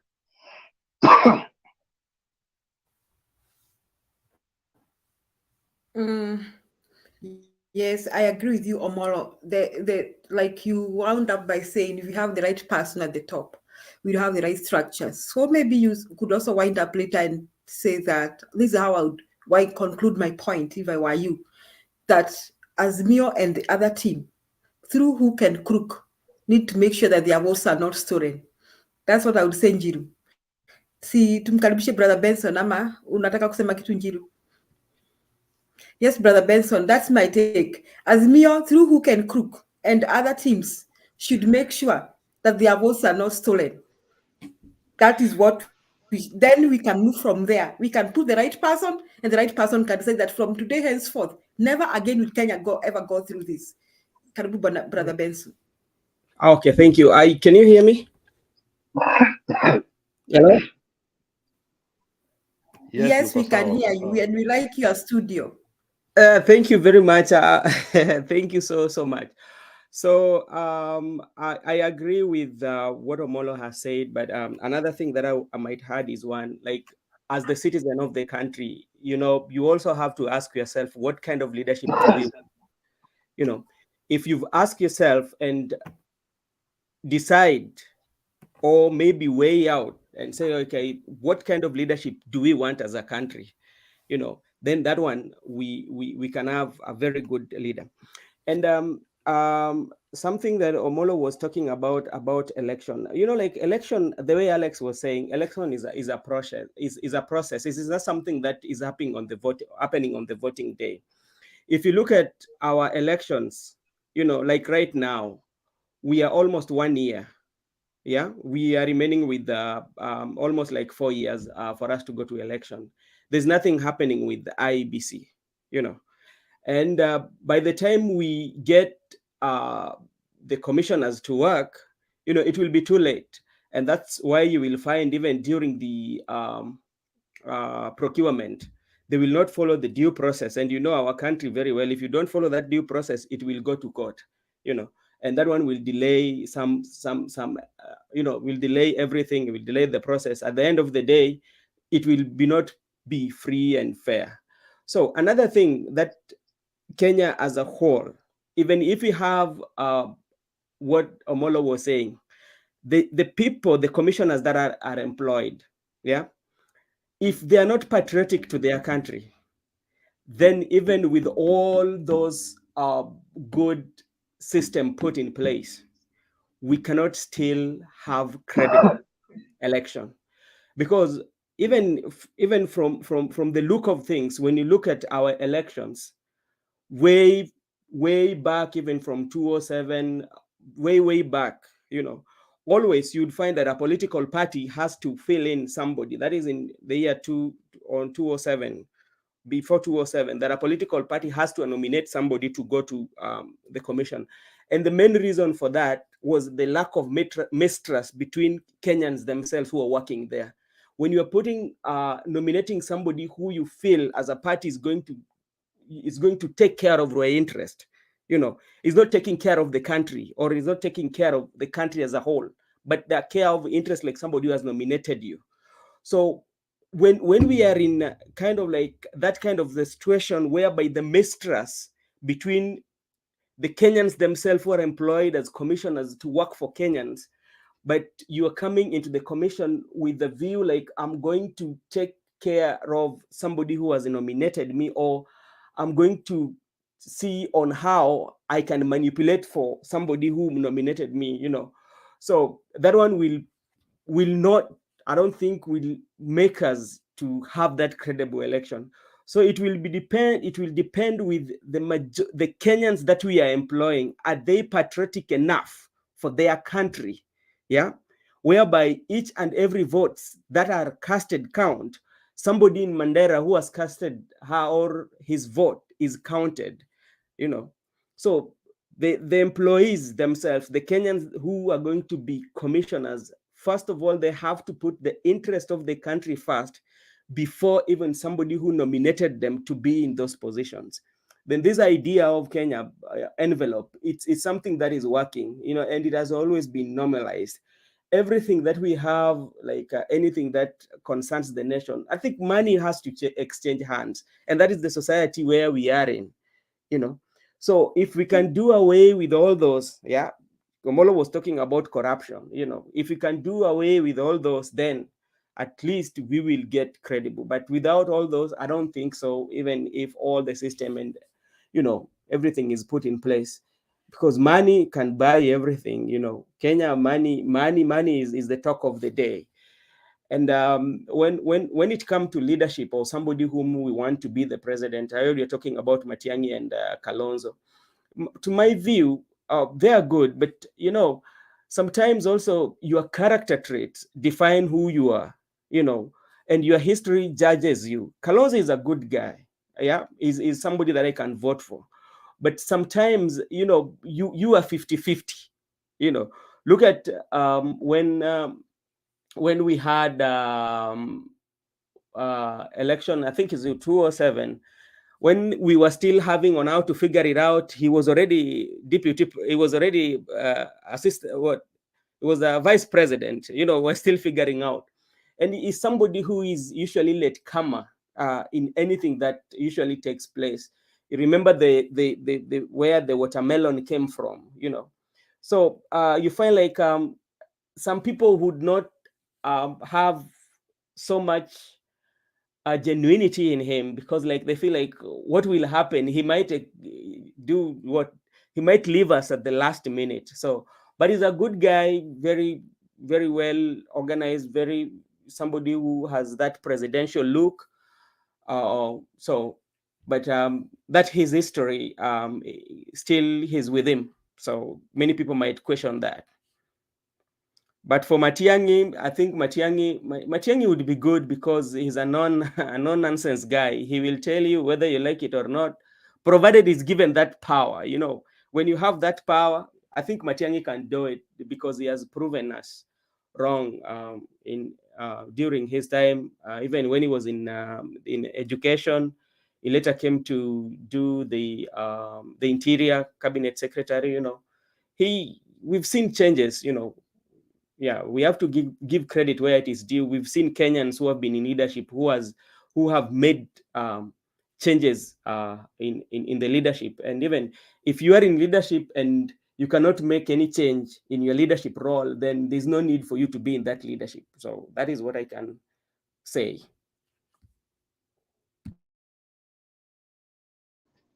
Okay, I think let me ask you a question before we bring Alex.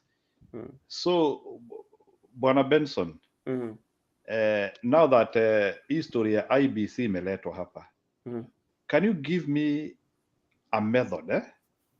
Can you describe to me how can Kenyan elections be done credible? Based on your experience, what you are seeing, our previous flaws, how can Kenyan election be done credible? To me, I think Kenyan election can be done credible if Kenyans themselves decide to do so. If Kenyans themselves, because we cannot call for credible election, yet even the leaders that we are electing are not obeying the constitution that we have. We are very selective, yeah. We are very selective on what we want, and at this what suits us. That is what we want, but we don't look at where the problem is. We know as Kenyans where the rain started to beat us. Even like right now, when you look at the proposal that is there, some of the things that they've agreed about commissioners, increasing the level, increasing the number of commissioners from 7 to 9. That is one. Then saying political parties will have to assist in nominating the commissioners. And you come and ask yourself, how many political parties do we have in Kenya? So many of them. And how are they, if each political party nominates their members to be the commissioners, how will it happen? If let's say we have 100 and the 100 are going to be nominated, then who is going to have a say? Yeah. And if another political party that is registered, one of them, if they are not allowed to nominate one, they will go to court. So one thing that we can do to have credible election is we as Kenyans, we have to decide what kind of election or what kind of leaders do we want. And the people that we employ, the Kenyans that we are employing, should be those who put the interest of the country first. Yeah, those who will not be influenced, those who will not be there to serve the interest of a master, then we will have that credible election. But if we still have a situation whereby, like, I have to put my guy there to be like a watchdog from election not to be stolen or to serve somebody's interest, I don't think that one will happen. So until we get those who put Kenya first, the interest of the country first, then that one we will have credible election. Okay, fine. I think that one is a very difficult thing you are trying to describe. Is okay, because somebody has to be charged with the responsibility of identifying or even doing something. So I think you are talking about the moral fabric of our country, our people. Until people get serious on character, we are not good. Anyway, Yeah, I know you are still with us here. And let me tell you, and what happens even after nominating them, and they violate those laws of the constitution, or those laws, and maybe you are maybe, for instance, you are involved in fraudulent issue of election, then when you go to judiciary, you have to be charged. But that is not what is happening. You find like the people who bungled our election, they are walking free and they are celebrated. So tell me, how can that one work? How can it work? Then you say you want to have credible election, yet somebody did not do due diligence during the election, but they are celebrated. Okay, Bwana Benson, I get you. We will circle back to that. So let's first of all hear Alex coming. I hope bado uko kwa kipindi. Bwana Benson, are you still here? Benson, are you still around? I'm still around. Unless you want to chase him. Okay. Naweza waongezea 1 hour muongee, so nifunge on the 9th hour. Because najua Alex anapenda kuongea mingi, I can give you 1 hour. Go ahead. I don't know. Anyway, I only talk with the people who have red shirts and white shirts. When tunaona two men, we can't communicate. And anyway, that was bring the video so that you see what whether you are red or yellow or white. Kwanza Molo, you're the one who made me come in. I was relaxing so nicely. And you are babysitting, not relaxing. Be serious. I was not babysitting. I was relaxing. I was taking my time to listen to. I miss Julia. Julia, lazima ujue ukweli kabisa. Your inputs are very, very, very high voltage. So, Omolo, you made me come in. Omolo, some of us have decided to do a biopsy of the whole election, not as of 8th of August, the whole of it. And the conclusion personally I came to is this thing was more complex than we understood it. And when Baba agreed to the first bipartisan talk, we were mad. But the whole issue was based on IEBC. But they disagreed. And as you know, Baba walked out and told them, no, we are not coming into this table. For those who are older, you remember how the IPPG came that saved us in 2002. Had we not used the IPPG to form then the Electoral Commission, Kibaki will never have become the president. So I think I will use Njiru's word from yesterday. We did what? Exfoliate. So we did some exfoliation from the IPPG and brought it to the table. And we found Kenya Kwanza very unreasonable because they knew once we take some elements of IPPG, they will never win election. But there's one thing, Omolo, you must understand. And those who are agitating for IBC and the new name and everything, that we must focus on that. IBC was entrenched way beyond the commission, to a point that there is a system which I cannot know who owns it. It is way beyond our counties, our wards, our constituencies, our country, all the way to South America, to Britain, to Saudi. And when you sit down and look at how it has been infiltrated and the powers be in, Omolo, let me tell you, kindly as my younger brother, you can change IBC. Na walituambia tukafikiria vichwa zao ni mbaya, hata munaweza weka Oburu Odinga. That word knocks on me every day, that this man was brave and courageous to tell us the truth.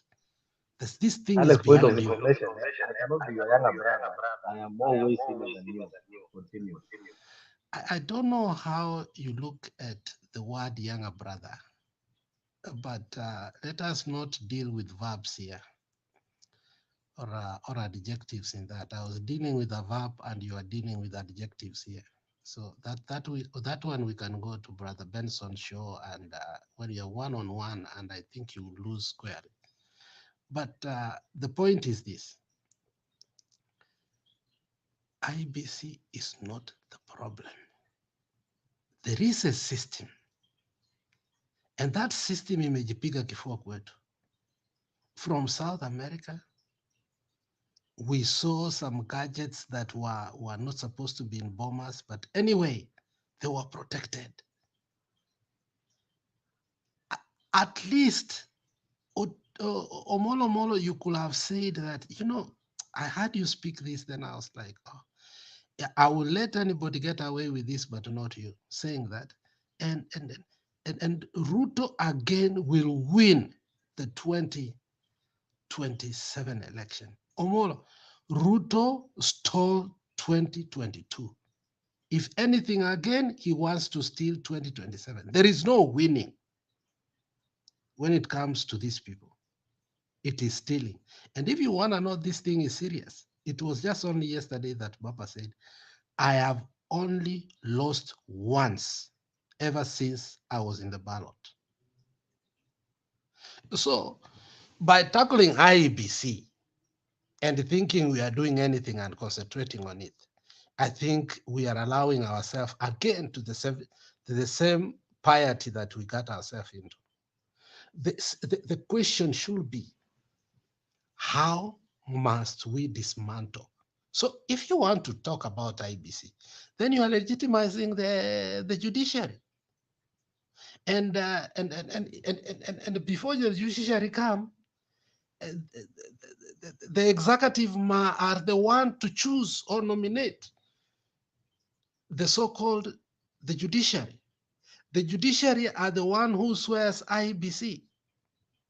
How can you be able to untangle yourself from Ruto right now when he is having the tools of powers? It means we are legitimizing him even more, which becomes very complex. And that is why I'm saying, I believe there is a point that Baba is trying slow but steady, painstakingly bringing Ruto to a corner. But these people have understood it. Now they are disrupting the agenda on a daily basis. The diversionary tactics, kutoka hii ujinga ati sasa watu waanze kudiscuss ati ukikaa over 30 years unapigwa fine, ati mtoto anaenda kuchukua ID anapigwa fine, ID kipotea. Now our young people do have to talk about the diverted tactics of Ruto. Our parents are now talking about what they have been diverted from, while Ruto is doing something else. Every day, unaona hata hii ujinga yenye uliona keja nani kwa airport. That was nonsense. Totally nonsense. Leo nimesikia pia ati mtu mwenye alisign, there was a woman who signed a 15 billion, the one for oil from Saudi, has disappeared. So these diversory tactics, we must know how to deal with them. It's like a person who having delusional mindset, seeing something. And by the way, they do, many of them, people who go to war, they have schizophrenic mindset, whereby they will argue with you and tell you that they are seeing something. And that's what Ruto anatumia. There is psychological bombardment to us and making sure that every day we are getting bad news, while he's doing his own things. So let's focus. Where and how can we probably start from so as to make sure that we have the right IBC? Otherwise, just choosing 9 commissioners, all that nonsense we are hearing, but in the end, who nominates them? Who allows them? Okay? Who swears them in? Somebody can be so good, lakini kuna hii ugonjwa tribe fulani. Ukishaanza, that's why even I don't trust Madam Julia, even this National Dialogue talk, because I'm hearing now wamefikisha 700 million that they have been paid. These people are sitting in opulence. 700 million za nini? Siwapee watu hizo pesa, watu wakule. So such commissions become themselves scandals. That's my opinion. For me, that just making IBC defunct is not a solution. With Ruto having the powers of what? The tools of powers. Anybody who has a right of reply can, especially Molo, because I've spelled on you mostly. Thank you. Nitakuuliza swali. Bwana Alex. Nimesikia bipartisan they will be giving their recommendation soon. Na watu ya Azimio wamesema kama hiyo bipartisan ita include cost of living, they will not assent to it. We don't know what will be entailed in that bipartisan thing. This is my question. Na umesema vizuri sana, they are living in opulence. Kama wamekula karibu 700 million. We know Ruto needed to sweet talk them. I think so that time. So the question which I'm asking you, according to you, do you think bipartisan is going to influence governance in Kenya moving forward? Do you think the bipartisan report will influence our politics in the days to come, and to what extent?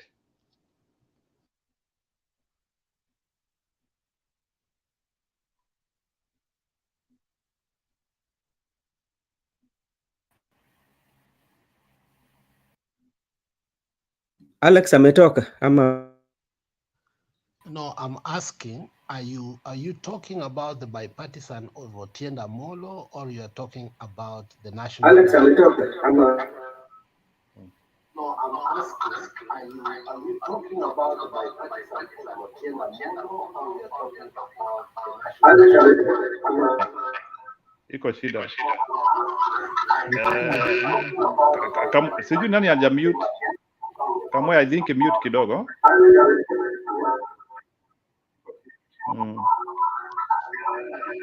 Yeah, Kamwene daughter, please mute kidogo. Just mute kidogo, we will bring you on board. There is a loud voice. Anyway, naongea hii ya Kalonzo, Bwana Alex, go ahead. Hii ya Kalonzo hii wameita national dialogue. To what extent is this thing going to influence Kenyan politics moving forward? Are we going to get any inroads where Kenyans' lives are going to be changed positively from them? And are they going to help us even to, like, is there hope with these people? That is the question. You know, when Martha Karua agrees to give a national interview, and you see the surrounding and the person that also interviewing her, you better sit down and listen carefully. Because Martha Karua is not a person who loves, you know, barocking all the time or at any time. If you listened to Martha Karua on how he roasted Ruto and what we ought to do to go to the next, she was very firm on the issue of stolen election and, you know, what we called electoral injustice. And Baba was very clear. And somebody also did explain yesterday cogently that Baba is beyond only a Baba for Kenyans, is a Baba for the global world.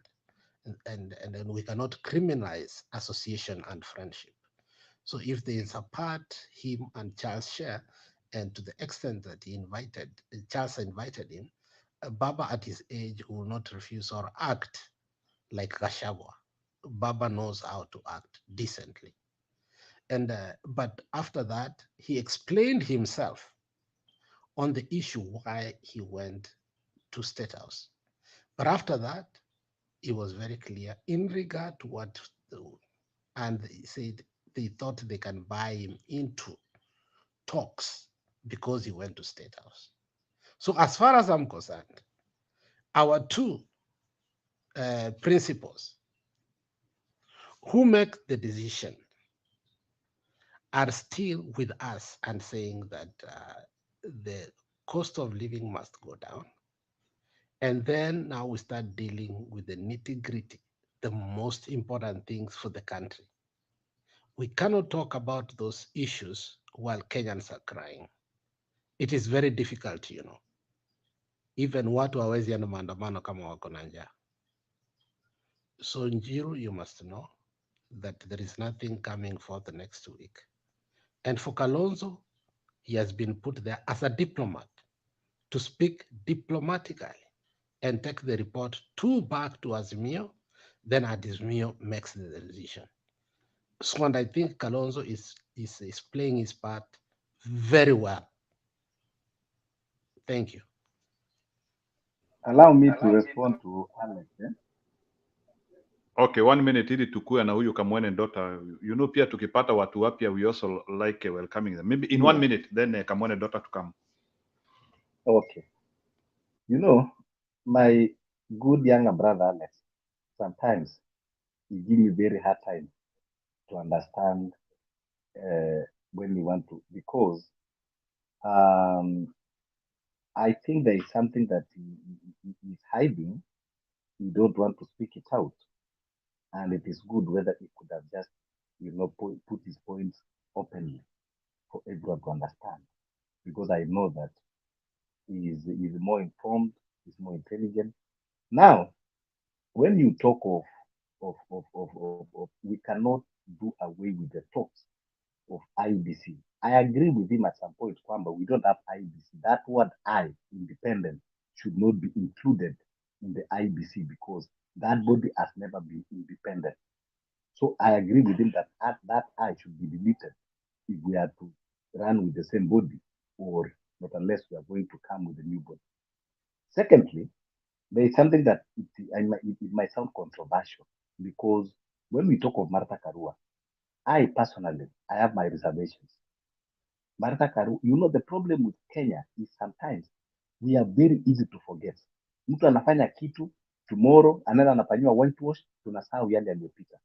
Martha Karua has in the past, those who are old enough to know, engineered electoral injustices and malpractices. And Alex put it clear that Baba said that he have only lost one election, which I agree with Baba. He have only lost one election. That was 1997, if I'm not wrong. You know, so in 2007, the person that was in forefront is Martha Karua, that was the chief architect of making sure that that election was debunked. But now here she is, and she won now that we trust her, you know, to teach us on credibility of the election and how we should be just in our system. Yes, we are brought now is with us, but personally, I know that she's not the right person to tell us about the credibility of election. So sometimes, even we in Azimio, we make mistakes, a great mistakes. That is why we are always having this thing. We have to bear it. When Baba stood with Martha Karua, I knew that we were meant to fall down, you know, because you must own your responsibilities. If you are given a responsibility, you must own it. Na hiyo kitu lazima ujue kwamba it has your impact in your life. But Kenyans, mtu leo anafanya hii, just like the other day. Just a good example, this current president that we have, he was in the government, but Kenyans, they could not interrogate him when he was coming and said, Uhuru has failed us on this, has failed us on this. Now, even now, we have a person who is in the treasury. He has served in the past I government. can read. I've already heard your question, and I think for the sake of time. Tutangoja kidogo. Okay. Please, no, Bwana Omolo kidogo. Atufungi station sahi. Let's allow a new person also to talk ili tusiwabo sana. Some new people come na wanapotea tu. So Omolo, just hold your thought there. Tumesikia you already knew we were bound to fail. Tutakuja utuambie. Let's first of all hear what Kamwene daughter is saying. Wow, it's my opposite, eh? Yeah, thank you for adopting that name. So Kamwene daughter, go ahead. I hope you understand what we are discussing here. I hope ulikuwa natufuata chini ya curtain hapo. We are discussing about Kenyan governance, what we can do. Are we stuck with Ruto? Are we doomed with Ruto? Can't hear. Tell us.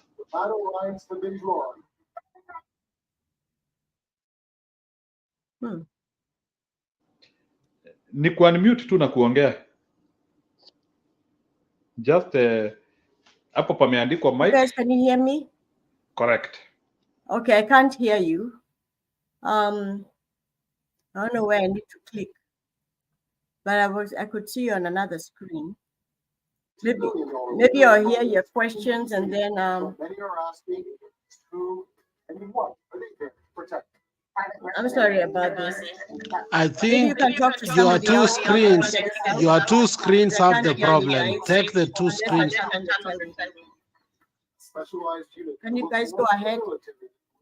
And it seems to be like a delay. Please just go ahead. I'll join you in a few.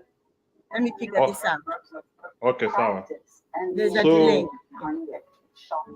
I think atafunga station moja. Ni kama anasikiliza mbili. You are supposed to enter with one, not two. So, Bwana Omoro. No, I'm saying Kamwene daughter utaingia, ukiingia kwa station, ingia tu na feed moja. Usiingie na computer na simu. Make sure you have one, just one connection only. Don't have double blouses as well. So Omoro and Alex, you can go ahead as we wait for her. Yeah, so let me answer Omolo quickly. And I think yesterday we had the same. If Omolo, you could have been here. We had the same issue with Njiru, and I told him the genius of Baba, after us losing the BBI through the system again, was that Baba launched something that was far-reaching than looking back. He went to Nakuru and decided that this is it. Tunataka tuwe pamoja. Na akaita muungano wetu, Azimio la Umoja, na akatuambia kuwa ikiwa tunataka kukomboa hii country yetu lazima tuwe pamoja. And if we look back to blame, we must also blame Baba for working with Ruto at one time. And also we must also blame Baba for working with Ruto at one time. And also can Kamwene, Daughters of Kamwene, I think it's he was in YouTube. He got into StreamYard, but he forgot to turn off his volume in YouTube. So they kind of like both.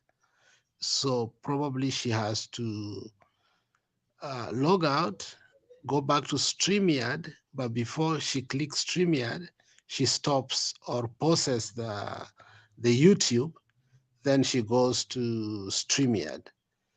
So they cannot be two echoes. If she had me. So in short, Mr. Molo Molo, the issue of looking back with blaming, with hatred, if we were to do that, then we will do to a lot of people. Remember, even the person who was supposed to be our minority leader, wakati alishikwa tulimtetea sana, lakini alipotoka tu hivi akarudi kimilili na akasema yeye ni mtu wa nini. So let us not overtake our energy in looking back, because it's going to be a bad gambling, because your tone and your language signified deep hatred in the way you said it. And that's what I told Nigeria yesterday, that if we can not overlook those things and go for the way Baba does. Baba did work with Kibaki and everybody says it was good. Baba did work again with Uhuru, even though he stole his election twice, according to Baba and according to us. But the rest may think also that. So don't agitate for us to hate Martha Karua. And lastly, let us not criminalize associations. Thank you. I think I can. No, hear you ngoja now. kidogo, Can you hear, ngoja can you kidogo, hear me? nani bwana right. Omolo.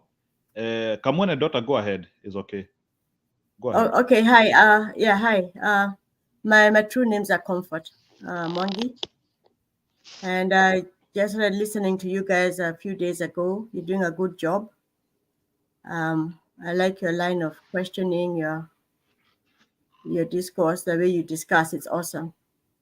Here in the US, some time back, I think 2010, 11, 12, I had a radio called Kenya Progressive Voice here in the diaspora. I don't know even if you heard of it, but we used to meet every Saturday. So it's nice to see something like this going on and the discussions you're having. Another issue, or let me say another fact, I did run for office last year as Senate, for the Senate office, Muranga. I came fourth. I got 8,000 votes. Okay. I was with Kanu together with my Najenga, we're the only two in Kanu in the whole mountain. So we shared the network. And there was a very big wave, very hard to compete, but I used media. I was on Inoro, Kameme, Shoro. Shoro was the best one because that one you had a captive audience in their matatus, in their schools, in the baba, in the market. I was talking to the people and they liked what I said. My Kikuyu wasn't perfect, but I'd kind of improved it during COVID because I went home and I worked from home. So I was polishing on my Kikuyu. It was interesting. I was Azimio, of course. I'm the one who brought, when Martha came, I'm the one who gave her the cloak to climb the mountain, Martha Karua. And whenever they were in Muranga with Baba and the rest, we were, in Awezekana, around the whole place. It was so much fun. It was like out of body. But for me, I wanted to go to the ground. I was very good doing what you guys are doing, politicking from my couch, from my kitchen, giving the best ideas and saying about talking about change, how you'd like to have change in your country and who is corrupt, not corrupt. I went to the ground. I said, I'm going to do this. And it was interesting. And now what I would say is that these leaders, if you could just see them, they're just like us, kawaida people. I think it's the media, the pictures, the stories behind them. I can't believe that a few people can be running the country down like that. I don't know why they can't be taken for a walk. You know what I'm saying? Just a few people. I mean, it's not right. The things that have happened in 1 year are a bit too much. I don't know what else you're discussing about elections. I talked a lot Okay, about. sorry, a minute. I can ask you a question. Now that you have, okay, 1 minute, Kamwene daughter, just to bring you on board. Maybe you can help us understand from your own evaluation. Can you explain to me the damages you are seeing in the country, and do you see any hope in the country from the people? How people are looking at those damages? Do you think people can be galvanized towards a point of either voting away of the government or making the right decision when the right time comes? How do you think about that? Well, what I would say is that if I was a dictator and I had plans to fill up my pockets, Kenya would be my country to go to, because the people there, the memories that we have are so short. It's like every week we are told how much money has been stolen, what has happened, and we forget. There's a time I was trying to list out the things, like I saw that 5.9 billion went missing because we had a parallel paying system in the public service that paid for 8 or 9 months, paid ghost workers up to 5.9 billion. There was no outreach, period. They were just being paid. People were paying their girlfriends, boyfriends. What ID do you have? You give an ID and all that, you're paid. You could be in your house, you could be in your farm milking, you got a paycheck. 9 months, 5.9 billion. At the same time, the actual people who are working for the civil service were getting their salaries delayed. They had been told to streamline. They never had tea anymore or newspapers. Things were going on. But that happened and we forgot it. 5.9 billion. That could have brought the price of gas down, could have kept the Kazim Tani going, could have kept Linda Mama. They could have kept so many programs going just from that one heist. Then we hear the heist for the milk. The oil. That's another 6 billion. 6 billion. Wamboi Waruto was behind it. Those kind of things. Why don't we have enough outreach? When we count how much money is just taken and nobody, what are we complaining about? I counted the money. We got like 230 million from South Korea. We got 850 million from the US to uplift when we were having, when Biden's wife came. We got 500, half a billion pounds from the UK because of suffering from global warming. If you count all the money that was coming in, and then the extreme taxing, we've got excess money, but not a single piece of progress in place. The schooling system is gone. I'm telling you, it's gone. Just today when I was coming home, I had that part of this blackout. Some people used it to steal the exam. The 844 exam has been stolen. It's probably been published everywhere. People are going to sit that exam. Some people are going to pass, but they didn't even study. Small, things just bypass us. And then tomorrow we wake up to another bigger stuff. What are you talking about, hope?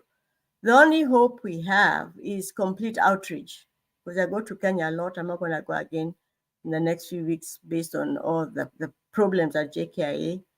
But I know around May, we went around and not everybody had been touched. And that is what you're talking about. Revolution is when everybody is touched. And mostly the middle class. Once you touch a middle class in any country, then things are going to go south very fast. But a revolution can take place, and it's going to be all over. We're going to have many fires to put off. We have the university, people are going to come up. People are really going to get angry. They're angry now, it's going to get worse. It's going to get worse. And people are woke. They're getting woke every day. It's going to get worse. We'll have to see how to manage it so that it can give us the purpose we want. Otherwise, we're just going to total chaos. But yeah, there's hope because we've been pushed too far.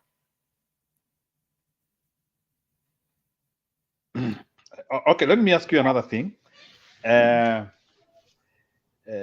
You know what happened last year after the election, just before the election, how people are verifying the former president, saying that they need him out, they don't want his choices. So can you tell me, what can you say about the former president's speeches? Do you think he was telling people the right thing? What I would say is that he didn't do it alone. He had a lot of support. He had almost the American style of campaigning. He used social media and all that. Being in the mountain, I saw like they had a story for every demographic in Mount Kenya. There were those who were stuck on, because I talked to my in-laws and other people. There were those who were stuck on kumi yangu, kumi yake, whatever it is.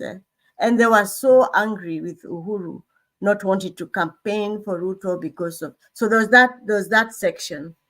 Then there was the other section that believed about the haves and against the have-nots, and you couldn't change them. Then there were those who were told development meant nothing, and that Uhuru wanted to have the BBI to extend his rule, especially through Raila. So many stories, but they were all working for each section. It was very thorough. And even my own relatives, it was almost like scary. You couldn't change them. They were so stuck. But the same thing now has flipped in the last 3 weeks. Things have flipped. And people are realizing everything Uhuru was telling them has come to pass. You're seeing what's happening. But yes, there was that major campaign news, unbelievable. And I felt like even the media had been bought. The churches, of course, were like gone. I mean, it was crazy. If that answers you. Yeah, sure. It answers. There are so many things we are seeing changing in our nation. And personally, I've come to realize like, hey, so our president is so powerful, eh? Unajua saa zingine unaona vitu unaweza kusema hey, kwani this is the first time we are getting a president ama nini? Unaangalia vitu zingine hadi zikaanza kujiuliza, hey, mbona akina Kibaki wako wanafanya hii? I know. Allow me to ask a question. Okay. But you were talking about validity of elections, because I also did. I was also like one of the observers, and we're just a population of 50 million, and probably maybe 25 million people get to vote. That's just like the state of California. And the way I saw it, if the results were announced like in Muranga County, announced that everything is finalized, we devolve the elections immediately, and then they're all announced, would have been perfect. But I saw some results coming like from Busia before the results of Kiambu. How? You see the returning officers come before the other one. A lot was going on. But I think it should be done immediately out there in the counties, like Baba says, devolve it. we get those results. That thing of reporting to one place is where the whole mess begins, in my opinion. Okay, Bwana Omoro, I think Omoro want to ask you. Yes. First, I want to congratulate this wonderful lady here. And when I see her, it makes me feel so sad that we will have somebody like this, what her name, this women rep of Nairobi, we were Samido, sitting in Senate and, doing a lot of drama when we have, brilliant brains, like Kamwene here, who could be in Senate and working for us. So I feel sad. I wish I was a resident of Moraga and I could even advise Kamwene that maybe it's better you shift to Nairobi, which is more of a cosmopolitan, and with these your ideas and your brains, I'm sure. Like for a long time, Nairobi have never had a serious, women leader for a very long time, and we need to have one good one. So maybe you will think of shifting next time. And I just also want to encourage you that don't give up. I think Kenya needs you. We need this kind of fresh brains to to be in our system. Thank you. Actually, I kind of live in both places now. I go there a lot to see what's happening and see whether it's manageable. We're reaching that age to retire, but then now things have really changed. You don't really want to feel like you want to go back. But here in the diaspora, I did do a lot. Maybe afterwards you can Google my three names. I'm Comfort Munoru Mwangi. I did a lot of stuff in terms of even holding conferences. We pushed that Huduma thing came from what we were pushing for as diaspora for one-stop shop, where Guru took it. We also worked a bit on money transfer. We were doing a lot of things, and also for the elections through the radio, like what you have your radio show. Which was going all the way to Namibia, to Australia, the whole of UK, Europe, were able to map out how the diaspora can vote. In that, we had one Saturday show where if you were in Florida, you'd say, hey, in Florida, if we could have one in Miami, Jacksonville, and one in Pensacola, we would not need to drive more than 6 hours. That was our goal. We would not drive more than 6 hours anywhere in the diaspora. So people gave us all their cities and everything across the globe. And then we put that document together, and maybe I could share with you guys, but we shared it to the IEBC, then Hassan. And the only thing is that we were not assigned money as the diaspora by the national government when they did the budget, because we were a threat. Otherwise, I could have gone through. So it's possible for us to actually vote, not only at the embassies. In fact, embassies are compromised. That's why we're pushing against it. But we can use all sorts of people to the Carter people. We can use schools. We can use buildings. But we can vote on one day in the diaspora. We worked it all out. It's a whole document. I also did a paper on devolving the diaspora, whereby if you are from, let's say you're from Siaya, you can now combine with all the diaspora across the globe, and you work together for your education, for transparency of elections, for observing of elections, pushing for the right candidates, and so on. So there's a lot. There are a few things I did there. I held a few conferences, began a welfare in Boston supposed to be in Lowell, to be an example of welfares that can be done across the continent. But mainly my show was on Saturdays. We did topical things, unemployment, or nurses. We had one for men. You didn't have to say your name. And they were saying how I got a wife from Kenya. She came, she did other things. She overtook me. She expected, it was really, really nice, a very nice radio. We did a lot of, we also had a presidential debate on it. Kia Olekiapi came, Martha Karua, Peter Kenneth, and all that. Raila wanted a day on his own, just like he wanted in Kenya. So there's a lot that can be done here, but now we need to focus on our country. What I wanted to ask is, the other day we had Julius Malema came to officiate the Institute of the Pan-African, and he made some comments, and we saw how our deputy president reacted to the visit of Julius Malema. I have two questions on that. Number one, do you think that maybe by embracing Pan-Africanism and Africa unity is going to change the pattern of our politics in our country and in Africa? Secondly, if we flip on the side, do you think that the political wave in Africa influence also the pattern of the individual country like Kenya, how we are voting and how we are making the decision in the political scene? I would say Malema did a good thing. Of course, he also came to stamp his foot, because Ruto is his only threat maybe in the African continent. Ruto is an actor. He'll go there. Those kind of families where the man goes out, makes your home looks like it's perfect. You're perfect out there, but your home is in chaos. I think what he said was his Pan-Africanism is more genuine. More, of course, Ruto's is a bit bonoko, put on. And the Pan-Africanism needs to happen now. We're even too late. You may not understand why Kenya has become a big destination. About last year, I think it was around June, they did some satellite studies, and Kenya was found to have like 274 minerals.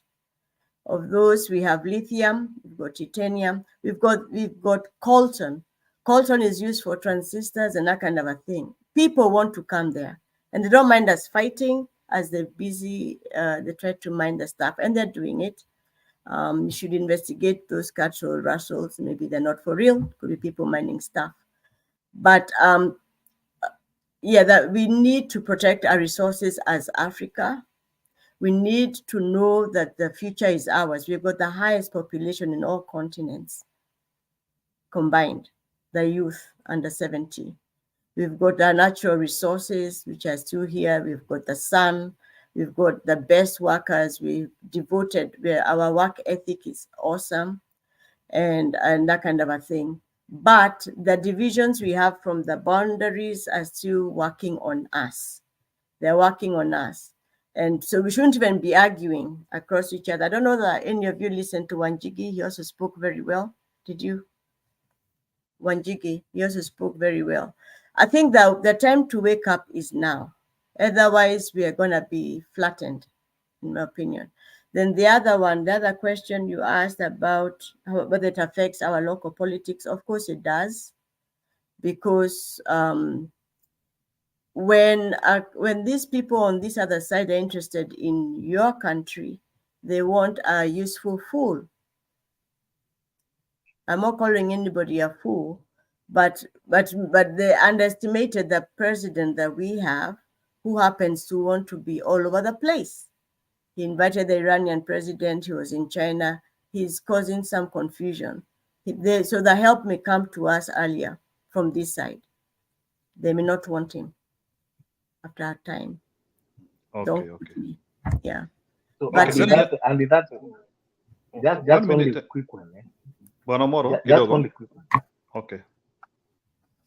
Yeah, in that context now, would it be viable if maybe as we are embracing Pan-Africanism, we have one Pan-African electoral body that can be managing election in Africa? Because I think that way we will be able to get, a bipartisan kind of a body setup that can be helping manage election around the continent. Yeah, that would be the best solution. And also if we could have an arbitrator, we could go to somewhere and talk about the server situation.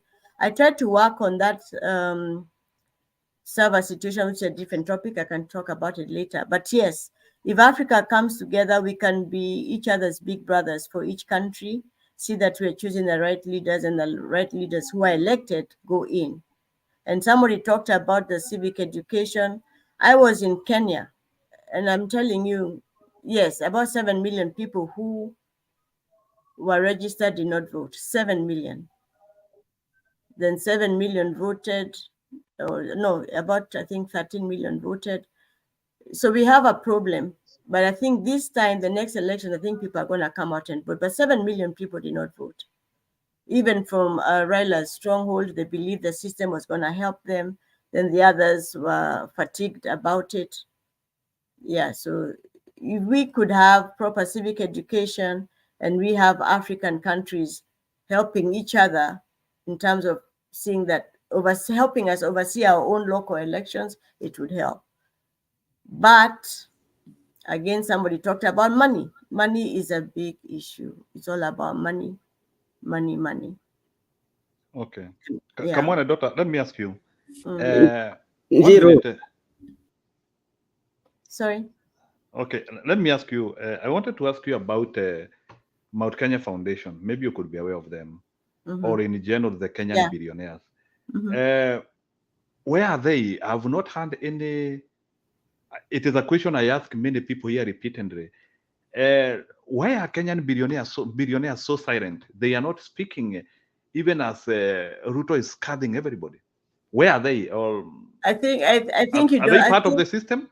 no, I think you don't know Ruto. You don't know Ruto. Ruto, I think even if you're somebody who didn't open the gate for him like 10 years ago and he finds you, he'll come for you.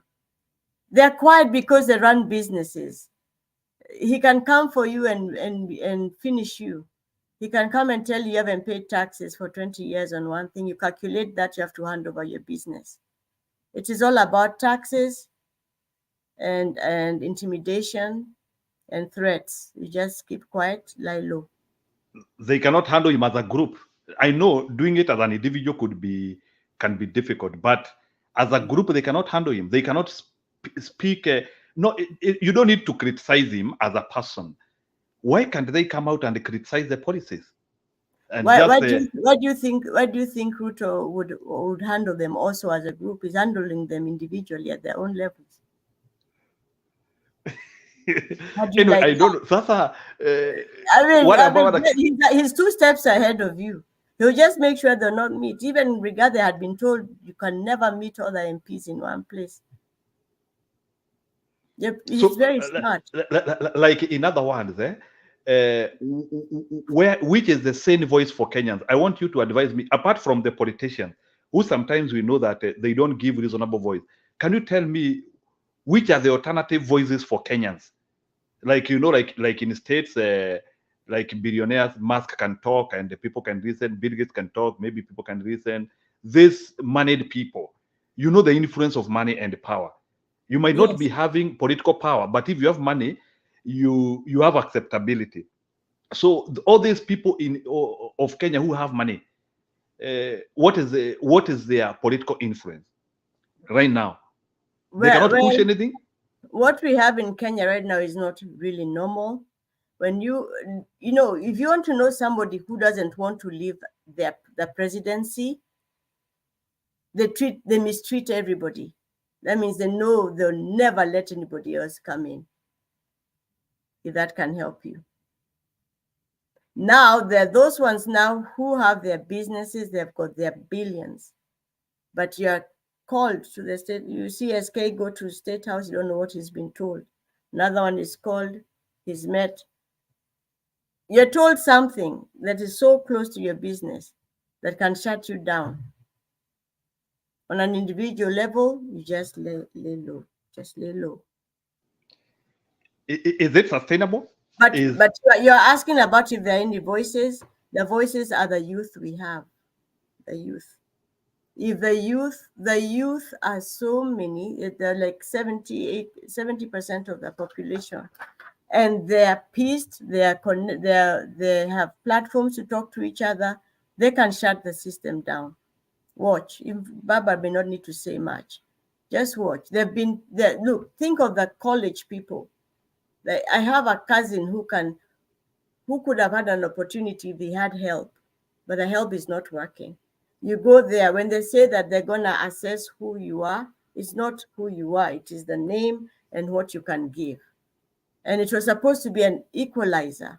Now imagine how many people, if you should just talk to people in Kenya, people are suffering in terms of the day-to-day money. It's a time bomb. So if somebody can come and get the youth together, they can shut this thing down. Okay, sawa Kamwene Ndota. But I'm sorry, but you're talking about.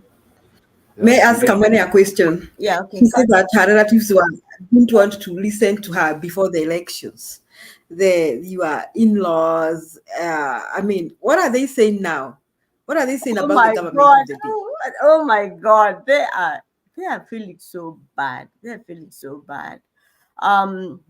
They feel so cheated. They are feeling so, they don't even want to hear the topic.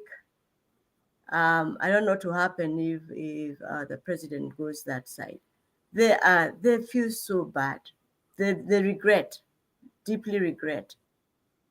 I mean, I got my 8,000. They said for you, we are voting for you and all that, but yeah, but they really feel so bad. They really miss Uhuru. Do they regret?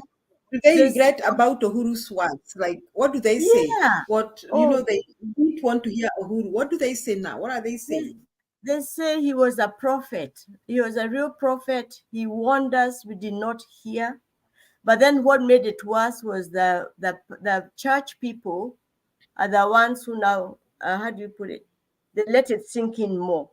The ones who, if you had a doubt, the church people would push you back in because they were getting this, but they'd push you back in. Okay. Yeah. And so what is the church saying? What are they saying about the church? What do they think? I know people who no longer go to church. What are your people saying about the church? They're not so interested in church anymore. People are so disillusioned. Yeah, they are disillusioned. Things are not good. In the mountain, people have turned. I don't know what's going to happen. People have really changed. And of course, like Muranga, why people start in Muranga. I know you're from Nyahururu. I heard you say that. Muranga, the network of Muranga goes all the way to Kisumu, believe it or not, to Mombasa, Mpeketoni, and all that because of business. And when they decide some things, it becomes infectious. Now they don't want this guy.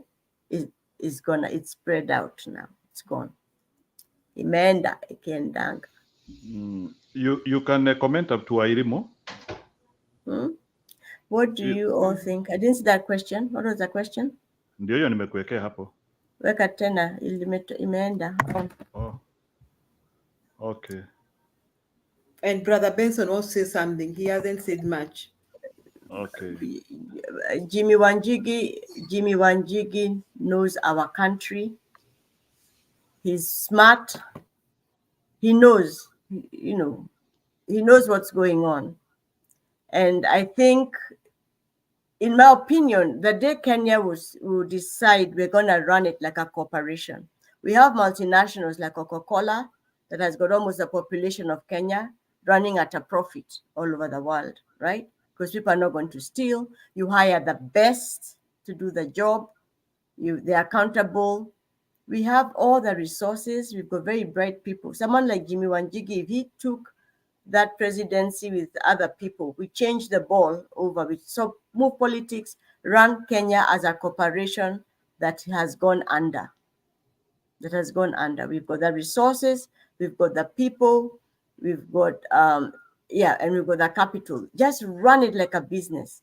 We can have a chance to recover. I think that's what we should. Like now, I lived in Germany too. For 13 years, and I didn't even quite care who the president was. Actually, I didn't even know his name, the president. I only knew that time it was Helmut Kohl, and before I left, it was Angela Merkel. Angela Merkel lives in an apartment. She pays her electric bill. You know, it's not, you're going to government to work for the people.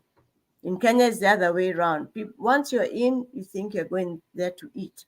We need to run it as a corporation. I think someone like Jimmy Wanjigi, if they could get the right team, like in Matiangi, as somebody said, we get smart people, Kibuda Kibwana, we get people like who are smart, and we say, guys, as a country, we're going to run a slim operation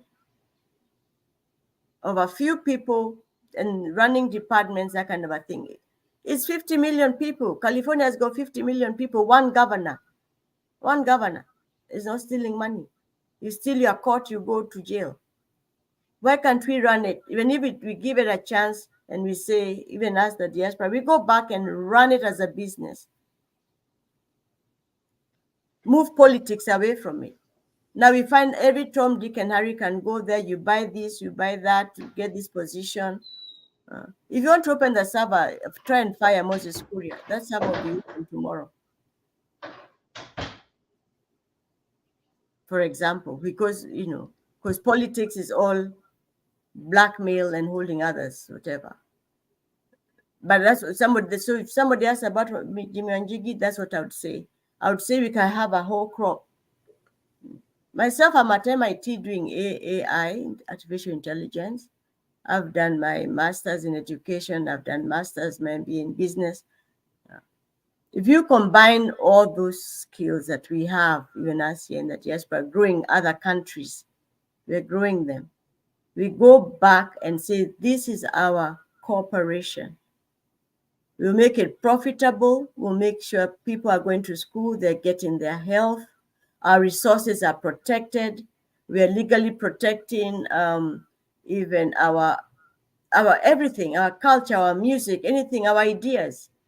We have a prime minister who did his education of UK, who did his education from Kenya. You know, we can run the country as a business and remove politics from it. That's all I would say. We're going into a new era, a new world where countries are planning for basic, universal basic income. In that now you stay home and just know who your family is, because you've got enough to eat, we have enough people working there, a few people doing this and that. As we have 5 million graduates, no jobs, 5 million graduates. You go to Nairobi, everybody has a brown envelope. Those are promises of a job here, bring that Makarata, brown envelope. So, but we can change it. If we have the right people, like the same arrangements Mexico has with the US government, that people can come here and work 6 months and go back. Why can't we come from Kenya? We can also organize that. We've got people who can think, right? Proper contracts, we bring them here, they have something, they do something, they go back. We can get a product like our nursing skills and decide, okay, all schools, we all do nursing and that will be our export. And that way we can get millions of people. We have a different thinking, deeper thinking for our nation. Okay, ni sawa Kamwene Ndota. Maybe kwa private chat unaweza tupea namba yako. Some of us could want to link up with you. All right. If you don't, yeah, so kwa private chat nimekuandikia hapo, you can give us your number. So I can see we also have new entrances. Richie ni wale watu wanapendanga kuingia on the 9th hour. Sijui ni kwa nini. Kumbe Richie ulikuwa unangojea hii station tufike 9th hour. Uwezi ingia ile yetu ya masaa 4. Nimekukamata leo. So wacha Benson aongee. Okay. Thank you very much for everything you've given us. Of late, I've been hosting, especially young leaders who are basically coming from Kisumu. But on their conversation, one of the things that they would tell you is about the mistrust between them and the political parties. The officials in the political party do not trust them such much. So when it comes to maybe getting the nomination, sometimes they don't get their results. That is one. Another thing they are being told about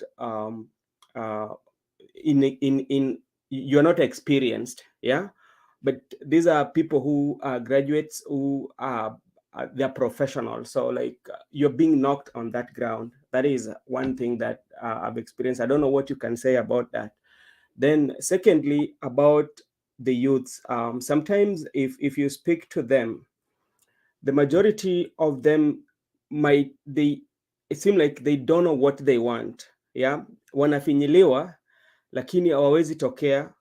They wait until maybe they will say, oh, Raila has to speak for us or any other leader has to speak, is when we can go, but they cannot just come out by themselves without them being called out. So what can you also say about that? Who are you asking me? Yeah, ni wewe Monoru. Oh, okay. I could say, of course, you know what Baba said about getting people out there to demonstrate. People complained about the businesses. Some of his people, of course, some people died. He kept quiet. But the strategy, because I also talked to Martha, was to wait until everybody is touched, which is now it has happened. Like I was saying, it has happened. Everybody has been touched. Even now, like now you're in diaspora, you thought, okay, I can relax. You try to go to Kenya and you're being told that you use telephone, you pay taxes for it. I mean, all that kind of. So everybody has been touched everywhere. And the feeling is so strong that the numbers is what's going to help them. They don't have to even wait now. It's the numbers. They just need to plug in with any of the groups. Are you going to plug in with the university students? Are you going to plug in with the traders? Are you going to plug in with the teachers, with the doctors? Are you going to plug in with, where are you going to plug in? Because they're going to be different groups. There'll be so many fires to put off. Even the police will have their own, I'm telling you. It's an equalizer. Right now, even people now, they don't care whether you're UDA or Azimio. It doesn't matter now. Actually, it is not mattering anymore now. Maybe just a few more people up there. People have been brought together by the problems. It's no longer what party you're in. So find out where to plug in and see whether with each of those groups, whatever it is, find leaders amongst them, and then they see how they can activate themselves. Use the numbers. If you're there in Kisumu, you just agree on a day, and then you just see like 200,000 people. That's the way it works. That's the way I've seen even here. That these people know how to, these younger people, the youth, they know how to connect with each other. They're fearless. It is their future, and we've messed it. When Wanjigi said that these guys have borrowed money that we'll need for the next 60 years, can you imagine? And when you try to look and see what have they done? What have they done? Where is this money going? What have they done? It's scary. So we have eaten their future. They should be the most angry. They need to be organized. Find reasons, each groups. I don't know if that makes sense. Okay. Right now, in fact, like I was saying, schools should have been put on hold until we figure out what's happening with Kenya, because it's unfair. Some people are still going to school and others cannot afford to go to school. There's some things, it's like a war. It's like a war, but it's not a war. But some things should be put on hold. We first figure out what are we going to do with our country. Because we're going down so fast, so fast.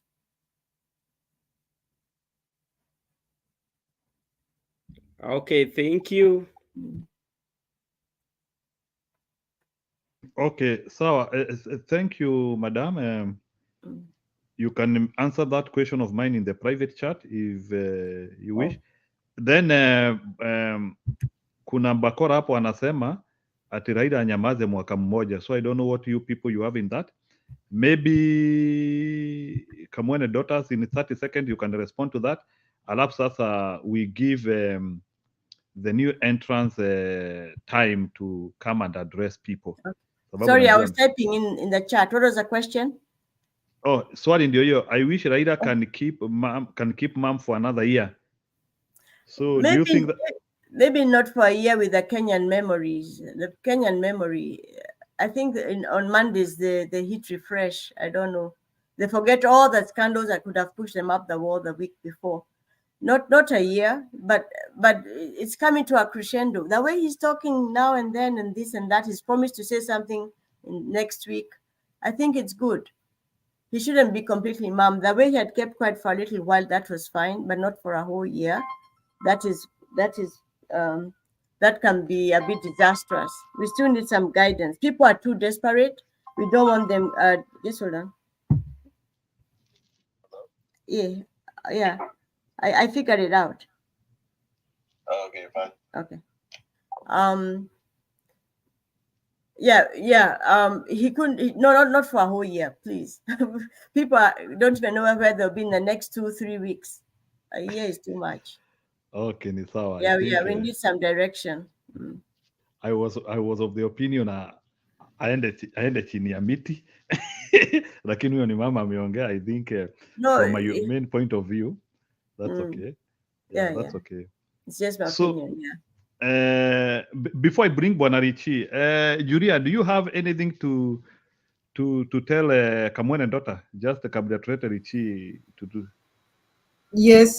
Just in case she leaves before we wind up. I'm very impressed. I haven't come across a politician in Murang'a. My ancestral land is Murang'a Kiharu constituency. Pale kwa Mtiba. Sijui umetoka Murang'a pande gani? Kandara, alafu nimeolewa Kikuyu. Yeah. Okay, Kandara. Yes, I know Kandara. So I'm very impressed. I didn't know that someone vied by through Kano and you got good number of votes. That's good. I see that we are fighting this. We are fighting it together, and it is encouraging. Arya Njiru was feeling bad because someone told him here that Ruto is there to stay for 10 years, and he kept asking me what I think. And me, na bashishi aliniambia 10 years na bashishi, 10 years at bashishi. Yes. But now I didn't know. Been thinking that I don't know where Azimio is going. Probably Makedi will tell me more, because I saw the Kalonzo talks. I don't know where those talks are going. Personally, I've been dismissing them all the times. But then Baba has not been talking, so Azimio has not taken in stand. But my take was this government is collapsing. Whether through Baba or not, it will definitely collapse. So, but now seeing you here, now I know there are many of people like you out there who think that Luta continua, the struggle continues. So I want to congratulate you, and I'm very impressed with your spirit and the fact that you vied, and I think you'll vie another time. And maybe next time you will win the Murang'a senatorial seat. Nashukuru umetutembelea leo. Karibu sana tena, many times, many more times. Thank you. And you can subscribe to our station. Tunatafuta watu. Station yetu inaitwa Saudi Kadid. People can subscribe. I will subscribe. I'll share it, and you're gonna see people coming. We also have a WhatsApp group. Sijui inaitangwa Saudi Kadid. So I'll give you my phone number, then we can share. So tuko huko. So tunakuwa wengi. So this is the only sane political program in Kenya. I can tell you, even the mainstream media will not give you what you are getting here. It's a therapy program. There is a lot. I wish you well in your endeavors, and I wish to see you as a senator. At least tunaweza karibiwa na hiyo joto kidogo. Now you see, when you say hiyo joto, now you're asking for tenders, and that's how you see. That's how you at least people will know. Nafanya kazi, naenda nyumbani. Okay, that it's exactly, that is actually the problem. You want somebody you know who is there, so you can feel the warmth. That warmth, what you're calling a warmth, is to get jobs for. I think you know what I'm saying. We should see operation. Wow, nimejulikana. No, it's like everybody is corrupt. It's just that don't have an opportunity to be corrupt. When I think of Kenyans sometimes, but we have a country to save, and we can save it. And, Sure. and Hiyo I'm hiyo sure nimekubali. Baba will something's gonna happen. Sawa, nitaacha bad manners. I will leave bad manners. So Bwana Makiadi, go ahead. Brother Benson ametoroka. Munanisikia? Can you hear me? Yes, Yes, Makia, we can hear you clearly. And you like your background. Sijui umetembea wapi Thank you. leo? Niko kwa beach. Niko kwa beach. Mimi nilitoroka kidogo lakini tuko pamoja. Brother Benson, nimeona salamu yako, nimesalimika sana. Joy Kunakaa Saudi Arabia huko bwana. Ni Saudi Arabia bwana. Joy Obesa, nimekuona. Asante kwa salamu zako Julia. Salamu mingi. Kamwene sons and daughters leo mmetokea wote wawili. Kamwene, I was watching you mapema. Kamwene sons. Kwa kuangalia mapema, umefanya kazi mzuri Quran show. Mimi siko ubaya, nimepotea, niko na wafotaga background kidogo, shughuli hapa na pale, but we are always together. It's always a good conversation, when we come here together kusikizana kwa ile mambo ambayo inaendelea kwa nchi yetu. And I think it's been a while since I was here, but hatujanunuliwa bana. I told you guys last time, we are incompatible with the people who call themselves leaders of the Republic of Kenya. Some of us don't believe we have leadership up to today. 1 minute, excuse me, Makiadi. Yes. Makiadi, I'm sorry, 1 minute. Kuna mtu anajiita Mkenya mkora tu kuomba utoke kwa curtain. We don't know that person. I don't know that Njiru, you know that person, so it would be hard to add them into the show if they are not, we don't see them on video. Asante, endelea Makiadi. Kuna Mkenya mkora pia. Akuje tumuone hapa. Yeah, the last time Kenya mkora tuko na Mkenya Zakayo kaunda uongo man, sasa kuna Mkenya mwingine mkora. Anyway, the last time tulikuwa hapa, I remember it's been a while, lakini we said here that there are people who are experimenting. Kuna watu ambao walikuwa wanajaribu kutafuta uongozi Kenya. Na wakatumia mbinu zao zile wanajua, wakapata uongozi. So the hard thing that came up was now to rule the country. Remember here, Julia, when we were having these discussions last year before the elections, we told these people that we know William Ruto. William Ruto has been a deputy president for 10 years, and we know his track record. We told people that William Ruto could do nothing about the Republic of Kenya and the state of the economy of the Republic of Kenya. You know, we had so many people here arguing with us, telling us that we should give him a chance. He's the one who has been running Uhuru Kenyatta's government. We said, okay, from the people who have been living in those other regimes, we have seen Ruto rise through the ranks of a cabinet minister like agriculture and hizo vitu zingine zote, education and all that. And we knew how far this guy would go. Some people came here, told us that Raila Odinga was, a core principle in the handshake government. And that is why Uhuru Kenyatta got rid of William Ruto. We said, okay, fine. So, walitumia mbinu zenye waliweza, wakapata uongozi. Na wakati walipata uongozi, it's good also to go back to history. We knew very well that these people came up with something they called a plan. Wakatuambia tuko na plan for the country.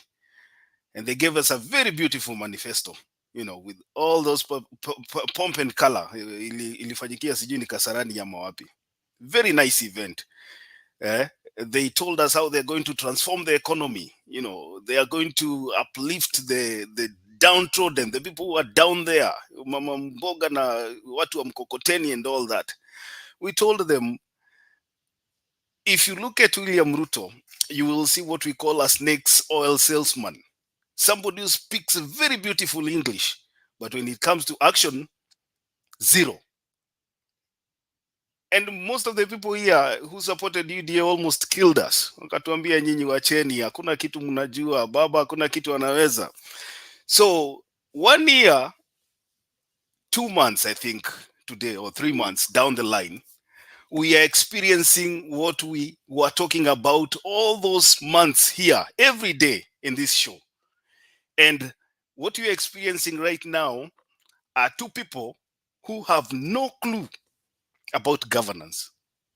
Zero. William Ruto na ndugu yake sijui anaitwa nani huyu mtu ya kutoka hapa wa Nyeri, anaitwa Gachagua. I don't know. So sometimes you feel sorry for the people who are in Kenya, because people who supported Azimio, people who supported Raila Odinga, right now kuna wengi tunasema wacha hawa watu waumie. Then you remember you have brothers and sisters, you have family back in Kenya, you know, and all these people wanaumia together with the people who supported William Ruto.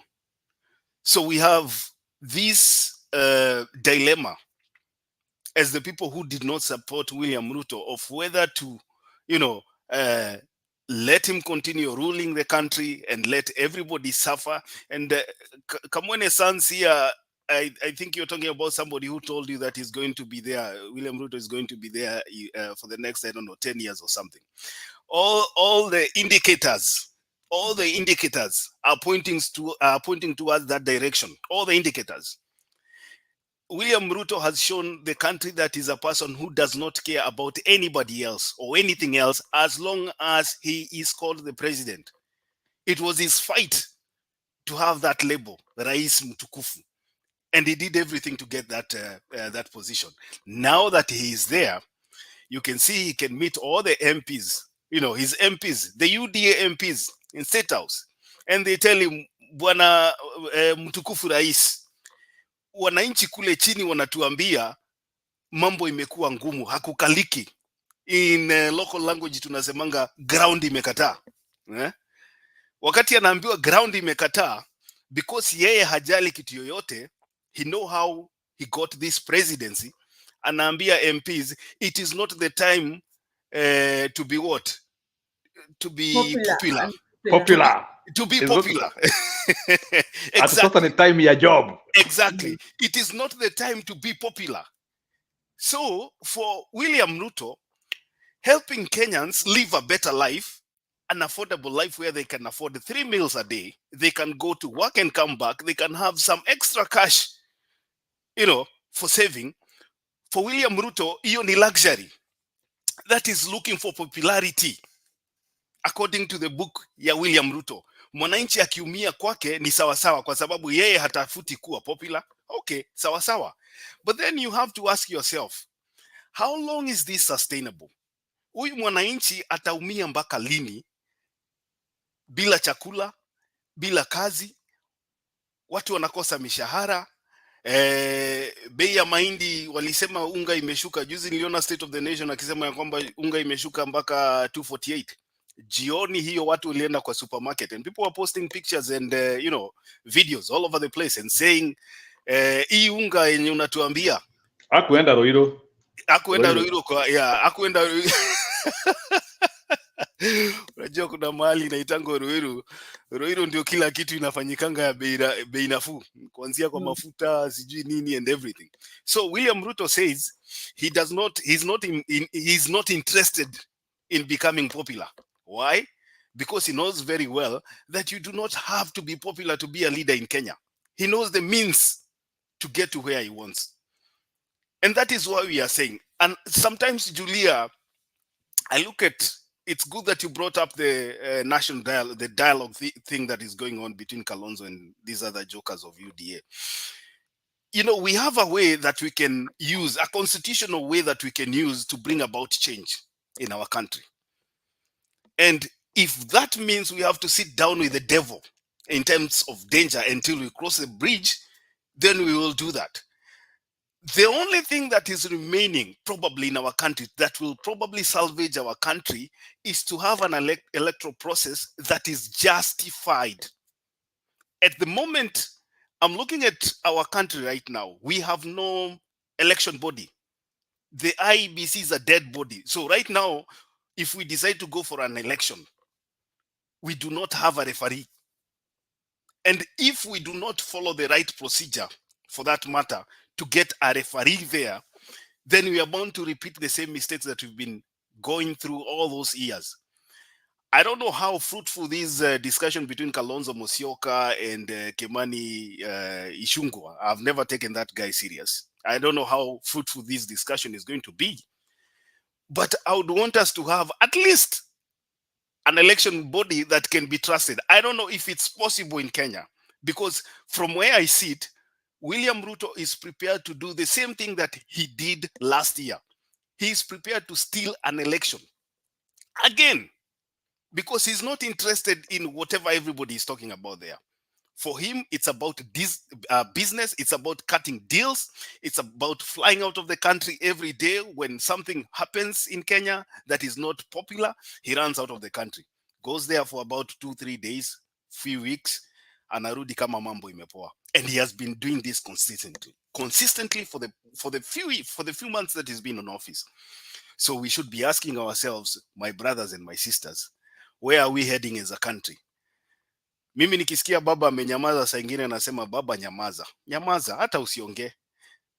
Watu wanaumia. Unasema nyamaza. Tena unakumbuka uko na majamaa, uko na ndugu na marafiki Kenya ambao wanaumia.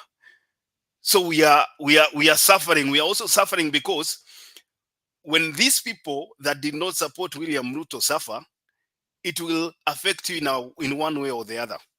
Utakuta unapigiwa simu, Julia, unaambiwa hapa kumeharibika, school fees inatakikana. Then you have to chip in. And I see the way things are happening, especially in the mountain region. I've been following closely. It looks like those people that walikuwa nasema wanafuata wave ndio wanaumia kabisa sahi. You know, the people ambao walikuwa naambiwa kwamba biashara yao itapanuliwa, watu sijui watafanya nini, tutawatafutia kazi, serikali ni yetu nusu, ndio sasa wameanza kupigana. So when Raila goes quiet, even the people in UDA have no punching bag. They start fighting among themselves. Unaona Raila akiongea, they get somewhere to distract themselves. Unaona, their failures are, get an excuse where they can distract themselves. They start attacking Raila Odinga. When Raila Odinga speaks about the lies of William Ruto, then everybody now turns against Raila Odinga, because Raila Odinga has always been a common punching bag for everybody. They tried to drive the narrative of Uhuru Kenyatta killing the economy for so many months, until it came to a time whereby Uhuru Kenyatta's name is not relevant. When you blame William Ruto's failures and then try to bring in, drag in Uhuru Kenyatta into that drama ya UDA, haingiani, it no longer holds water. So we are looking at people who are, corrupt to the core. People who are ready to take this country down as long as they get what they want. There is this cabinet minister, cabinet secretary right now. Inasemekana cabinet secretaries wa serikali ya William Ruto saizi ni all billionaires. People walikuja pale hata hawana viatu. All of them saizi ni billionaires. They are buying houses that are worth hundreds of millions in Karen and Runda. They are doing, these big businesses within this government. And it is because of corruption. And we have reached a point whereby if you are a civil servant, we are so used to the, was it called Auditor General coming out and speaking about corruption in the government. Right now, even the Auditor General is being threatened. She cannot speak. The civil servants, those people that would come out and say this and this is wrong, and they speak out openly. Hata Julia, sijui kama umeona ule mdosi wa meteorological department juzi amefanyiwa parade. Yeah, he looked like he was shaking. Exactly. And he was apologizing on behalf of Ruto. Why was he doing that? Why was he apologizing? That is where we are. That is where we are as a country, whereby you can parade a civil servant, a technocrat, somebody who has been in their position for so many years, a professional, akuje apologize kwa upuzi ya William Ruto kwenda kuropoka huko. That is where we are as a country. the likes of Rigathi Gachagua na hii vitu zao zote, hizi kelele zao zote kila siku, wamefika mahali ya kwamba the only thing they can do right now ni kutoroka Kenya. Wakati mambo imekuwa moto, wanasema wameenda sijui Colombia kuuza majani chai, then they come back, wanaenda base, wanaenda wanaongea na watu huko, wanawaambia tumewatengenezea maneno, people clap. You know, we have a country where unadanganywa ukiona na unapiga makofi simply because mtu ni mtu wa kutoka kwetu, siwezi mwambia hapana, unasema uongo. That is where we are as a country. We should be asking ourselves, these people tutawatoa namna gani kwa hii kiti? Hapo ndio mahali tunatakikana kuenda saa hii, because the more wanaendelea kukaa, the more uchumi yetu inaendelea kuharibika. If you read even the international press, unaangalia, they are saying the dollar, the Kenyan shilling is falling at an alarming rate. Yeah. Jana nilikuwa ninaangalia sterling pound against Kenyan shilling. Sasa hii sterling pound moja is about 186. Wakati William Ruto alichukua, I think ilikuwa sijui 120 or I don't know. It's our currency is falling at an alarming rate. The excess, 119 to 120. Yeah. Exactly. 119. You're right. Kenyan with love. 119 to 120. Saa hizi tunaenda kugonga so mbili. Na dola pia ndio inaendelea. Nilikuwa ninaambia rafiki yangu mwingine hapa, msipochunga hii dola, by the time tunafika December, hii dola itakuwa so mbili, itakuwa 200. Yeah, it will. Na you know what this means? This means that zile deni zenye tulichukua at the exchange rate ya dola ya so moja, saizi zitalipwa at $200. That's double. So if you took 5 billion USD dollar loan, unaenda kulipa hii ikiwa 10 billion USD. Unaona? Ile kitu yenye tunaambiwa kila siku hapa ni vita iko Ukraine na Russia. Wakati hiyo vita iliendelea kupiganwa, nchi zingine zikashukisha mafuta, hata Tanzania jirani yetu akashukisha mafuta. Yeah. So saa hii tunaambiwa now Makedi, hold on. Saa hizi tunaambiwa kuna vita Israeli na Hamas. So I've been asking myself, does Hamas supply us with oil? Hamas alichimba mafuta lini, Julia? Unajua vitu zingine tunaambiwa kwa hii nchi, we are not fools, we can see. Hamas alichimba mafuta lini? Israel ilichimba mafuta lini? You have to look for a straw to hang on. But you can utafute kitu ile inatendeka kwa dunia unawekelea. I understand, but how long can you do this? It's not sustainable. Richie, the latest one is that the Meru one of Kinanani, the Meru one is also causing the hiyo ya Meru kupigana. Ina cause shida. Pia hiyo inafanya mafuta ipande. MCA na governor. Yani Matu ndiye Mkenya mkora. Yani Matu wewe yani Matu seriously. Unajua sikujua huyu ni Matu. I have a question. Yes. In terms of why it is important to have a civic education that people really understand. The way you're asking, Richie, how do we get rid of these people? If we as Kenyans realize that these are our employees, actually we choose them to do the work for us. How can our employee now turn and tells us what to do, travels to 40 countries, comes back, does what? We have to understand that these are our employees. That's our constitution. We've given them the power to represent us in parliament. The other thing is when you're talking about the mountain, those same people, the MPs and the senators in those regions, even Rift Valley, they can cleverly turn around and lead the impeachment through the courts, through the legislature. If they get that angry, we can get them. They can get the majority in the first house and the second house if people do it properly. But you see, Kamwene, I want to tell you. You know, you're looking at leadership from civilized angle. I would call a civilized angle, quote unquote, because you're looking at leadership from a developed country angle where people can vent their anger against the government and make the government do something for them. In Kenya, you do not need that. Yeah. Omutata can tell you that. Exactly. Because that guy did everything right, everything, but he's still silenced and he's talking the facts. These same MPs who passed that bill are the ones who are saying the ground is hard, and they're the ones who did it. If they didn't pass it, we couldn't have had that VAT of 16 or 18%. What we've had as a country for so long is a populace that has been divided along political lines. In that, if you have a person who comes from your community as a leader, you can never speak ill against that person. That is what has been disturbing and ailing our country for so long. Yani hata afadhali uumie, lakini we unaambia watu rais ni mtu wa kutoka kwa jamii yetu.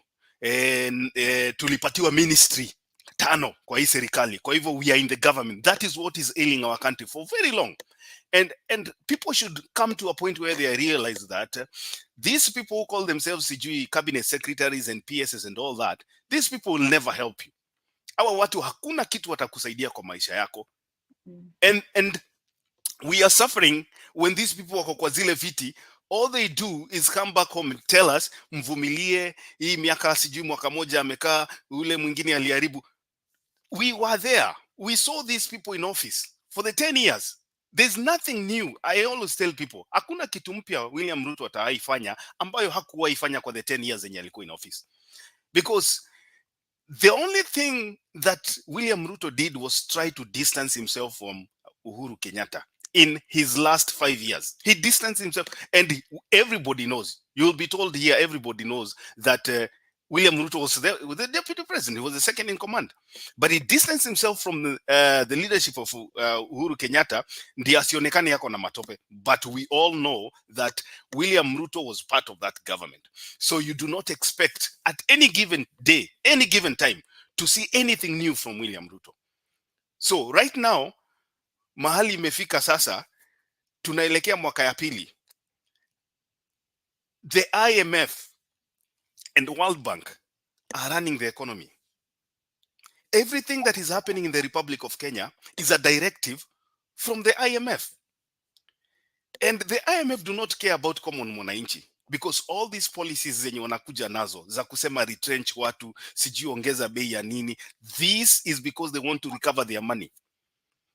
Jimmy Wanjigi said we can just default. What are they going to do? Yeah, you can default, but it's the same thing. Nikikupatia pesa ukose kurudisha nitakuharibia jina. That's the same thing that happens to a country. We don't even have a name spoiled now at this rate.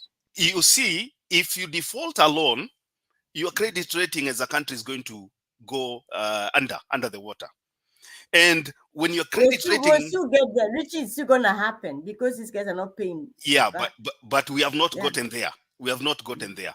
When we get there, if we ever default a loan, of which I'm looking at, the way things are happening right now, hiyo loan yenye tunaambiwa ya Eurobond inaenda kuingia, inafaa kulipwa next year, ambayo inasemekana ati wamekusanya tayari 500 billion. There is a high chance ya kwamba there is no money. Hakuna hiyo pesa. And but just a quick one.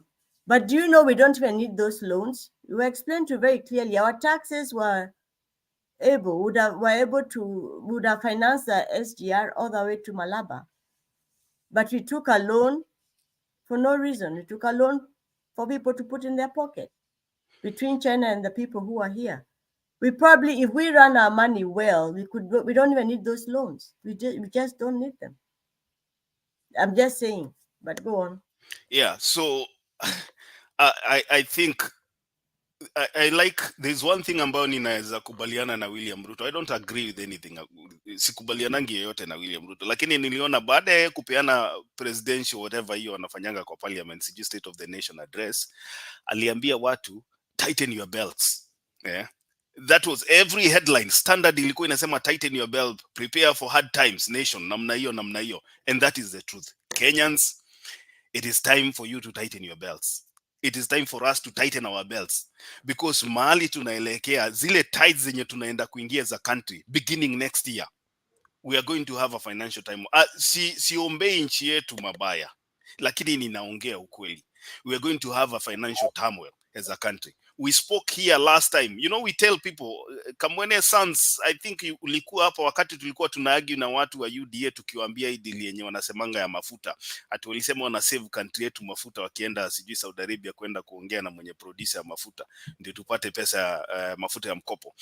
Hiyo kitu nakumbukaga nikiambia watu hapa. Hata leo ninarudia. We said here it was a scam. And people told us this has never happened. You know, we were told hiyo deal ya mafuta imefanya bei ya exchange rate ya dollar kufikia end of the year. We have the clips here. Those are our receipts. Tutakuwa tuna exchange dollar less than 100. Si unakumbuka? Yes. Yeah, Richie, let me ask you a question. Does it mean that for you to develop a country, maybe from Ruto angle, for you to develop a country, people have to get devastated. Like when America was doing their reconstruction and building the economy, were people suffering that way? Yani, for you to build income, must the people suffer? That's what I want to hear. Mkenya Mkora, ulikuwa unataka kujibu hiyo? Nangoja time yangu. But yes. Safi, wacha nimalizie hii nipatie wengine. Naona Chakamduni ameingia hapa siku mingi ndugu yangu. Haya, so wacha niseme namna hii. Mimi nikiangalia nchi yetu. Mgeniacha kwanza Njiru nitetee kidogo kwa sababu naona hapa nitatemwa hizo nitamwacha bila kidogo. Yangu naelewa. Okay, huyu jamaa alikuwa hapa na giza na amekuja sasa na mwangaza. Sasa unaona akaenda akalala akakuja. Anyway, anatumianga bado, wacha aongee. Tapika yako haraka uende. Mimi kwanza nimsalimie Julia Castro, ndio kitu kikubwa zaidi hapa, na Makiari pamoja na kwa Nkrumah's daughter. Yani mpokee salamu zangu, lakini sitomsahau rafiki yangu, ndugu yangu, tangu Mato hapo, Mkenya mwerevu, samahani, Mkenya mkora.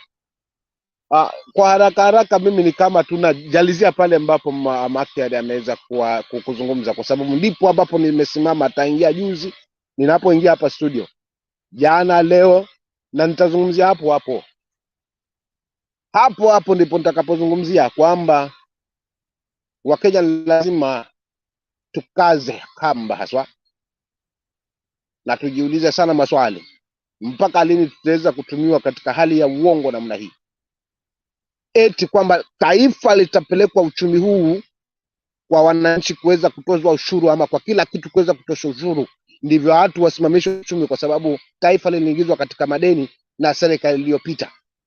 Wao walikuwa ndani ya hiyo serikali iliyopita, tena wao wanajifanya tena kwetu kwamba hawakuwemo katika hiyo serikali, mpaka wana hii yao sasa ambao wanahakika kwamba kwa kuweza kutoza ushuru ndivyo wataweza kukwamua uchumi, na baada ya miaka 4-5 kule mbele tutakuja kufaidi. Hizi ni ahadi hewa, hizi ni hadithi za bunuasi na hekaya za bunuasi. Hapo hakuna chochote. Siku za nyuma nilizungumzia kwamba lazima tutofautishe kati ya kiongozi na mdosi. Sasa hapa tunaongozwa na mdosi, hatuongozwi na kiongozi. Tuambiane ni ukweli. Ukitaka kubadilisha taifa hili lazima tuepukane, tutafute uongozi, tutafute kiongozi, si wanabiashara. Maana hizi ni janja za wanabiashara, ndio wenye hizi akili na ahadi za kuwahadaa wananchi ama kuwahadaa wanadamu kwa ajili ya manufaa yao. Watu wako kwa biashara. So Kenyans, we are not in business. Tunahitaji taifa letu ambalo litakuwa lina usawa. Elimu inapatikana kisawasawa, huduma za afya zinapatikana kisawasawa, viwanda vyetu vinakuzwa kisawasawa. Lazima tujikwamue. Swala la ushuru kwa kigezo cha kuleta uchumi katika taifa hili lilaaniwe. Mimi sina mengi yangu, nilikuwa nizungumzie hayo tu kujalizia kule kwa wenzangu, kwa sababu ndo mahali pananikera. Na si kwa ajili nyingine ambayo tunaweza fanya hivi, ni kwa kuungana na kushikana kama Wakenya, tuseme enough is enough. Hapa tumekosa kiongozi, tuna mdosi, na lazima tufukuzane na mdosi afanye biashara zake mahali nyingine. si hapa. Huwezi wafanyisha wananchi biashara alafu tegemea kutakuwa na uchumi. Hayo mambo yalizungumzwa juzi ati hasala fund bungeni hapo, akitoa hizo janja na uongo na vitu vya ajabu ajabu. Nilishangaa sana. So for real, Wakenya lazima tukasirika tena upya, tulibadilisha hili taifa. Asanteni. Haya, ni vizuri Chakandune, umefanya nikumbuke Julius Nyerere. Sauti ni ya Julius Nyerere kabisa. Asante, wacha huyu mkora aongee. Thank you. Thank you so much. Asanteni sana, Julia. It's good to see you back. Naona Richie, you also pia wewe, asante sana. Huyu mkora wangu huyu tunashindanga naye hapa. Chaka Mndume, asante sana. Kanyagia hapo venye umekanyagia. Nafurahi sana. And then the new lady on the show. I'm so proud of you that you went to, nimekuwa nikikusikiza, that you went ukapigana na however it happened, but I'm proud of you. The biggest part of it that I'm proud of you is that you stood up. And what you're telling people is the truth, is what Richie is telling you here. Tulikuwa hapa sisi wote tunajuana, tulikuwa hapa. Tuliambia watu. We mkora, kamera yako iwezi ingia. Niko mahali pabaya. Please forgive me for today. For just today. Sidhani kaa kuna mtu anijui hapa. So, Madam, I'm proud of you of what you've just said. Today, when I was driving and I was listening to you, lakini it's good what you said. Zile vitu unasema ndio hizo vitu zenye tulikuwa tukisemaga hapa kitambo. Julia, you know that, unajua tuliambia watu. And one thing I'm so proud, today I was talking to someone mtu mwenye ako juu sana, akiniambia, hey, hapa kumegeuka. The Kenyans are actually now talking. Tumelemewa kuongelesha watu. And I told them, this is what we were telling you guys. Ni watu watch channel, lakini ni watu, they can never come here. The things that are happening in Kenya right now is, me, I'm a happy person, by the way. Yeah. Patience is a virtue. Tulikuwa hapa tunapiga story na kina Richie hapa nini. Now it's come to a point where someone who's ako kwa government ananipigia ananiambia, hey, kimeumana. Watu wataki kutusikia. Kwa nini msiongee vizuri kutuhusu? Na wauliza, why would we? Because the common mwananchi does not want to hear these things. Hizi vitu Ruto anafanya. And thank you, ma'am. Nani, I'll just call you ma'am for the fact of respect. This new lady, I can't see the natumia phone, so siwezi angalia, sioni hiyo jina vizuri. But thank you for telling people. Anaitwa Kamwene daughter. So Yes, is the I'm opposite of actually one of the Njiru. founders. Oh, ni Sister Anjiru. Yes. So, Kamwene, thank you, because these are the things that we need to speak. Kuna juzi nilikuja hapa nikaleta noma sana, nikasema lazima tuanze kuongea tribal na nini na vitu kama hizo. And then you came and said the right thing that need to be spoken about. Unajua Ruto, watu hawajui Ruto. And thank you for saying that. Me, I know him. That was nasidanganyagi, pelekeni kule mnapeleka. He's the Muteshi was the godfather of my mom. So I know Ruto from the start. Yes, he will not let you go anywhere. He's a mafia. Ukishikwa utashikiwa, kule unashikiwa, atafanya kila kitu. That is why I respect Uhuru today. Julia, thank you so much for giving us Uhuru. And Uhuru will go down as the best president that maybe Kenya needed. Ruto will go exposed. The guy is a mafia. And I need people to understand Ruto is a mafia. Now, as I finish, cause sitaki kuchukua time mob, bado niko na nyinyi, lakini venye tu siwezi jionesha cause niko job. But now, coming down to what Njiru you were talking about. Njiru, the time has come. The time has come. Unajua wewe ulikuwa la tunaogopa sana kusema hizi vitu alafu ulikuwa una give up na nini. What this lady said is what I've been telling you guys. Wacheni wa Kenya waamke, wachaneni na baba kabisa. Wachaneni na Ngilu, wachaneni na Joho, wachaneni na I don't know who you want. The best people that can come up is the Kenyans themselves. The Kikuyus are talking, the Kalenjins are talking. I'm going to talk tribal because siogopi mtu. Because hao ndio watu walikuwa wanatusumbua. They are coming and they are saying we didn't even vote for this person. Even today I was laughing and telling somebody if we went back to election, I mean, what do you think he will get? Other than the 3 million that he got, he cannot even get, I don't think 1 million will be a problem. Because watu wameamka, saa zingine pia mtoto akililia wembe mpe. And that is why I love Uhuru, because he keeps quiet. Wachana na hii kitu. Waacha huyu jamaa avae kaunda suit.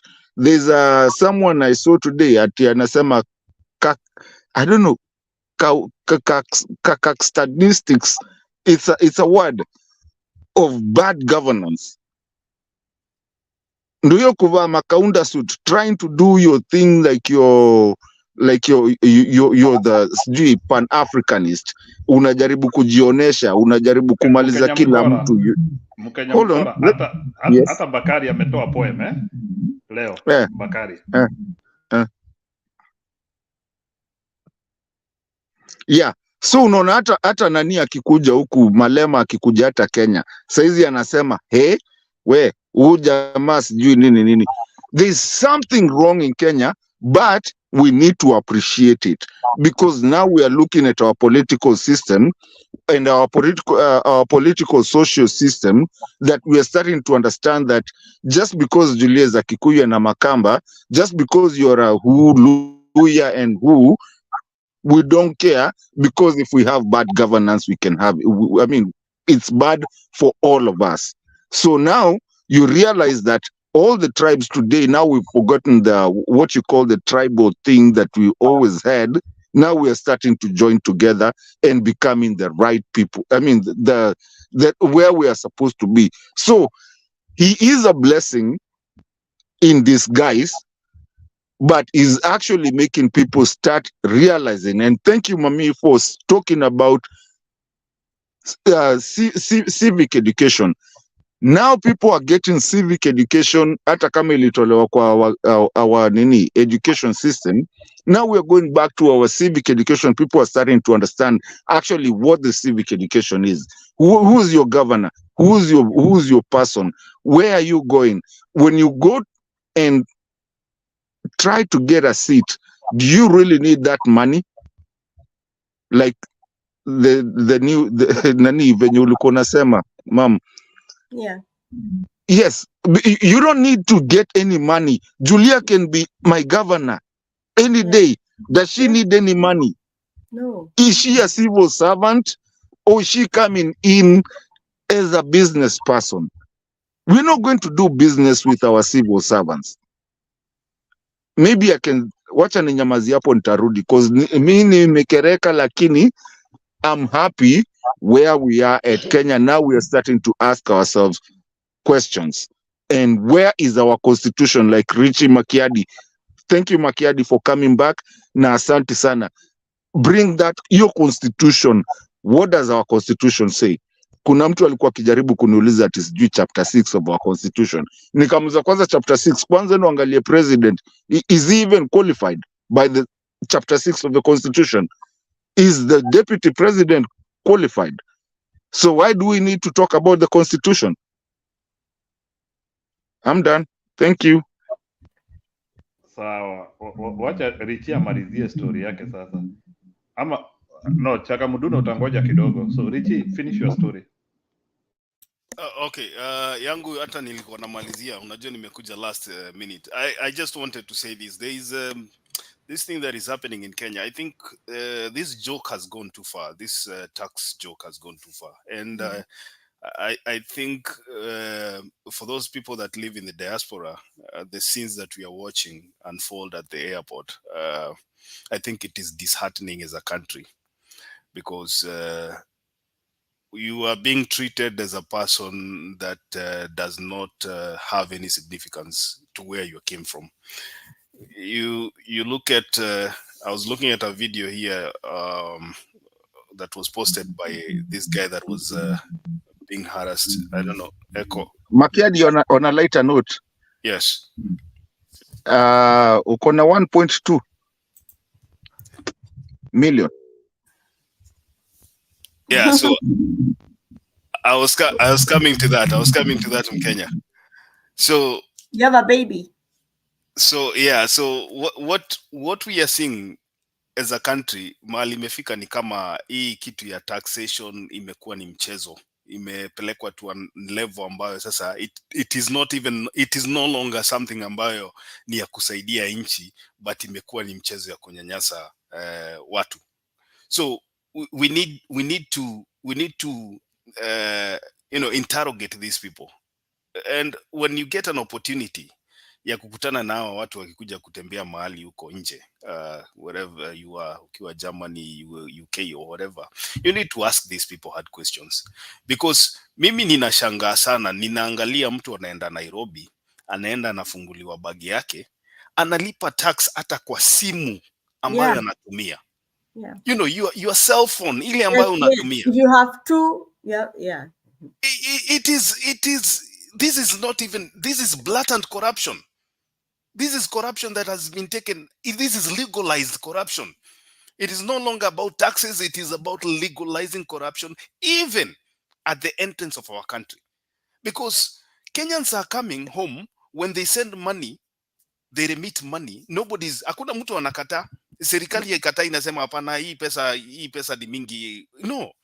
The government is, receiving that money with open arms. Na pesa inatumika kufanya investment kwa nchi. But when you go back home and somebody tells you to open your bags, alafu anaenda pale mpaka kuna vitu zingine sitaki kutaja hapa, ati zinakuwa confiscated. You saw those pictures. Vitu zingine, those private things zenye unabeba ukitembea nazo, zinakuwa confiscated. And it is being done in broad daylight. And then the cabinet secretaries wakikuja pale wanasema, we will try to push a policy whereby we can lift this thing to maybe 1.2 million so that any goods zenye ziko below 500. I mean, $500, jameni. That is my son. That's a pair of Nikes. A good exactly. Nike, Exactly. That's you've taken the words out of my mouth. It is as simple as that. 500 Kamwene sons and daughters here. 500 hata nguo zako peke yako zenye umebeba kwa bag. I'm very sure with this state of the economy right now, ukieka nguo pea 2 na kiatu pea 1 or something, it is more than 500 USD. So it means uende Kenya kama umebeba kibeti peke yake. That is what we are going through as a country. And you look at the laws zenye wanapitisha saa hizi that you have to, if you register your kid. Makiadi umepatia an example mbaya. Kibeti ya mwanamke sasa ukiuliza Julia kibeti yake iko more than 500. Yeah. So yeah, so you see the things that I'm saying. I mean, I know some people, they're still paying for their phone, either telecom or whatever it is over here. You're paying slowly. Some people are paying slowly for their phone, and then they take your phone. But go on. It is disgusting. It is not even something that we should be complaining about now. It is past disgusting, kwa sababu wakati wanaunda sheria, hawa watu wanaunda sheria hawafikiri ule Mkenya wa chini pale. And this thing walianza na wale watu ambao walikuwa naita hustler. And we were talking, Julia, remember we used to talk about the middle class. when we were in this debate, there was that clique in Kenya that calls themselves middle class. Ile kitu inaweza wa affect tu ni kukiwa na maandamano wafungiwe barabara washindwe kwenda kazini. That is something that we will complain about. Leo watu kuweza kwenda kazi because watu wakuweka sufuria kwa kichwa walikuwa wamefunga barabara. Right now that group yenye inaitwa middle class inakipata pia hiyo. Naona inakipata because saizi ukitaka kuregister mtoto wako Kenya, kama amezaliwa nje unataka kumregister Kenya, Mkenya mkora anasema hapa hivi it's 50k if I'm not wrong. Niko naangalia hizo rates 50,000 Kenyan shillings ndio mtoto wako akwe registered yet amezaliwa nje. If you get married outside 50,000. Yes. But a child was inside me and I'm a Kenyan. What is the issue here? Whoa, slow down. Mtoto ni 1.2. 1.2 million. 1.2 million. Yes. Wacha wakae na hizo passport zao basi. Wacha mtoto akue Marekani. Wacha mtoto akue Marekani forever. Let them stay with those passports. Come on. No, you see, we're not using our strength as diaspora. Then we should then calculate our remittances, how much money goes to paying medicine, hospital, fare, all these things. And then we charge them and we say now diaspora will be going in free because we are the ones who are holding that government. They're holding the country right now with all this. People are even boiling water and calling you for the unga. Is that bad here?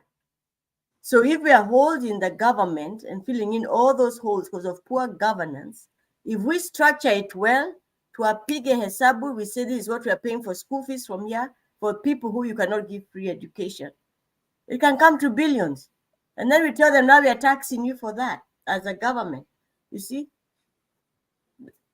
Okay, niko na swali Makiadi. Who is the end of the network? The diaspora network. Niko na swali Makiadi na Njiru na Kamwenes, or the Kamwenes, daughter and son, Kenya, Chaka. I was thinking this, okay, they may, wanaweza tusumbua pale kwa airport, and me, I'm considering flying through Kampala. I hope sitasumbuliwa pale kwa Busia Buda, but there I can find my ways getting through, whichever way. Now, Ruto has flying through. Ruto has heard you. Before he thinks about me, I think I will have done that. And then I was thinking, this is a weapon that Azimio can use. And I don't know why no one is paying attention to that. Instead of mobilizing people to go to the streets to be killed by the policemen, why not mobilize businessmen not to renew their licenses and not to come out? See this open market people, they have nothing much to lose. Don't pay that day's whatever they pay, the licensing thing or whatever they pay. Watu wanazunguka na some receipts, watu wa kanjo. I mean, how many kanjos? What is the ratio of the kanjo men to the business people in the city? It's very small. The ratio is very small. Okay. But you see, Julia, how mafias work? The people business world. Julia, how mafias work? Mafias don't stop you from working, from doing your business. Mafias, the way they work is that you have to give something back to them. That is what Uhuru was telling you guys. Right now, Mkenya mkora. Si mafia inafanya kazi, ni serikali ya Kenya. They demand all those taxes, you pay them e-citizen. So one thing we can do before we go, the mafia in Kenya, the mafia was Mungiki, and Mungiki non-traditional. So what Kenyans need to do is to stop that. Someone mute. I don't know who was on mute.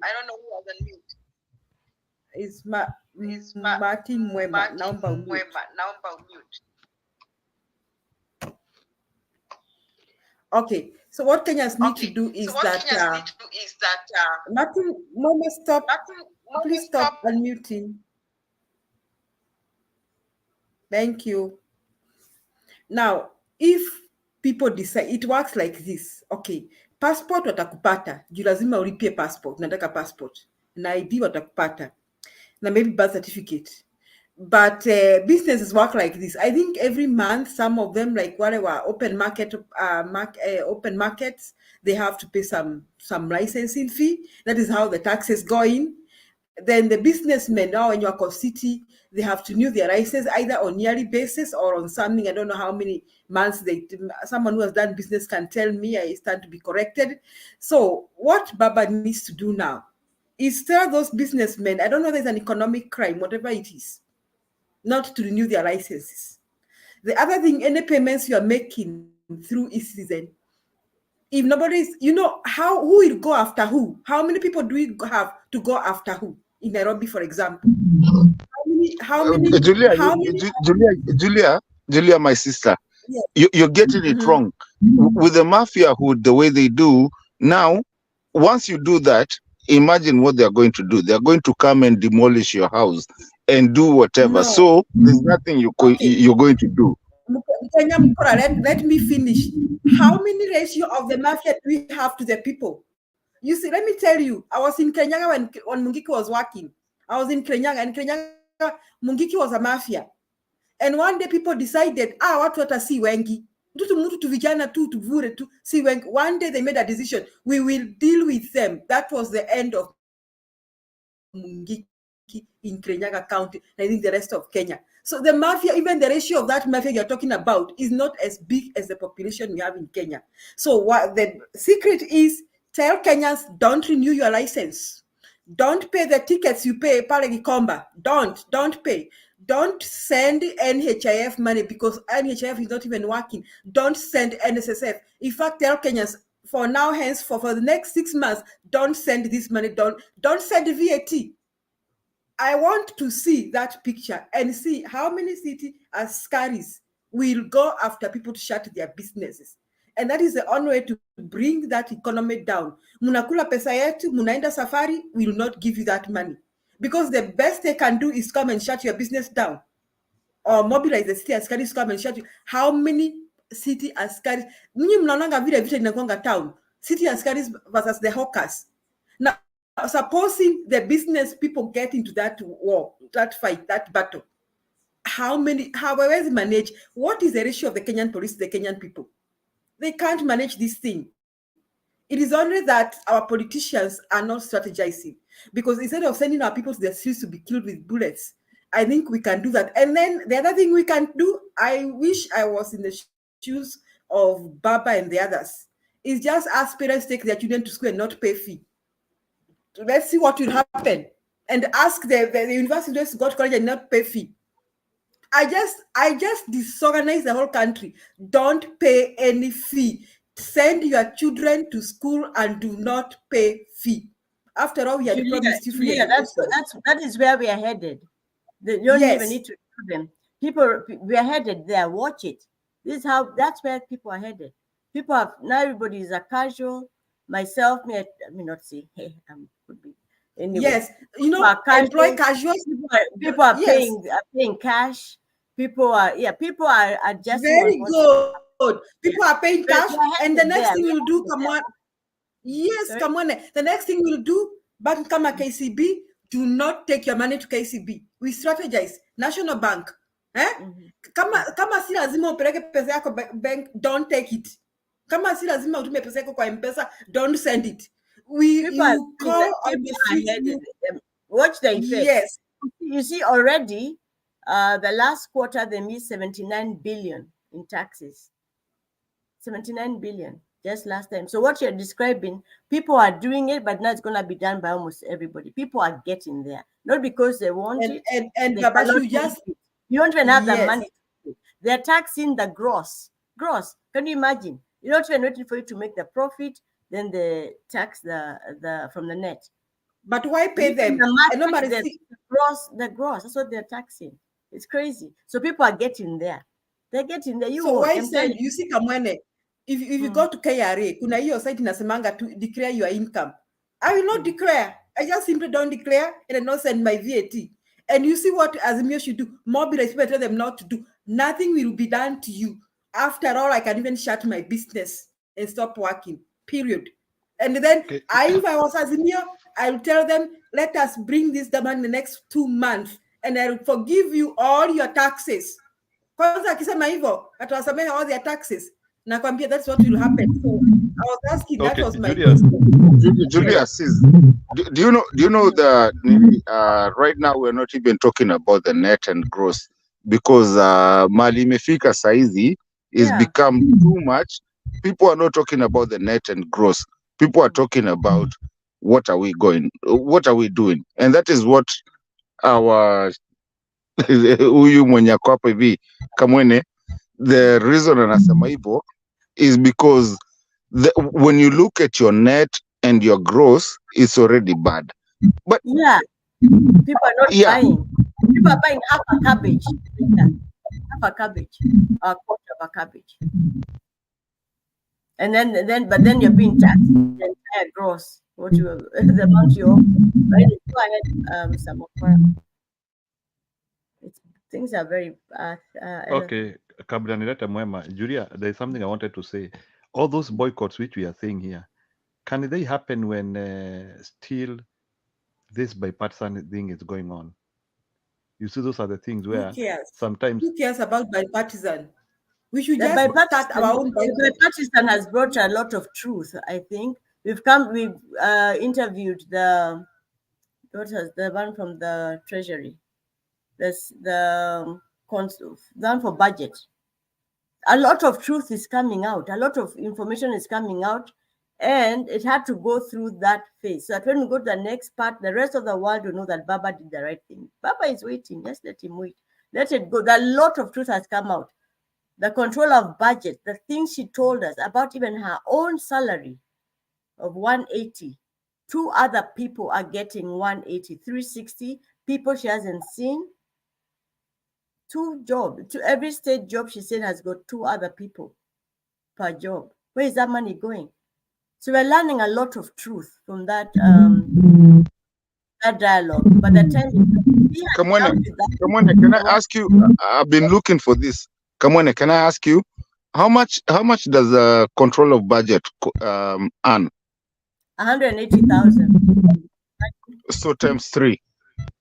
Yeah, so 360 is paid, has been paid since this guy came into government. But she And doesn't at the same time, actually, when she was talking about that, she doesn't work at the control of budget house. What people do not know, she works on her own. So that was just her own part of it because she's on a contract. Yes. Her company is on contract to be a contractor, of budget. So for her, she's on a business that she's making money, but she's been contracted to get so much, the 180 that you just said, but then it's budgeted at 3 times, even though she doesn't even need it. She's just been a civil servant. Yes, but I'm saying it's budgeted 3 times, but her she's getting her 180. But the 2 other people or that other extra 360 is going somewhere. Ghost workers, it's going. That's what she was complaining about, that we are fulizing and going to drink at the bar. And her job is actually in the constitution, the control of budget. She's there, but you can't fire her so easily. But she's brought out a lot of truth of what is happening. So if we having state offices, ghost workers being paid, like 2 people extra per job, where is all that money going to? And we're told to tighten our belts. If you can't hold the money that has been stolen just in a short 3-5 months from scandals, we don't need to tighten our belts. The money is there. We've been taxed. It's frustrating, yeah.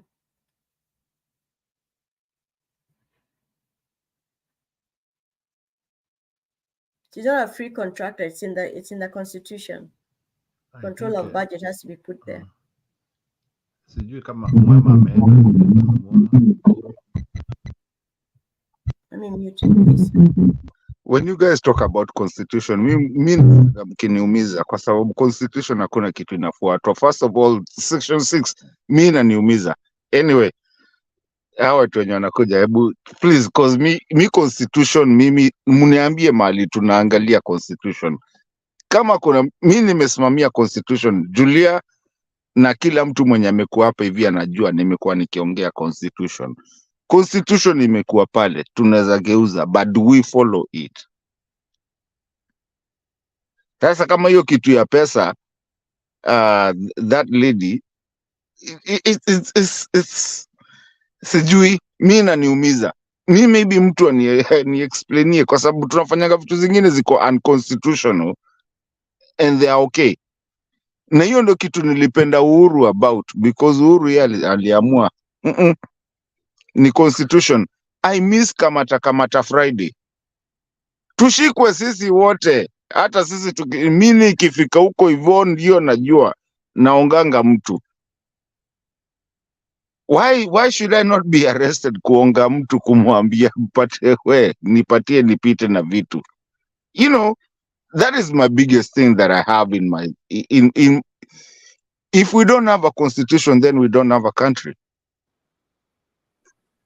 Now, Mr. Honga, I'll just carry a bunch of underwears in 2 suitcases and wakinisumbua nitamwaga hapo kwa floor. Alafu nitawaachia.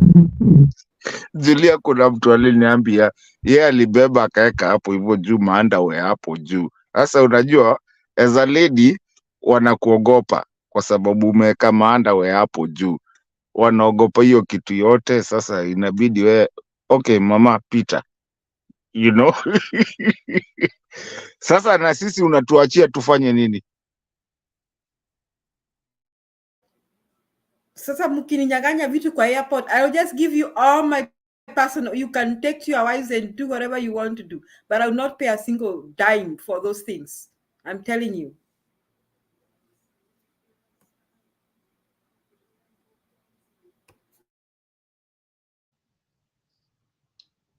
Sawa, any comment? Mundune, unaweza ingia? Naona ni kama uko chini ya mnazi. Mundune, I can see you are chini ya mnazi before we get around another round of some talks. So I do believe that I'm audible. Am I audible really? Mnanipata?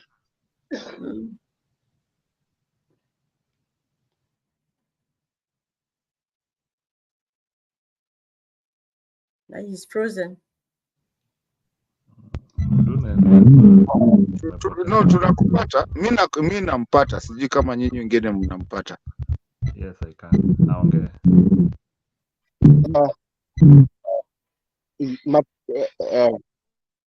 Mnanipata?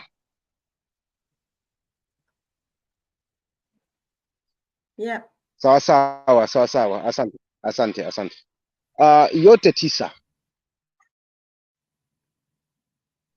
nimewasikiza vile,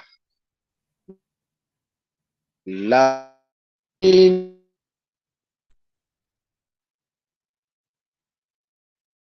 zungumzia kwamba mshahara unalipwa watu 3, 4, 5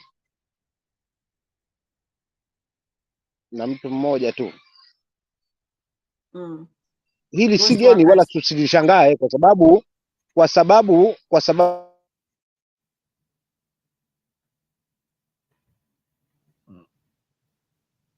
I think msimamo barabara za hapa na pale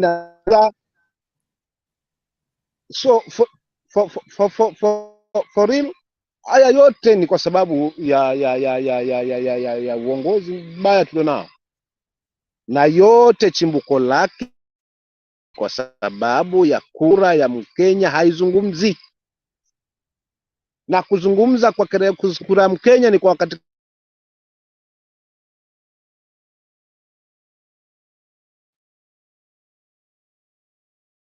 taki.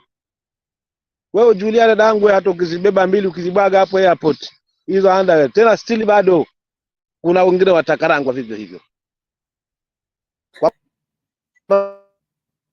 Ni wa Kenya, tushikane, tufungamane, tuseme enough. Hiyo wakati tukiungana kwa kila kona na tuseme basi tumetosheka. You see? Sidhani kama kutakuwa kuna lingine ambalo litatuzuia hapo. Yeah. Audible. Mnanipata? Yeah. Kwa hivyo mimi ari yangu ni watu washikane, watu waseme basi tosha, na hakuna kingine, kwa sababu katiba ina nguvu. Katiba inatupa mwongozo, isipokuwa katiba imekenyagiwa kwa sababu ina favor watu fulani kwa ajili ya hao. Watasema sisi tunafuata katiba, wakati hiyo ndio wanayoponda na kuweza kuinyima haki ile ambayo ni haki haswa ya kimsingi ya katiba yetu. Kwa hivyo ikiwalemea atasema hiyo hatufuati katiba, ikiwa favor, hapo ndipo tulipo. So tunacheza racket na hii katiba mpya. Ukweli ni kwamba haijafuatwa kikamilifu, na ili punguzwa vipengee fulani vibandikwe vingine tuwe tumefuata, haijafuatwa kikamilifu.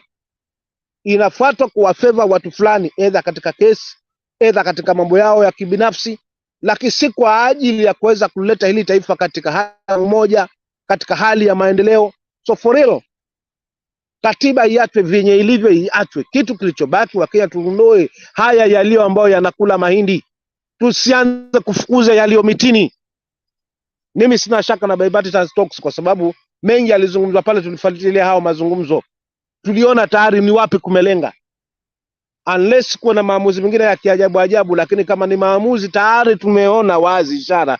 Wote wale waliohojiwa pale, mbea alijulikana, mnafiki alijulikana, msema kweli tunaona wenye waliweza kusema kweli walaosimamia na hili taifa.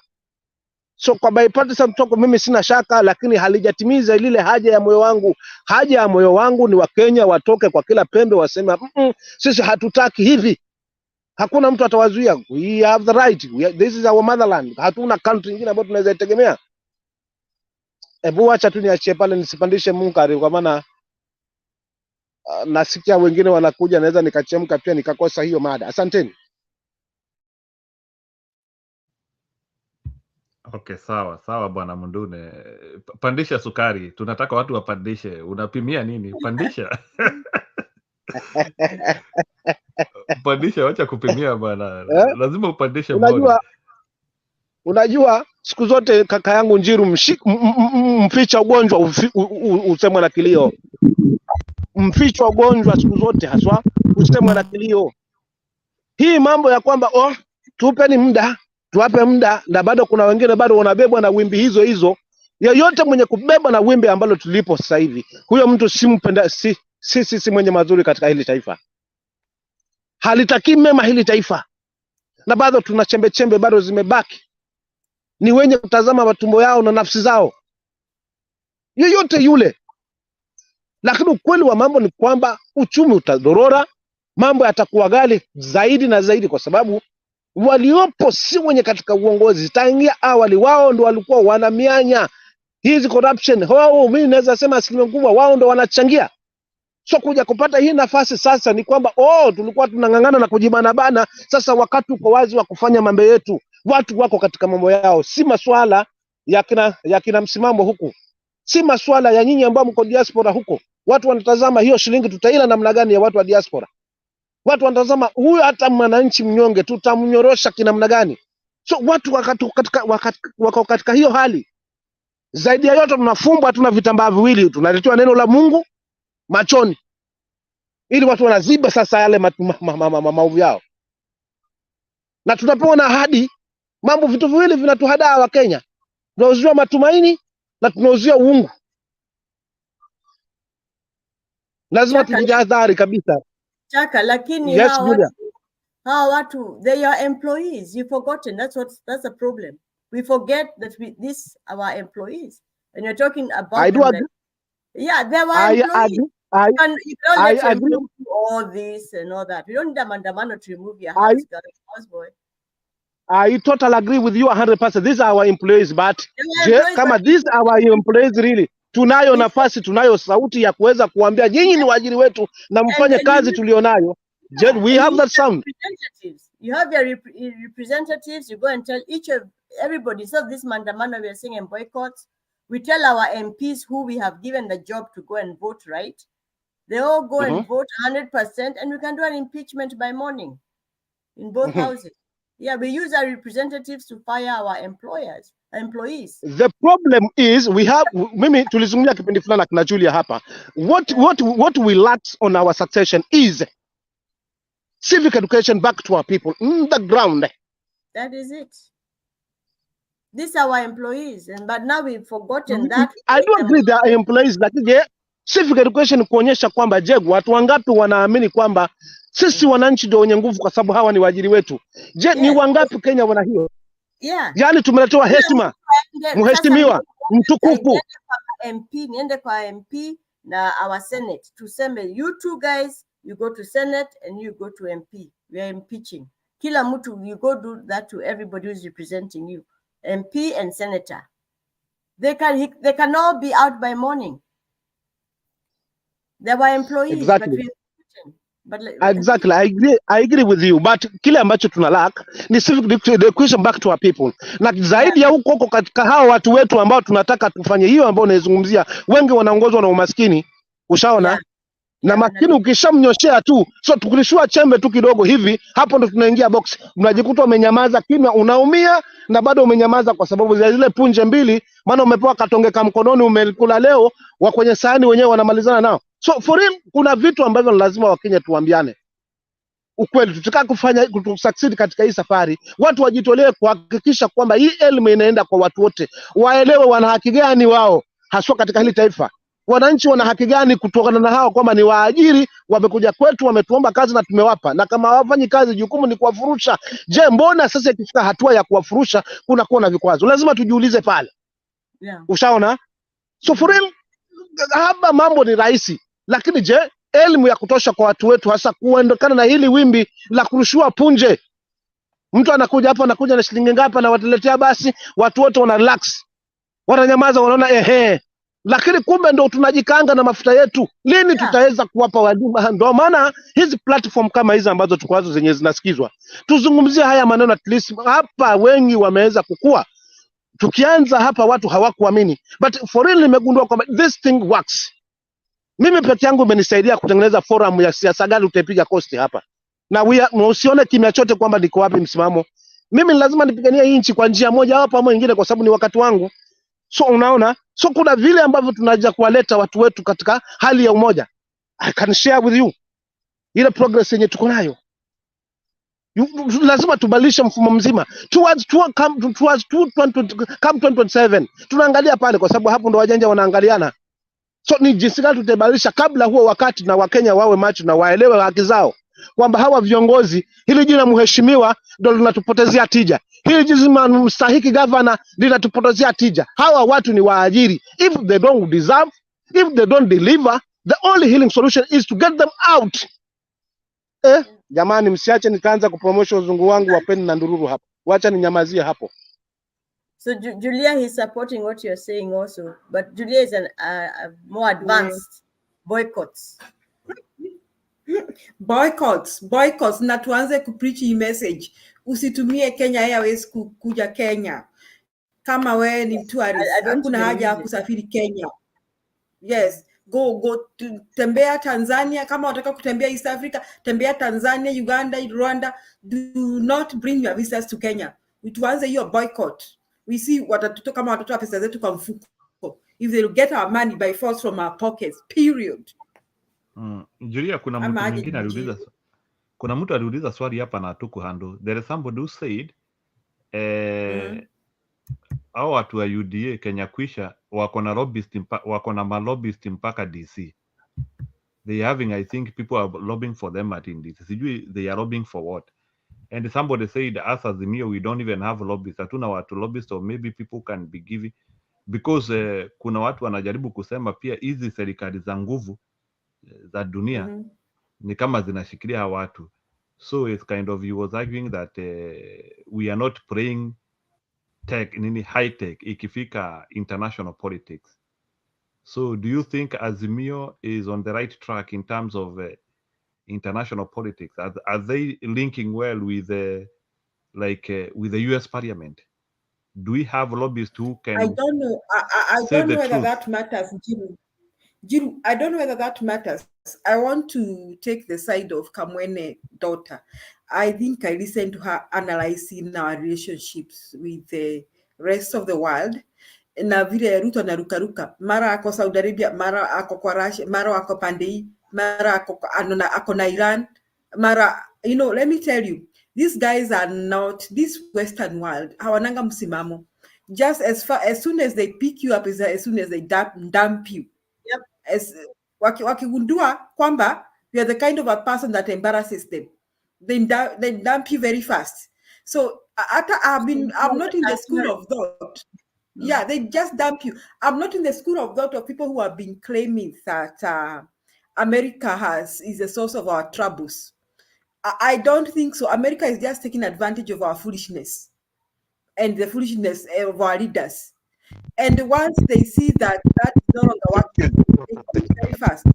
I'm with you on that one. Let me finish. Kenya Mkora. They take advantage of our inefficiencies and all that.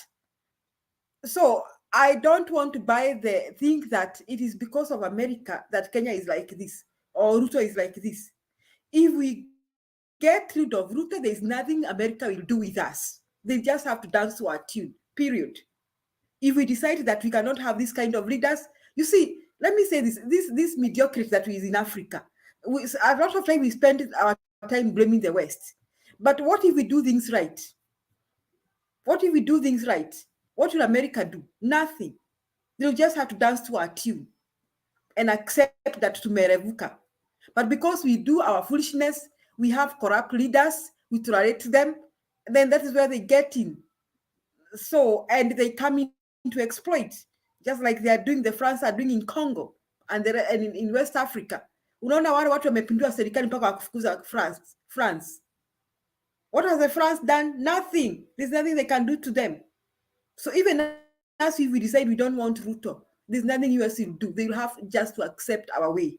And so we cannot blame America or Britain or anything for our failures. We should charity begin at home. We should deal with the bad governance first and do things right.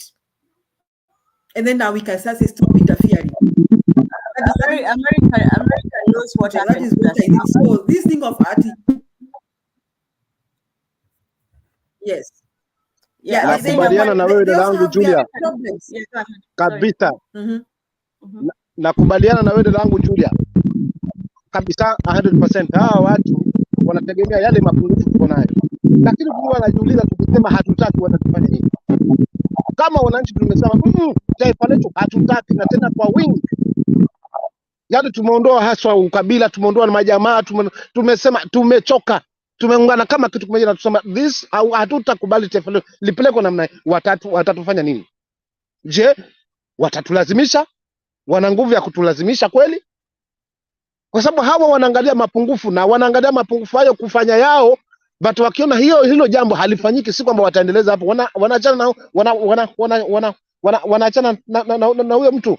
So for real, ni sisi wenyewe kilio huanza na nyinyi wenyewe. Si umefelewa, watu wakija wao wamenyamaza hapo, unapiga sosi, watu watapiga sorry. Lakini kama umefelewa, kija kweli una kilio, hata anayefua kule pia atalia kutokana nao mwenyewe umeanza kulia.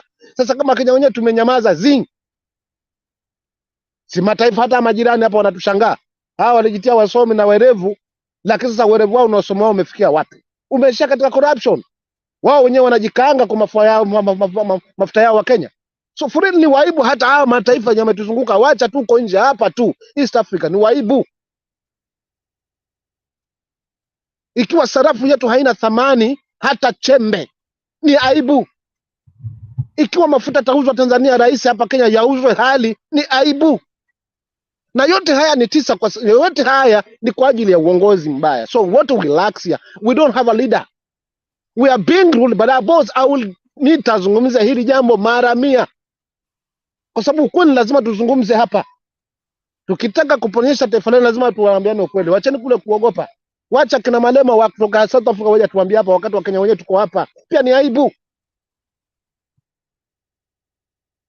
Kwani hatuwezi zungumza? Tunaogopa kitu gani hapa? What are we fearing? Ubovu tunao wananchi wenyewe hapa. Hatujakuwa united. ukidanganywa tu. Nyinyi kabla nyinyi tuwapa siasa wawili hapa kwa serikali yetu. Sasa walipewa siasa wawili ama walipewa cabinet wawili ama walipewa mawaziri katika kabila lenu. Wao ndio wanakula mshahara na wewe ama inabaki kule msemo leo juu mngoje chini wakati uko juu ya ala matunda, badala ukate mti uanguke ule na wewe unamsubiria ashuke chini, si atakuwa ameshiba? Jamani, hebu tubadilishe mfumo. Wakenya lazima tuambiane ukweli hapa. Kutaka kugeuza mageuzi hapa ni sisi Wakenya wenyewe, si viongozi. Asanteni. Poleni bwana kama nitakuwa na Mungu kari kupita kiasi leo. Julia, can I say something? Yes, Please. Mato was saying something. Mato. Yes, Mato. Yeah. I agree with what you're saying, Julia. I am 100% and agreeing with you na venye Chaka pia nasema. You know, 2 days ago nilikuja nikasema, unajua nini? Tumechoka. And we're not going to play games. Because, Julia, as my sister, listen, we're not going to play these games. Hii game hii yenye tunachezanga tunaambiwa tungoje tushinde tukingoja sijui nini and then we play games like somebody comes and does something wrong to you, Julia, and you're my sister. Am I supposed to sit there? If I'm your brother, am I supposed to sit there and watch someone doing something wrong to you? Kenyans, Africans, and I think that is what Malema is talking about. It has come time to stop and to kama kura imeibiwa, my friend, we're not going to do that. In fact, you need to go to jail. Hii kitu iko kwa mikono yetu. Julia, if I come to your house and I take nikichukua kikombe kwako, my friend, hakuna kitu ya kuongea, and we have the right. We don't need America, we don't need UK, we don't need, even though we live there, we don't need. In fact, tukiambiwa ati sasa watu wanatumwa kwenda wapeleke huko nini inaitwa nini, ati sijui tumepata kazi, sijui I went to Saudi Arabia, sijui nilipata makazi huko. Why are you going there? They are supposed to come here. Who has the most minerals? Is us.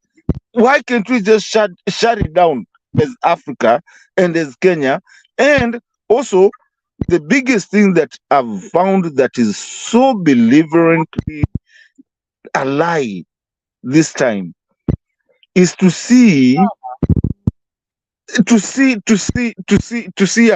somebody that wants to call themselves a president going to sell the country. Niongeze kidogo tu Mato, sina shaka na watu kutoka nje kuna kufanya kazi katika mataifa mengine, kwa sababu I do believe kile wanajifundisha kule watakileta ku drive back kwa nchi yetu na tuwe kama Wachina walivyofanya. Lakini je, tuna viongozi wa uhakika hapa katika hili taifa kwamba ndio hata wewe Mato huko Amerika, Kenya umejificha kule, unataka kuleta Kenya ku drive Kenya yetu isonge mbele? Je, kuna viongozi wa kuaminika hapa? So kwa kweli mataifa mengine kutuamulia Wakenya tufanye namna gani, mimi sioni kwamba hapo kuna ni Wakenya wenyewe tuamue kwa kuchinjwa, tuamue kwamba sisi tunakomboa taifa, tuamue kukomboa taifa. Mimi wacha tu niachie hapo, lakini sioni kama kuna wasiwasi watu kutoka kwenda kujifundisha mahali. Lazima ujifundishe mahali, lakini ukishajifundisha mtu anatoka nje alafu analeta manufaa nyumbani, na kuna njia nyingi za kuleta manufaa nyumbani. Baba, hiyo ndio kitu Tomboya alifanya. Tomboya wakiwa na kina JF Kennedy, hiyo ndio kitu walifanya, wakapeleka watu nje huko waende wajifundishe, ndio waweze kurudisha ile kitu ambao wameona huko. Lakini sasa since 1963 hadi wa leo, unaona mtu kama Julia, kina Richard Makiadi hapa ndio wamekaa huko nje, wameona vitu, wamefanya vitu kadhaa. Nini hatuwezi leta nyumbani ambao tunaweza kuja tukajifungia tukasema hapa ndio kwetu tunafanya hivi, and then we increased our money tufanye kila kitu ambacho kinafaa kufanyika. So I think right now I am a happy man because Ruto is making Kenyans think, wajiulize kwa nini inafanyika hivi. And venye tu mlikuwa mkisema kidogo kabla nije, yeah, imefika wakati, it's come a time that actually now hata apartheid in South Africa, when it was happening, they came to a point where they had to ask themselves, what are we doing wrong? What is our minerals? What is our worth in the world? So now The problem is we have to stick together and say that is enough, and we can see the Ruto, the guy that wants to the mafia. Now we have to fight him, not by a Kikuyu, not by a Kamba, not by a Jaluo, not by anything. Hata ule wa huko ndani mwenye hatujui. We need now to go back and start now talking about ourselves, because ametufungua macho. In fact, I'm a happy person, like Julia said earlier. In this channel, hata venye Makiadi alisema earlier, in this channel, we had been here talking about we don't need tribalism. We don't need anything. We are Kenyans, but we are tired. And the guy came, and hizi vitu za kuibiwa ati kila kitu inaibwa, I mean, election inaibwa, mnasema, accept and move on. We're not going to do that anymore. I mean, we're done. If the constitution, we have to ban it, let's ban it. Then we start a new social fabric of how we're going to live together again. If we have to write a new constitution, let's run it again. Again, sasa tuanze upya, because hatutafanya mafias wakue kwa country yetu. Mimi, Julia, my sister, I am quiet at that. Maybe another day. Leo, thank you Chaka, umenipandisha morio, hivyo ndo inafaa kukua. We need to get tired. Thank you. Asante Mato na Chaka, naona umechoka kabisa. Na sijui Njiru umeenda wapi? Unataka masaa yetu tuipeleke wapi? Unataka tumalizie hapo ama wasema namna gani? Njiru, sijui kama umelala. As Njiru comes back to give us the way forward, naona tuko na mgeni mwingine anaitwa Mboja wa what? I think I'm going Wagome. Alafu Julia kwetu hapo ukiwa na mzungu yuko nyuma, usijaribu kumwongeza. Please, uwe careful. Na mzungu fulani anatuleteanga vitu zingine hapa. Yes, na nilionanga huyo mzungu siku ingine. Wacha tumkaribishe mgeni wetu Mboja. Baja Wagome. Mbanja, okay. Mbanja I'm behaving like people here. Mbanja Wagome. Karibu. Mboja Wagome. Mboja Wagome. Karibu. Unmute. Wacha unmute. Kama naweza unmute. Unmute atukusikii. Haya, endelea sasa. Bado unisikii? Uko sawa mjomba, uko sawa? Ninasikika? Tena vizuri sana kaka. Asante sana. Pale chini kwanza naomba nijadili swala la Malema. Mimi Malema naona ni kama mtu ambaye anabadilika kila wakati. Na ukweli ni kwamba watu ambao wanabadilika kila wakati hawawezi wakawa viongozi wazuri. Na kumbuka kuna kipindi Nelson Mandela alikuwa anahutubia wanafunzi wa chuo kikuu pale Harvard University. Aliongea vizuri sana. Alisema kiongozi mzuri ni yule kiongozi ambaye ana msimamo. Malema hana msimamo. Kwa hivyo hata kujadili Malema hapa naona kama ni kupoteza muda, kwa sababu Malema ndiye alikuwa ni mtu wa kwanza wakati wa baada ya uchaguzi kumwambia Raila kwamba Raila akubali matokeo na Kenya iendelee. Leo Malema huyo anasema kwamba Raila aliibiwa kura. Kwa nini hakusema kipindi hicho? Watu kama hao hawawezi wakaongoza, na Malema mara nyingi anajidai yeye ni mwanzilishi wa vuguvugu ya Pan-Africanism, lakini sioni kama anafundisha wale watu wa Afrika Kusini maana ya Pan-Africanism, kwa sababu Afrika Kusini kuna ubaguzi ya hali ya juu. Hawapendi wa Afrika wengine kutoka nchi zingine. Ukienda kule watakuoji umekuja kutafuta nini, umekuja kutuchukulia kazi zetu, ambao sio kweli. Kwa hivyo mimi sioni kama Malema anafaa. Hata maoni yake sasa hivi ni too late. That is a belated concern now for him to come and tell us that Raila's votes were stolen. And always Raila's votes after each and every election, it is late.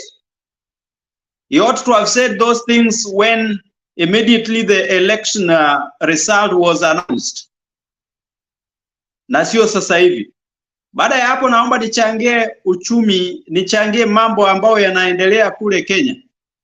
Mimi sipo Kenya kwa kweli, lakini kwa sababu mambo mengine tunayaona kwenye mtandao, nafikiria Kenya inayumba. Na kuyumba kwa Kenya ni kwa sababu Wakenya walikuwa wajinga. Sio kwamba natukana Wakenya, kwa sababu naamini kuna watu warefu, watu wenye akili hata kuliko mimi kule Kenya. Kuna maprofesa, kuna watu mbalimbali. Lakini ninachokisema ni kwamba kuna Wakenya wengine ambao hawakuangalia kinachoendelea. Walidanganywa na Ruto. Na Ruto aliwaambia kwamba bottom up economy. Hawakusikiliza Uhuru. Uhuru aliwaambia kwamba huyu mtu ana maneno matamu tamtamu. Hawakumsikia Uhuru. Sana sana Wakikuyu wenzangu, hamkusikia Uhuru. Mngesikia Uhuru mngekatana na Uhuru, lakini hamkusikia Uhuru. Kwa hivyo mambo yale ambayo yanafanyika kwa sasa hivi, naamini msilalamike.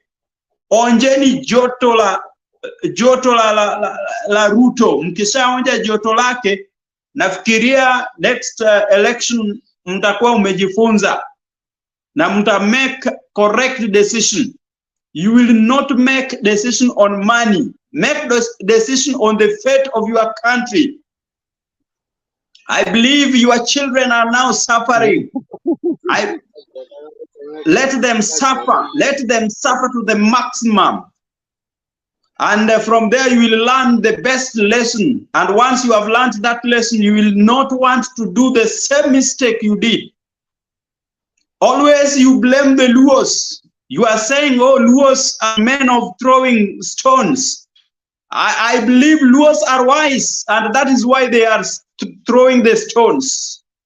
I don't jibe other communities, but from what I know and from what has been happening in Kenya, I think Luos are the only people who are ready to save the country, Kenya. Luos, the Luyas, the Kisis, the Kikuyus, you have been betraying that country, Kenya. I think you are proud of the money you have. You are proud of the money you have, but that money cannot help you at this time. Ruto atachukua kila kitu, atatoa kila kitu kutoka mfukoni mwenu. So learn from the mistake. Don't repeat that.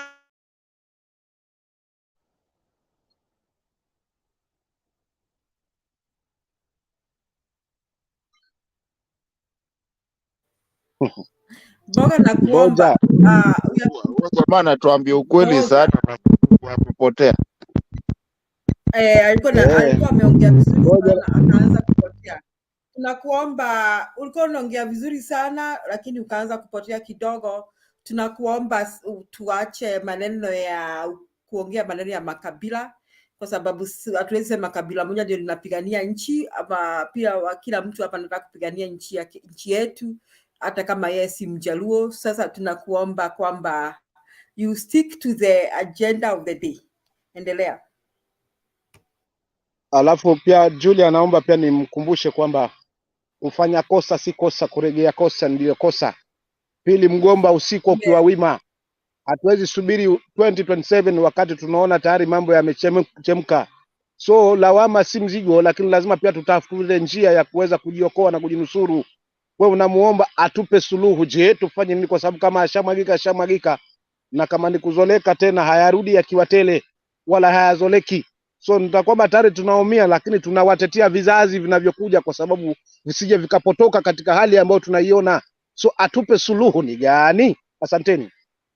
Yes, and the tribes, we don't like what Ruto is doing, Gachagua, but they do not represent the communities from which they come from. So they do not present every other Kikuyu. So pia kuna Wajaruo wanafanya kazi na Ruto na wanatetea Ruto, na hatuwezi kwanza kusema sasa Wajaruo wamefanya hivyo. So we will stick to that. So endelea Bonja.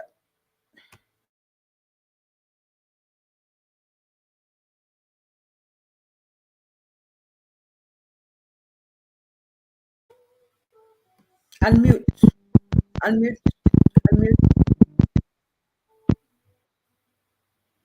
Magome, unmute. Wacha nijaribu kwa, let me try to unmute you. So, okay, unanisikiliza? Yes. Ninasikika? Yes, endelea. Haya. Naomba niseme hivi. Mimi mbele ya Jehova, mbele ya Mwenyezi Mungu, mimi sio mkabila. Na siwezi nikawa mkabila kwa sababu najua kila mtu ni ndugu yangu. Kwa mfano, mimi upande wangu, mimi sio Mchaga wa Tanzania, wala sio Mkikuyu wa Kenya, wala sio Mjaluo wa Kenya, wala sio Mjaluo wa Tanzania, lakini mimi nimeoa Mchaga. Mke wangu ni Mchaga na mimi sio Mchaga. Ninachokisema ni kwamba mimi sitaki ukabila na sipendi ukabila, lakini kwa nini nisisemi ukweli? Sema ukweli inahitajika. Kama nimefanya kosa, I want to withdraw Kikuyu. I want to withdraw the tribe Kikuyu. Kama nimetumia vibaya, unisamee, lakini ukweli ni kwamba najaribu kuwakumbusha ukweli. Unajua, kwa mfano kwa sasa hivi Gachagua is trying to organize people from the mountain to support him, to support the government. Why has he not gone to people from the western part of the country and organize them to support the government? It is because he knows that where he can get the support is from the mountain. So when, for example, sometimes we refute, to rebut the truth be, let us speak the truth. In Latin, there is a say that res ipsa loquata, meaning truth speaks for itself. So let the truth speak for itself without us denying the truth and saying that if you speak this, or you tend to be against a given tribe. No, I'm not against any tribe. I want to speak the truth as it is. The history of Kenya is known for those who have been betraying Kenya. They are betraying Kenya because of money that they are being given. Read The Wheat, a book written, A Grain of Wheat, a book written by Ngugi wa Thiong'o. What did Ngugi wa Thiong'o say about those who are supporting the colonialists? What did Ngugi wa Thiong'o say about them? The same thing is happening right now with us. We are seeing them. We are seeing those who are supposed to fight for their people. They are not fighting for their people. Instead, they are fighting for their stomach. But they go and mobilize those who come from their own region.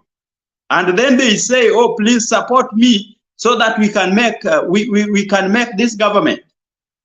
The government should be for the people of Kenya and not for the particular group of people who are out to enlarge their stomach for their own benefits. Let us see what Ruto is doing right now. Each and every week, Ruto is moving out of Kenya. Kenyans that is going to look for employment for them. What kind of employment is he going to look from Saudi Arabia?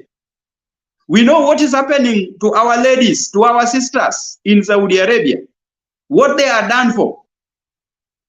Some are raped to the maximum. A father rapes you, a son rapes you, you become a food for the father, for the daughter, for the father and the son.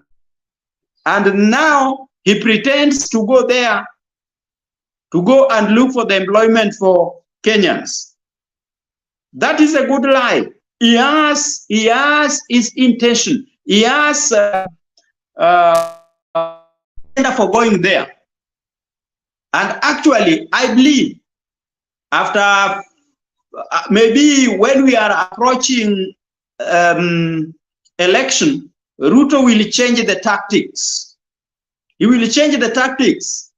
He will now come with the issue of lowering the prices of different items. They will even lower the price of oil so that the people may think that is a good leader. Kenyans, learn from the history. Let history be your teacher. I think Kenya would have been the best country in Africa, and we are proud of Kenya. We are proud of the Kenyans because Kenyans are everywhere in the world. They are everywhere working very hard. They are hardworking people, but their leaders are failing them. What should we do? Even if it is a matter of electing those who has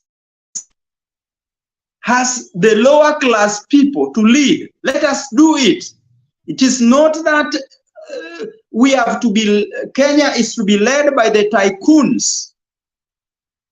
That for you to be a leader in Kenya, you must have money. Where do you get that money? Ruto came to power just recently.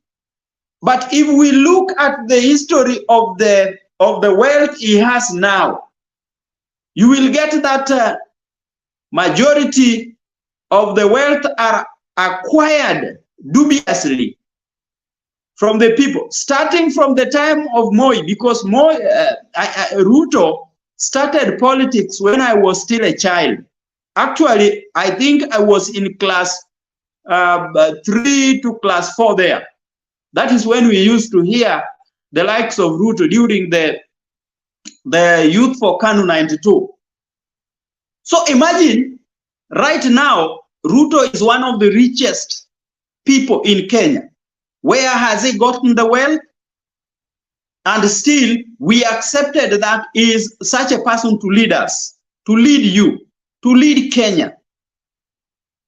That's why I don't think the likes of Malema should come to lecture us, to lecture Kenya. They are coming to lecture Kenya when actually they don't know the history of Kenya. They should learn the history of Kenya. My brother, your name, my brother Chakon Dune. I think asante sana kwa kunikumbusha kwamba tugange yajayo. Lakini wakati tunaganga yajayo, ndugu yangu, tujaribu kuangalia historia ya Kenya. Wale ambao kila wakati wanadanganywa na wakishadanganywa waangalie. Kwa mfano, mimi nafikiria watu wa Mlima Kenya wangesikiliza Uhuru Kenyatta. Haya yote ambao tunayapitia kwa sasa hivi, haya yote ambao Kenya inapitia kwa sasa hivi, Kenya ingekuwa inapitia, kwa sababu Uhuru aliambia huyu mtu bora mchague mzee ambao yake kuliko kumchagua huyo kijana ambao atasema mambo matamu kila siku, anakwambia hela ngapi? 10. Oh, chukua 9. 1,000 iende kwa wananchi, 10,000, 9,000 uniweke kwenye account. Mtu kama huyo, tukiendelea na watu kama hawa, ndugu yangu, hatutaendelea na nchi ya Kenya itaendelea kudidimia kiuchumi, itaendelea kudidimia hata kimataifa. Asante sana, nafikiria una kitu cha kuongeza. Asante. Tumeshukuru, umesema ukweli, wangesikiza Uhuru pengine yale tunatupitia tungekuwa tunapitia, lakini tunajiuliza maswali kama kwamba ni ukweli Ruto alishinda huu uchaguzi ama aliiba uchaguzi. If we think about the reports of Jeremiah Kieni, tutasema kwamba sidhani Ruto alishinda uchaguzi. Sasa ni kumaanisha hata zile kura za Mount Kenya ni kama kwamba hazikuwa za ukweli. So that is something we need to investigate. Thank you so much. Tunakaribia mwisho wa hiki kipindi cha leo. Naona Bwana Judy kama ameenda kulala. Nataka nipate nafasi, kwa maongezi yako ya mwisho ndio tufunge. Wacha nianze na Bwana Chaka. Ni nani Bwana Chaka Mato anaongea? Who is talking? Ni mimi. Haya, Mato, Bwana Chaka alafu Mato. Sawa. Asante. Julia, ukweli ni kwamba laiti watu wa Mount Kenya kama haangempigia baba, basi Gachagua anafuata nini kila siku kuwarai na kuonyesha na kuwafanya wakubali kwamba wako kwa serikali, wakubali hii ndio serikali, licha kwamba tunasema natafuta kingpin.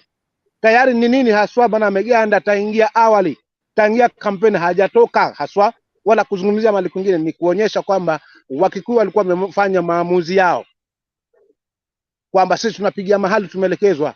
Baadhi tu ya wachache tu, tusileme makabila hapa, baadhi ya watu wachache waliokaa wakapanga wasichafue na wengine ambao wako na moyo na imani hata huko kwa kina Ruto hasa wasingishi. Kuna watu pia hawamtaki na pia wamechoshwa na haya matendo, but baadhi ya viongozi wenye wanafaidi ndio wanakuja tu kuwaziba. Kwa jamani, hapa tusizungumzie labda tuanze lawama za watu wengine. Lawama halitatusaidia. Sasa hivi yani ni wakati wa kushikana wote kama gundi moja kwa ajili ya Kenya tu, na si kwa ajili ya sisi sasa hivi, kwa ajili ya wale ambao tunawategemea watakuja kuwa viongozi wetu wa kesho. Je, watakuwa katika mfumo wa siasa hii ya uongo, sina siasa ya unafiki, siasa ambayo ni yalete ni kule mimi? Ni wakati huu tuseme enough is enough. Kwa hivyo lawama nini hiyo haitatusaidia. Kwa kila tunaloliona baya linatufundisha. So madamu tumeshafundishika kwamba tukifanya hivi na tukikubaliana kura zifanyike hivi, kumbe hii haiathiri sisi tu, inaathiri jamii zetu. Lazima pia viongozi nao waangalie wale ambao walikuwa wana support, na watu wakuje tu kweli wazungumze kweli kwamba hapana kuganda hapa na huna nafasi. Mfano mimi Julia umeniweka ni waziri wako, lakini sina mbavu, lazima nizungumze kila ambacho hata kama na tajriba ya ile wizara yenye umenipa, lakini sasa siwezi jiamulia mpaka uniamulie, si bado huo ni ugonjwa. Kwa maana hiyo unakuta hata kama ni wabunge hawana sauti ile kwamba rudini huko mkawaambie kwamba waamini hii ndio serikali, waikubali kwamba uchaguzi ulikuwa wa huru na haki, waamini kwamba huyu ndiye fulani ndio rais. Hayo ndio mambo tunayashuhudia katika kipindi cha tangia watu wapige kura mpaka muda huu, matokeo yatangazwe mpaka muda huu. So watu wanang'ang'ana kujinadi. Ndio maana mimi nasema siku zote kama msimamo kwamba siku zote bwana, kibaya cha kitembeza bwana, na kizuri hujiuza. So ukiona hiki kwamba tuaminini sisi ndio kwenye serikali, aminini sisi huku, sisi ni kwamba kuna mambo fiche. Alafu pia nimkosoe kakangu hapo bwana nani kwa kusema kwamba tugange ajayo. Huu msemo huu ulikuwa unatumika enzi hizo kuwaleta watu pamoja, kwa sababu wameafiki kwamba hili jambo lilifanyika baya na watu wamekaa katika mkao mmoja kwa ndio lilifanyika hili baya. Kwa maana hiyo sasa madamu lishafanyika, wacha tuendelee na hii. Lakini sasa isiwe kwamba kila siku msemo ndio huo, kwa sababu tugange ajayo ni sawa sawa na let's accept and move on. Jambo ambalo sasa limetumika kinyume, huu msemo umetumika kinyume kuwafaidisha wachache ambao hawana interest na Wakenya kubaki katika mamlaka kwa kupitia misemo kama hii. Kwa hivyo ni wakati wa kusema msemo tugange ajao hatutaki, let's accept and move on hatutaki. Kile tunataka ni kujua kwa nini let's accept and move on. Kile tunatufanya tu accept and move on, nini kiko hapa, tukitafute ndio tumalize na huu ugonjwa, kwa sababu ili injili ya chana kidonda siku zote huwa ni kidonda kupona tuyaficha haya na kutumbua haya mabovu na yaliyojificha chini ya meza. Na wakufanya hivyo si wengine, ni sisi wa Kenya. Tuungane jamii yote kama kitu kimoja, si kabila hili si kabila lile wala kabila lile, hatutaweza. Maana tunaonyeshwa mifano na nyoka wakali kweli Julia, lakini ukimpata ni mmoja tu, rais kumuua. Kwa jamii moja ikisimama peke yake kwamba tunapigania Kenya kwa ajili ya Wakenya wote, haitaleta shida miaka nenda miaka rudi. La msingi ni kuungana makabila yote tulibadilishe taifa. Mimi nitaachia pale, asante. Asante sana, umeuliza swali mzuri ukimalizia kwamba ni nini Gachagua anafanya pale Mount Kenya. I think Gachagua ako insecure na kwamba anajua kwamba hana wafuasi pale Mount Kenya. Sasa hiyo ndio bidii anafanya, lakini bidii yake itaangamia patupu kwa sababu wa Kenya watu wamechoka. Bwana Mato, tuna mwito wako wa mwisho ndio show ya leo, tumalizie show ya leo. Unasemaje? Naomba niseme kitu kimoja dadangu. Nitarudi kwako tukimalizia, nitarudi kwako tukimalizia. Bwana Mato, endelea. Nashukuru. Asante sana. Imefika mahali unaona venye Chaka anaongea. Hapo tumefika. Na hapo ndio tupo. Na I want us allow me to speak in English because I think I can actually I'm better. I mean I'm better speaking in English. Muniache tu. Yes, Kiswahili nakiweza. Lakini let me do this. Ladies and gentlemen, we have a problem in Kenya. And this is the problem. We have to understand that Ruto never won. Julia was there. We were there. Tulikuwa time ya Mutembei. Tulikuwa ile side ingine. Some of us never slept. And I don't know why people don't even understand this thing. Ruto got 3 million votes. And I've asked people so many times in this channel, and Julia is here, and she knows I've been very persistent on asking that. Where did he win? If you can give me where he won, please send it to me. Because we have the numbers that he won, the numbers of where he got his votes na kila kitu. We know Ruto got 3 million votes. And that is what, Julia, my sister, that is what really hurts me so much sometimes, that I don't know why we're babying these things. And that is why I'm lacking, like, napenda nani Chaka akiwa mkali hivyo, because hivyo ndo tunafaa kuwa kali. Hatuwezi kushinda hapo hivi tukichezeana akili. We know the numbers. We got them. Amwezi fungua server. Why would you open the server? Mutuoneshe hata sisi ndo tunafanya. So now the servers are even going to a place of what? Hata si server sasa. Sasa ni Wakenya wenyewe ndio wanakuambia, ndio wanakuonesha kumbe hiyo ndio server iko. Is the Kenyans themselves telling you is not, you never won? Is the Kikuyus telling you if you want to go the tribal way, Kikuyus are telling you that, dude, I don't think you won this thing. We are not even part of you. They don't want to be part of him. He doesn't even want to go to the Kikuyu side.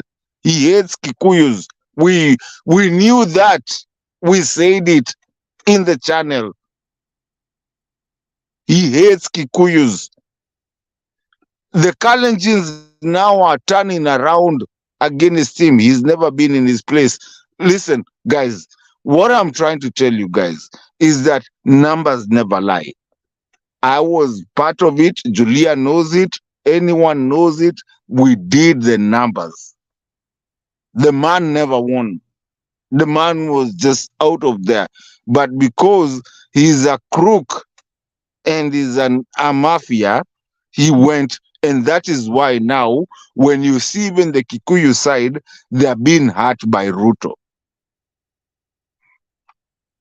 They are now coming out to say, we made a mistake. His own Kalenjins are coming to say that, it's a mistake. It's something that we did not want to do, to be tribal, because being tribal in Kenya is actually a very good thing. That is why we are always, we are proud of speaking different languages, different meaning. We love each other. Kenyans, me as I close and as Julia utakuja uende unafunga, I'm telling Kenyans and I'm saying it, mimi ni Mkamba, Masai, is the best thing that you can ever have in your life, to have a country that is actually tribal.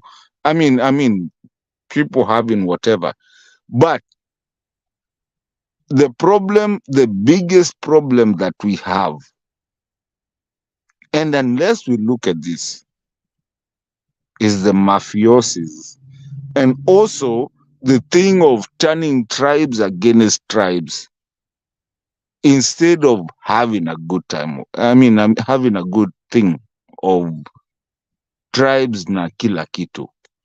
We love Kikuyus, we love Kambas, we love our geographical social fabric. But there's people who have come, wanna be presidents and wanna be mafias, where you have people who are being told to move out of inaitwa nini, Rift Valley, and leave, mtoke huko, mnaenda wapi? And that is how these people come to the whole thing. I mean, venye Chaka amesema na hiyo uchungu yote amesema, can we get serious at some point? Tuseme hii ujinga ni ujinga, because hakuna mtu anachukia Mkikuyu, hakuna mtu anachukia nini. Can we actually go back and say this is our country? Kama Mkikuyu ako Rift Valley, hamtakuja mnatufukuza huko, mnafanya our leaders wetu wenye wako huko hivyo juu, kina Kimani Gunjiri wanasema ati sijui sijui nini, wanaanza just to be nice, just because kuna mtu mnajua pale hivyo, sijui ati mkiongea matope kama nyinyi ni Wakikuyu mko huko hivyo, ati Wakalenjin watawafukuza kutoka huko. Hiyo ni country yetu. And I'm talking to people, I'm not talking to the people on the hapa hivi wenye wako kwa panel. I'm talking to Kenyans that listen to this channel. It has come time that hata even the American, hii kitu tunye tunasema ati Americans will take care of our continent and do whatever na nini, it has come time that we have to talk to ourselves. Na tumekasirika. We are not going to be divided by the tribes. We are also not going to be divided by where we live, and we are not going to be called a third world country. We need to close everything. Close. And we are not going to let kina Ruto and whoever comes in, hata akiwa ni Mkikuyu, akuwe ni Mkamba, akuwe ni nani, akuwe ni Nubi, we are not going to do that.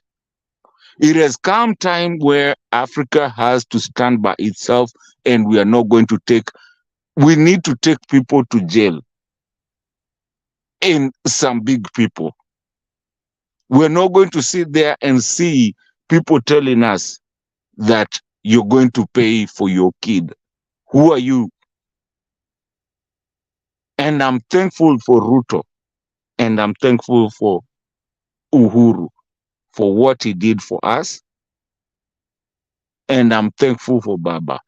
Sasa ni saa yetu. Hatutaki tena kusikia storia sijui Baba ita maandamano. We're not going to wait for that. We're going to do it ourselves. I'm done, Madam Julia. Thank you so much. I saw Martin Mwema. I'm coming back to you, Agome. We wind up with you. Allow me, Martin Mwema, umekuwa hapa ukitoka. Sijui kama ni network, lakini I was seeing a message on from StreamYard that you are required to use a headphone or a near plug for your sound to prevent an echo. I don't know whether that Martin Mwema Simon, wacha niende kwa Wagome. Wagome, maoni yako ya mwisho, karibu.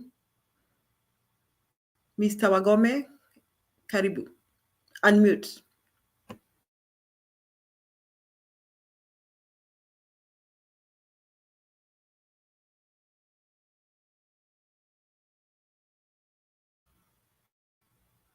No, we can't hear you. You are muted.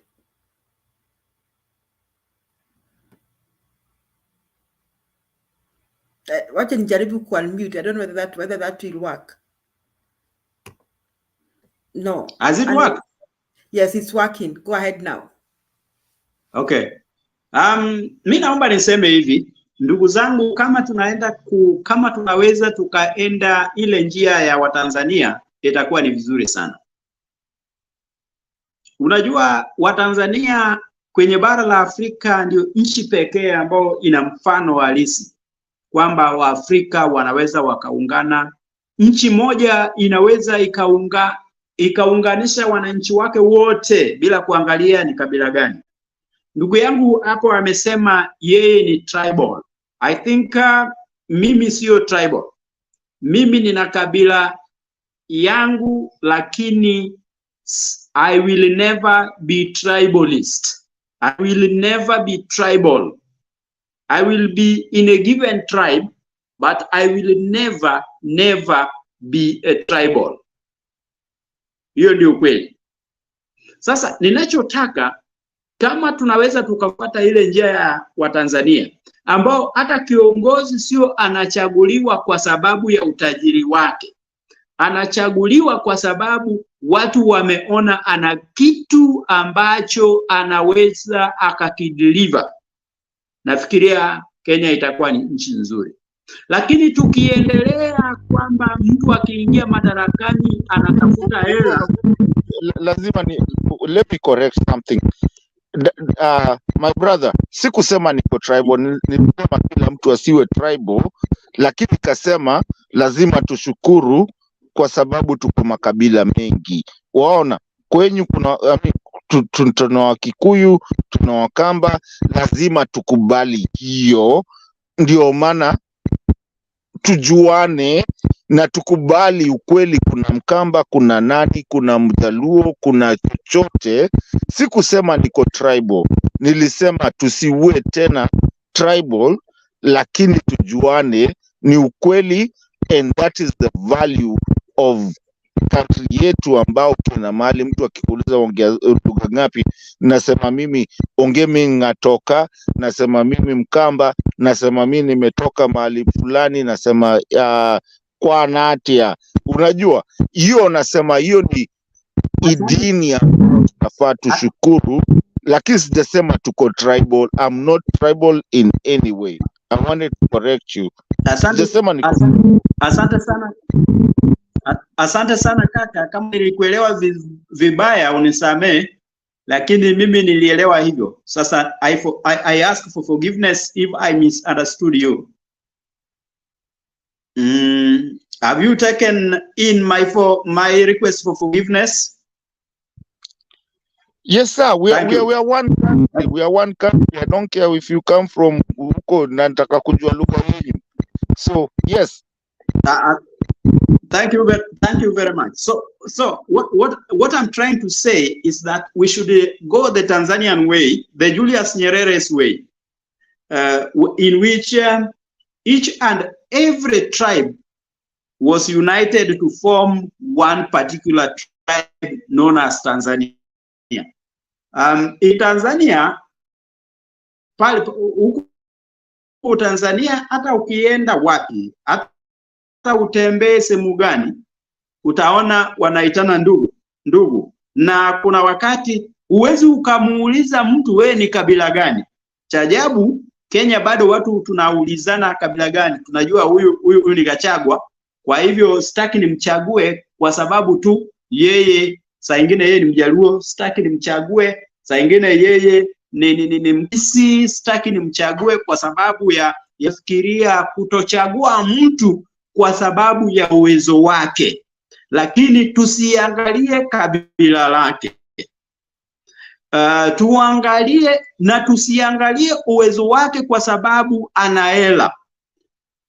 Nafikiria kosa ambayo ilifanyika, hata kama tunakataa kwamba Ruto wako shinda, kwa sababu hii swala ilienda hadi kwenye mahakama ya upeo, na bado tukaona kwamba mahakama ya upeo ikampa ushindi.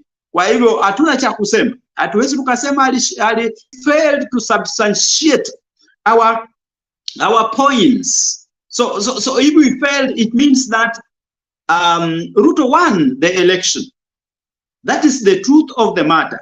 Despite the fact that we are trying to say all sorts of things, that, oh, he stole the votes, he did this, we did not substantiate those things when we were given a chance to do so.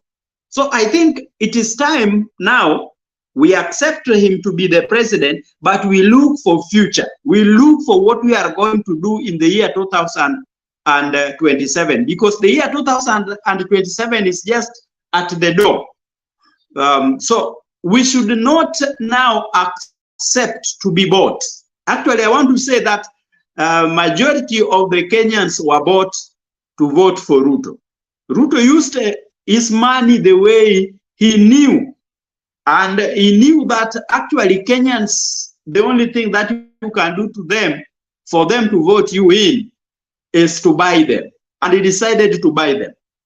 Let us know, even if it is a matter of poverty, even if we are to say that we are poor and we are for misbehaving, I want to prove to this guy that Ruto never won.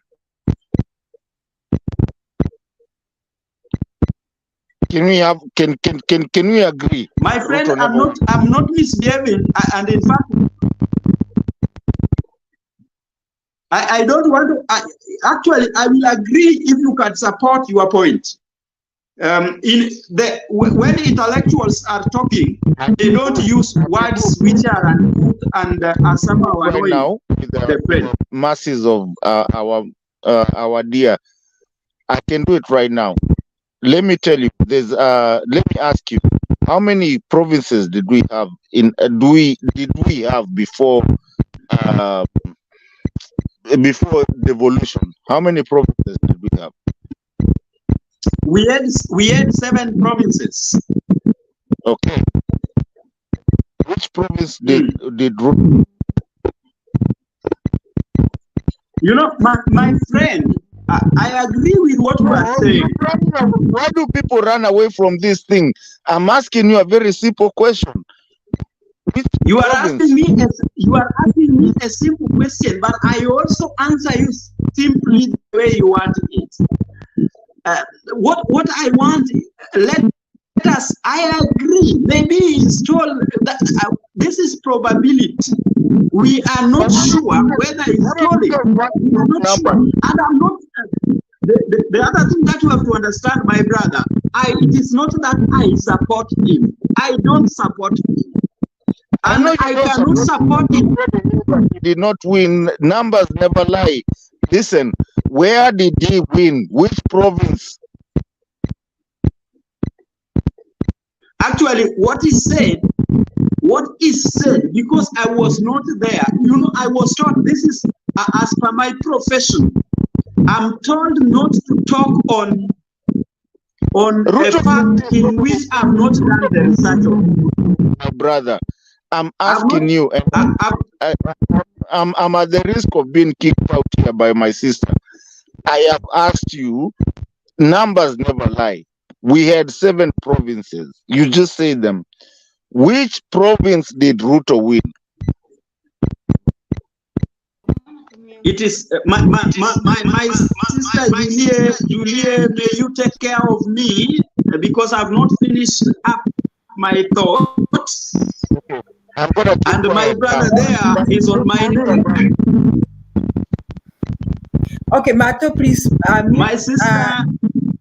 Remember, Mato, mute. Okay, Wagome, you're supposed to wind up. You're not supposed to bring up another debate. The debate of whether I'm winding up. Let me just wind up. Yes, please don't go there now. Wind up. And remember, the debate today was about what is happening right now in the country. We're not even going to the election thing and all blah blah. So wind up just in the next few seconds because you have taken a whole more than 5 minutes. I'm sorry, my sister. So I think if we can go the Tanzanian way, then obviously we will elect the people not on the capacity of the money they have, but we will elect them on the ground of what they can deliver. So even in the year 2027, let us look a way in which we are going to elect those who can lead us to perform, to make Kenya a better country, and not the way it is right now, when my sister in the rural area is crying, my mom in the rural area is crying, everybody is crying. Let us not accept to be cheated again. Thank you. Asante, thank you so much. Guru, I just admitted you because you are Guru. So we will not give you a lot of time because we are winding up. As per Bernard, we have taken too many hours, so we should end the show. So Guru, in 3 minutes, karibu utusalimie, tuambie maneno machache sana ndio tufungashe.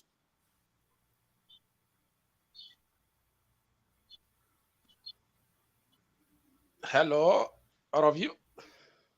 Hello. Hello. Julia, long time. Yes, long time no see. Yes, long time no see. What's the problem? Na mambo imeendelea ikiharibika. Oh, you ran away.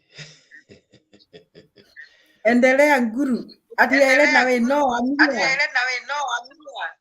Yeah, we are just from many hours of darkness. The lights went off for in many parts of the country last night. And we don't know what is happening, honestly. This has become a banana republic, Julia. This is not the Kenya we knew. Perhaps if you remember Moi's time, maybe this is it. When we would stay for hours on end without knowing when the electricity would come back. It's a major blackout that has just, I don't know whether it is ended completely, but it's many hours, many hours in many areas of this country. So that is the situation, that is Kenya we have today. I don't wish to talk much this Sunday morning here. What I want to just say is that I think more than any other time, we are confronted with a situation we cannot even understand. Right now, there is a lady who imported diesel worth 17 billion and was whisked away to unknown destinations.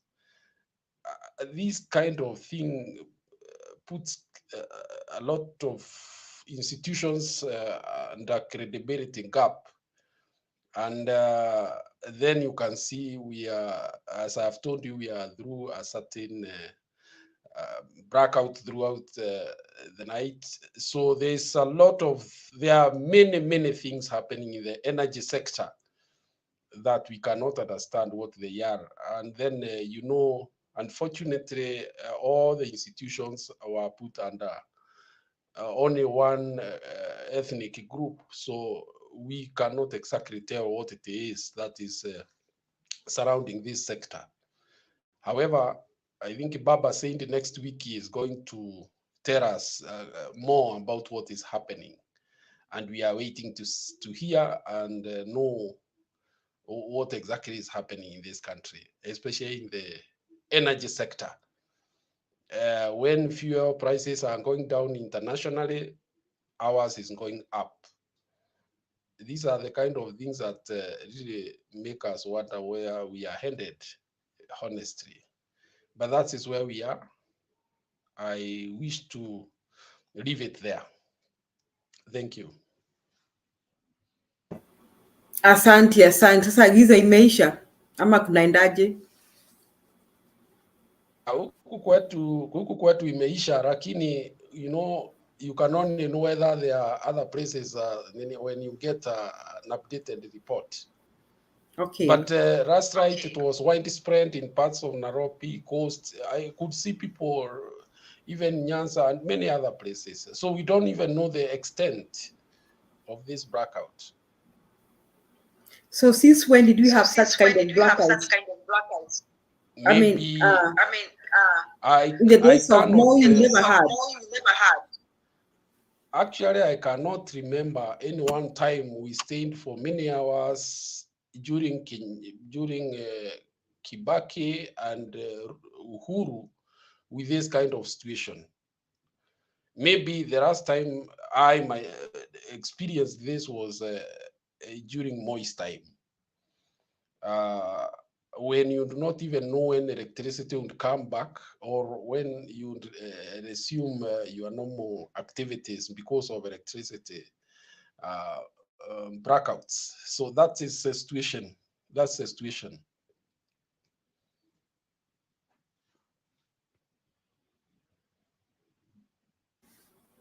Julia, Okay, things have okay, changed. okay. Things have changed. Things have changed in this country in a manner that you cannot understand because many things you can't understand actually what is happening.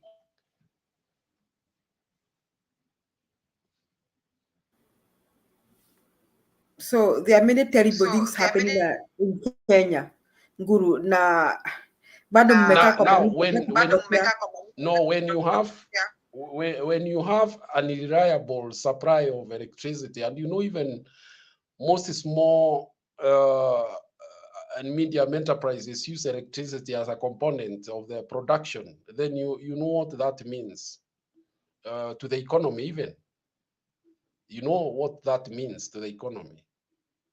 It's terrible. Wow, asante Guru.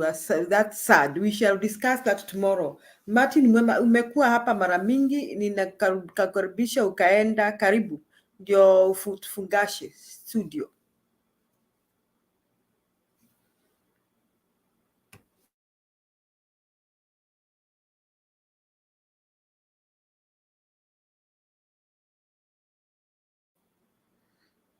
Uko mute. Alafu tumia, I hope uko na speaker ama uko na Unanisikia? Mnanipata?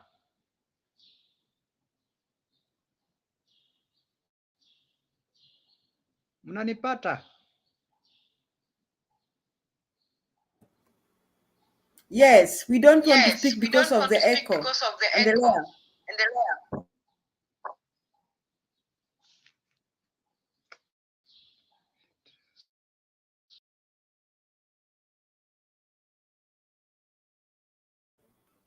Wow, he has poor connection. Asanti Guru, asanti Mato, asanti Njiru, naona umeenda kulala ukatuacha. Thank you so much for everybody who has been watching and with us in the comment section, the members of the panel who was here. Tunashukuru sana na tunashukuru sana kwa kuungana nasi. This evening we debated about Kenya, we talked about so many things, and we are still fighting on and saying Naruto continua, the struggle continues. I want to thank the people in the comment section. I see Tiara Oscar, I see Maria Inaina, Joe Dinda, naona wengine wengine ni kama wameenda kulala ama wameenda kanisani. Esther Kabiro, Joy Obesa, naona Angela Wamboi, naona Time somebody, and many others who joined us this evening and this morning. Thank you so much. We had Kamwana sons and Kamwana daughters. We had Mato, we had Makiadi, Guru, and others who joined us. Thank you very much. We shall meet again to discuss about the way forward for our dear Kenya. Remember, once again here at Sound Candid Talk, where we put things in black and white, and we continue to say aluta continua, lazima tusaidie nchi yetu from this bad governance of Ruto's government. Asante Guru, thank you for being with us, and asante Mato na Njiru penye uko, kama uko umefika binguni in your dreams. Thank you so much.